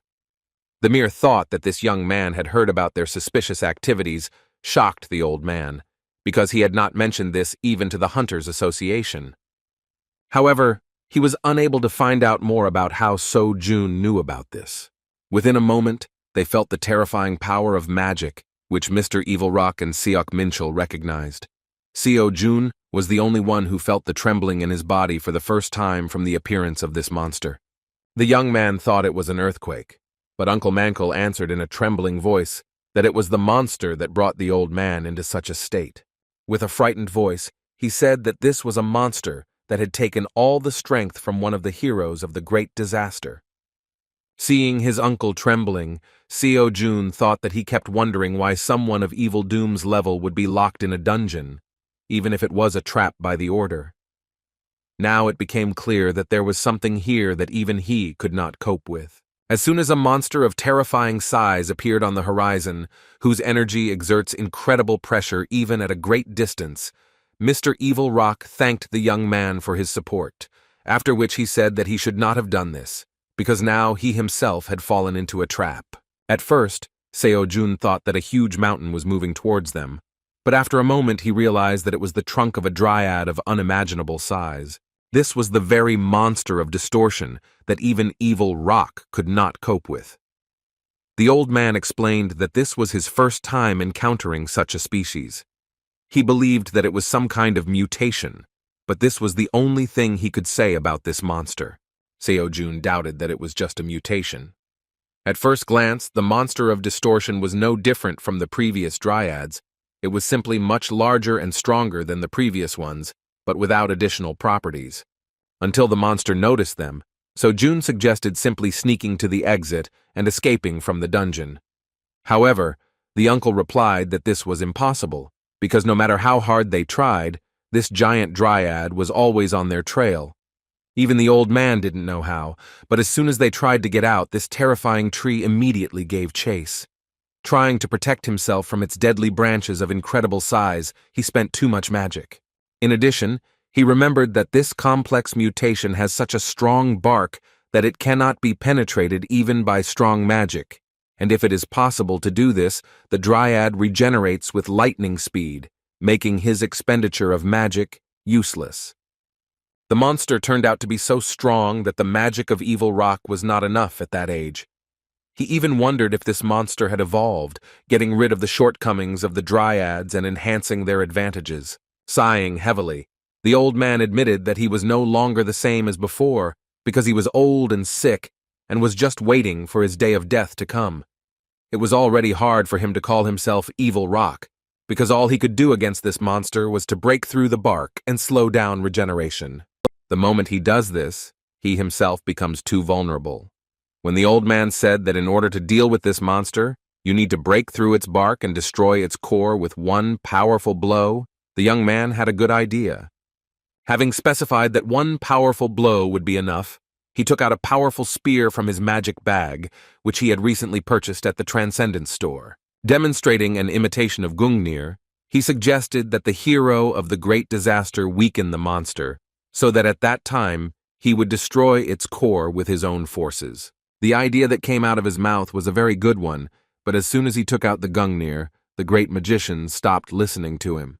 Not understanding what the academy student was talking about, the old man shouted that the core could not be destroyed with a simple blow, because even though he would make every effort, he could only weaken, and not neutralize, the monster's defense. Continuing to cough, the weakened hero said that the more important thing was that they were unlikely to have another chance if they failed during the first attempt. It was because of this that he again suggested that the guys escape while he himself distracted the monster. Seo Jun understood that Evil Rock was right, because although he can talk thanks to first aid with the power of the elixir, it would not be strange if he fainted at any moment, adding to their problems. Therefore, if they decide to implement the plan, they will have to implement it on the first try. Showing the old man an imitation of Gungnir again, Seo-jun said that in fact, everything is quite feasible, and there should be no problems with a powerful blow. Feeling the magic of his spear, the old man asked in confusion what it was. Seo-jun replied that it was the spear that dealt the powerful blow instead. He invited Evil Rock to examine it closely and asked him to be careful, because this weapon recognizes only its owner and can tear away a stranger. When Evil Rock saw this object up close, he was so shocked that he could not utter a word. Within a moment, he began to shout in confusion that he could not believe how such complex magical chains did not conflict, but could coexist with each other in military weapons. He couldn't fully comprehend what kind of magic the weapon was made of and how it could work harmoniously without destroying the item. His shocked realization of such an incredible level of magic from the creator of this weapon turned into a loud cry that was reminiscent of the behavior of his student. Sighing heavily, Uncle Manchil said in a whisper that it was the first time he had seen this old man so energetic and talkative. This was not strange for Seo-jun, because when Jimin saw Kibisis, she behaved exactly the same. He was afraid to imagine what would happen to Evil Rock when he saw the bag. When Seo-jun said that now the old man probably understands that their plan is quite possible, he resolutely clenched his fist with an admiring look and shouted with an amazed look that this would be more than enough, and with such a spear there was no need to weaken the monster. In a trembling, excited voice, he, like his student, asked the young man where he got this incredible thing. Seo-jun was again confused by the question and couldn't think of anything better than to say that Mr. Park Min-chul bought this item for him. The old man was surprised at his words, saying that this was not at all in the spirit of the Holy Sword. Still, he was right, because it's hard to imagine how Min-chul will behave when he finds out the truth. While they were talking, the huge dryad continued to rampage and destroy everything in its path, approaching the guys. Wasting no time, Seok Manchul threw the old man onto his shoulders, and Seo-jun said with a determined look that it was time to start hunting the boss of this dungeon. To begin with, they should have discussed the academy student's plan, and the boy said from the very beginning that his idea was very simple. Discussing strategy, he said that Ilrock would weaken the monster. Uncle Minchul would support it with movement, and he would destroy the dryad's core with a spear. When he asked Mr. Magician whether he could immediately activate the weakening magic, the old man replied that it was possible, but in this case, the effectiveness of the spell would be significantly reduced. However, he believed that there was nothing to worry about since the spear would be enough. And yet there was a certain risk that the old man's life expectancy would be reduced due to such efforts. Based on this, Seo-jun suggested changing the plan a little. Now he was going to distract the dryad while the guys properly prepared for the spell to weaken the monster. In the end, that was the plan.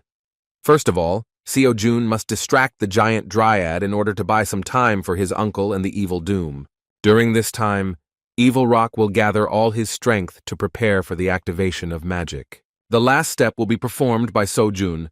As soon as the weakening magic takes effect, he will throw Gungnir at the monster, destroying its core in the process. The plan was simple and ingenious, but Seo-jun understood that there might be some unforeseen variables in it. Firstly, he could be defeated at the moment when he distracts the monster. The second risk was that, having sensed the magic of weakening, the Dryad could recognize the evil doom and attack him immediately. The second variable was the most risky, however. One way or another, while using weakening magic, evil fate cannot be distracted by anything else. Therefore, Seo-jun warned that although he would divert all the attention of the Dryad to himself, one could not be sure of the events. When he said that, in an emergency, his uncle would be responsible for the old man's life, he, with a sincere and kind smile, asked not to worry and to entrust this to him, because he himself was not going to die, leaving Su-yeon without a father. With a cheerful laugh, he asked the old man to remember these words and stay close to him in order to get out of this scrape alive. In response, Evil Rock sadly said that he no longer has the former honor of a hero, so he relies on the help of Mr. Seok-man Chul. Their cheerful conversations and positive attitude brought a smile to the young man's face, giving him even more strength and confidence that everything would be fine. After discussing the strategy, the guys got closer to the monster, and so June jumped onto the branch of an ordinary tree. As expected, the Dryad that haunts them is so huge that finding it was easy.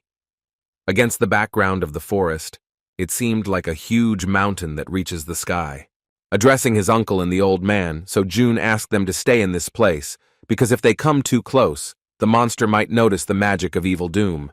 When the hero of disaster asked the boy not to bring too much danger upon himself, he objected, saying that in his opinion it would be better to distract the monster, despite the danger, because he was the only one who could move deftly, avoiding the Dryad's attacks. Still, the old man was forced to agree with the brave boy's plan, and Seo-jun responded with a cheerful expression on his face by saying that the guys were probably already tired of wandering around this dungeon for several days, so it was time to put an end to this. With a kind smile, Uncle Mankle wished him good luck and to be careful. Reciprocating, the young man quickly rushed forward. The tree was located at quite a distance. From a distance it seemed large, but the closer Seo-jun got, the more gigantic it looked. The most important thing was that the guy felt an impressive energy around this monster. Now Seo-jun really felt why this battle was so difficult for old Evil Rock, that he was forced to retreat. Fortunately, this monster with its huge body swept away everything in its path, so there were no other Dryads nearby that could get in the way. Finding himself next to the monster, Seo-jun began to concentrate on its branches, realizing that just one mistake could lead to his death, and his comrades would also not be able to survive in this case. To distract the monster, Seo-jun shouted loudly to the Dryad. As soon as the giant tree paid attention to him, everything around him was covered in his terrifying magic and frightening bloodlust.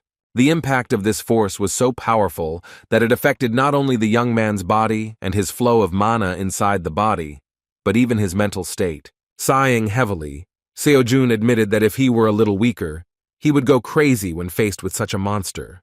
Within a moment, the Dryad directed its deadly branches at him, which were even faster and larger than those of the previous monsters. Seo-jun was forced to dodge, realizing that repelling such a terrifying attack was a pointless waste of energy. However, as it turned out, the branches of this monster were so long that after an unsuccessful attack they could continue the pursuit. Seo-jun moved between them with difficulty to avoid being seriously injured. This is the first time he has found himself in such a difficult situation, where the monster does not give him a second to rest, inflicting countless dangerous blows. The attacks of the huge Dryad were indeed even faster than expected. Because of this, Seo-jun had to deviate a little from the direction of the guy with evil doom. Looking around, he tried to see the guys to understand when the weakening spell would be ready. However, a moment later, another branch was heading towards him, from which he barely had time to jump up. Seo-jun understood that in a battle with such a terrifying monster that was significantly larger than all those he had faced before, he should not be distracted by anything other than combat. In addition to the fact that many branches of the Dryad were directed at him from all sides, some of them even began to break through the surface. To avoid this attack, Seo-jun was forced to jump high into the air. While in the air, he could not yet actively maneuver, but his holy spear was enough to repel this attack, cutting off the branches aimed at him. Pushing away from the branches, Seo-jun managed to return to the surface again to continue distracting the huge Dryad. Although he could still cope with the speed of the monster, The longer he resisted, the stronger the pressure of the monster was, and at that moment it seemed to him that even the air around him was spreading into small ripples. The attacks became more and more intense, and Seo-jun had no other option but to change the strategy of distracting the monster. Resolutely grabbing his spear, he decided that with such enormous pressure from the monster, he would no longer be able to dodge all the time and would soon have to go on defense. However, just as he was about to use his magic to enhance the weapon, a bright red flash appeared behind him. As it turned out, this was a signal that the preparations on the part of Evil Rock were completed. It was just in time because at that moment Seo-jun needed support most of all. Within a moment, Seo-jun disappeared again just before the monster hit, and the giant dryad began to grumble thoughtfully and angrily, not understanding where her elusive target had gone. Finding himself several tens of meters away from the place where the dryad was aiming, Seo-jun again attracted her attention and shouted that the stupid piece of wood had lost sight of him again. Seeing the guy in front of him again, the giant dryad began to rage with even greater force. Seo-jun tried with all his might to escape, but the huge branches continued to put strong pressure on him, not allowing him to relax for a second. Using all his senses, including intuition, he managed to dodge these lightning attacks, but it was too exhausting to continue this for a long time. All this time the tree followed him, not lagging behind. They were already very close to the place where Evil Rock had left a trap. As soon as Seo-jun ran towards the place mentioned earlier, he suddenly stopped despite several deadly branches being aimed at his back. Seo-jun had no doubt about the effectiveness of the evil doom spell, and did not resist the enemy's attack until the last moment. At the moment when the tree approached this place, a trap in the form of chains immersed in the soil was triggered. Many huge magical chains headed towards the dryad instantly constrained her movements, weakening her attacks. Seo-jun dodged the last attack without much difficulty, because the effect of magic made the tree's movements much heavier and also reduced their power. The magic worked as it should, and all that remained was to destroy the core. The giant dryad, not having the highest level of intelligence, was still able to feel the energy of this spell, understanding who this magic belonged to. The dryad's spatial senses covered such a huge area that she easily figured out the location of her target. Noticing the problematic magician, who had previously haunted her and miraculously escaped, the monster threw one of the branches into the attack, pursuing Evil Doom. Seo-jun immediately realized what the tree was up to. Evil Rock had already spent a lot of magical power, and Uncle Manchul was not even awakened, but only an ordinary person, so they were in mortal danger. To avoid a worse outcome, Seo-jun decided to hurry up and immediately took out his spear. He only had one chance, so he poured all his power into Gungnir. Pointing his spear at the monster, he was aware of the situation and did not hesitate to focus on the target. The huge monster was weakened by chains, so there was no need to even worry that he would somehow miraculously manage to avoid this attack. Using his instincts, Seo-jun discovered the target within a few seconds, the red core that was inside the dryad. Without any delay, the boy threw his powerful spear at the core. The giant dryad began to let out a terrifying scream at the mere approach of the spear with terrifying destructive power. Within a moment, its bark was pierced by a spear flying at great speed. The mana invested in it was more than enough to destroy the monster's core the first time.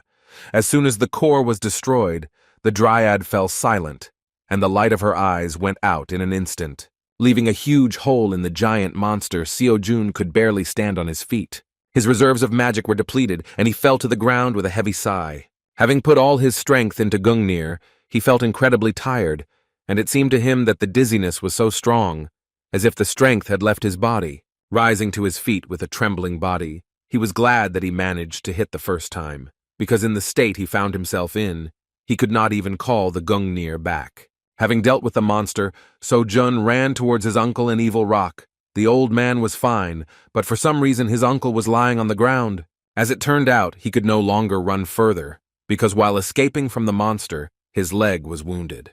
There was nothing strange about this, because even if the monster was weakened, it would still be too difficult for an ordinary person like Uncle Manchul to dodge the attacks. Fortunately, the wound was not serious, so Seo-jun consoled his uncle by saying that he only needed minor treatment in the hospital. Having destroyed the main danger of this dungeon, the guys began to chat cheerfully. It was clear that Uncle Manchul and Evil Rock became very close friends while they were locked together. All they had to do was get out of the dungeon, because the main obstacle had been removed. Seo-jun claimed that the core was destroyed, so there should be no problem. While the old man helped Minchul to his feet, Seo-jun was going to find his spear Gungnir, since he no longer had the mana to return. However, within a moment, they felt incredible pressure due to the spread of powerful energy. They all found themselves again in the shadow of the giant dryad, which somehow, even with its core destroyed, was able to rise again.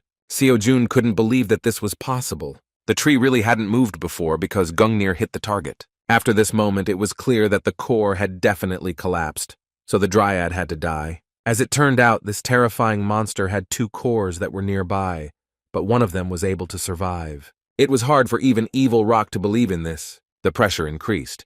It seemed that Seo-jun was the only one who could somehow defend himself. However, as soon as the tree struck with its branches, Mr. Evil Rock, with the last of his strength, created a magical shield, covering his comrades.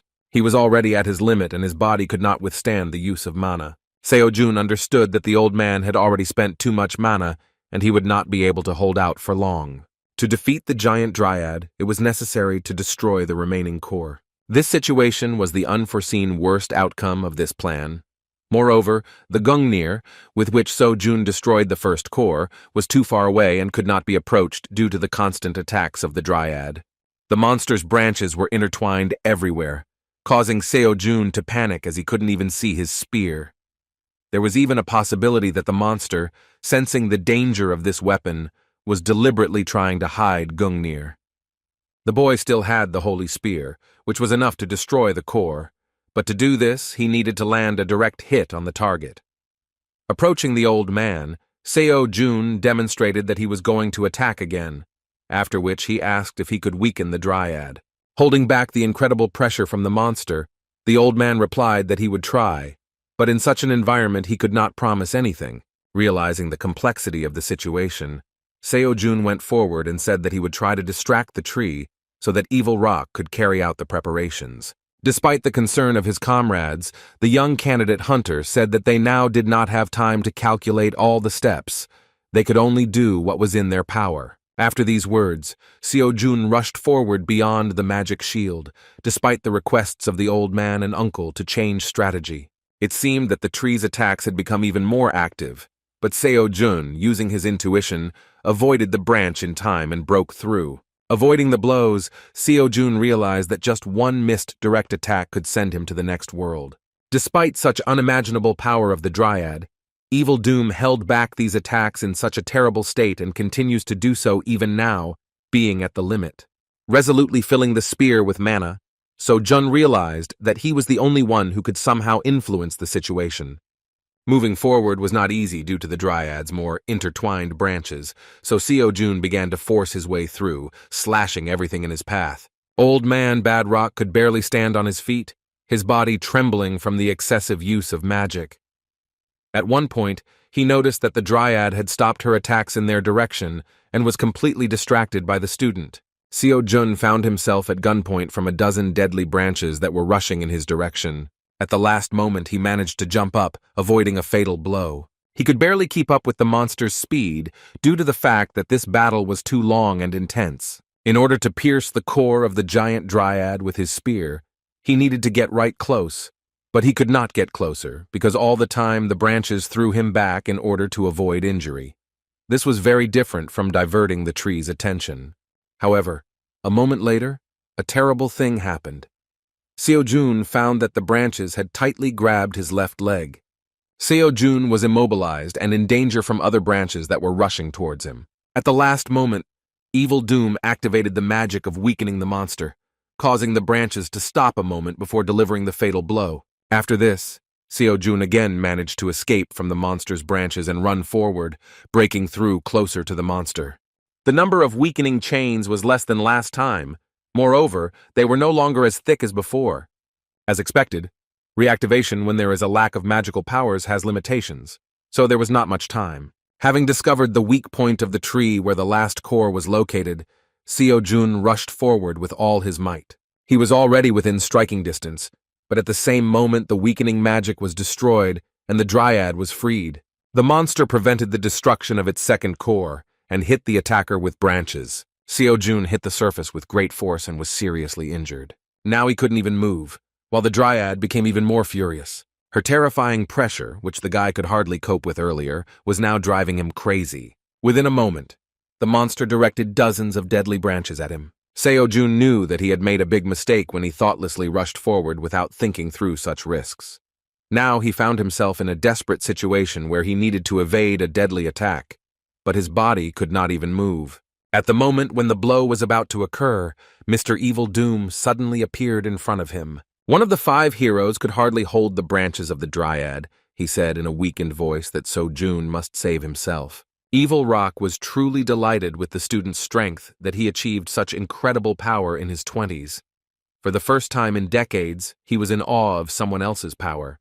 He believed that 5 years would pass, and this guy would surpass all the heroes of Korea and become great for all mankind.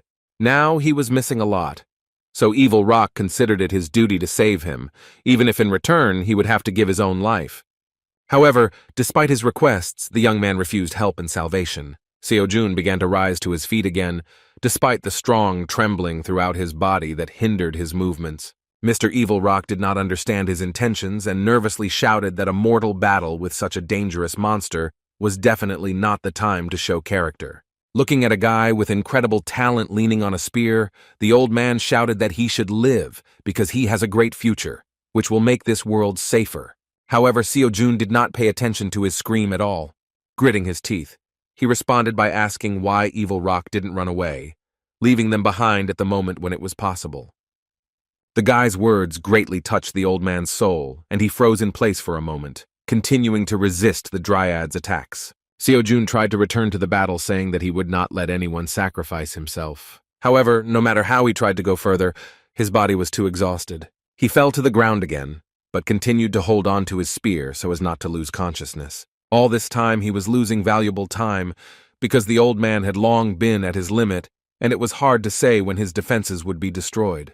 Seo-jun did not deny that the old man was right when he said that the best option in this case was to escape.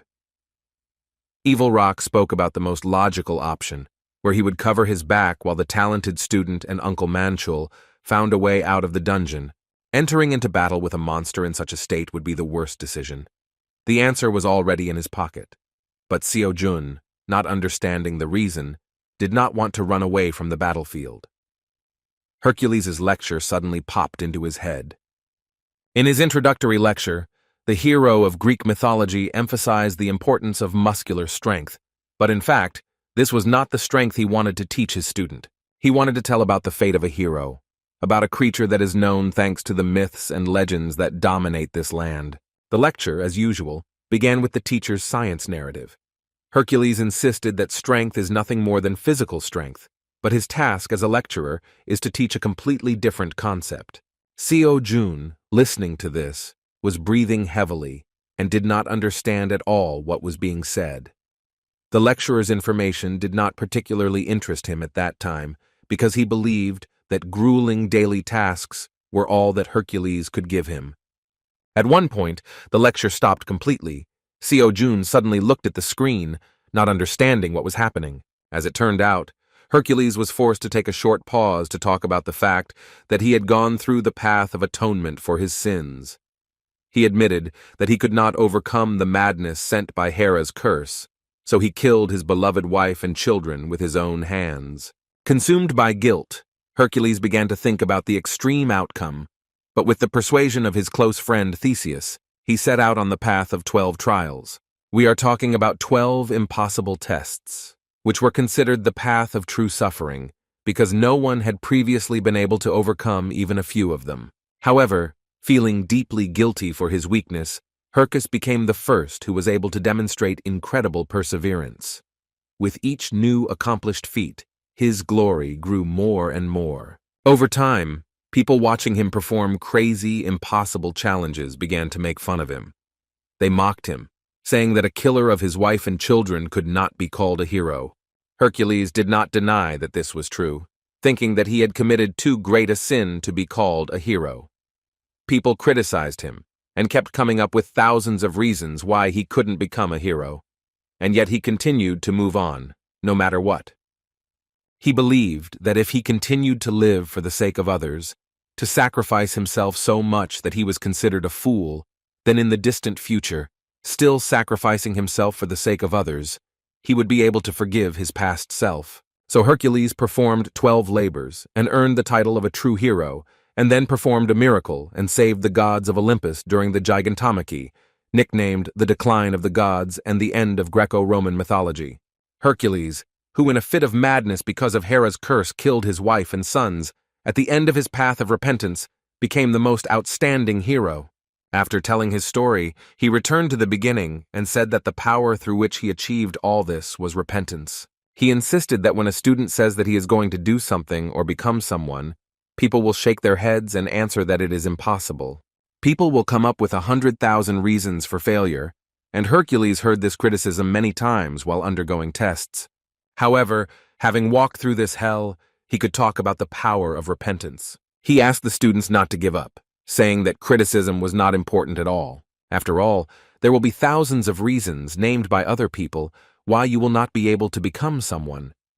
Hercules did not mean to go against them all. He was saying that when a person decides to achieve something, then this is the only reason to continue to move forward. This is what makes a hero out of an ordinary person. These words forced Seo-jun to rise to his feet again. Mr. Evil Doom continued to stop him, saying that this is madness, and the guy understands perfectly well that he cannot win, because in such a state it is simply impossible to withstand a monster of this level. Seo-jun did not deny his words, realizing that the situation was truly too difficult for him to continue trying to fight. He knew better than anyone that he could not win, because he saw perfectly well the state of his body. A sticky fear squeezed his throat, enveloping him more and more, and the whisper of doubt sounded non-stop in his ears. And at the same time, the voice of Hercules broke through consciousness again and again. In the eyes of Evil Doom, his actions looked only like youthful fervor. But Seo-jun, even realizing this, took a step forward. The whole life he had spent fighting for the right to belong was on the line. Seo-jun didn't want to derail his whole life because of a moment's impulse. His true strength, coming from his muscles and soul, burst out with incredible power. The Dryad, seeing the terrifying power of an ordinary person, shuddered in fear. Energy flared up inside the guy with a completely different force than before. This was the superior force, capable of destroying everything in its path, which Hercules spoke about. The time has come for the final exchange of blows. The monster and the young man put everything on the line. Using the spear's aura, Seo-jun swung his weapon in a radius where the monster was about to attack. Within moments, all the branches were destroyed into smithereens without achieving their goal. Gathering his energy together, Seo-jun rushed forward with a shout. The Dryad couldn't move as he delivered his final blow with unimaginable divine power. This blow caused a gust of strong wind, so Evil Doom, who could not see anything due to the blinding light, was forced to cover himself with his bare hands, having depleted his reserves of magic. When he opened his eyes and looked forward, he was so stunned by the sight that he could not move. Seo-jun not only managed to strike, his attack was so powerful that he completely destroyed most of the Dryad in the place where its core was located. The monster was destroyed, and the exhausted Seo-jun, without letting go of his spear, lost consciousness and began to rapidly fly down. The caring old man, with the last of his strength, caught him in a magic ball, preventing him from falling to the ground. Suddenly, the thick clouds of the dungeon parted and warm rays of the sun appeared, and Uncle Mankell, excited by what had happened, rushed towards the guys. Evil Rock asked him not to worry, saying that although the boy's wounds were not superficial, it did not seem that his life was in serious danger. He assumed that the loss of consciousness was the price for using force beyond his capabilities at that moment. In response, the uncle muttered thoughtfully that this recent strength was clearly not ordinary. He couldn't believe how long it took for this stupid boy to become so strong. Sighing heavily, Old Man Rock admitted that he was very scared. Uncle Mankell, not understanding where this old man knew his fear, assumed that he meant the end of the battle with the huge tree. In response, Evil Rock explained to him that, in fact, although he was not afraid of death, he received fear from just the thought of what would happen to the world after he disappeared. The words of the thoughtful old man from the 5 heroes of Korea sounded too mysterious. In response to Mr. Seok Mancheel's interest, Evil Rock sternly replied that the world is not as safe as it is commonly believed. As his death approached, the old and sick hero began to worry about this. He could not come to terms with the approach of his inevitable death, realizing that the world still needed his strength. When Manhwa suggested that this was why Evil Rock had found himself a student, the old man replied that he was right. Jimin handled things better than anyone. She even exceeded his expectations. However, even so, he still could not let go of the darkness that settled in his heart. Looking up at the sky, Evil Rock finally realized that all his worries were in vain.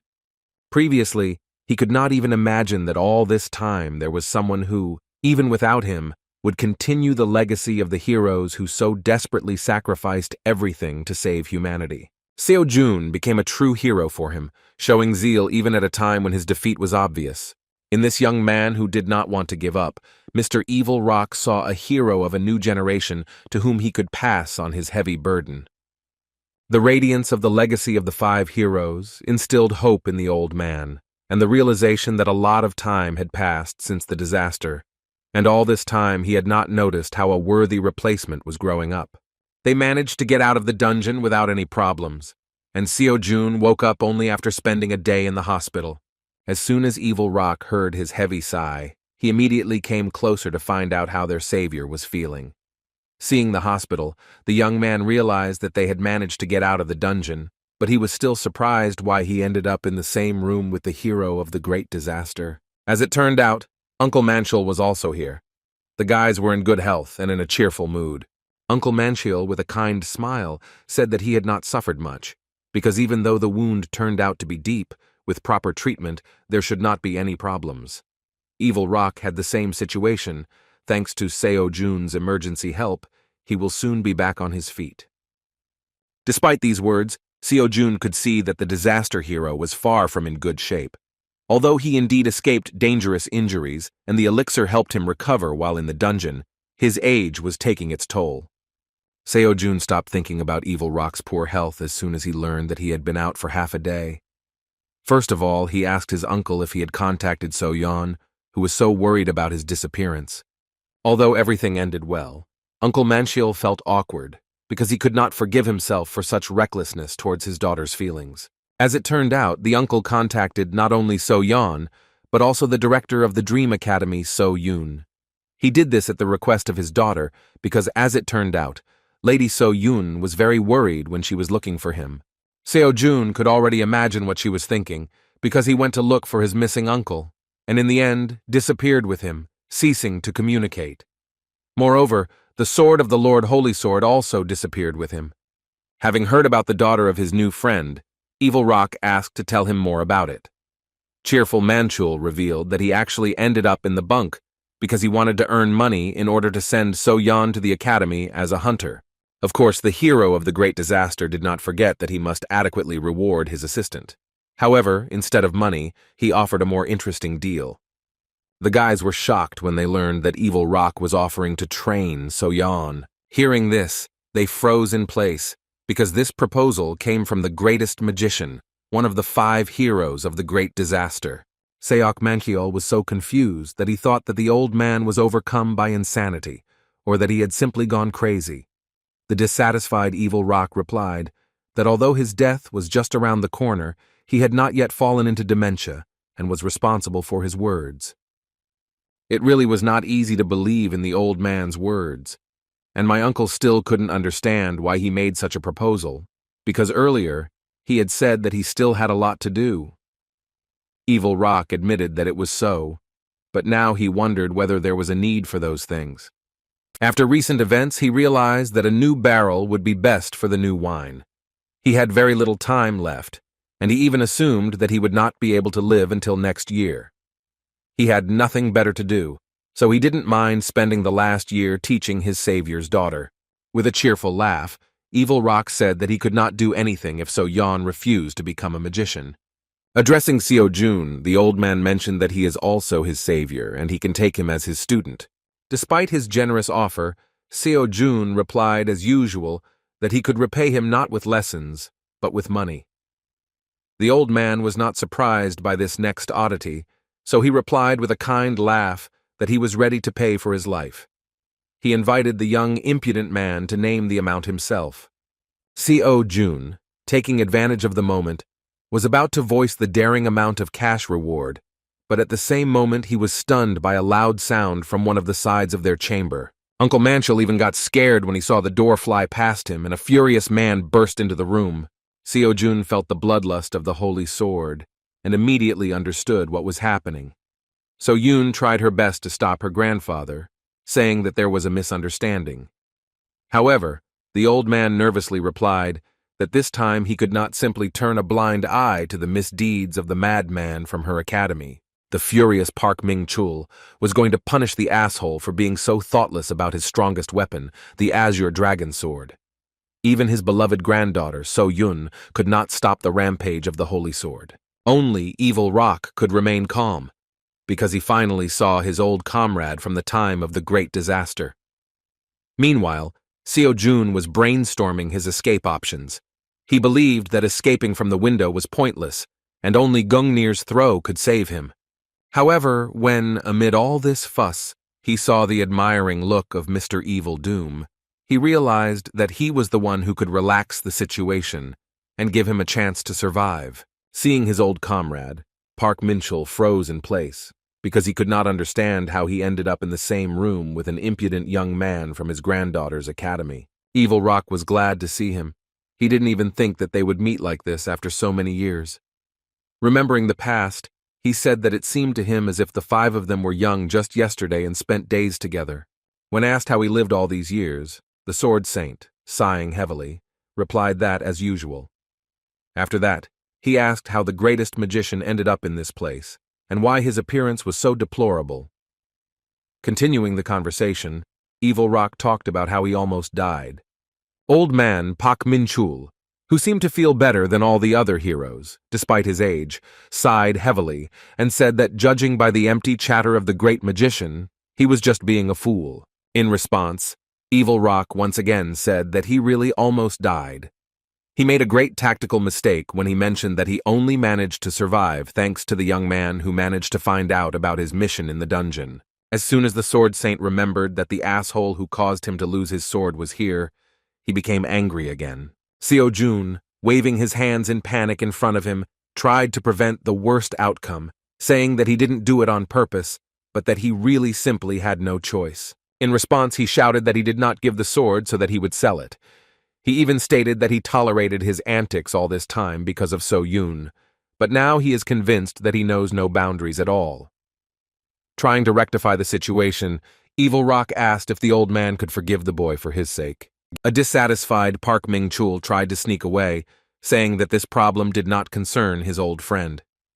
Trying to calm down the ardor of the Holy Sword, Evil Rock said that he saw that So Jun was guilty of something, but it is unlikely that he did it intentionally, and he probably had important reasons for this. Hearing such reasoning from the mad magician, Park Min-chul froze in place, after which he said in surprise that he did not think that he could say something like that.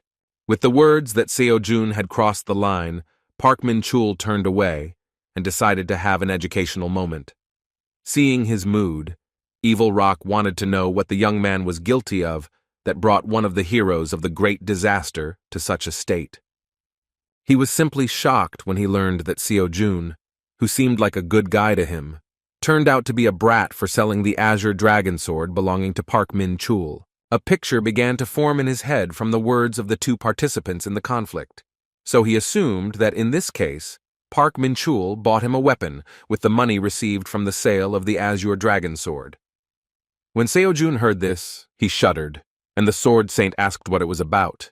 The lie was revealed at the most inconvenient moment, and so Jun realized that now he would not live, because the Sword Saint shouted that he would never do such a stupid thing. Now Park Min-chul can no longer restrain his furious energy and thirst for blood, which he was about to direct at the impudent man. Seo Jun tried to stop him by shouting that he had not sold the sword, but had temporarily pawned it, but it was already too late.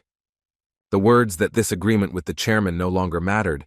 Even Uncle Min-chul and Seo Yun, who were horrified by the power of Grandpa the Holy Sword, decided to move away so as not to get hurt during his furious punishment. Park Min-chul could not forgive the young man, and even Evil Rock could no longer interfere in this situation. The only thing the great magician helped his savior with was a request not to kill the young man. The situation was serious, because the old man wanted to deal with the situation right in the ward. He said that, given the words of evil doom and the fact that he still did not sell the sword of the Azure Dragon, he would not take the life of the insolent one. He was going to deliver just one blow, after which he could forget about the situation. Extending his fist, with a stern and threatening look, he said that Sojun must decide for himself whether to dodge, parry the blow, or die from it. It looked more like with this blow, the Holy Sword did not want to solve the problem, but to put an end to it. As soon as the old man began to slowly walk forward, Seo-jun, being in his shadow, continued to stop in an uncertain, frightened voice, because he could still take the Azure Dragon Sword from the chairman. Furiously rushing to attack, the old man pointed his angry fist at him, saying that it was for this reason that he said that the situation would be resolved in one blow. It seemed that it was already too late, because the old man had no intention of retreating, and his fist was rapidly approaching, already being a few centimeters from Seo-jun's face. All this happened at incredible speed, but the guy managed to take off at the last moment and stop the fist of the Holy Sword with his own fist. The incredible power that the young man encountered swept away everything in its path, creating a powerful flow of air inside the chamber. Even though the old man was serious, Seo-jun managed to stop his one promised blow. Within a moment, the boy who was able to stop the veteran's power fell to the ground, screaming, clutching his hand. For the first time in all this time, Park Min-chul looked so confused, because he could not believe that this student of his granddaughter's academy would be able to instantly react to his fist, which was already right under his nose. What was even more surprising was that the hand of the young man who was lying on the ground looked like new. Initially, the old man expected that his hand would not just break, but even collapse into pieces. This outcome turned out to be extremely unexpected. The Holy Sword, being a rather harsh person, flared up again due to the fact that the young man dared to interrupt his punishment in some miraculous way. Seeing him in anger, Seo-jun shouted in panic that the old man promised only one blow and gave him the freedom to choose the option to avoid death. Suggesting not to take back what was said, Seo-jun took his leave and hurriedly went away to get some fresh air, saying that it was better for the two heroes to have a conversation in private, because they had not seen each other for a long time. Following the daring young man, So-yun left the room, as well as Uncle Seok Manchol, who was amazed by this sudden frightening sight. The two heroes who had just witnessed an inexplicable event froze in place with emptiness in their souls. Seeing the nervous discontent of his comrade, Evil Rock tried to relax the situation with his kind and friendly laugh, after which he noticed that he saw that even the Holy Sword itself had aged, because at first it seemed that he would kill the boy, but in the end he chose to restrain his strength. Slowly walking towards his friend's bed, Mr. Holy Sword replied that if he had really killed the boy, he would have only added unnecessary trouble to himself. Still, he admitted that he didn't expect things to turn out the way they did. In response, Evil Rock said that he himself was surprised at the outcome of this punishment with one blow. Then the kind old man, addressing his stern comrade, suddenly said that he should admit that he did not hate his granddaughter's student so much. The Sword Saint acted as if he didn't understand what he was talking about, saying that it was nonsense, and he himself didn't even want to see the insolent person. The awkward questions from the kind and sincere magician continued with the words that most likely the fact is that the granddaughter of the Sword Saint really likes So-jun. After these words, Park Min-chul, continuing to maintain his stern image, asked to stop with idle chatter and sat down opposite his comrade. He wanted to hear what happened in that dungeon, that one of the 5 heroes could not cope on his own, and moreover, involved an ordinary person and an absurd and rather problematic academy student in this incident. The heroes of the great disaster are filled with trust in each other. So despite the fact that those incidents were supposed to be kept a great secret, Evil Rock told his comrade about how it all really happened. Even the Sword Saint had a hard time believing that in the 10-star dungeon where the distortion occurred, traces of the Apostle of Temperance, one of those they had fought alongside during the Great Tribulation, had been found. No less surprising was the fact that while spying on the Order of Truth, a mutant appeared in the dungeon, and on top of everything else, he was dealt with by a student who all this time seemed in the eyes of the Holy Sword to be an ordinary slacker with talent. Evil Rock once again confirmed his words, saying that the events turned out to be so amazing that it was worth seeing in person what was happening there. Listening to this, a thoughtful Park Min-chul remembered that Seo Jun's strength was clearly not at such a high level when they clashed a couple of days ago. His friend again distracted him from his thoughts, saying that it was clear from his eyes that his friend still could not recognize this young man and continued to be prejudiced against him. When the Sword Saint openly agreed with his words and admitted that he could not be convinced at all on this matter, Mr. Ilrock nodded his head and said that he could not trust the current professional hunters. The heroes of the Great Disaster, even among the so-called highest rank hunters, did not meet a single worthy person. They were nothing in their eyes. When mentioning the heroes of the Great Disaster, everyone will come to mind the same thing, like the Holy Sword or Evil Doom. But with the advent of the new century, the concept of a professional hunter has become distorted. Now it is nothing more than a job where you can make good money. The heroes dreamed of peace more than anyone else and waited for it to come, so they could not reject the trends of this century. But like Evil Rock, each of them continued to insist that this world is still not as safe as society thinks. They understood that someday their time would come to retire. So the question was whether the current hunters would have the strength to fight back if a threat of terrifying proportions once again arose over the world. Among all these events, one could assume that perhaps this was the real goal of the Order of Truth. During this tense conversation about the harsh truths of the world, Mr. Doom suddenly rose to his feet and said that sometimes someone who seemed to be nothing is capable of doing what others cannot. Of course, he was talking about guys like Seo Jun, whom they had not noticed before. Mr. Evil Rock could already calmly say that the age of heroes of the Great Disaster was coming to an end. He was not even afraid to say that perhaps their era had actually already passed, but they had not yet had time to realize it. Such harsh words puzzled the Sword Saint, and he asked in confusion what his comrade was talking about. With a kind laugh, Evil Rock replied that too much time had passed since the moment when they could only handle the situation on their shoulders without counting on others. Meanwhile, Uncle Manchul and his daughter met on the street. So Yan was in tears. She was sincerely glad that her dad was alive. Hanging his head down, Mr. Seok could not hide his feeling of guilt for acting so recklessly towards his daughter. At the moment of reunion, feeling incredibly relieved, he turned to Seo Jun. Holding back his tears, he thanked him for helping them escape from the dungeon that had become corrupted. Seo Jun could hardly hold back tears from such a touching moment, and Seo Jun said with a kind expression on his face that it was nothing. They say that the best outcome is the one when everything returns to its place. Time passed, and the boys were finally discharged from the hospital. Everyone was able to return to where they were supposed to be. However, something has changed. Of course, the changes began after So Yan met with Evil Doom. She was encouraged that one of the 5 great heroes accepted her as his student. In addition, as the promised payment for life, Evil Rock paid Seo Jun a whopping 10 billion won, which was a huge amount. As usual, he voiced an insane amount, but he could not believe that the old man really agreed to it so easily.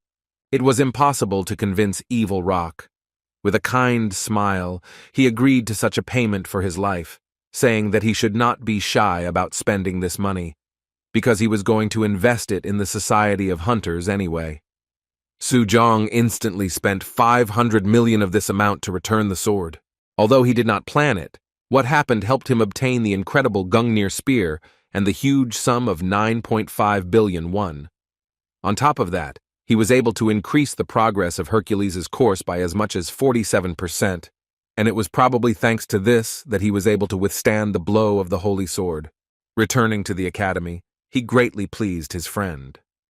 When Seo Jun saw him, he assumed that he wasn't worried about him at all, because he didn't even visit him during his stay in the hospital.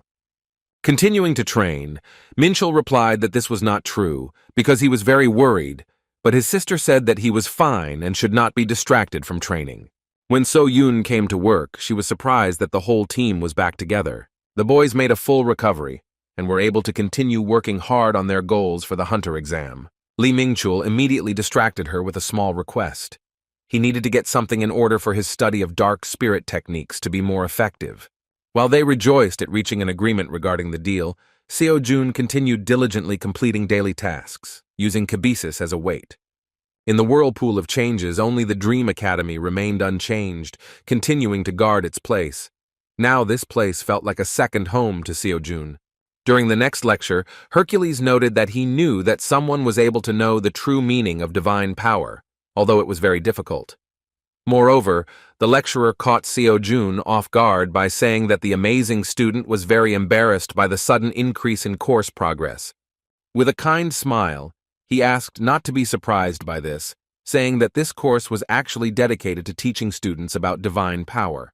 What he meant was that the percentage of progress jumped so much because the student learned the subject matter. However, as it turned out, this was not enough to fully master the subject he was teaching, because divine power is close to its origins, and in order to fully use the almost infinite potential of this power, a vessel is needed that can withstand it. Accordingly, he said that once the body is honed and trained to the limit, it can withstand divine power.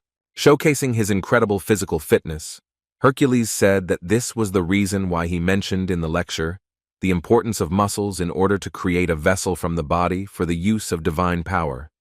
This meant that the real course of Hercules was just beginning.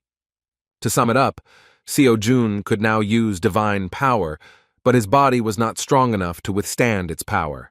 However, due to such enormous progress, he completed the daily tasks from Hercules much faster and even had some free time left. Therefore, he decided that now he had the opportunity to enroll in another course, especially since the availability of money allowed him to do so. However, as an option, he thought about also purchasing a miracle cure from the Transcendence store. He wondered if he had enough mana to constantly summon Gungnir. Then he would become a walking torpedo bomber that demolishes everything in its path from a safe distance. In addition, the store had a lot of means to replenish the lack of mana. The choice was really difficult and made the guy think, and yet he made the right decision and was going to take a new course. Putting aside everything else, he was now unable to absorb all the energy of the elixir. Although he has Merlin's course, it is more about understanding mana than generating it, and in order to absorb all the energy of the elixir, he needed to learn how to cultivate mana. He turned to a mentor for help in choosing a course, but did not expect a quick response, because he usually responds within a week, or within an even longer period of time.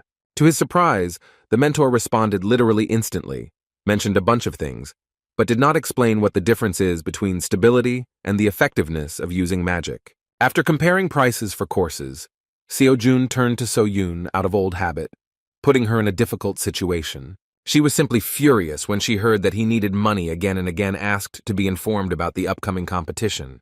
The director of the academy knew very well what amounts were involved. Her angry speech greatly suppressed the strange student that he could not tell her the whole truth. So Yoon was really confused. She screamed and asked to let her know where the huge sums of money went and why he was constantly asking for more. As it turned out, the courses he was interested in cost 10 billion, won each, but he could not admit that this was the reason why he never had any free money. To study at least one of them, he needed to find another 500 million won. So Yoon and her students sighed heavily, and the crazy guy even admitted that he himself was on the verge of going crazy because of this race for money. Looking through the documents, the director said that in fact, there is one competition in the near future. Hearing about this, Seo Jun exclaimed with incredible interest about how much the reward would be. As it turned out, it was about 3 billion won, which was more than enough. However, as it turned out, everything was not so simple. The fact is that you can only participate in this competition as a team. In order to take part, an application must be submitted by a team consisting of 3 students from the academy. Seo Jun was not happy with this news. At this moment, only Kim So-jun and Lee Min-yul were students at the Dream Academy. Seo Jun had been watching this guy all this time and understood that even if they teamed up, Min-yul would do an excellent job in her role. But according to the rules, only 3 people can participate. When he said that he hoped that someone would suddenly appear who would express a desire to enter their academy, So Yoon replied with a sly smile that they both understood that this was impossible. Seo Jun thought hard about which students he had contacted before and who he could trust in the competition. Having remembered just a few people, the choice was obvious. Even though So Yeon was the most inexperienced among the rest of the students, he would be glad to see her as the third member. After that, he asked the director what she thought about Soo Yeon, a student of Evil Doom, entering the academy. Hearing this, So Yoon was shocked, realizing that he was going to distract her training in order to take part in the team competition. It seemed to her that he had gone crazy, planning to take away the student of Evil Doom. But So Jun was not going to leave this path and said that he was forced to leave the academy for a while. In fact, So Yoon was not against it, but she did not understand what the point was for So Yeon to attend the academy. In response, Seo Jun said with a smile that the director could rely on his decision because it would not be just for the sake of the competition. Half an hour later, he found himself inside the mansion of Evil Doom, where he was met by a kind butler who asked the visitor to wait until his master came out to meet him. Sitting down on the sofa in the living room, Seo Jun sighed heavily because he could not even think that with just one call, he would be able to meet the hero of the great disaster. Before he had time to take a break from the road, the owner of this beautiful mansion came out to him. Evil Doom looked quite good, but he was leaning on a cane. He was sincerely surprised that only a couple of days had passed since they parted, and the young and promising hunter had already expressed a desire to meet him. Sitting down opposite, the old man said that although the young man did not expect their meeting to take place so soon, he was still glad to see him at any time. When Seo Jun inquired about So Yeon's training, he happily said with a kind laugh that she had already plunged headlong into studying elemental magic. According to him, if she grabs onto something, she won't let go until she gets her way. Hearing that she was already practicing elemental magic, Seo Jun jumped out of his seat because he couldn't believe that this was so. No more than 2 days had passed since she became a student of Evil Doom. Such progress seemed unthinkable because first they study mana breathing techniques. The equally shocking news was that it took So Yeon less than a day to fully master mana, even though it takes months. The old man himself was quite surprised. He even admitted that it was not just surprise, he literally almost fainted from delight at her talent. Evil Rock literally shone during this story, because he had a second incredible heiress. He couldn't believe that this uncut diamond in the form of So Yeon had been hiding from his sight all this time. He is going to devote all his time to his students, because it turned out to be a pleasure. When the question turned to the reason for the young man's visit, Seo Jun mentioned the situation regarding the Dark Star with some doubts.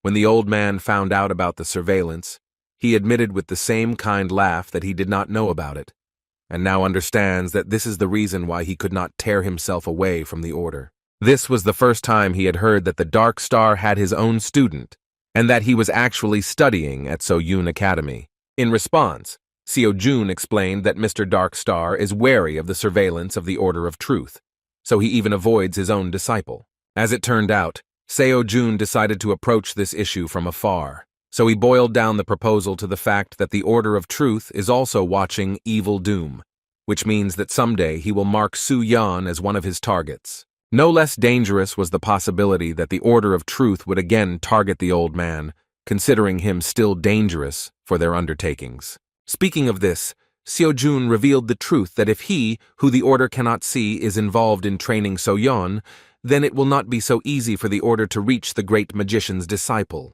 The reason why Seo Jun invited So Yeon to enter the same academy with him was extremely clear. In addition, he insisted that although this would only shorten the training time with the student, it was still time for the old man to think about his own safety.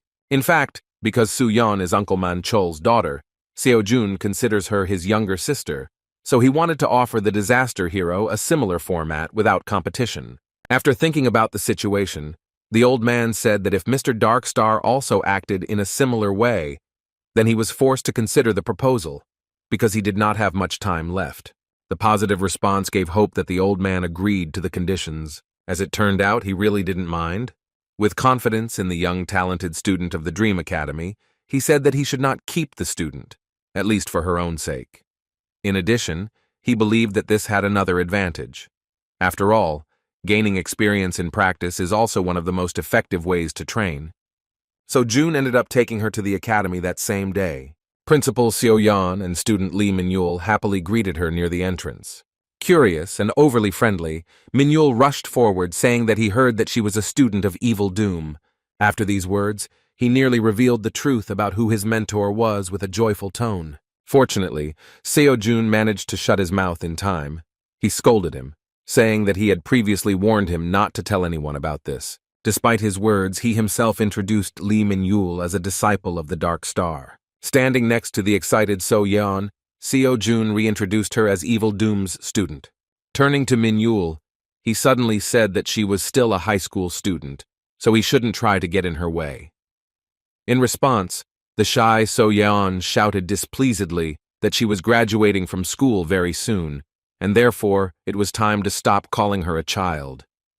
After these words, all performances were completed. Now, Kim Seo-jun and Lee Min-yoon were not the only students at Dream Academy. They were officially joined by the diligent and very talented So-yeon. As soon as 3 students gathered at the academy, Seo-jun said that they would now take part in a team competition. This news was very sudden.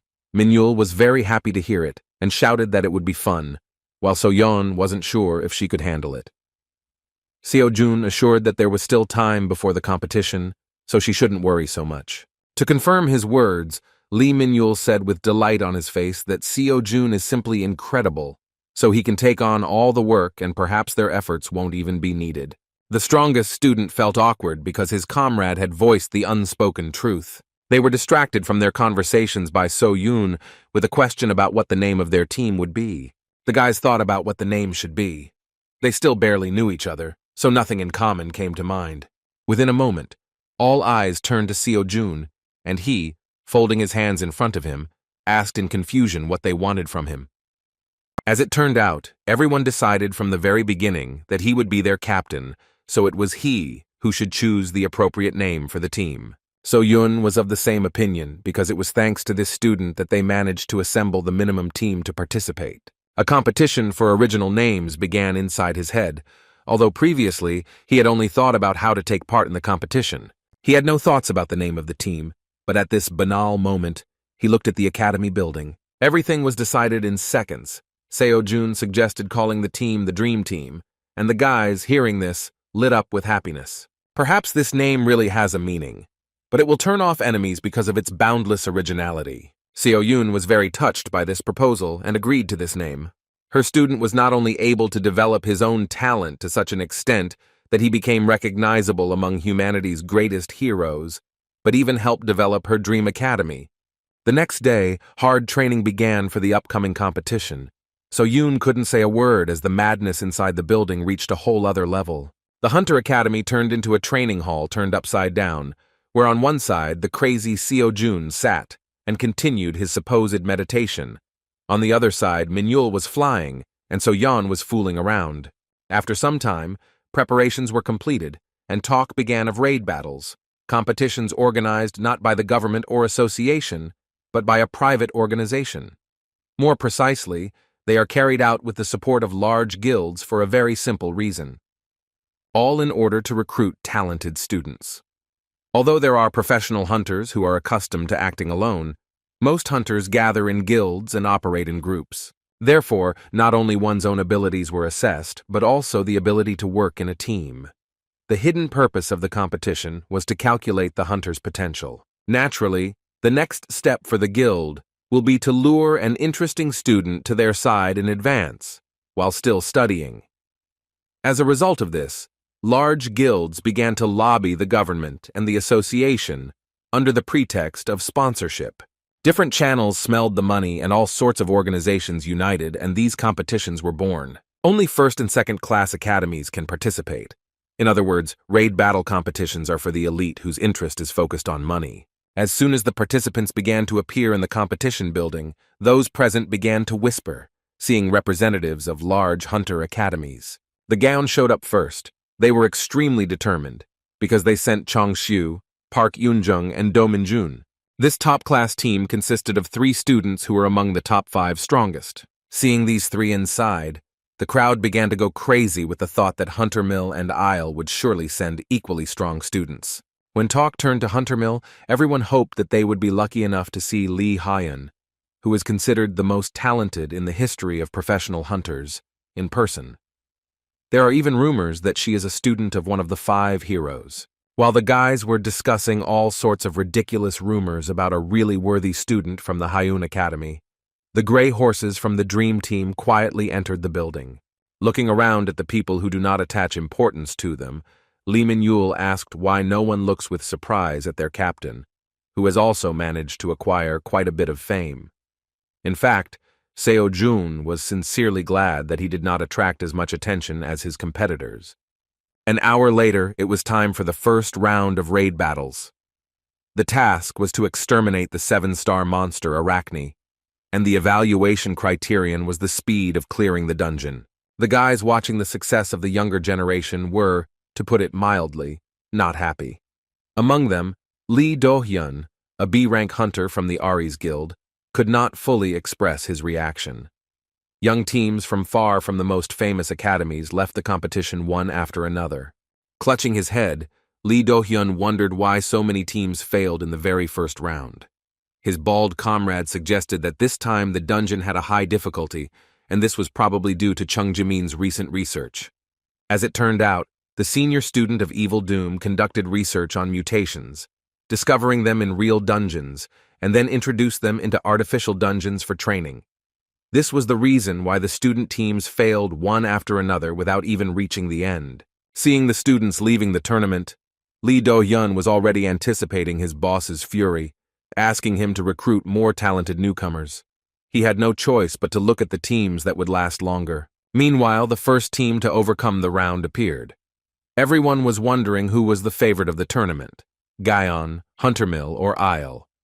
Everyone entered at different times, so of course there will be a difference in the passage, but not in the result. The first were Gaon with a result of 30 minutes. Following them, the second team appeared, and the majority believed that it was the mages from the Isle Hunter Academy that should have taken first place in this test. Everyone was shocked when they learned that this time the successful completion belonged to the little-known Dream Academy, whose time turned out to be an amazing record, only 9 minutes 34 seconds. It was hard to believe. The hunters thought it was impossible. They insisted that the equipment was probably broken, or that there was a problem with displaying information on the tabloid.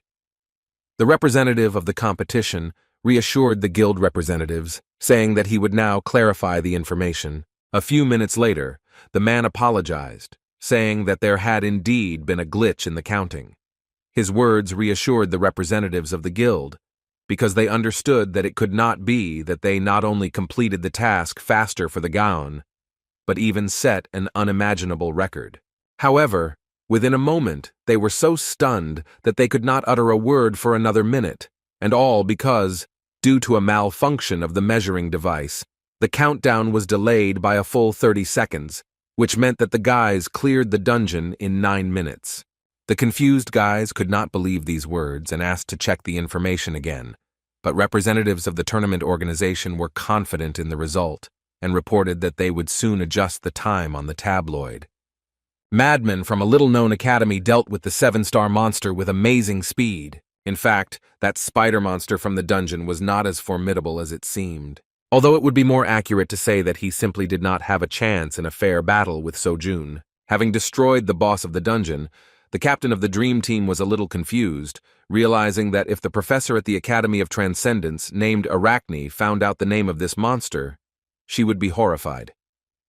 In fact, the real Arachne is giving a lecture on the art of creative weaving. This was not the end yet, because there were still many small monsters that were already trembling from just one swing of his spear. This matter could be expedited with the help of Gungnir, but Seo-jun wanted to save it for an emergency in order to save his mana reserves. The little spiders, who are the children of the monster Arachne, use the same web that has incredible strength and elasticity. Surely this was the reason why many teams failed at the very beginning of the test.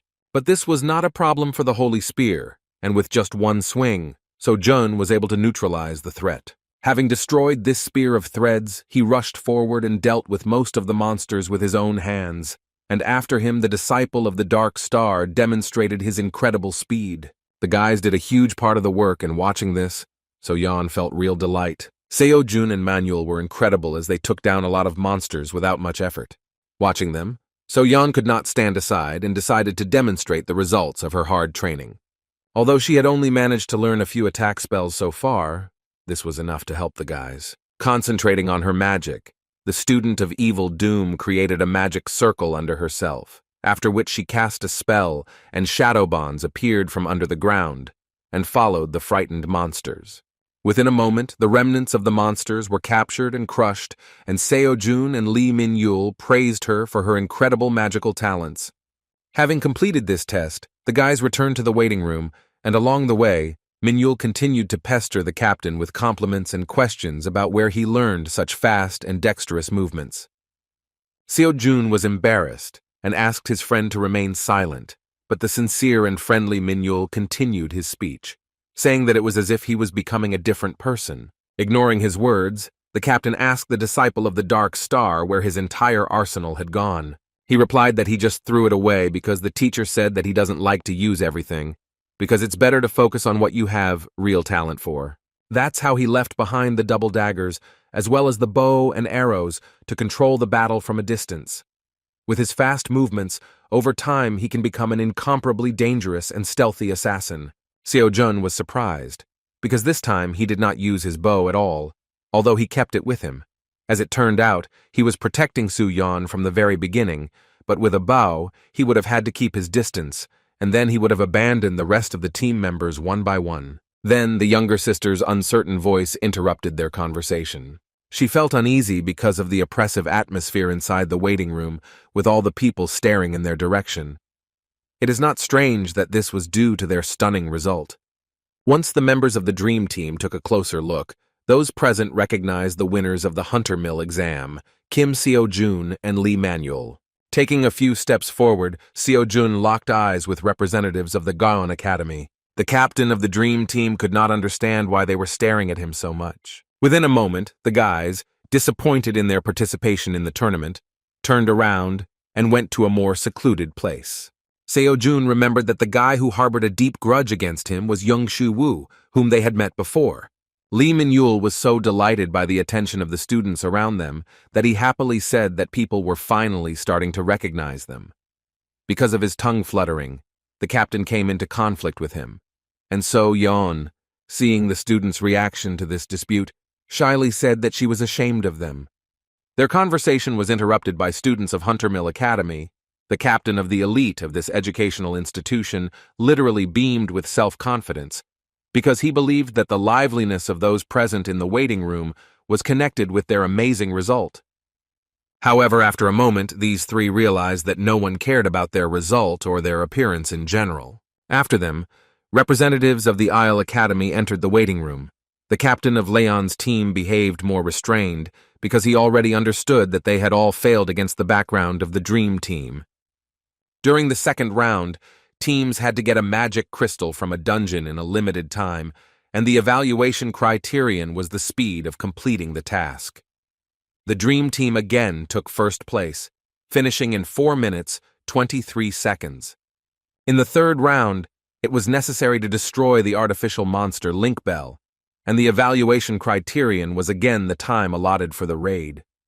This time, the guys managed it in just 19 seconds, because So-jun pointed his spear Gungnir at the monster from the very beginning. The fourth round was significantly different from all previous ones. The monsters we had to face were Dragger, which appeared in unlimited numbers. The task was to protect the magic crystal for as long as possible. It seems that the guys coped without any problems, but Lee Min-yul was quickly left without arrows, while So-yeon was already at the limit, because her magic reserves were not yet large enough. The captain decided to rush forward, entrusting his comrade with protecting their magician and thinning out the enemy ranks. The large number of Draugr that gave chase were not serious enemies for the Dream Team captain. So-jun, without even using magic enhancements, dealt with not only the branches, but also the very cores of the Draugr. He cut them with such ease as if they were made of tofu. Due to the fact that the monsters kept reappearing, it was simply impossible to get rid of them, but due to his efforts, their number was noticeably reduced. Moving deeper into the dungeon, So-jun noticed a strange sphere that was in the air. It was impossible to see it with his eyes, but Chiron's sense of touch clearly captured the foreignness of this object. Even without this, Seo-jun felt perfectly well that we were talking about a huge accumulation of mana, which would certainly create these monsters. He did not exclude that this could be the core that forms the artificial dungeon itself. Cutting through the impudent dryads without even turning in their direction, Seo-jun thought about how he could hit this accumulation of mana. Without hesitation, he took out the Gungnir spear, because it always hits the target. Seo-jun decided to check it out once, so he threw the Gungnir at the core. To his surprise, the spear simply passed through the mysterious sphere, after which it cut through the air and fell to the ground. This was extremely unexpected, but now it has become clear that this mysterious object, which cannot be seen with the eyes, does not actually have a physical shell. Continuing to fight off the endless attacks of the dryads, he began to think that he could have been mistaken in thinking that there was something in that place. However, he quickly discarded this thought, realizing that Chiron's sense of touch always works flawlessly, especially with the laws of his world. Within a moment, he realized that he had another weapon in his hands, with which he could try to destroy the mysterious sphere.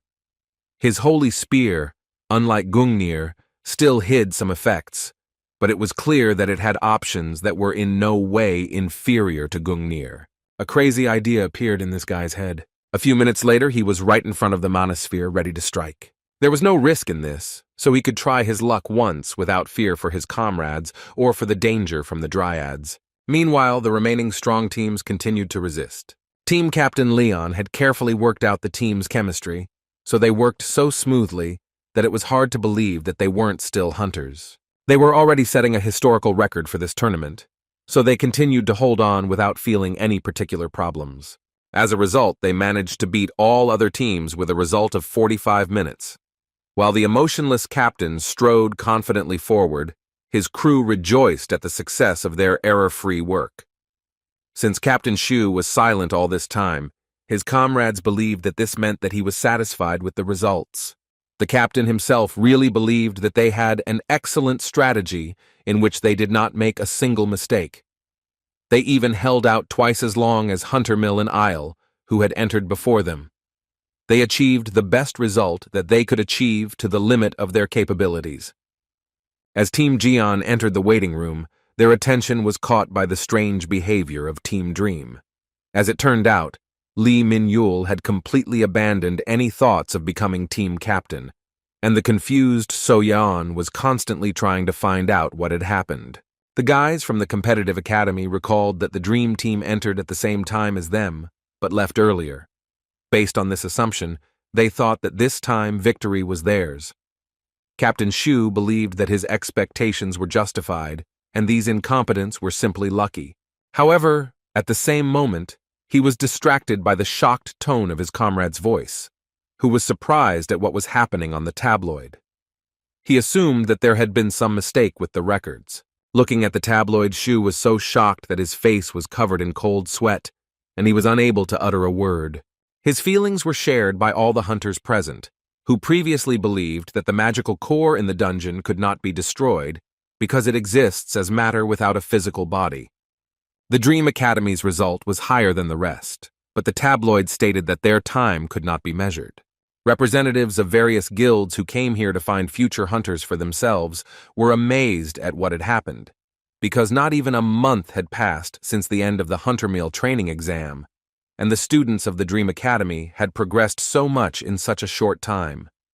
Everyone understood that if this continued, and after the exam, which was in a couple of months, they would enter the world of professional hunters, then in a few years, they would make a huge sensation and rise above all the hunters in Korea. Now everyone present considered it their duty to recruit the guys from the Dream Team, no matter what the cost. Meanwhile, there was a tense atmosphere in the waiting room. On the other hand, Seo-jun did not pay attention to this, because he was trying to unravel the secret of his sacred spear. From the very beginning, he assumed that the holy spear could have the effect of ignoring the mana shield, but Gungnir also had the same abilities, which was unable to hit the core of the dungeon. Ultimately, to him, Oppa spears were nothing more than large sticks that had a difference in levels. Overall, he assumed that the holy spear might not be capable of such a thing. However, as soon as he struck, the dungeon core was easily split into two pieces, similar to how the manometer was destroyed in the Hunter Meal training exam. Gungnir did not work, but the Holy Spear proved to be more effective. Based on this, Sojun suggested that the property of this weapon is the ability to cause direct damage to the target. He still had to figure this out to the end, but now he had even more clues. While Seo-jun pondered what his spear actually was, the guys enthusiastically shared the last moments of the third round of the competition, in which they were surprised by the sudden disappearance of the dryads. They couldn't wrap their heads around the idea that Seo-jun was capable of destroying the dungeon. Their conversations were suddenly interrupted by a question from a disgruntled student who asked what tricks the captain of the dream team used. It was Chong-shu, who still couldn't stand it and couldn't get by with just a condemning look. The team behind him was extremely worried, and it was difficult to understand what, exactly, the behavior of their captain or some crazy result of the third stage. Most likely, Chong-shu did not pay attention to them, and it was his personal impulse. So Jun, surprised by his behavior, said that he did not understand what he was talking about. The determined team captain Gaeun replied that he would not stand with folded arms if the scammer continued to play around. Lee Man-yul was the first to break down and flared up, ready to tear the daring captain of the Gaon team to shreds. Seo-jun gently stopped him with his hand and asked if Chong Si-woo really believed that there was a place for cheating in their passage of the stage. Raising his tone slightly, Captain Shu let everyone present know that he had been closely watching the conflict, that he did not think that such a situation would otherwise be possible. In fact, he recognized that Kim Seo-jun had extraordinary abilities. He had already been told what happened at the Hunter Mill practice exam, but even so, he could not believe that the result could not be recorded in the fourth round. He believed that such a thing could only happen if Lee Hyun took part. Without waiting for an answer, Chong-shu simply turned around and slowly began to walk towards his worried team. He decided that he was more taken aback than he had expected. He no longer had the thought that Seo-jun could achieve such a result without tricks and compare with a real genius. As expected, the hot-tempered Lee Man-yul began to shout, wanting to deal with the one who spoke so ignorantly towards their captain, but Seo-jun did not allow him to make a mistake that would cause them to be disqualified. After this small conflict, the Dark Star disciple could not come to his senses for a long time, and so Yeon displeasedly asked him to behave more restrained, because although this situation angered them all, it was worth thinking about the next stage. Afterwards, she asked the captain if their victory was guaranteed after finishing in first place 4 consecutive rounds. Everything was resolved even easier than they expected.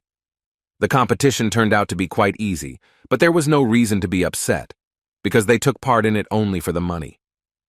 As soon as the dream team began to walk towards the exit, they were stopped by some representative of the competition organization, who began to slowly walk towards them and awkwardly scratch the back of his head. He was a little ashamed to say what was the matter, but after a few seconds of stuttering, he still said that their team had received one very interesting proposal. The guys asked what they were talking about, and, as it turned out, if they accepted the organizers' conditions, then they would receive all 6.5 billion won that made up the prize fund. Having heard that they could get the entire prize fund, the guys immediately burst into flames with delight. Everything was not so simple, because in return, there was one condition. It concerned that the boss should appear in the final round as a 9-star monster. Hearing this, the guys were horrified, but Seo-jun, in a hurry, grabbed them by the shoulders and said that they had no questions about this. The representative of the organization said that there is no need to be horrified, although it goes without saying that a monster created by magical technology is inferior to a real monster, but even so, the student's strength is not enough to catch it. It is precisely because this task is too serious for the students that the goal of the 5th round is not to catch the boss, but to test how the students attack the powerful monster and what resourcefulness they show during their battle. Seo-yeon and Man-yul breathed a sigh of relief when they learned that the assessment was formed precisely on the basis of overall indicators and the quality of the attacks carried out. The competition inspector continued, saying that the highest score is given to the team that will eliminate the boss. However, the raid battle is held once a year, and no team in history has ever had such success. After these words, it became clear that the condition in question was the complete elimination of the fifth stage monster. The risk in this case was that if they failed, the Dream Team would be forced to forgo the reward. If they simply refuse, they will not suffer any losses, because this is just an interesting offer. The organizers offered them to complete the fifth level according to the rules and receive a reward for first place if they refused to completely destroy the boss of the artificial raid. As it turned out, the inspector later admitted that in fact the proposal did not come from the organizers. It became clear that in this case the top 3 academies were involved, because they were probably excited that the Dream Team lowered their results far down. Given Young-Siwoo's recent reaction, it was logical to assume that other academies now believed that the Dream Team was actually playing foul. Reasoning in this way, it eventually becomes clear that with this proposal, they plan to destroy the Dream Team and restore the honor of the top 3 hunter academies. As expected, the decision depended only on the captain, because with his strength, the entire team could not worry about facing any danger. The inspector himself said that if the guys are interested in knowing the opinion of the organizers, then they too are looking forward to the Dream Team accepting this proposal. Afterwards, he awkwardly admitted that there was no denying that there was no tension in this raid battle. Seeing his obvious signals, Seo-jun understood that the organizers were simply being pressed by channels and sponsors of large hunter academies. Seo-jun was forced to deepen his thoughts. On the one hand, they could get 6.5 billion if they succeed, but if they fail, they will simply leave with nothing, even though they are now guaranteed first place in the competition. With a sly smile, he asked if it was possible to put forward a counteroffer. As it turned out, the extremely greedy young man spoke out about the fact that he was not satisfied with the prize fund. He asked to tell the organizers that they should add a little more on their own to bring the fund to the 10 billion won mark in order for them to accept the offer. The impudence of the captain of the Dream Team seemed unheard of even for its members, because Seo-jun had never so brazenly crossed the line of reason before their eyes. Hearing about such a sum, the inspector shouted in surprise that this was madness, but Seo-jun in a calm tone made it clear to him that with the current prize fund, they simply had no reason to accept offers, taking such big risks. As an argument, he carried out the manipulation with a confident look, saying that they already had 6.5 billion won in their pocket anyway. In fact, he only desperately needed 500 million, and if the prize fund was divided, it would be 2 billion won for each participant. The remaining 1.5 billion will not be enough for his constantly growing karma, but everything will change if the money suddenly increases to 10 billion. Thinking about this, a greedy smile appeared on the cheeky boy's face. If the organizers agreed, then he will also be able to buy a mana course and a large amount of elixirs. 10 billion would be a valuable enough prize to take the risk. Stretching out his hand towards the dumbfounded inspector, the self-confident manipulator and part-time money maniac asked whether the organizers agreed to his conditions. Nevertheless, they reached an agreement, and so June and the guys took part in a special event. In fact, the guild representatives could not even imagine that a counteroffer would come from the Dream Team. They had to fork out a lot of money, but the spectacle would be worth it. Now the major academies understood that Seo-jun was not a joke opponent, because he was able to unravel the intentions of the organizers. It seemed that their intuition only worked in battle, and also that they did not dare to take such a risk. The fact that they did this spoke volumes about their self-confidence. Representatives of one of the hunter guilds, who had long wanted to get members of the Dream Team, could not find a secluded place where they would not hear talk about the favorites of this competition. Even they were not sure that the Dream Team would repeat the miracle this time.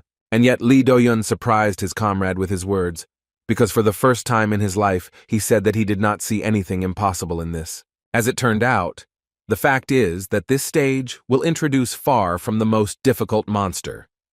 We are talking about a revenant that belongs to the 9th level monsters. This is a type of undead that does not feel pain and only dies after being killed twice. It seemed easy only for a B-rank hunter, but his comrade asked him to reconsider, saying that for students, fighting a 9th rank monster is sheer madness. All that remained was to observe what was happening in the artificial dungeon. Walking past the rows of spectators, Lee Do-hyun didn't pay much attention to the dumbfounded glances directed towards the screen. The guys had already entered the dungeon, so he himself, although he did not reach his place, decided to watch how the duel would begin.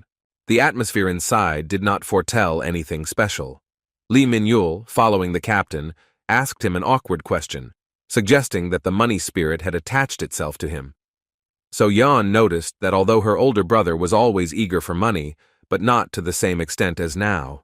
In response to their chatter, Seo-jun asked them not to worry, because this is the last round for which they can receive as much as 10 billion won. For such a sum, it was possible to try hard, so his words greatly encouraged the team. However, after a moment, the guys' mood changed dramatically. They were confused when they felt a terrifying energy that was slowly spreading throughout the dungeon. The words that their opponent would be a revenant turned out to be a lie. Lee Min-yul and Seok So-yeon suddenly showed horror on their faces, and cold sweat began to cover their skin. Even Seo-jun was amazed to see what a terrifying monster they would have to face in this battle. The previously calm and confident recruiter from the Hunters Guild, Ares, dropped his coffee when he saw this monster on the screen. Everyone present was shocked, because the one the Dream Team would have to fight was Draugr. They considered this real madness, because this monster is at least 10 stars. Even worse, it is famous for its killer difficulty level, not comparable to the previous monsters that the organizers presented. Lee Do-hyun was simply furious. He shouted that recreating a monster that belongs to the mental type is strictly prohibited. He couldn't believe that this monster was on the list for testing. The only thing that could be thought was that the program had some kind of unexpected failure. Lee Do-hyun hurriedly left the trumpet of spectators and headed towards the artificial dungeon control room. In fact, recreating a rank 10 monster is not such a big problem, since students will not be in danger of dying from damage caused by a monster created using magical technology. However, here the situation was different, because only in one case did a monster recreated by magical technology bring death. The Draugr uses mental type attacks, which can ultimately cause severe brain damage to the competitors, since mental damage is real. In the past, during an incident that resulted in death, a similar 6-star monster was recreated. But now the opponent of the finalists turned out to be a monster of at least 10 stars, belonging to the mental type. This is not at all a level that students can cope with. Unprepared for such a challenge, Lee Min-yul and So-yeon immediately succumbed to the influence of mental attacks from which they were not protected. Panic and deep despair settled in their souls, which prevented them from realizing the situation. It was impossible to escape from these attacks, because the concept of range did not apply to them. It was dangerous in any corner of the dungeon. All spectators were sure that at this rate, the Dream Team, consisting of inexperienced students, would meet a terrible death. Rushing into the dungeon control room, which was already in chaos and panic, Lee Do-hyun shouted that they must immediately inform the participants that they must leave the testing area. The workers answered in confusion that they had already sent a person to the dungeons, but due to the overload, it was impossible to reach them, and the connection was suddenly cut off. Hearing this, the hunter shouted and ordered to immediately destroy the magic core, or cut off the supply of magic. When representatives of the organization began to mutter something about the costs of restoring the equipment, the hunter could not stand it and shouted in a threatening tone that they were crazy if they decided to abandon children to certain death because of just a few million. As expected, no one could argue with him, and the guys immediately set about carrying out the destruction of the magic core through hardware intervention. Lee Do-hyun, clutching his head, began to wonder what research John Jimin had used this time that caused the dungeon to fail so unexpectedly. Looking at the screen, the hunter suddenly froze in place. Something so shocking and unimaginable happened inside the dungeon that it made everyone freeze with their mouths open. Even the spectators, among whom were many experienced hunters, did not understand how this was possible. The terrifying mental-type monster, which only masters of mental and spiritual arts can fight, also froze in place. Seo-jun turned out to be incredibly resilient and seemed not to be affected by the monster's power at all. So-yeon and Min-yul were already lying on the ground unconscious, while their captain scratched his head with an awkward look, not understanding what was happening. Within a moment, the monster increased the mental pressure and it began to affect the captain of the Dream Team. Thoughts of doubt appeared in his head regarding the fact that his victorious path could not last as long as he thought. The monster tried to suppress him by introducing the idea of uncertainty and the fact that he would not be able to cope with further challenges. Seo-jun, meeting such a monster for the first time, grabbed his head and then removed his hand with a confused face, demonstrating that he simply did not understand what was happening. The Draugr was simply shocked that his mental attack, which only masters of spiritual enlightenment could resist, had no effect on this guy. As it turned out, at this moment, Seo-jun began to receive messages about the progress of the Buddha's lecture. His comrades lay unconscious, so he could not drag out this battle too much, fearing for their condition. Seo-jun rushed to attack using his spear, which cuts through almost any matter. Seeing him move so freely, the rank 10 monster was horrified and began to release even more magic in order to suppress the boy's mental state. This time, Seo-jun fell for another trick that he couldn't imagine anything without the Transcendence Academy. Now he realized that these were not the whispers of a real Draugr, but thoughts in his subconscious, overcome by worry about the Draugr. These were the seeds of anxiety and doubt that he carried. However, after a moment, this whisper was interrupted. The voice of the lecturer Buddha uttered words of hope that his student did not limit himself in his consciousness. Coincidence always develops into connection, and connection ultimately develops into destiny. What we consider to be a series of accidents will eventually turn out to be fate. Internal doubts that clung to the concept of chance in the voice of a Draugr said that Seo-jun, as before, had achieved nothing on his own, because all his success was the result of a chance meeting with the Academy of Transcendence. Seo-jun again began to plunge into the abyss of despair, but his path continued to be illuminated by the words of the Buddha, which now began to take on new meaning. He said that if a depressed person talks about the past, and an anxious person about the future, then a peaceful person will talk about the present. The teachings of the Buddha draw attention to the fact that sometimes you need to be able to free your soul from the burden. Therefore, when the soul is in turmoil, it is worth accepting the existing reality. No matter what happens, we always remain the same children of the universe as before. Our worries do not change this world. It is our worries that change the way we see this world. The words that we deserve to stand in our place, even if we don't feel it ourselves, brought Seo-jun to order, even despite the pressure from one of the strongest mental-type monsters. The Draugr continued to increase his pressure, and now Seo-jun's subconscious released doubts about his freedom, reducing everything to shameless luck, because of which he does not deserve the right to have what he has. In response to this, I remembered the words of the Buddha, that everything that still remembers him probably believes that he is a being that has reached all the peaks. Everyone will say that because they will remember how majestic he was. However, in reality, even the Buddha is not made of only such moments of greatness. In truth, every moment of life we live gives us something and teaches us something. The great image remembered by the world is, in fact, just a tribute to what he received while making his way through his life. Of course, this applies to every person, and that's why Buddha insisted that if you don't accept a moment of life, then there will be nothing to give, because if there is nothing inside you, then there will be nothing to share. Everything that fills us gives us the necessary strength at the right time. This realization allowed Seo-jun to overcome the pressure that the Draugr put on him. Now he was able to break through the prejudices and doubts that the monster had sown. Having regained his clear mind, Seo-jun rushed forward, approaching the monster. The Draugr tried with all his might to resist, applying pressure to stop the boy. Every nerve cell in Seo-jun's body responded with a piercing, ringing sound as if a current was passing through it. However, after realizing the Buddha's lecture, the seeds of anxiety and doubt that were once firmly ingrained in his soul finally withered. No more thoughts could shake him. Of course, this could be called true ataraxia. The progress of the lecture increased significantly, and the guy's mental strength increased significantly, so the Draugr was no longer dangerous for him. However, Seo-jun had to do everything to destroy this monster because it still threatened his comrades. Despite his exhaustion, just like fighting a giant dryad, he once again used divine power and rushed forward. It was too late for the monster to try to escape, but Seo-jun admitted that he turned out to be the best teacher for him. Within a moment, the monster was pierced and its body left the core. Following this, powerful mana energy was released, embodied in divine power. The broadcast from the dungeon was suddenly interrupted due to such a flash of energy. No one could believe that an academy student was able to not only withstand mental attacks, but even cope with a rank 10 monster.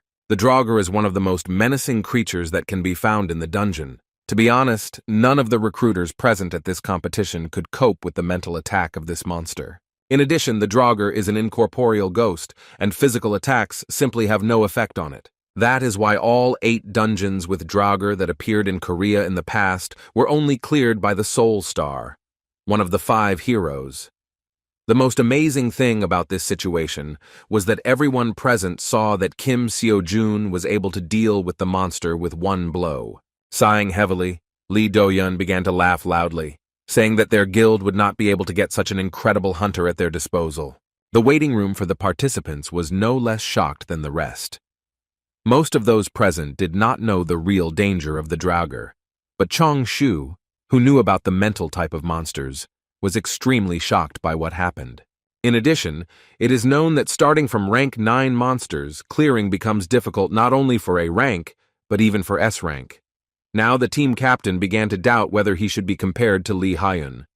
A cold sweat broke out on his face at the thought that Kim Seo-jun had accomplished something that even the most talented huntress in the world probably couldn't do. The protagonist of this competition could barely stay conscious. He leaned tremblingly on his spear, glad that at least this time he did not pass out like after the battle with the Dryad. Perhaps this was due to the progress of Shakyamuni Buddha's course. For the whole 90 days of the free pass, the progress increased by only 17%, while for this battle, it passed the 31% mark. The Draugr truly turned out to be an excellent lecturer. As soon as the pressure from the monster stopped spreading throughout the dungeon, Lee Manuel and Seok So-yeon, weakened by mental attacks, regained consciousness, not understanding what had happened earlier. Looking around, they realized that their caring captain had once again dealt with the problem on his own. Supporting the weakened young man, the guys led him out of the dungeon. Seo-jun was about to fall asleep in their arms, but the bright light and noise around made him open his eyes slightly. Dozens of representatives of large guilds were already running in their direction, asking them to sign a contract according to which, after the hunter exam, they would join their organization on favorable terms. The guys were simply dumbfounded by such attention on their part, and began to think that it would be better if they returned to the dungeon again. Fortunately, at that moment, a representative of the competition organizers ran up and asked the intrusive recruiters to disperse, saying that the Dream Team had experienced a severe mental attack, and first they needed to rest. This time, they managed to escape from the mad crowd, in which each suffered financial losses due to the refusals of the students. A caring inspector led the children to the medical room. Excited by the terrifying news, So-yoon immediately went to her students, and opening the door, shouted the name of the Dream Team captain. Seo-jun didn't expect her to come to them so quickly, because the director has been very busy lately. So-yoon was very worried about the condition of their students. Seo-jun replied that everything was fine because they all escaped with little blood. He was the only one who remained awake despite the severity of the battle. Lee Min-yul and Seok So-yeon went to bed for a while, but they had already been examined, and as it turned out, they did not have any serious injuries. Seeing Seo-yoon's look, Seo-jun did not forget to repeat once again that he himself was completely fine, except for a slight malaise. Hearing this, So-yoon breathed a sigh of relief. She couldn't find a place for herself. She kept thinking that this time something would definitely happen to So-jun. However, now she understood that he could no longer be regarded as an ordinary student, even though he had not yet confirmed his powers as a hunter with an exam, as expected. When the boy said that he was still slightly ill, he probably spoke too much with an understatement, because while trying to open the bottle, he accidentally tore it into 2 parts with a very stupid expression on his face. So-yoon believed that she foresaw his success even in their first meeting, when she realized that this was that very special student. She also had certain plans for him, but everything turned out even better than expected. She was sincerely glad that fate brought her to this man. It seemed like they both achieved their goals with this collaboration. However, So-yoon, looking at her student, could not understand what kind of complex feeling was pressing in her chest. Noticing her gaze, Seo-jun asked if she was okay. The excited girl answered with an awkward smile that everything was fine. It seems that Chiron's intuition was not enough for Seo-jun to understand how this girl was feeling. At that moment, their conversation was interrupted by a sudden knock on the door. A man in a formal suit entered the chamber and apologized from the very beginning for distracting the winners of the team competition. The gentleman who visited the captain of the dream team was the chairman of the Hunters Association himself. As it turned out, he immediately went to the scene of the event as soon as news of what had happened reached him. He was worried, so he decided to visit the competition site in person. Of course, we are talking about the appearance of a draugr, which only a star spirit could cope with. Lee Taebum did not expect that in the center of the next crazy events, he would meet the same guy who once came to him with the sword of the Azure Dragon, who all this time was the sole user of the holy sword, because he did not trust this weapon to anyone. Having received the report about the appearance of the draugr, Mr. Chairman was already mentally prepared for the fact that the entire dream team would die in battle. Now, seeing the guys in full health, he could breathe a sigh of relief. Lee Taebum looked at the academy student with admiration and thought that the Sword Saint probably treasured this young man very much. Moreover, with him was the granddaughter of Mr. Park Ming-chul, whom he cherishes like the apple of his eye. Miss So-yoon did not yet know how her student knew the chairman. Seo-jun once again found himself in an awkward situation due to his tricks, so he stammered and said that he lent this gentleman the Azure Dragon Sword. Having learned that Seo-jun sold the Azure Dragon Sword to the chairman of the Hunters Association, So-yoon began to glare at him with a condemning look, realizing that the madman did it for money. Watching their behavior, Mr. Lee thought that they must have a special relationship. The chairman mentioned the Sword Saint so often while watching the Dream Academy student that Mr. Park Ming-chul was already beginning to suffer from the feeling that someone was mentioning him. Rising to his feet, Seo-jun asked the chairman not to worry about their health conditions, because they managed to get off easily. After this, the student asked Mr. Lee what actually happened during the competition. He wanted to know why the draugr had been recreated instead of the Revenant. Hearing the chairman's assumption, Seo-jun was shocked, because he said that the dungeon's magical core had been overloaded. Cho Jimin was indeed involved in this, because she conducted research on the mutation, and the results of this research were applied for the first time in this competition. Based on this, Seo-jun thought that if suddenly the reason for the overload of the magic core was in the research of mutation, then it turns out that the distortion can really be created artificially. Even more terrifying was the subsequent logical conclusion that if a mutation could be artificially created in the form of a dungeon distortion, then the Great Calamity distortion could arise in the same way. Having finished the story, Mr. Chairman once again apologized for what happened and assured that they would be careful so that this would not happen again. More interesting were his words that everything will not be limited to just words. Seo-jun was surprised by this, because he believed that given the reputation of the chairman, this matter would simply be hushed up to prevent publicity. When Mr. Lee Taebum inquired if the dream team had any special requests, So-yoon looked at her student with a disapproving and intense look, realizing what this madman was going to request. In response, Seo-jun extended his hand forward, showing 3 fingers. Naturally, he offered to solve everything once and for all with 3 billion won. Mr. Lee Taebum agreed to the proposal without any delay. Last time it was exactly the same. He already knew that Seo-jun loved money very much, but the association felt quite free in terms of finances. However, his reaction was a green light for the young man to demonstrate even greater impudence. Seo-jun added with a cheerful expression that he was actually talking about a refund of 3 billion won for each of his team. Lee Taebum was shocked that he had underestimated the petty manipulator's greed, and yet he couldn't refuse him. At this point, the raid battle, full of difficulties, finally came to an end. The hunter organizations could not remain the same after they witnessed the abilities of the Dream Team that easily beat out the elite of the top 3 academies. Thanks to the incident with the draugr due to the exploding magic core, the academy's fame increased greatly. From the guilds to the common people, the whole of Korea was hotly discussing the Dream Team, and especially their captain, who proved that all his previous results were not fake. The heroes of the hype themselves were not yet ready for such recognition. Lee Min-yul and Seok So-yeon felt that they did not deserve such a huge reward, so they gave up most of their reward in favor of their captain, who, for some reason unknown to them, always needed large sums. Their action surprised So-jun very much, because it looked as if fate had given him another gift. They had their own problems, so they didn't care at all about what was happening outside the academy. Walking slowly along the corridor of the academy, Seo Jun, who had received an incredible amount of money, was having a hard time trying to calculate which courses there would be enough money for. In total, it was a whopping 19 billion won, of which Su-yeon and Min-yul would only take 3 billion each. There was an indescribable joy on his face from the realization that there was only 4.5 billion left to collect to enroll in the course of the Great Sage, equal to the sky. In a good mood, he looked into the office of the director of the academy and inquired about how things were going regarding the promotion of the educational institution in the ranking. As it turned out, this time they managed to enter the first league.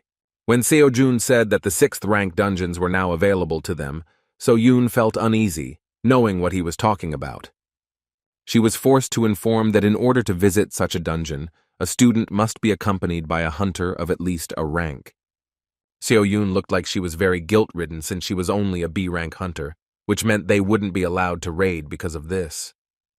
When the director started apologizing and lost her head, Seo Jun began to panic and shouted that it was no big deal, because in fact, she had done a lot for them, because without her help, he would not have even been able to participate in the recent competition. After these words, he hurriedly ran out of the office so that So Yoon would not feel even worse. He really regretted that he had so rashly inquired about raiding high-level dungeons. It seemed that the money problem was almost solved, but now that the path to the 6th rank dungeons was closed, Seo Jun was forced to think again about how to earn extra money. As a result, he had a choice. Wait a little longer until he accumulated the required 5 billion or listen to lectures on mana. Unsure of what to choose, Seo Jun decided to contact his mentor and wrote to him with a request for a meeting. Before he had time to send the message, the lecturer immediately jumped out of the phone screen, frightening the young man. The mentor began to rejoice that he managed to surprise the student, while Seo Jun clutched his heart, saying that it would be nice if the mentor started using a different method to appear. It turned out that this was a way to entertain the mentor. Leaving out the details of his hobbies, the Transcendence Academy representative asked why Seo Jun wanted to see him. Having climbed to the roof so as not to attract attention with his ridiculous conversations with the air, Seo Jun said that he did not know which lecture was best to start further training with. The thoughtful mentor mysteriously said that the current level of the student is most likely already enough to implement one trick. As it turned out, he suggested trying to get a discount on karma, because in this case, Seo Jun would be able to enroll in both courses instead of choosing between them. Seo Jun was very interested in this offer, but did not know what a karma discount was. The mentor explained that at this time, a simply stunning event was taking place, which would allow the student to receive a discount on the karma calculated for him. This was the first time the guy had heard that even at the Academy of Transcendence, there are periods of discounts. Hearing that in this way he could get a discount of up to 100%, the shocked guy froze in place with his mouth open because this was an incredible chance to enroll for free in the course of the Great Sage equal to the sky, which costs as much as 27 billion. The impatient guy started shouting that he wanted to get this discount immediately, but he was stopped in an instant by an instructive click from the mentor. As it turned out, the guy who was offended by the teaching moment couldn't just get this discount, because he had to adhere to the terms of the promotion. The karma discount was part of an event to support excellent students of the academy. As the name suggests, this event will provide assistance to those who have achieved the highest score in the Transcendence Practice exam. Hearing the mention of that terrible exam, Seo Jun remembered with horror how humiliating it was to take part in it. Now his hopes for a discount began to disappear before his eyes, with the words that last time his results were worse than ever. And yet he thought about it, because unlike last time, now he can use the technique of moving through the air and the divine power of Hercules, and he has also made significant progress in Shakyamuni's ataraxia. Now he had no doubt that he would score more points than before, and yet, getting grades that would qualify as an excellent student still seemed like an impossible task. Seeing the student's mood, Mentor realized that most likely he had misunderstood him, or that he himself had expressed himself incorrectly. As it turns out, it was more likely not about excellent students, but about those who have a good growth trend.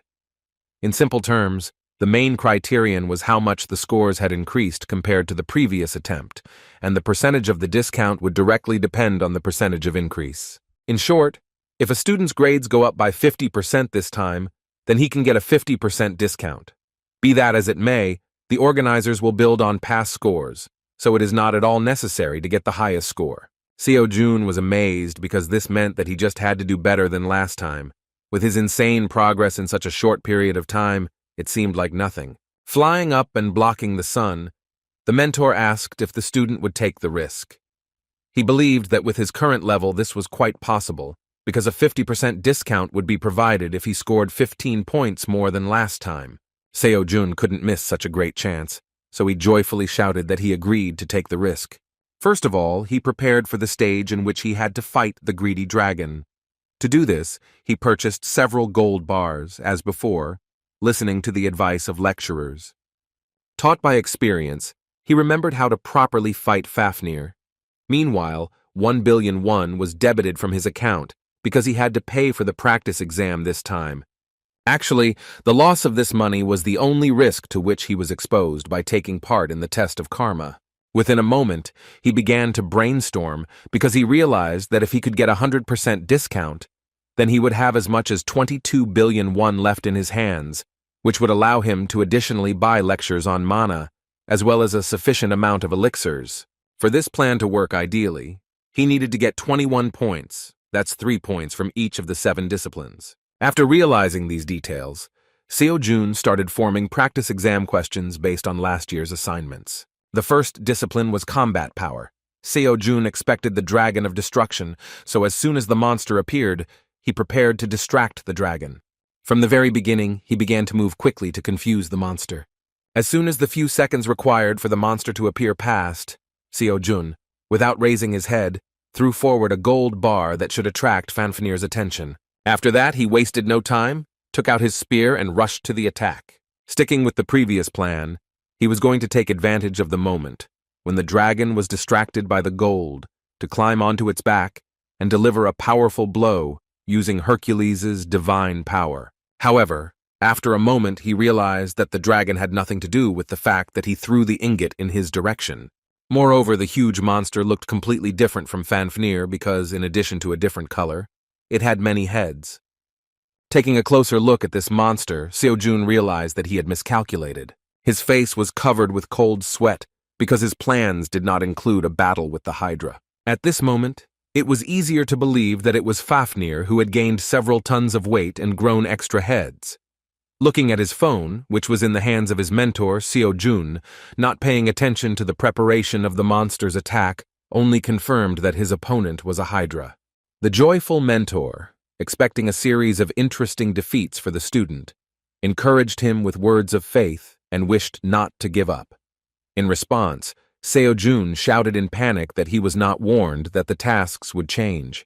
A moment after that cry, he was destroyed by a Hydra attack and returned to the world. As it turned out, the mentor was surprised that a Transcendence Academy student took part in this test, not knowing that the practice tasks could not be repeated, because in this case, one could simply learn the answers in advance, rendering the exam useless. Now it became clear to him why the young man bought a gold bar for the first stage. This effort proved futile, so Seo-jun began to look for the Hydra's weak points. The attacks of this monster were very dangerous. Moreover, the many heads of this aggressive lizard significantly increased the radius of destruction.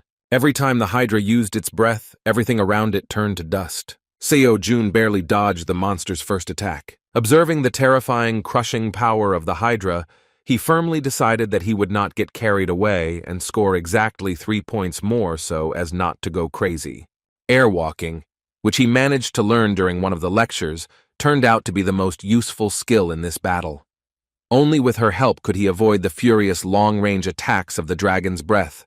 The mentor, watching him move in the air, was sincerely surprised that the student managed to master this technique so skillfully, which he had only recently advised to study. All this time, Seo-jun could only dodge, because every time he thought about attacking, the Hydra pushed forward one of its heads, which was ready for poisonous, fiery breath. Another incinerating attack almost hit the student. Seo-jun miraculously managed to escape the end of the attempt. He escaped with only a minor injury to his hand. However, as it turned out, this small wound was enough to incapacitate him. Within a moment, he grabbed his wounded shoulder and began to scream in pain. although it seemed that the wound was not serious at all. The wound turned out to be so painful that he could not bear it, and it was more like a mental type of attack. As a result, Seo-jun could not cope with this pain, and the attempt again ended in failure. He was so shocked by what happened that he didn't even know how to answer his mentor's question regarding whether the Hydra wounds really hurt. With an awkward laugh, the mentor explained that the Hydra's poison is very painful to bear, and because of its poison, this monster is one of the highest rank demonic beasts. Seo-jun didn't even know how to describe this pain, because this was the first time he felt such terrible despair. Now he looked at the situation from ancient Greek mythology from the other side, when Chiron was poisoned by the venom of the Hydra. Even the Transcendent could not withstand the pain and begged to be killed, renouncing immortality. He told this at lectures and said that he did not want to experience this horror again. Although at this stage it was not possible to achieve anything significant, Zhang Sanfeng's Skywalk course made slight progress and reached 22% mastery. Although this Hydra ordeal was terrible and painful, Seo-jun knew that if this continued, he would not only be able to get a discount, but also practice, making great progress in several lectures. However, his inspiration faded the moment the system prompted him to try his luck again by using one more attempt in the combat power stage. With tears in his eyes, he asked his mentor if he could end at this point. He really could have refused to continue the test with the Hydra, but in this case, even the mentor was not sure whether he would get the required number of points in order to receive a karma discount. Despite the fear of excruciating pain from the Hydra's venom, Seo-jun again tried to pass the stage. This time he decided to take the task wisely, so instead of futilely trying to avoid taking damage, he tried to attack from the very beginning. Since this task is a combat force, it was logical that points could be raised only by inflicting decent damage on the Hydra. The easiest way in this case would be to use the Gungnir spear, with which you can strike from a long distance. Seo-jun decided not to waste time and filled the weapon with mana before throwing the spear at the target. Fortunately, now his strength was enough to destroy the monster's head with one blow. Seo-jun was happy with his success, falsely thinking that he now had a chance to deal with the monster. However, the bitter truth did not spare him, because within a moment the destroyed head regenerated almost from a state of complete absence. Seo-jun had no idea what to do in this case, so he simply accepted the fact that he had failed again. Once outside, he began to sway on the ground again, his body trembling with the knowledge that he was simply powerless against such a monster. Things were incredibly terrible, because now he could not achieve a result, even though last time he received 4 points for piercing Fafnir's body with a holy spear once. He didn't know how exactly the points were awarded, but if the criterion was the effectiveness of the strike, then it was too vague, because no matter how many heads he tore off, they were constantly regenerating, and there was a possibility that it would not bring any results at all. The young man's mood improved a little as soon as the mentor reminded him that in difficult moments he could watch an explanatory lecture from the Academy's teachers. As it turned out, there was also a nuance to this, because watching an explanatory lecture reduces points for the stage. The mentor asked him not to be upset, because despite the reduced score, he would still be able to get a high grade, relying on the knowledge from the explanatory lectures. With tears in his eyes, Seo-jun clenched his teeth as he faced a difficult choice. Nevertheless, he decided to move forward without explanatory lectures, drawing conclusions only based on his mistakes. While the frightened boy tried to do something against the demonic monster, the cheerful mentor danced nearby, encouraging his team. Seo-jun, having difficulty dodging the deadly attacks of the Hydra, was not happy with the behavior of his mentor, and yet continued to try to do at least something. The next stage ended in failure, like all other attempts. The longest time he spent fighting a Hydra was 1 minute 25 seconds. The exam for the first discipline was completed, and the scoring began. Seo-jun, looking at the phone, begged fate to play along with him and give him a good result. Thanks to luck, he managed to get 9 points, which was twice as much as during the last time he took the practice exam. Even the mentor was surprised and said that Seo-jun turns into a completely different person every time they meet again. The student began to feel embarrassed by his compliments, because the mentor called the speed of his progress simply incredible, incomparable with other students he had seen. In fact, the fact that he managed to master the technique of movement and divine power seemed something unimaginable. And yet the mentor could not leave him in a good mood, so he noticed that although the student uses these abilities, their level is the saddest of all that he has seen. Still, Seo-jun was grateful to his mentor for at least the fact that he was sincere when he told him such a bitter truth. Be that as it may, Seo-jun achieved a serious promotion in the first stage. With a joyful expression on his face, he said that if he continues at the same pace, then despite the difficulties he will definitely succeed. 9 days later, his mood had changed greatly. Looking at his statistics, he fell to his knees and said with a devastated look that it was all over. What made him feel so desperate? Subsequent tests turned out to be no gift at all. The second discipline pleased him with the first stage, in which, instead of the incarnation of Atlantean, he had to hold the heavens for a whole hour. While the serene Atlas walked away like golden apples, Seo-jun was left alone each time with an unimaginable load on his back. The endurance discipline showed insufficient progress, and he received only 2 extra points. The third discipline, which concerned adaptability, met him with the first level in the form of a staring contest with the incarnation of Argus. This creature, with many eyes all over its body, seemed simply invincible. And again he failed to succeed in the discipline, and the difference with the previous result was again 2 points, which was still not enough. The fourth discipline concerned mana. During the first level of the test, he had to withstand the absorption of mana from the archilic for the allotted time.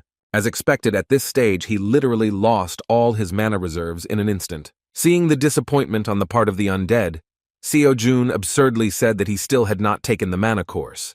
Because of this failure, he only managed to score half a point more than last time. All previous stages, with the exception of the first, turned out to be a complete failure. Up to this point, Seo-jun managed to increase his total by 9 points, and was still 11 short of the required 20. He hopefully asked the mentor if he could get at least some kind of discount if he could not raise his scores by 50% compared to the previous result. As it turned out, if he does not pass the 50% mark, he will be left with nothing, because he will only lose the billion that he spent on admission to the training exam. With a gloomy look, he again pressed the button to start a new stage, and the mentor, watching this, was burning with interest what the success of the incompetent would be this time. The fifth discipline was mental strength. The first level was enjoying Archilic's Requiem for 30 minutes. Seeing the young man in front of him, Archilic asked him not to disappoint him this time. Seo-jun was extremely serious because he needed to score as many points as possible during this test. Gathering all his will into a fist, he did something that struck the greatest undead. Archilic could not even imagine that this incompetent man would be able to surprise him after he had disgraced himself in a mana test. Having overcome the first stage, Seo-jun breathed a sigh of relief. Last time he also had no problems with the first stage, so he was preparing for the fact that it would not be so easy further. In the second stage, everything was much more serious. Within an hour, he had to drive away the demon of the 9th circle of hell that had invaded his consciousness, and began to sow thoughts that it was virtually impossible to get rid of him. Although the terrifying spirit was going to make this guy his puppet, at least for the duration of the training exam, Seo-jun miraculously managed to knock him out of his head by hitting him on the ear and proudly saying that he was not interested in this. Shaking the mental spirit out of his ear like water, Seo-jun moved on to the next stage, where his task was to break free from the spell of the goddess of beauty Aphrodite. Her appearance drove both people and gods crazy. It seemed impossible to resist such beauty. However, the ridiculous boy defended himself by not even thinking that she was seducing him. Seeing Aphrodite in front of him, he called her auntie and asked if she was cold in such open clothes.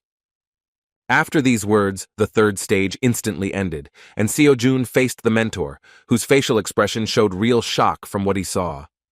Seo-jun didn't understand why he was so surprised, so he replied that all the previous tests were quite tolerable. The fourth level of discipline concerned the screams of the Avicii Hell Martyrs, which had to be endured for 30 minutes. Surrounded by unfortunate souls, Seo-jun felt their touch and plaintive cry that it was he who made them like this, so he must take responsibility and surrender. The young man's confused gaze collided with the souls that tried to impose on him the idea that what happened in hell was his fault. As it turned out, his confusion was due to sincerity, because of which he even answered the dead souls that he was actually seeing them for the first time, and therefore could not be associated with their sins. When he began to wonder how they knew him, the souls began to remain awkwardly silent, because for the first time, they saw such an awkward option for avoiding mental pressure from the screams of hell. After a stupid question, Seo-jun returned to reality again, having overcome another stage. The mentor, watching everything from the side, was so amazed that he wanted to listen to the explanation from the young man. Seo-jun immediately went to test the demon king Mephistopheles. This time he had to resist the temptation of the 7 deadly sins. The first was fornication. He was offered to go to the hell of adultery, which would allow him to realize all his innermost fantasies. Having easily overcome the first sin, Seo-jun was faced with a more serious challenge regarding greed. He could hardly restrain himself from falling into the hell of greed, where he could get an unlimited amount of money, because there was no shortage here. The next sin of gluttony was not at all something that Seo-jun abused during his life, so it was easy to deal with. The hell of laziness, where even angels can't hold back their happy smiles, attracted the mentor more than Seo-jun. And yet here I had to try to maintain my cool mind. A hell of wrath in which he could torture those who bullied him to his heart's content was alien to Seo-jun. Mephistopheles could only offer him mockery of his past boss and some bully, but Seo-jun never held a grudge against other people and followed his own path. The hell of envy offered him to make up for what he had once failed to receive. First of all, this concerned his family and a quiet life, so this place was much more difficult than all the others. With incredible difficulty, Seo-jun somehow managed to withstand this sin, and he only had to hold out a little more to reach a new level of testing. The last one was the sin of pride. Finding himself in the hell of pride, Seo-jun smiled in panic with cold sweat on his face, realizing that this was really dangerous. As a result, he found himself screaming again in reality, because the sin of pride turned out to be something to which he succumbed. For the first time in this discipline, he made a mistake, but he was not going to lose heart. Seo-jun admitted that unlike previous levels of discipline, it was much more difficult to withstand the 7 sins. Still, he did not give up and decided to go to the end. Ultimately, he tried every attempt to pass this level, but could not resist the temptation of the hell of pride. Despite his sad expression, the mentor was amazed at his success and wanted to know how the student even managed to hold out until the 5th stage. Seo-jun again said that it was tolerable, because he has a very good ataraxy skill. Sighing heavily, the mentor replied that he couldn't believe that he had really managed to improve his ataraxia so much in such a short period. He was simply shocked when he learned that Seo-jun had managed to raise his level by as much as 16% since their last meeting. Yet mentor didn't know that the student had nearly died due to being forced to fight a terrifying mental-type spirit during a team competition. He even wanted to make sure that it really wasn't a lie, so he snatched the phone from the student's hands to see the real result with his own eyes. As it turned out, this was the first time he had seen something like this and even doubted the reliability of the site's data. Seeing the progress from Hercules' lecture, he even thought that this was some kind of joke. Seo-jun justified himself that he was just lucky, but the mentor could not understand how lucky he had to be to improve his progress to such a degree. When the student said that the expression on his mentor's face offended him, he brought down the wrath of a transcendental kid and began screaming in panic about how it was literally impossible to gain so much progress. Most of all, he was shocked by the result of lecturer Shakyamuni. To all the questions that his mentor asked him, Seo-jun answered that it was a matter of luck. Snatching the phone from his mentor's hands, he learned that he received a whopping 23 points for the mental strength discipline, which is 13 more than his previous result. A few days later, he received his overall score. He managed not only to overcome the 50% mark, but even get a discount of 80%. Now he could take the course of a great sage equal to heaven by purchasing access at a relatively affordable price. Clutching his heart, Seo-jun thanked fate that he was able to significantly improve his ataraxia thanks to a series of misfortunes in which he faced mental challenges. If he didn't have that level of ataraxia, he wouldn't be able to get karma discounts. The mentor still could not come to his senses after learning how enormous the progress of this student was. Seo-jun distracted him with a question, so he calmed down in a moment and stared at the talented student. Seo-jun was curious about how many points he needed to score to get a satisfactory score. As it turned out, for this, you need to score 60 or more points in each discipline. But if the total amount exceeds the threshold, and at least one discipline is below 60, then this is a failure. Seo-jun, realizing that even his overall score was far from 60, still asked how much he needed to get to the passing score. The mentor thought for a moment, and then said that in fact it depends on the exam, but usually a result of 90 points is considered transcendence. In total, to get a transcendental result, you need to score as much as 630 marks during the main exam. Seo-jun was still very far away, because his maximum was only 52 points. Putting these concerns aside, he returned to considering the elective courses. He was sure that he should immediately enroll in the Great Sage's course, but he had not yet decided which course on mana would be most useful. Suddenly he saw that among the lectures of the Great Sage, there was something more interesting on the basics of using a staff and a spear. He was asked to learn the sky and moon star staff techniques. Considering the 80% discount, Seo-jun hoped that the amount would be reasonable. When he decided to check what the amount would be, the system showed an error, because in order to enroll in this course, he needed to study the basics of the Great Sage. Scratching the back of his head awkwardly, Seo-jun admitted his mistake. The trick didn't work, so he went back to the available course. Ownership essentials that previously cost as much as 27 billion were now available for just 5.5 billion won. The discount was simply incredible, and so Jun hoped that the price of this course was really justified. When he purchased and launched the lecture, the same picture of mountains was shown on his screen for several minutes, so he thought that the lecture had simply frozen. The student began to nervously hit the phone with the hope that this is not what he paid as much as 5 billion for. Immediately after applying this technically competent solution, part of the lecturer's face appeared on his screen, smilingly apologizing for being late. Seo-jun was simply delighted when he saw the Great Sage again. The smiling and sincere man again apologized for his lateness, saying that the monk Tripitaka suddenly called him, so he had to leave. With a dissatisfied expression on his face, he began to mutter that that monk could not do anything on his own and was always annoying him. Even though the lecturer was off topic, Seo-jun was still very happy to listen and see the great master equal to heaven, who was one of the first to initiate him into the transcendental teachings. Returning to the topic, the great sage remembered that in the last lecture he had already explained what interception, block, and puncture are. Since the student had mastered these 3 spear stances, the lecturer wanted to suggest moving on to the art of wielding, but with a thoughtful look, he suddenly changed the teaching plan. Sighing, he mockingly said that most likely, one of the students had already forgotten what the 3 stances of using a spear were. The great master was about to demonstrate his skills again, and Seo-jun held his breath in anticipation of such an incredible spectacle. First, he showed a block, which is an inside-out lunge. One block alone had such crushing power that the mountainous area around it turned into a plateau.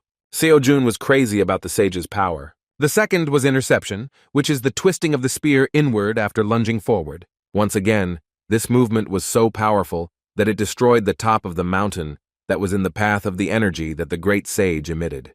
With an animal look, the sage said that the last thing is a puncture. While delivering the blow, he stated that when piercing, you need to pierce the target right through, aiming at one point. After demonstrating the basics of wielding a staff and spear, he obliterated an entire mountain. These 3 stances are an integral part of other martial arts, which include a spear and a staff. The lecture ended with the student being tasked with mastering the block by the next lesson. The tasks turned out to be very interesting in their madness, because the student was required to repeat the block 1,000 times daily, according to the method of the great sage equal to the sky. At this moment, the mentor remembered that if the initial courses included basic lectures, then, starting from the intermediate courses, the student moves on to studying directly transcendental subjects, which is why his karma becomes so valuable. What was significant about the differences was that the level changed significantly.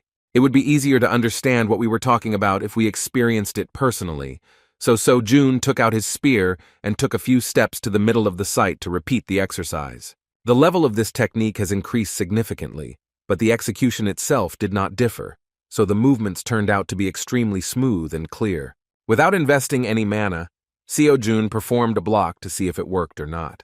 However, as soon as the tip of his spear reached its endpoint, Seo-jun saw the release of a huge amount of energy. He unknowingly released a large amount of mana. Just a moment later, the area around him began to collapse under the pressure of the force caused by executing the transcendent level block stance. Looking around at the destruction, Seo-jun couldn't believe that this actually happened.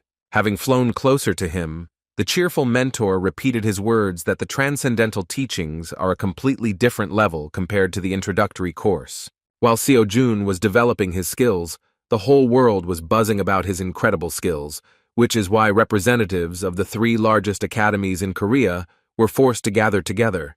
Representative Isle, Gayan, and Huntermeal gathered in one place to discuss a plan to regain their authority. Seo Jin-hyun, who initiated the meeting, looked very tense. From the very beginning, he said that recently the prestige of their 3 academies has dropped below nowhere, which is, when he mentioned that lately in the community, their academy has been discussed as mediocre compared to the Dream Academy. Lee Jin-sung dissatisfiedly replied that he had no idea what to do, and that it would be too mean an act to frame Kim Seo-jun. When the representative of Huntermill clarified that he did not want to set him up, but simply to worsen his authority a little, the fair-haired guy from the Gayan shouted furiously that his comrade must have gone crazy, since he took a swing at the young man, who was covered by the Saint of the Sword himself. Cha Haiwan completely agreed with him, saying that if they made even one mistake, they would not only lose their heads, but their academies would also be razed to the ground. Rising from the table, the representative of the Gon Guild said that he would pretend that he had not heard this proposal. Cha Haiwan also didn't want to embroil herself in a dangerous situation, so she politely announced that she was also going to leave. It seems the madman from Huntermill was ready for this. When he mentioned that he was going to rectify the situation with a friendly match, the guys stopped and looked around. Mrs. Cha was horrified, realizing that he was going to use their main weapon, sending Lee Ha-yoon, an unsurpassed genius, to participate. In anticipation of his victory, the proud Seo Jin-hyun asked what the representatives of the academies thought about this. Returning to Seo-jun, he still couldn't recover from seeing the destructive power of the great sage's block. Immediately after performing this stance, he fell to the ground. He had a feeling of exhaustion, as if he had released some of his divine power. This really took a lot of magical energy, although Seo-jun did not intend to make this blow so serious. The mentor explained to him that this was to be expected, because after all, the course of the great sage equal to heaven is of an average level. Considering that Seo-jun began his training after completing the Divine Power course and other related courses, this was not surprising. And yet now Seo-jun began to regret buying this course, thinking that it was not such a good idea to immediately enroll in a high-level lecture. The mentor replied that in a sense he was right, because it was not for nothing that the academy created an order in the study of their program. It became clear that the daily task that the sage required was practically impossible, because at that moment Seo-jun could not even dream of 1,000 repetitions, because his maximum was 12 repetitions of the block stance. Noticing the expression on the student's face, the mentor asked him not to be upset. As it turned out, if studying this course was truly impossible, he would have insisted in advance that Seo-jun take the easier path. In this situation, there was another way to achieve progress, which was perfect for such a talented student. The mentor asked if Seo-jun had ever thought about taking mana courses at the same time. The proposal was logical, and given the high percentage of progress of divine power coupled with lectures on mana, success according to the lecture of the great sage seemed quite doable. Seo-jun tidied up the site and put back in their places, the benches scattered throughout the area due to his last assignment. Returning to the question of choosing a lecture, Seo-jun remembered the words of the mentor that if you choose stability, then this is the training of the Nigong master, and if efficiency is the technique of mana, that is, aura. The mentor suggested that he choose according to his preferences. To make the task easier, he advised listening to a trial lecture. Seo-jun decided to look at the accumulation of Nigong, which is also known as the expansion of the vessel's capacity. By this vessel, the swordsman Lu Dongbin meant Dantang. Dantang reflects the most key zones in the body of martial artists, and since ancient times it has been customary to distinguish 3 main zones. Naturally, we were talking about the upper, middle, and lower Dantian. First of all, the lecturer mentioned that the upper Dantian reflects the spiritual life of the adept, allowing one to learn the teachings of Taoism and Buddhism through contemplation. Simply put, it is the ultimate vessel that ascends to the world of transcendence. He called the practice of mana the process of sublimating the Shen spirit and returning it to the void, which is the last stage of spiritual contemplation, when the being returns to its origins. Everything related to the Upper Dantian sounded so complicated that the guy himself had difficulty understanding what was being said. And yet, the lecturer said that in this course they will not study the Upper Dantian. The amazing thing was that even though Seo Jun didn't know what the lecturer was talking about, he intuitively understood what he was talking about. This was most likely due to Merlin's completed course, which gave him an S-Rank insight skill. Thinking about the lecturer's words, So Jun came to the conclusion that the Niwan Palace refers to the human brain, which means that the Upper Dantian is the region of the mind. Based on this, the Middle Dantian is the heart and the lower belly. Summing up the results of Lu Dongbin's lecture, So Jun decided that the effectiveness of Neigong in the Middle Dantian is lower, but it is easier to accumulate. At that moment, he remembered the words of his mentor regarding the fact that breathing techniques are characterized by stability, and the effectiveness of mana control techniques. And yet it seemed that something was wrong here. With this thought in mind, Seo Yun thought about considering Siegfried's trial lecture, which concerned the boiling dragon power that can be obtained thanks to the dragon's aura. However, after considering the feedback from his students, he became confused to such an extent that he had to consult a mentor. Seo Jun wanted to know if he could study both mana lectures at the same time, regarding both efficiency and stability. Hearing this question, the mentor was a little confused, not understanding what this strange boy meant. So Jun explained that based on lecturer Lu Dongbin's explanation, Upper Neigong is the area of the mind, which means that Shakyamuni's ataraxia is responsible for the Upper Dantian. Ataraxia is a mandatory subject to study in the process of cognition of transcendence. One can even say that all transcendents have tempered the Upper Dantian with Shakyamuni's ataraxia. Based on this, when choosing a course on mana, the master uses two Dantians simultaneously. Seo Jun wondered if it was possible to use all three zones at the same time. Hearing his question, the mentor was a little confused, because he was not sure if this was possible. He answered hesitantly that he did not really understand the intricacies of the courses and was afraid to answer this question. At that same moment, Seo Jun noticed that his Merlin course progress had suddenly risen by a whopping 16%. Now he was sure that his theory had a place. When he asked the mentor if other students had mentioned a similar approach, he replied that they simply chose one of the two, which they liked more. Seo Jun was the first to demonstrate such a greed for knowledge. The mentor had never heard of such a thing, so he assumed that it was simply impossible. Still, the student wanted him to try to clarify his theory with the lecturers. He himself could not find out more, because despite access to the community, he did not have the right to leave posts due to an inexplicable error. Still, it would be better to ask the relevant lecturers rather than the students. Seeing the lecturer's confused look that he would like to avoid this question, Seo Jun assumed that it was about money. Reminding that students could ask questions for the lecture, he still forced his little assistant to deal with this issue. Returning to the academy, Seo Jun thought that it would be really nice to study two subjects at the same time. However, on the other hand, he understood that the purchase of courses and elixirs entailed huge costs, which would again lead him to bankruptcy and an urgent need to find new income. Before making a decision, he decided to think carefully and wait for the Metner to return. When Seo Jun returned, he saw that So Yun was not alone this time. When she saw the student, she said that he had arrived just in time. The three hunters who were next to her were unfamiliar to him. So Yun said with a kind smile that representatives from Hunter Mill, Isle, and Gaon had come to visit them.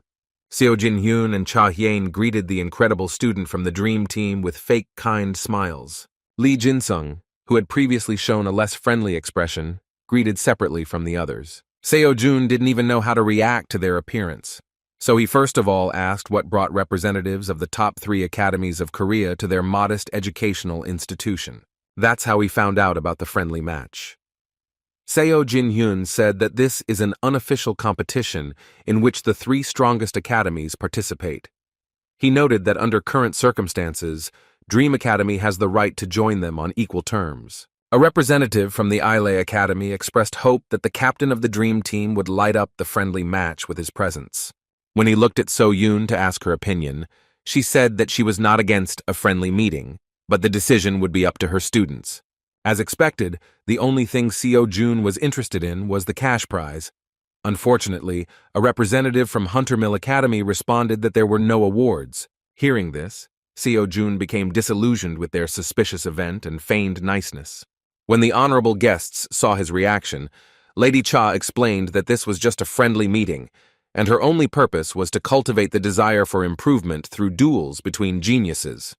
Turning to Seo-yoon, Seo-jun asked if his participation would bring any benefit to Dream Academy. The director played along with him and replied that she did not see any particular importance in this, because this was an unofficial event. The final decision depended on what Seo-jun said. Representatives of major academies doubted that he would miss such a chance. Despite this, he suddenly turned around and said that he was refusing to participate. Representatives of the academies were dumbfounded by such a sudden response, and Mrs. Cha began to follow him, saying that this was an opportunity to exchange experiences with geniuses like him. What Academy Representative Isle called an excellent chance was nothing more than a waste of time for Seo-jun. He replied that he did not care, because victory would not bring him anything. The obsessive people who pursued their own goals became so pestering that they continued to follow Seo-jun, trying to persuade him to participate. Seeing Lee Min-yul in front of him, the team captain realized that this was a great opportunity to dump all the responsibility on him. Distracting him from training, he asked if he would like to take part in a friendly meeting with representatives of major academies.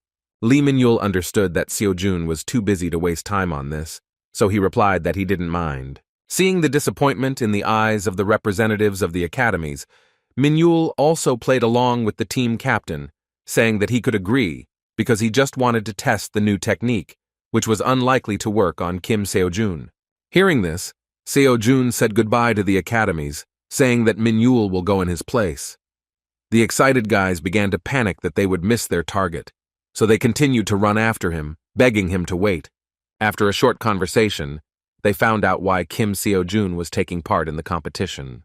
He nevertheless admitted to them that he was only interested in a friendly match if they offered a reward of 6 billion won. The amount was serious even for hunters, and the guys could not even think that he was so rich in money. Mrs. Cha said that they have no other option but to look for these 6 billion won, because if Kim Seo-jun refuses to participate, then the meeting itself will lose its meaning. The original purpose of this competition was to undermine his authority as an invincible student. And yet, the representative of Isle could not recover from such unheard-of impudence because it was the first time she had heard someone propose to assign a reward to a friendly meeting. In fact, Seo-jun was also not happy about the fact that he needed money. He was already going crazy due to the constant search for income, so he had no choice but to look for profit in everything. After a short dialogue with his colleagues, Mr. Seo Jin-hyun apologized for the wait and went out to the guys from the Dream Academy. Seeing that the Hunter Mill Academy representative had regained his former self-confidence, Seo-jun assumed that the differences of opinion among the top 3 academies had finally been resolved. Seo Jin-hyun replied that it was nothing, and the Dream Team had nothing to worry about. Trying to hide his true intentions, he called his speech frank, and said that they wanted to hold a friendly meeting with the captain of the Dream Team, hoping that by competing with him, their students would curb their boastfulness and ignite their desire for self-improvement. He admitted that the conditions Kim Seo-jun demanded were so unexpected that they were taken by surprise.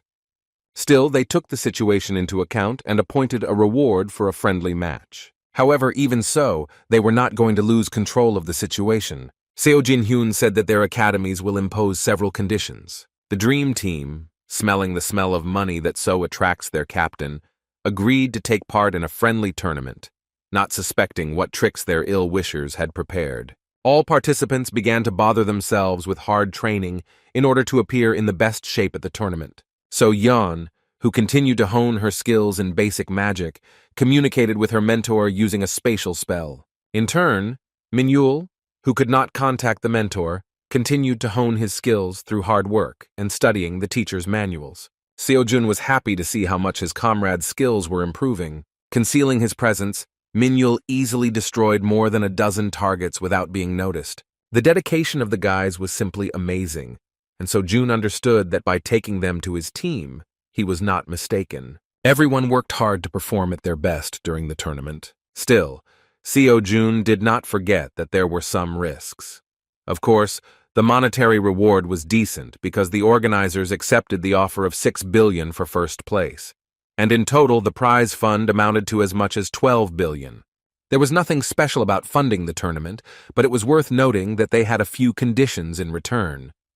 First of all, they were informed that, be that as it may, all expenses for the competition would be borne by the party that offered to join the competition. That is why they themselves took it upon themselves to establish the methods and rules for holding a friendly meeting. Seo Jun had nothing against this, since the 3 academies were responsible for the cash prize. The first condition was that all members of the Dream Academy must participate in a friendly match. As expected, Lee Min-yul and Seok So-yeon were not against it. They had been training all this time, so they themselves were interested in testing their abilities in a real battle. Seo Jun was glad to hear that all the guys on his team were ready for this challenge. When he asked if there were any other conditions besides these, Mr. Seo Jin-hyun smiled slyly and said that another person had not given his consent. Seo Jun didn't understand what he meant, because there were only 3 students in the academy. However, when Seo Yoon took a small step forward, it became clear what was going on. The tournament organizers demanded that she also take part in a friendly match. So Yoon couldn't let the guys from the team down, so she agreed and added regular training to her duties as the director of the academy. It was the first time Seo Jun had seen him train his sword skills. Still, he didn't understand why So Yoon was involved in individual competitions. It all looked like some kind of clever trick, but it was hard to understand what exactly the guys from the 3 strongest academies in Korea were up to. Seo Yoon was completely focused on training, but Seo Jun distracted her to apologize. It was the first time he had seen her training, so he said hesitantly that if she was trying so hard because of him, then she shouldn't overwork herself so much. In response, she said that all this time she did nothing but receive help from her student, without giving him anything in return. Feeling indebted to him, she decided that she should at least once help with her own hands. Seo Jun didn't understand what he was talking about, so he came closer and asked him to drop it. When he came too close, So Yoon couldn't stand it and turned his back to her and started pushing him towards the exit, assuring him that she was fine and there was no need to worry about it. Having asked not to worry about herself, the director of the academy invited the student to mind his mysterious affairs. Seo Jun walked towards the exit, realizing that he should also prepare for the friendly match. Turning away, So Yoon thought with a sad expression that she was still not strong enough to provide adequate support for the academy. When Seo Jun walked out into the corridor, he wondered why there was still no news from his mentor regarding his question about studying mana. At that same moment, he received a message to the Transcendence Academy student's email address, in which the mentor asked him not to rush things and not touch the mana course until he had dealt with this issue. The mentor said that it is quite difficult to explain everything in the message, so he will talk about it later. At this moment, he was busy, as he addressed this issue to the director of the academy to get more detailed information. All this time, Seo Jun was busy upgrading basic courses, and time passed quite quickly. The following events took place in the morning on the day of the friendly match. Looking around, the guys were surprised at how huge the training arena was for the unofficial event in which they agreed to take part. In terms of scale, the building was in no way inferior to the one in which the raid battle was held. It became clear that they decided to turn the friendly meeting into a real event with the participation of the media. Still, the top 3 hunter academies could not miss the opportunity to show off in front of all of Korea. While Lee Min-yul and Seok So-yeon were looking for popcorn, Seo Jun noticed the crowd standing nearby. In addition to heavy security, a large number of journalists were also present. It became clear that the organizers actually invited major publications in order to document the results of the friendly meeting. Taking a look at the documents provided by the organizers, Seo Yoon said that the first competition will be a tournament between students. Hearing the director's words, everyone immediately looked at each other, and Min-yul and So-yeon stepped aside and turned away. They seemed less than thrilled at the thought that they might have to face their captain in battle. Seeing how Minyul began to pray not to get caught in a battle with the captain, So Yan repeated after him and also began to ask that they not meet. Seo Jun always struck fear into them when he showed off his extraordinary skills. However, as it turned out, recently the guys also spied how the usual swing of his spear turned the area into dust.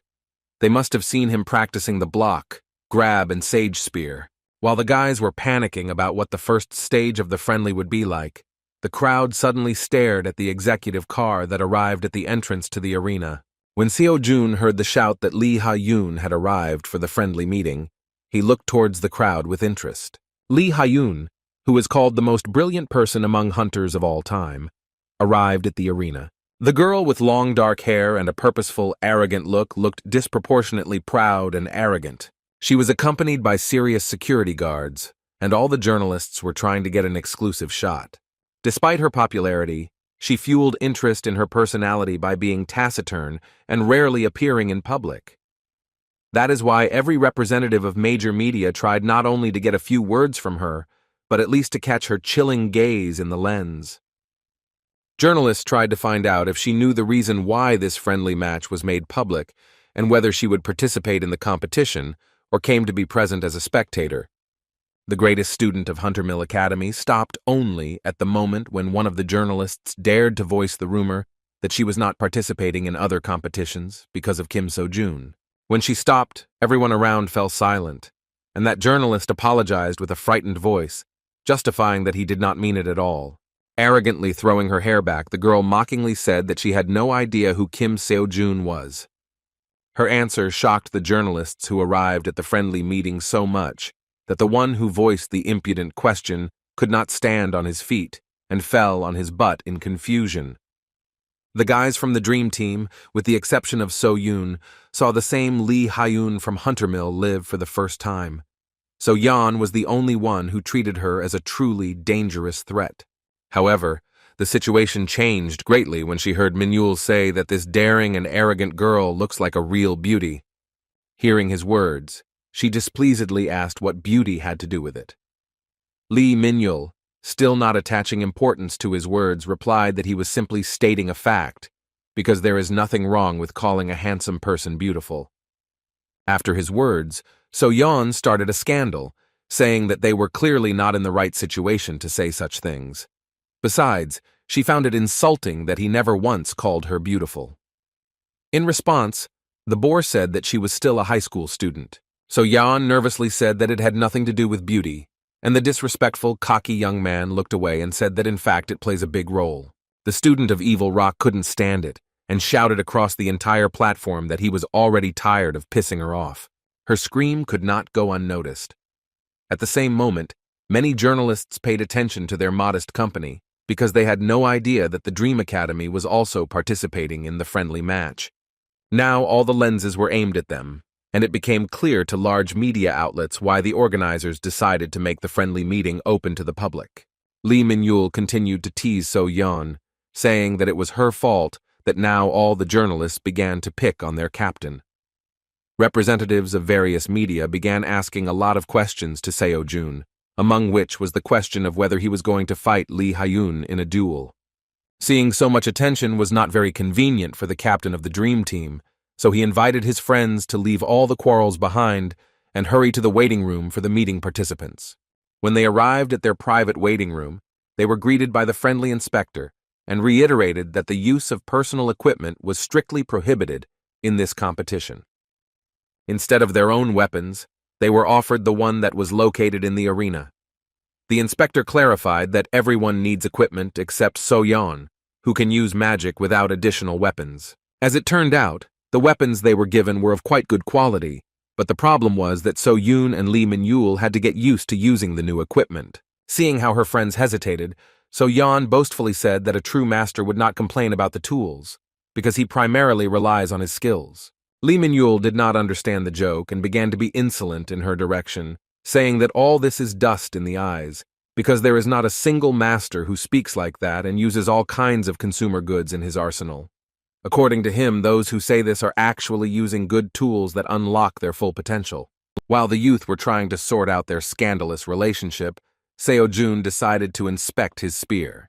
Looking at the captain, So Yeon said that unlike her ridiculous friend in misfortune, So-jun would not blame her weapon for failure. After this, the conflicted guys completely switched to a childish battle, trying to figure out or strengthen their love relationships. In fact, Seo-jun was a little worried about whether there would be any problems if he used this primitive weapon. After half an hour of waiting, the first match of the first stage of the training exam was announced. Looking at his rather famous opponent, the representative of the Gaon team thought about what kind of beast he was that he was forbidden to use his own weapons.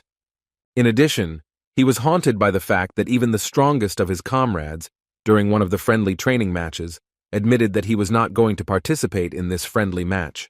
The boy with blonde hair was surprised and assumed that Chong-shu was scared because he heard rumors about the participation of the great and terrible Lee Ha-yun, a genius from Hunter Mill Academy. In response, he coldly said that this was clearly not the main reason why he refused to participate. As it turned out, what he feared most was meeting Kim So-jun. Having seen him live, a student of the Gaon team could not understand what was wrong with this guy, because he looked extremely inadequate and not serious. He was angry that his main competitor, Chung-shu, had pulled out because of some ridiculous guy from an obscure academy that, through a stupid string of luck, had managed to eclipse the glory of Gaon, Isle, and Huntermeal. Considering his opponent to be just a lucky small fry, he decided that this was a great chance for him to show who the real star was among the newcomers. While he was thinking about how he would punish his ridiculous opponent, the judge announced the start of the battle.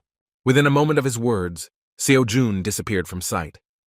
Now the guy from the Gaon team took this fight more seriously. He began to look around in panic, realizing that the enemy's speed was a serious problem. Having missed So-jun's first move, he only noticed at the last moment how he was behind him and had already rushed to attack.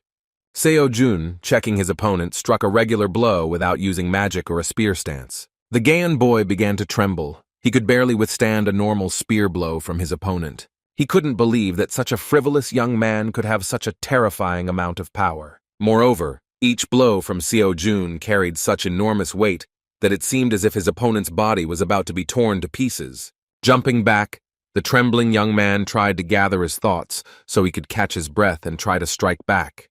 However, Seo-jun continued to exert a lot of pressure, not giving him a moment of rest. His speed was so superior to the reaction of the Gaon team member that he did not even have time to notice how the tip of the spear was in his face. Seeing the enemy in front of him, the poor fellow felt threatened with death and began to say goodbye to life. However, Seo-jun stopped his spear at the last moment before reaching the body of his frail opponent. Just a moment after he stopped, his spear was caught up with a powerful stream of air, which indicated the incredible speed with which he had been moving all this time. Seeing the condition of the poor fellow from Gaon, the judge declared Kim Seo-jun the winner. While the boy in the red suit was trembling in fear of the crushing power of the captain of the Dream Team, Seo-jun, not paying attention to him, attached importance only to the condition of his spear, which had started to crack. He said that he was restless because he had guessed that this would happen. Looking at the frightened poor fellow who had fallen on his butt, he sighed heavily and said that if the battle had lasted a little longer, then his spear would have shattered into splinters, and he would have had to deal with it without delay using his fists.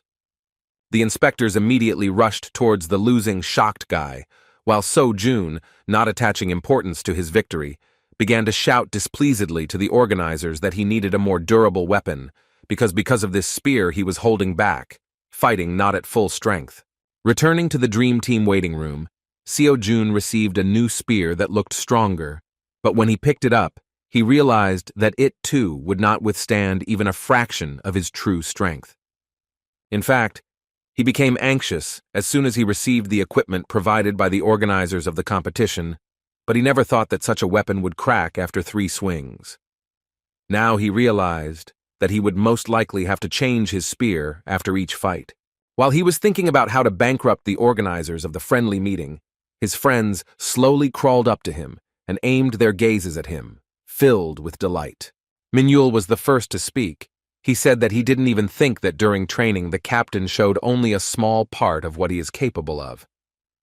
Seo-yeon's sister noticed that after his first fight, the entire internet began to discuss his strength. So Yun also joined the conversation. All this time, she watched the turmoil in the comments on the broadcast, and even came across an article from one of the major media outlets, which contained a personal biography of a promising young man.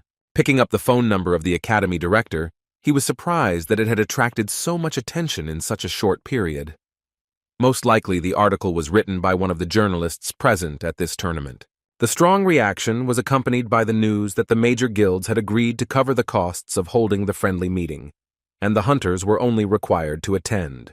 In response to this news, Seo Jun said with delight that this means that Lee Hyun must be an outstanding person. Dissatisfied with the captain's false conclusions, Lee Min-yul shouted that he was wrong, because in fact, only he was incredible in this tournament. Seo Jun was surprised at how Min-yul began to fiercely defend his captain's honor. Laughing at the situation, So Yoon agreed with him, saying that such interest in this meeting was the merit of So Jun. Both inside and outside the community, people had the impression of Lee Hyun as an unshakable wall, but Seo Jun completely destroyed it, which earned him respect from others. All they were saying was that Seo Jun was an unattainable opponent for a genius. Following these words, Lee Min-yul and So Yeon began to shout in one voice that if suddenly they were told to choose an opponent between Lee Hyun and the captain, then they would choose Lee Hyun without hesitation. The online buzz has not gone unnoticed by the Hunter Mill Academy team. Lee Hyun, having met with the chairman of the academy, admitted that Seo Jun was definitely worthy of attention. She watched his battles and could tell for sure that he was head and shoulders above the rest. In response, the chairman asked if she could defeat Kim So-jun. Without waiting for an answer, he said that she shouldn't worry too much, because they had well prepared a plan in case she lost. In response to the chairman's disrespectful words, Lee Hyun coldly asked whether he believed that no matter how special Seo Jun was, whether his extraordinariness really did not exceed the level of an academy student. In response, the chairman said that she was right, and what he said about the backup plan was a stupid impulse of concern. And yet, watching Seo Jun change spears one after another after landing a few regular blows, he continued to experience serious excitement. How calm and even reckless the invincible guy from Dream Academy was drove him crazy. Seo Jin-hyun had never felt this kind of anxiety before. The tournament continued with a series of victorious performances by the Dream Academy. Min-yul, as expected, rose to the top with a significant lead over the competition. Even Su Yeon, who expected it to be difficult, to everyone's surprise, fought without a single defeat. Naturally, Seo Jun continued to justify his status and forced his opponents to surrender one by one. Each of his fights ended with the replacement of the spear. Although he promised to control the power, it turned out to be not so easy, because all the rivals were outstanding students of the three strongest hunter academies. The inspectors who ensured the smooth execution of tasks were anxiously discussing this misunderstanding. Although the first stage has not yet ended, Seo Jun has already managed to destroy as many as 9 spears. Mr. Jinhan also knew about this. Considering that one spear costs a couple of tens of millions, he understood that just replacing the weapon would cost more than 100 million.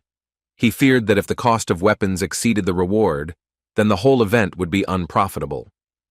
Despite this, they couldn't embarrass themselves by saying that they were no longer capable of replacing Kim Seo Jun's broken weapon.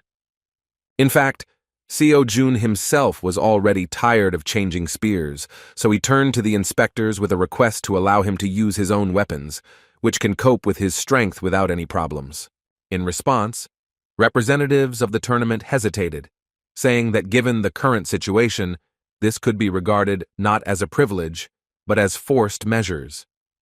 Addressing the chairman, the inspectors excitedly asked whether they were thinking of revising the rules. Although the inspectors promised to look into it, it was clear that this was a lost cause, because they were probably afraid of the exclusivity of his holy spear, believing that this was the reason for all his achievements. Returning to the waiting room, Seo Jun saw So Yeon that she could not find a seat. She was next in line, but this was the first time she had shown such strong excitement before a fight. Seo Jun came closer and asked what she was so afraid of.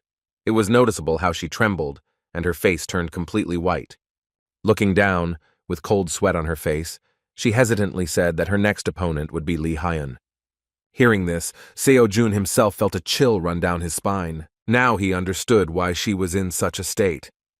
The reason for being nervous was indeed serious, because as we know, her opponent would be one of the most outstanding geniuses of all time. Su Yan had just recently started training with Evil Rock. She had an acute lack of practice in fights, so it was obvious that such news would be a big stress for her. When the insecure sister asked if she could cope with such a challenge, Seo Jun, with a kind smile on his face, told her to calm down, because this was not some kind of dungeon raid, but just a friendly duel. He reassured her by telling her that she should relax because winning didn't mean much. On the other hand, he noted that although the will to win is good, one should not focus too much on it, because overdoing it can overshadow its cold mind. As it turns out, uncertainty has been lodged deep in So Yeon's soul for a long time. She felt that she was a liability during the raid battle. She remembered the feeling of overcoming difficulties with everyone together, recognition by other people, and the results of the work from honing her skills made her more courageous. Being with good friends and being consistently successful gave her real pleasure. However, this was also the reason why she was so sensitive to the difference in their levels, comparing her strength with that of Lee Min-yul and Kim Seo-jun. Gathering all her will into a fist, she listened to the words of the captain and decided that she had to show that she was also capable of something, that she had the right to stand next to all the other members of the Dream Team. Their heartfelt and kind conversation was interrupted by a message that Seok Soo-yeon from Dream Academy should rise to her position. Finally, Seo-jun again asked her not to worry and asked her to try her best to please her mentor. Running towards the exit from the waiting room, So-yeon resolutely said that she would do everything in her power. She sincerely wanted to prove that she deserved the right to be among such outstanding students. Running into the arena and taking her position, So-yeon sighed heavily, again reminding herself of the reason why she would not give up. However, looking up at Lee Ha-yoon, who looked like an insurmountable wall, her confidence was crushed again. As soon as the judge announced the start of the battle, So-yeon began to rapidly close the distance. She unleashed her magic using an aura of mana that strengthens her entire body and gives her greater speed. However, despite this, Lee Ha-yoon stood motionless in her place and watched her with unprecedented arrogance. With her hands folded in front of her, the genius student Huntermill coldly said that she wanted So-yeon to attack with all her might, showing what she was capable of. So-yeon didn't understand why she was addressing her in such a tone. In response, Lee Ha-yoon placed her palm on the hilt of her blade and said that this is the only way So-yeon can realize her own insignificance. Taking out her sword with a slight movement of her hand, the arrogant girl moved the blade to the side and began to glare at the girl from the Dream Team. With a self-confident tone, she said that when So-yeon demonstrates her meager abilities, then she will have no choice but to flounder with all her might, being at the limit of her capabilities. So-yeon couldn't believe that the rumors about Ha-yoon looking down on everyone would actually be true. The red-eyed girl, who continued to stand in her original position, was not at all eager to fight, and only pulled out her weapon without even bothering to take a pose. Seo-yeon began to feel angry at how disrespectful she was being treated by this rabid Huntermill student. Releasing her mana, So-yeon took this battle more seriously and confidently said something that would quickly make her regret what she said. Sighing with mockery, Ha-yoon began to examine her nails and said that So-yeon, like all the other insignificant students, says the same naive things. Despite her provocations, the Dream Team member did not fall for it and rush into the attack without thinking through a plan. From a safe distance, she released dense, murderous energy to suppress her opponent, which is fear magic. Like a stealthy assassin, the mage girl hid her presence and accelerated with an even greater release of mana that supported her magical aura. After that, she rushed to attack along the shortest path. Watching her actions, the chairman wondered how unusual her fighting style was. Most of all, Mrs. Cha was puzzled that she was the chairman of the Eel Academy, which educates magicians. It was unusual for her to see a mage using close combat. Among their outstanding students, only Jung Jimin could dare to use such force. What was even more worrying was that the brave student of the Dream Academy decided to use close combat against Lee Ha-yoon, who is an unsurpassed swordmaster among the students of the most famous academies. Using her aura-enhanced bare fists, So-yeon began to apply a lot of pressure with a huge number of attacks. A true master of close combat from the academy, Huntermill easily dodged all attacks, controlling the distance without using her blade. Simultaneously with her attempt to strike with her fist, So-yeon also used magic spells in the form of traps that were located throughout the arena, but Lee Ha-yoon managed to predict her every move. Chairman Cha-hein watched this fight while standing. She couldn't believe that even though So-yeon was still studying, she was already able to move so quickly while using many magic spells at the same time. Although it was a blow to her pride, she recognized why their students had to suffer a lot in battles with this talented, modest girl. Among hunters who use magic, it is accepted that their only role in the team is to remain in the rear, casting powerful spells on monsters. However, this is just a rule that should be followed, because speaking of practice, it is not so easy in the heat of real battle. Each dungeon is fraught with many dangers, such as restrictions on mana and spells, corruption of mana, or the risk of encountering a huge magical explosion that will shake even the laws. A real fight is an unpredictable thing, which can take a wrong turn at any moment. Concerned by So-yeon's bold style, Lady Cha thought that it was rare for a magician to be ideally suited for close combat. Everyone knows that after the Evil Doom, practically no one uses this method anymore. Lee Ha-yoon's first battle attracted a huge amount of attention, not only from the spectators in the arena, but also from those who listened to the broadcast without much interest while going about their routine. Watching So-yeon, Seo-jun also remembered that a similar fighting method was used by Evil Doom, the hero of the Great Disaster and the idol of all magicians. In the midst of the Great Disaster, Evil Rock became famous for being like a natural hurricane. It was because of this that the still young, outstanding magician was called an exceptional battle magician abroad. The world did not know that So-yeon was his student, but her fighting style indicated that another outstanding battle mage would appear in the future. However, despite how incredible her skills were, they were eclipsed by the exceptional strength of the genius Lee Ha-yoon. Dodging another blow, Ha-yoon changed her grip on her blade and asked if this was really all that So-yeon, so confident in her abilities, was capable of. Ha-yoon then struck the Dream Team girl's stomach with a strong blow using the hilt of her blade. One hit from her was enough to overcome So-yeon's mana aura defense. Having received a strong blow, her whole body began to tremble, and she could no longer stand straight, so she leaned on her opponent, grabbing her clothes. Looking arrogantly at So-yeon, Ha-yoon asked if she had realized the difference in their strength. Without allowing her to finish her speech, the battle mage said in a weakened voice that Ha-yoon had fallen into her trick. Within a moment, she began to release a large amount of magic.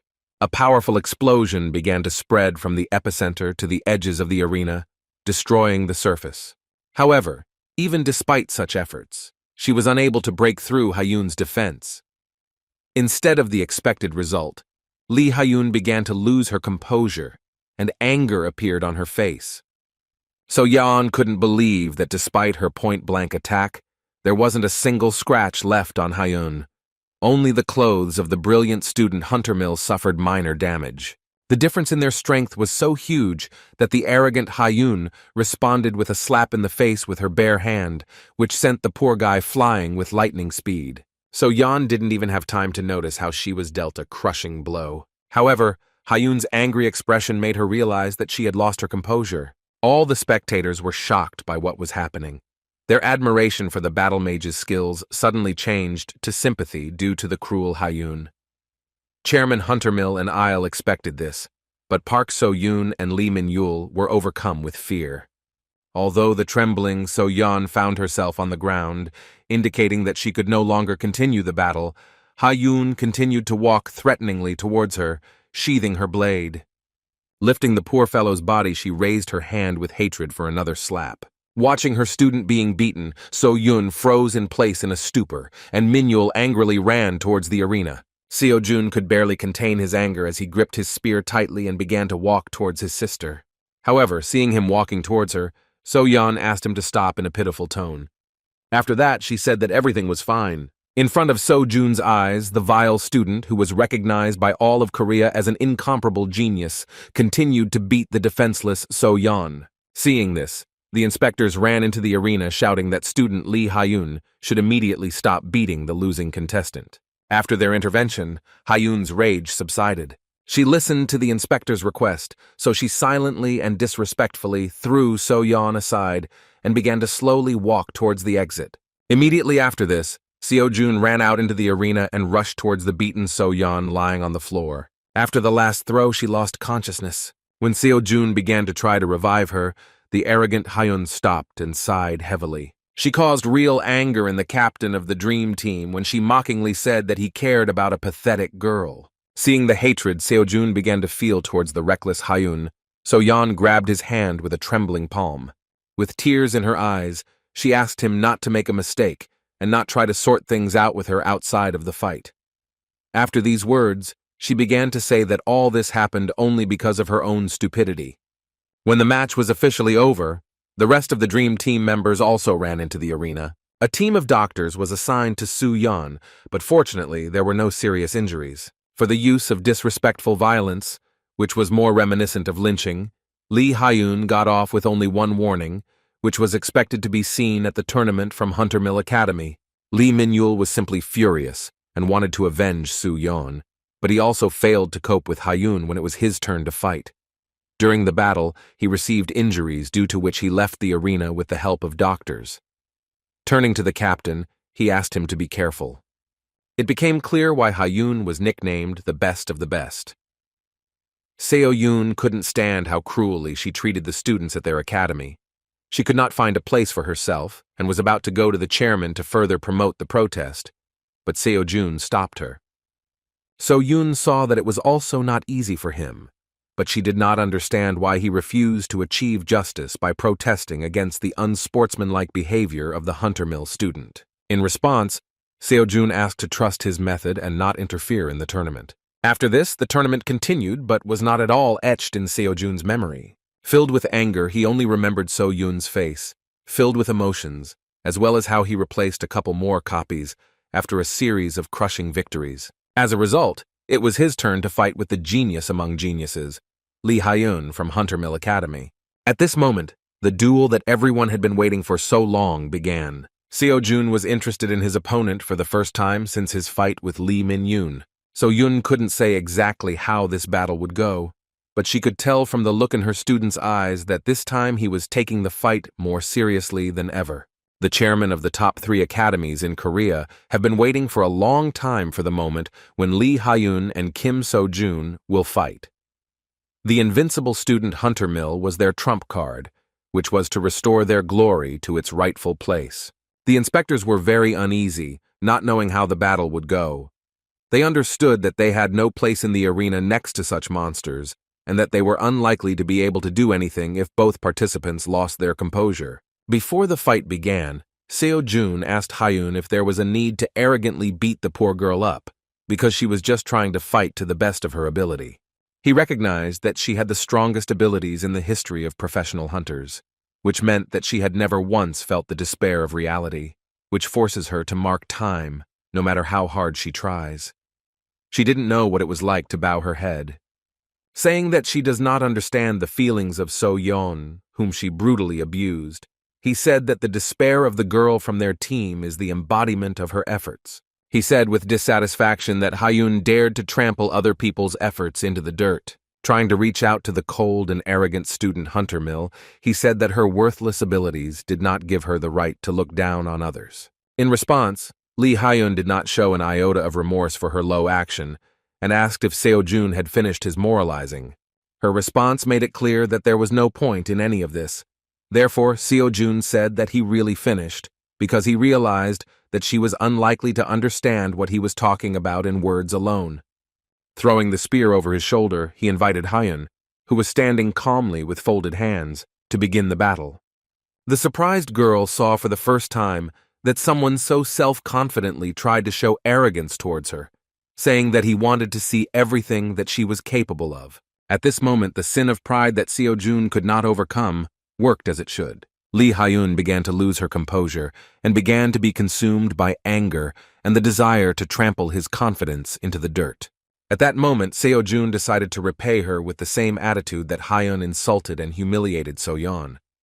With incredible arrogance, he confronted her with the fact that it was he who would dictate the rules of this fight. Demonstrating his seriousness, With the look of a real predator looking at his prey, he invited her to try to flounder at least once, and feel for herself that her attempts were worthless. Containing her anger, Hyun replied that he should calm down his ardor, because he imagines himself to be God knows what, just because others praise him. She asked him to stop pushing bravado to the one who rose above the heads of incompetent losers. In response, Seo-jun calmly said that she still couldn't put her brains together. The next manipulation worked perfectly, and Hyun really flared up. Seeing the mood of both participants, the inspector, who heard their conversation, asked the fighters in an uncertain tone whether they were ready for the fight. As soon as he shouted the start, Lee Hyun, for the first time in this tournament, hurriedly took a stance and grabbed her blade, knowing how fast her opponent had. However, within a moment she froze in place because of what Seo-jun had done. He continued to stand in place with his spear slung over his shoulder, while his other hand was hidden in his pocket. When Hyun, ready for battle, displeasedly asked what he was doing, Seo-jun replied that he had already said that he wanted to see what the genius student Hunter Mill was really capable of. When she was inflamed by his insolence, Seo-jun decided to insult her pride even more, and disrespectfully scratched her ear and asked why all the losers who challenge him say the same thing. Lee Hyun was not happy with the way he paid her with the same coin. Within a moment, she had closed the distance and reached for her blade. Seo-jun, who didn't even blink when he saw the blade of her blade in front of him, aimed at his neck, admitted that her speed was indeed better than those he had fought before. And yet, no matter how fiercely she tried to strike, even with perfectly honed sword technique, it was impossible to reach it. Hyun continued to pursue him, landing each blow with concentration. However, Seo-jun dodged without much difficulty, continuing to disrespectfully hold his spear on his shoulder. His attitude towards the battle was already infuriating Hyun because she had never felt such humiliation before, trying to strike. So Jun, in order to anger her even more, began to yawn during the fight. As a result, continuing to dodge every blow, he hit the wall, but even in this situation, he still controlled the fight. The last swing of the sword, missing its target, caused a whole whirlwind due to the enormous speed of the blade. As soon as she put her sword away, Seo-jun took advantage of the moment of calm and asked a provocative question about whether she had anything else that she could really surprise him with. Previously, Hyun herself asked similar questions to her opponents. Now she was in the most serious mood, so she jumped back before using a more dangerous technique. She became seriously angry and, taking a stance, began to release even more mana, strengthening her aura and blade.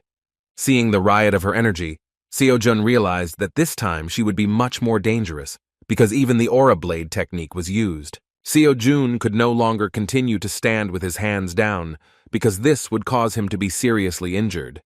He had to block the next blow, but even so, he did not show that her attack had any meaning. A powerful burst of energy from the blocked blow began to destroy the surface of the arena, and stones rose into the air. The flow of power was so powerful that even the inspectors were afraid, because on that day no one had used such serious techniques. The chairmen were also surprised by the scale of the duel, because due to the release of Hyun's mana, the glass of their office, from which they watched the duel, cracked. Even with all her efforts, Hyun looked helpless. She couldn't believe that some boy from a little-known academy was looking down on her and was not only blocking her blade aura strike, but even throwing her aside. Without even moving, Seo-jun threw her into the distance. Hyun could not believe that any of the students could even be able to challenge her, and not just fight on equal terms, but not at all attach importance to her attacks. All this time, Seo-jun easily parried her attacks, and she was completely exhausted from constant attempts to injure him. Swinging his spear, the confident guy said that Hyun was wrong if she expected him to hold back in a fight with her because she was a girl. Releasing an energy that made the bodies of spectators and inspectors tremble, Seo-jun showed determination to retaliate. All her life, Lee Hyun told herself that she was special. There was nothing strange in this, because no one could compare with her exceptional talent. Unlike the others, she didn't have to work her ass off to get to the top. Her abilities cannot be described as anything other than extraordinary talent. She knew that her true talent surpassed any effort, and this had been proven many times.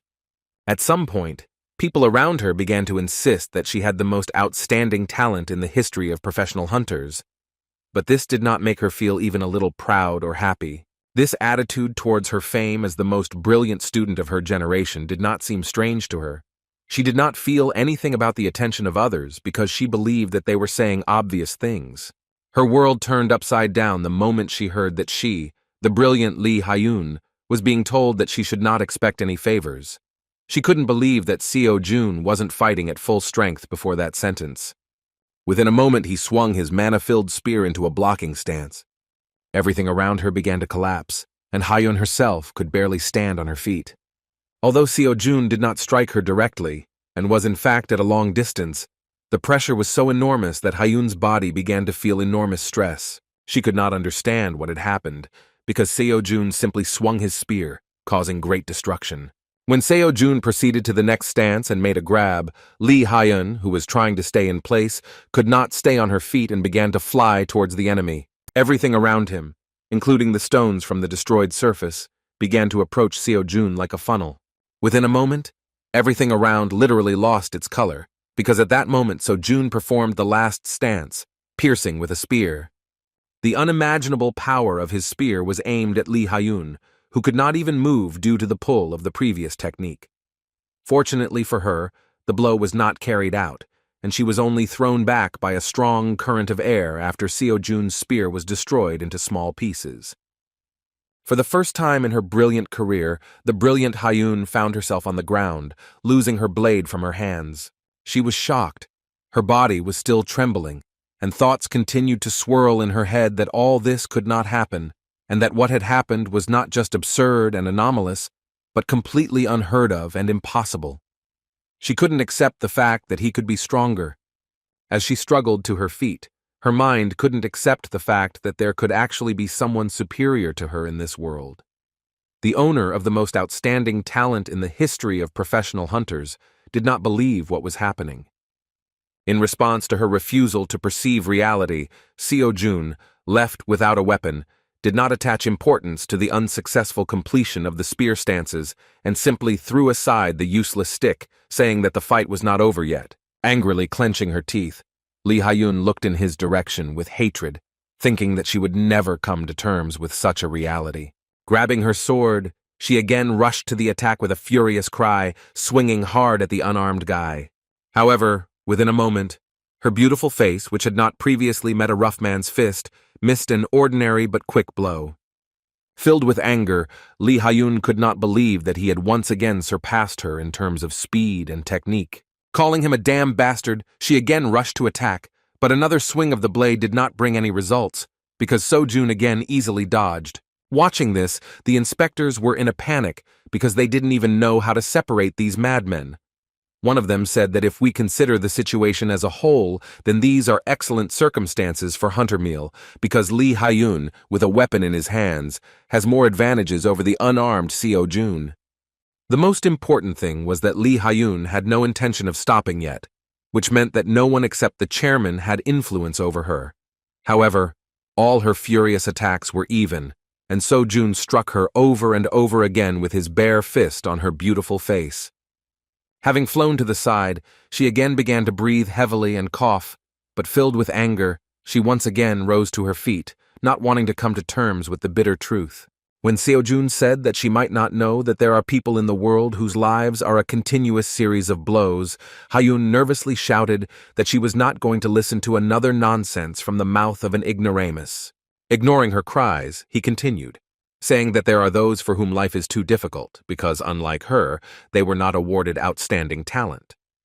Dodging another blow, he looked down at the impudent girl and explained that those who are not as lucky as her are forced to endure beatings from fate all their lives. Trying to strike again and again, Lee Hyun, waving her blade in panic, began to scream in bewilderment that she did not understand why she could not hit him at least once. In response, Seo Jun asked her to try to guess what surprises him most in people who are accustomed to the disrespectful attitude of fate. Appearing before her with a huge and terrifying thirst for blood, Seo Jun said that he was most surprised at how unfortunate people do not care at all how to attack in response when life turns its back on them again and again. Finding herself under the unimaginable pressure of his aura and bloodlust, Hyun froze in place with a stunned look and began to breathe heavily. Seo Jung Chili looked very menacing, and she could no longer ignore his words. He continued by saying that those unfortunate people whom she does not care about live their lives day by day, which continues to hurt them. That is why, no matter how strong the blow, such people cannot be broken, and they move forward step by step, each time getting up after being hit. Even when they stumble, they move forward, because the only way to win an obviously losing battle is to not let it end. Moving closer to her, Seo-jun said that this is what true talent is. In response, enraged and confused by his unimaginable power, Lee Ha-yoon shouted that his words were nonsense because such a trifle could not be considered talent. She wanted to continue talking about her exceptionality, but Seo-jun arrogantly said that it was funny for him to hear that her talent was considered the best in history. Showing her his formidable fist, he said that he did not see talent in the girl who went limp after a couple of ordinary blows. Releasing the terrifying energy of divine power, he said in a cold tone that someone like her has no right to humiliate and trample people into the dirt, that after every failure they tirelessly rise to their feet and move forward. After that, he demonstrated her helplessness by aiming his deadly fist at her face. Horrified by his power, Ha-yoon froze in place because she could no longer oppose his terrifying power beyond the limits of her imagination. Her entire life, all her achievements, which she considered deserved and obvious things, were destroyed in an instant due to the exclusive dominance of Seo-jun. Luckily for her and Hunter Mill Academy, Seo-jun stopped his strike at the last moment right in front of her face. A powerful stream of energy spread throughout the arena, throwing dust and stones into the air. The invincible Lee Ha-yoon's hair flew to the sides, and her eyes were so wide open in shock that her thoughts became so pure for the first time. In front of the eyes of all of Korea and the shocked chairman of the 3 strongest hunter academies, who could not even allow her defeat, an event occurred that no one could have predicted. For the first time, Lee Ha-yoon fell helplessly to her knees in front of her opponent. Looking into her eyes, Seo-jun wondered if she had seen the light at least a little after seeing the true reality that she had been denying all this time. At this point, the first stage of the friendly tournament ended with the victory of Kim So-jun.